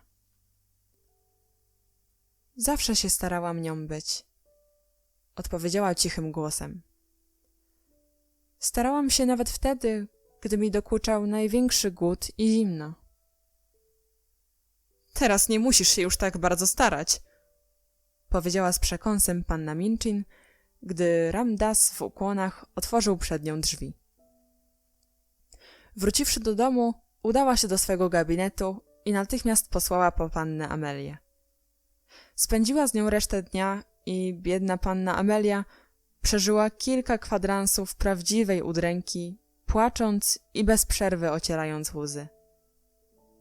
Jedna z jej niefortunnych uwag o mało nie wywołała ataku wściekłości siostry.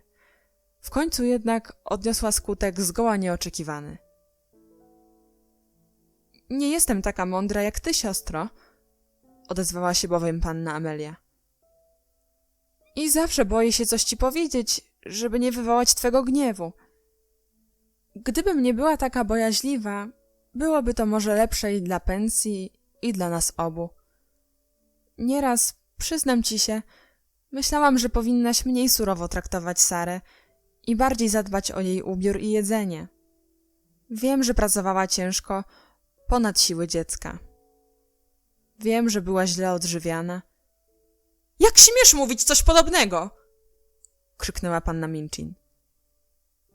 Nie wiem, jak zdobyłam się na tę śmiałość, odpowiedziała Amelia, nie licząc się już z niczym.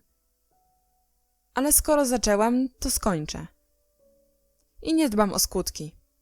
Sara jest dziewczynką roztropną i dobrą i odwdzięczyłaby ci się za wszelką serdeczność, jaką byś jej okazała. Ale ty od początku jej nie lubiłaś, bo była dla ciebie zbyt inteligentna.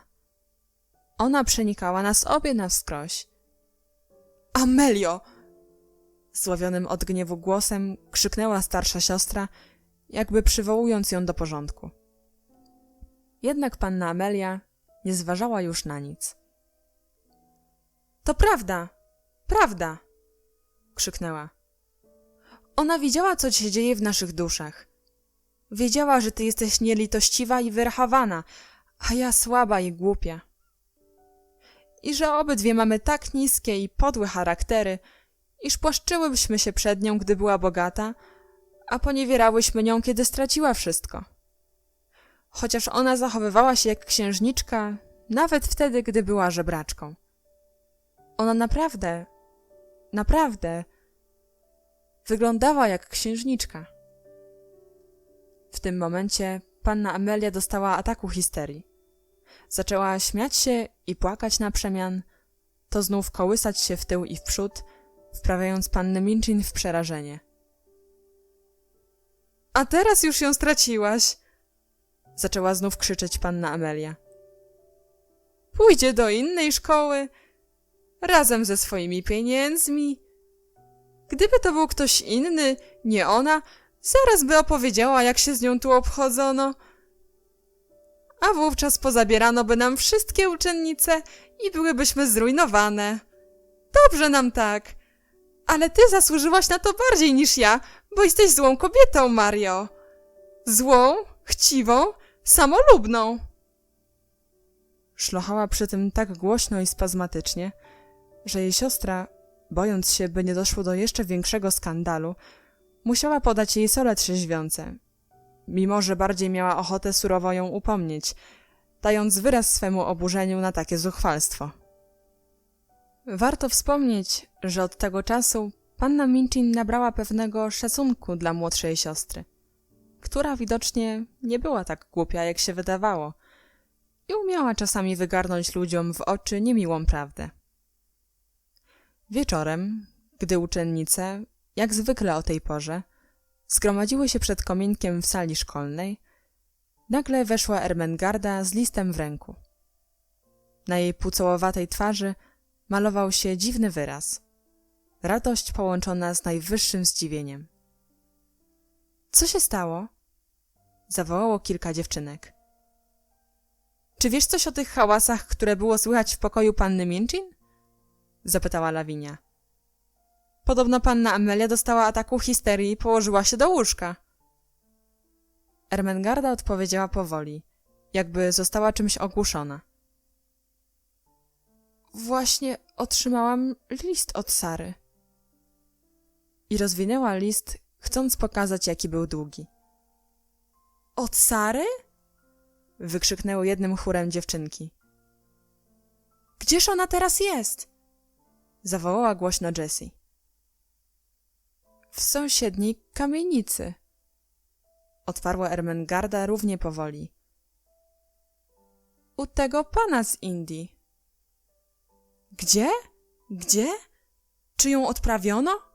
Czy panna Minchin wie o tym? Czy oto był ten cały hałas? Co napisała? Opowiadaj, opowiadaj! Teraz była to już istna wieża Babel. Lottie zaczęła żałośnie płakać. Ermengarda cedziła każde słowo, jak gdyby zastanawiała się nad tym, co w owej chwili wydawało się rzeczą najważniejszą i wyjaśniającą wszystko. Kopalnie diamentów były prawdą. Istniały rzeczywiście. Oczy i usta słuchaczek otwarły się szeroko ze zdumienia. Tak, były naprawdę, powtórzyła szybko. Tylko że zdarzyła się jakaś omyłka, a pan Carrisford myślał, że są zrujnowani. Któż to jest pan Carrisford? Przerwała Jessie. Ten pan, co przyjechał z Indii. Kapitan Crew też tak myślał. I umarł.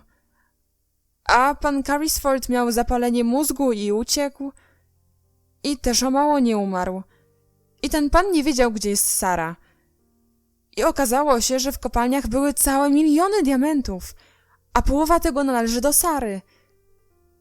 I należała już wtedy, kiedy mieszkała na poddaszu, nie widując nikogo prócz Melchizedeka, a kucharka posyłała ją po sprawunki, a pan Carrisford odnalazł ją dziś po południu i zabrał do swego domu. I ona już nigdy tu nie wróci. I będzie jeszcze większą księżniczką, niż była dotychczas. 150 000 razy większą. A ja jutro po południu pójdę do niej w odwiedziny. Nawet sama panna Minchin nie zdołałaby uciszyć wrzawy, jaka powstała po tych słowach. Zresztą nawet nie próbowała.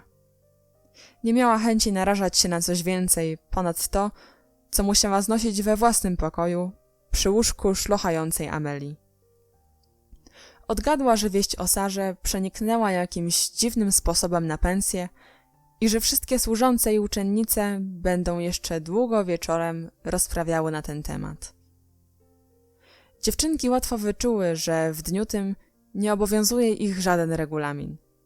To też przesiedziały prawie do północy w sali szkolnej i oblegając Ermengardę, kazały jej raz za razem odczytywać list Sary, zawierający opowieść równie czarującą jak te, które ona sama układała, a fascynującą tym bardziej, że jej sceną była sąsiednia kamienica, bohaterami zaś sama Sara oraz tajemniczy pan z Indii.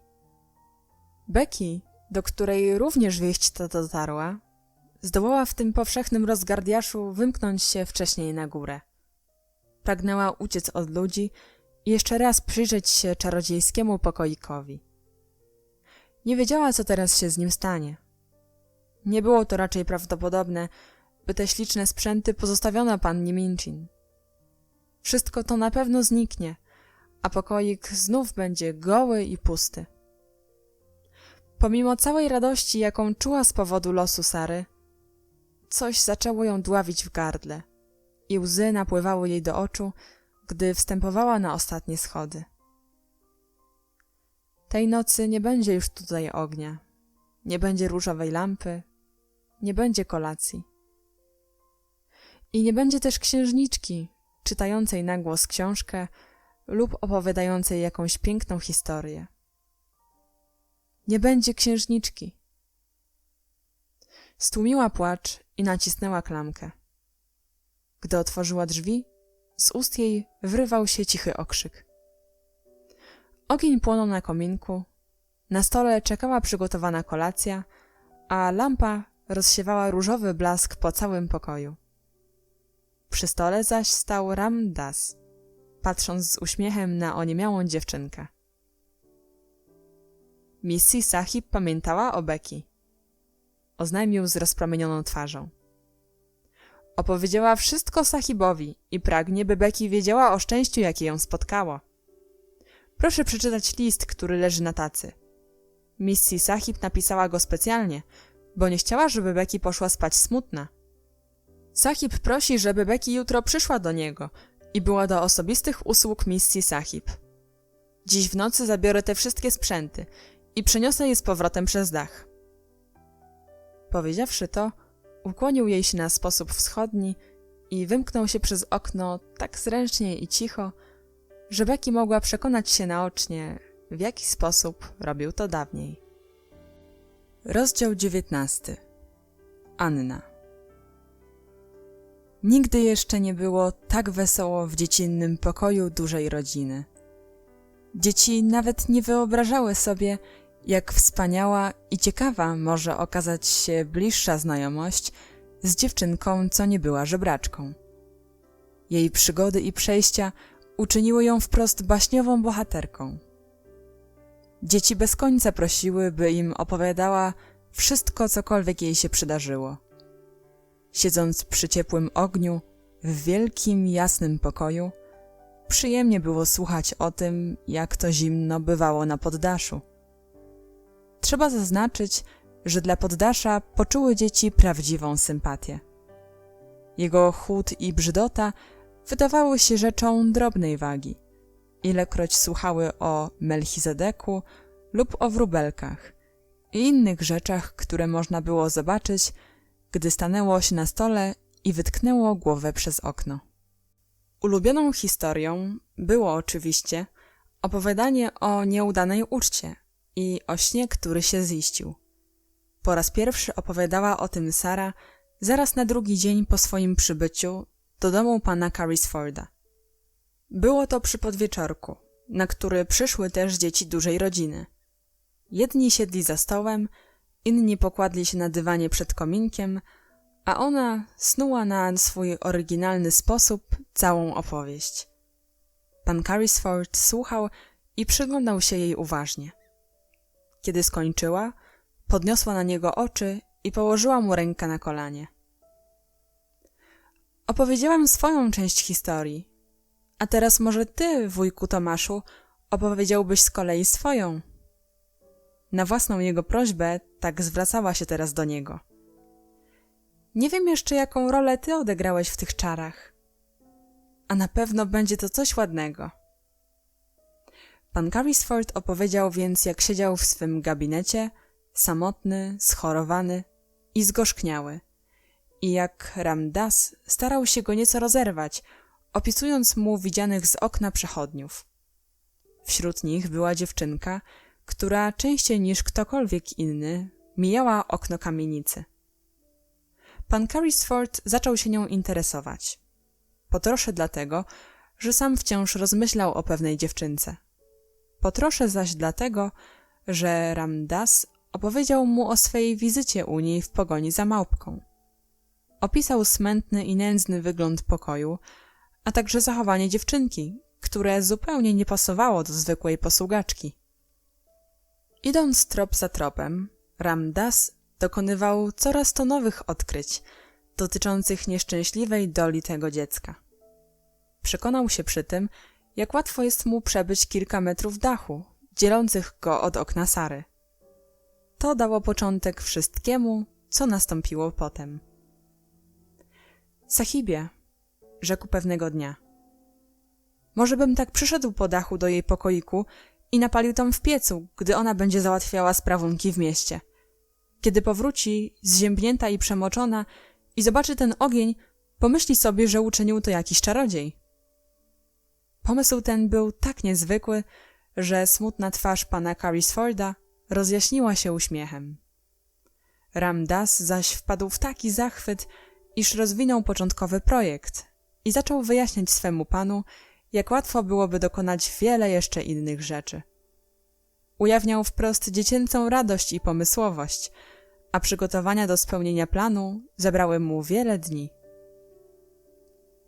W ów wieczór, gdy tak fatalnie skończyła się zamierzona uczta, Ram Dass czuwał niezmordowanie, trzymając wszystkie paczki w pogotowiu na własnym poddaszu. Wraz z nim czuwał też sekretarz, który miał mu pomóc, a był równie żywo zainteresowany całym przedsięwzięciem. Gdy uczta została tak brutalnie przerwana, Ram Dass leżał plackiem na dachu, zaglądając przez okno do wnętrza pokoju.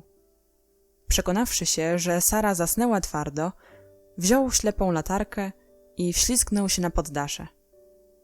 Jego towarzysz pozostał na zewnątrz i podawał mu kolejno wszystkie rzeczy. Ilekroć Sara poruszyła się choćby nieznacznie, Ram Dass przysłaniał latarkę i wyciągał się jak długi na podłodze. Tych i wielu innych, równie ciekawych szczegółów dowiedziały się dzieci z ust pana Carrisforda, zasypując go tysiącem pytań. Och, jakże się cieszę, że to właśnie wujek był moim przyjacielem! Zawołała Sara. Nigdy bodaj nie było tak oddanych sobie przyjaciół. Przedziwnie przypadli sobie do serca. Pan Carrisford nikogo jeszcze w życiu nie kochał tak jak Sary. W ciągu miesiąca, zgodnie z przepowiednią pana Carmichaela, stał się innym człowiekiem. Ożywił się, poweselał i zaczął cieszyć się posiadaniem bogactwa, którego brzemię tak mu dawniej ciążyło. Układał więc różne piękne plany co do losów Sary i zabawiał się w czarodzieja, którego największą przyjemnością było sprawianie Sarze przeróżnych niespodzianek. Znajdowała więc w swym pokoju coraz to inne i piękniejsze kwiaty. To znów różne kosztowne cacka wetknięte pod poduszkę. Pewnego wieczoru, gdy siedzieli razem, posłyszeli jakieś skrobanie do drzwi. Sara poszła zobaczyć, co to takiego i ujrzała wielkiego rasowego psa, na którego szyi widniała złota obroża z napisem: Nazywam się Borys. Służę księżniczce Sarze. Pan Carrisford najbardziej lubił opowieści o małej księżniczce w łachmanach. Miło upływały popołudnia, kiedy przychodziły dzieci z dużej rodziny, Ermengarda lub Lottie. Jednakże te godziny, gdy Sara i pan Carrisford siedzieli tylko we dwoje, czytając i rozmawiając, miały swoisty urok. Pewnego wieczoru pan Carrisford, podnosząc wzrok z nad książki, zauważył, że Sara od dłuższego czasu siedzi nieruchomo, zapatrzona w ogień. — O czym tak rozmyślasz, Saro? — zapytał. Sara podniosła oczy, a na jej twarzy jaśniał rumieniec. Przypomniałam sobie pewien dzień, kiedy byłam bardzo głodna i dziewczynkę, którą wtedy spotkałam. — Ależ takich dni było wiele — odpowiedział pan Carrisford smutnym głosem. — Który z nich masz na myśli? — Zapomniałam, że wujek nie wie — rzekła Sara. Był to dzień, w którym mój sen się ziścił. Opowiedziała mu całą historię o piekarni, o 4 pensach znalezionych w błocie i o dziecku, co było głodniejsze od niej. Opowiedziała to zwyczajnie i jak najkrócej, ale pan Carrisford przysłonił oczy ręką i pochylił głowę, jakby wpatrywał się w dywan. — A teraz obmyślam pewien plan — rzekła na zakończenie. — Jakiż to plan? — zapytał pan Carrisford cichym głosem. — Możesz uczynić wszystko, co tylko zechcesz, księżniczko. Wujaszek powiada, że jestem taka bogata — zaczęła niepewnym głosem. Więc przyszło mi na myśl, czy nie mogłabym odwiedzić tej sklepikarki i powiedzieć jej, że jeżeli kiedyś... zwłaszcza w taką okropną szarugę. Jakieś zgłodniałe dziecko zajrzy w jej okno lub siądzie na progu, niech natychmiast zawoła je do siebie i da mu coś do jedzenia, a potem niech mi przysyła rachunki. Czy mogę to zrobić? Pojedziesz tam jutro rano, odrzekł pan Carrisford. Dziękuję, wujku, rzekła Sara. Bo ja naprawdę wiem, co to znaczy być głodnym. A ciężej jeszcze znosić głód, gdy nie można go oszukać wyobrażaniem sobie czegoś. Nazajutrz rano panna Minchin, wyjrzawszy przez okno, zobaczyła widok, który zgoła nie był jej miły. Powóz pana z Indii, zaprzężony w 2 okazałe konie, zatrzymał się przed bramą sąsiedniej kamienicy. Z bramy wyszedł właściciel kamienicy i jakaś drobna postać, oboje otuleni w ciepłe, kosztowne futra, i podeszli ku powozowi. Postać ta była pannie Minchin aż nadto dobrze znana i obudziła w niej niezbyt miłe wspomnienia. Za nią kroczyła druga postać, równie znajoma. Jej widok bardzo rozdrażnił przełożoną. Była to bowiem Becky, która zawsze towarzyszyła Sarze przy wyjazdach. Nie była to już ta sama Becky co dawniej. Teraz twarz miała rumianą i okrągłą. Wkrótce potem powóz zatrzymał się przed piekarnią. Wysiedli akurat w chwili, gdy właścicielka sklepu ustawiała na oknie wystawowym tackę z parującymi jeszcze bułeczkami. Kiedy Sara weszła do sklepu, kobieta odwróciła się, spojrzała na nią i podeszła do lady. Przez dłuższą chwilę uważnie przypatrywała się Sarze. Nagle jej dobroduszna twarz rozpromieniła się. Dałabym głowę, że kiedyś już panienkę widziałam, odezwała się życzliwie. Ale... Owszem, przytaknęła Sara. Pani dała mi raz 6 bułeczek za 4 pensy, a panienka 5 bułeczek dała małej żebraczce, przerwała kobieta. Pamiętam o tym zawsze, tyle że nie od razu panienkę poznałam. Dalszy ciąg przemówienia skierowała już w stronę pana Carrisforda. Pan szanowny wybaczy, ale rzadko się zdarza, aby ktoś głodny, i to tak młody, zwrócił uwagę, że ktoś inny jest jeszcze głodniejszy. Nieraz sobie o tym rozmyślałam. Niech mi szanowna panienka nie weźmie tego za złe, zwróciła się do Sary. Ale wygląda teraz panienka jakoś lepiej niż wtedy... Dziękuję pani. Istotnie lepiej się teraz czuję. I lepiej mi się powodzi, odpowiedziała Sara. A przybywam tu do pani z wielką prośbą. Do mnie, panienko? Zawołała sklepikarka, uśmiechając się dobrotliwie. Owszem, daj Boże szczęście, niech panienka mówi, czym mogę służyć. Sara oparła się o ladę i przedstawiła swój projekt w sprawie ciepłych bułeczek i zgłodniałych dzieci. Kobieta słuchała, wpatrując się w nią osłupiałym wzrokiem. Ależ, daj Boże szczęście! Powtórzyła, wysłuchawszy do końca. Uczynię to z całą przyjemnością. Sama pracuję ciężko i na wiele mnie nie stać. Ale za pozwoleniem panienki czuję się w obowiązku powiedzieć, że od owego dżdżystego dnia dałam już nie jeden kęs chleba ubogim, zawsze przy tym myśląc o panience. Jaka panienka była wówczas zmarznięta i przemoczona i jaki głód wyzierał z jej oczu. A jednak tak hojnie ofiarowała panienka swoje bułeczki, jak gdyby była co najmniej księżniczką. Pan Carrisford mimo woli uśmiechnął się na te słowa. Sara również się uśmiechnęła na wspomnienie tego, co mówiła do siebie, gdy kładła bułeczki na okrytych łachmanami kolanach dziewczynki. Ona wydała mi się straszliwie wygłodzona, odpowiedziała. Była bardziej głodna ode mnie. Ona prawie umierała z głodu, rzekła kobieta. Nieraz potem opowiadała mi, że gdy tam siedziała na zimnie, stawało jej się, jakby wilk wydzierał z niej wnętrzości. To pani widywała ją później? Zawołała Sara. A może wie pani, co się z nią teraz dzieje? Owszem, wiem, odpowiedziała kobieta, uśmiechając się jeszcze dobroduszniej niż przedtem. Już od miesiąca jest u mnie, a mieszka w pokoiku za sklepem. A jaka z niej porządna i uczciwa dziewczynka.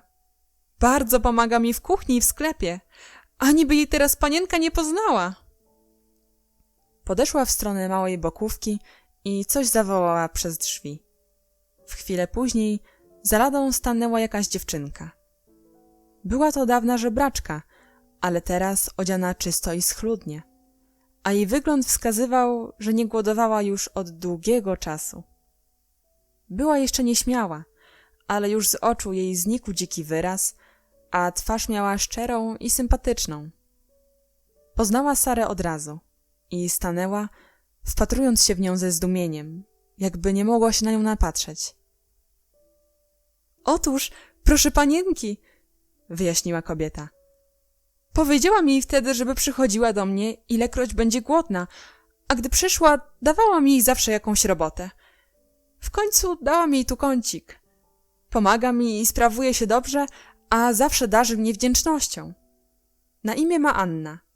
Nic więcej nie wie o sobie. Dziewczynki stały jakiś czas, przyglądając się sobie.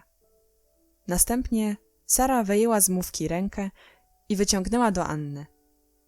Anna uścisnęła jej dłoń i obie dziewczynki spojrzały sobie w oczy. Bardzo się cieszę, rzekła Sara.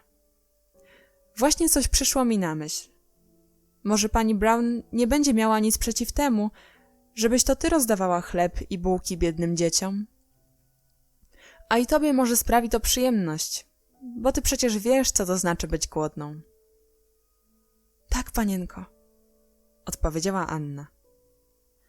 A Sara czuła, iż ta dziewczynka zrozumiała ją dobrze, mimo że nie powiedziała nic więcej. Stała bez ruchu i patrzyła za nią, jak wychodzi ze sklepu i wraz z panem Carrisfordem wsiada do powozu. Po chwili powóz zaczął się oddalać.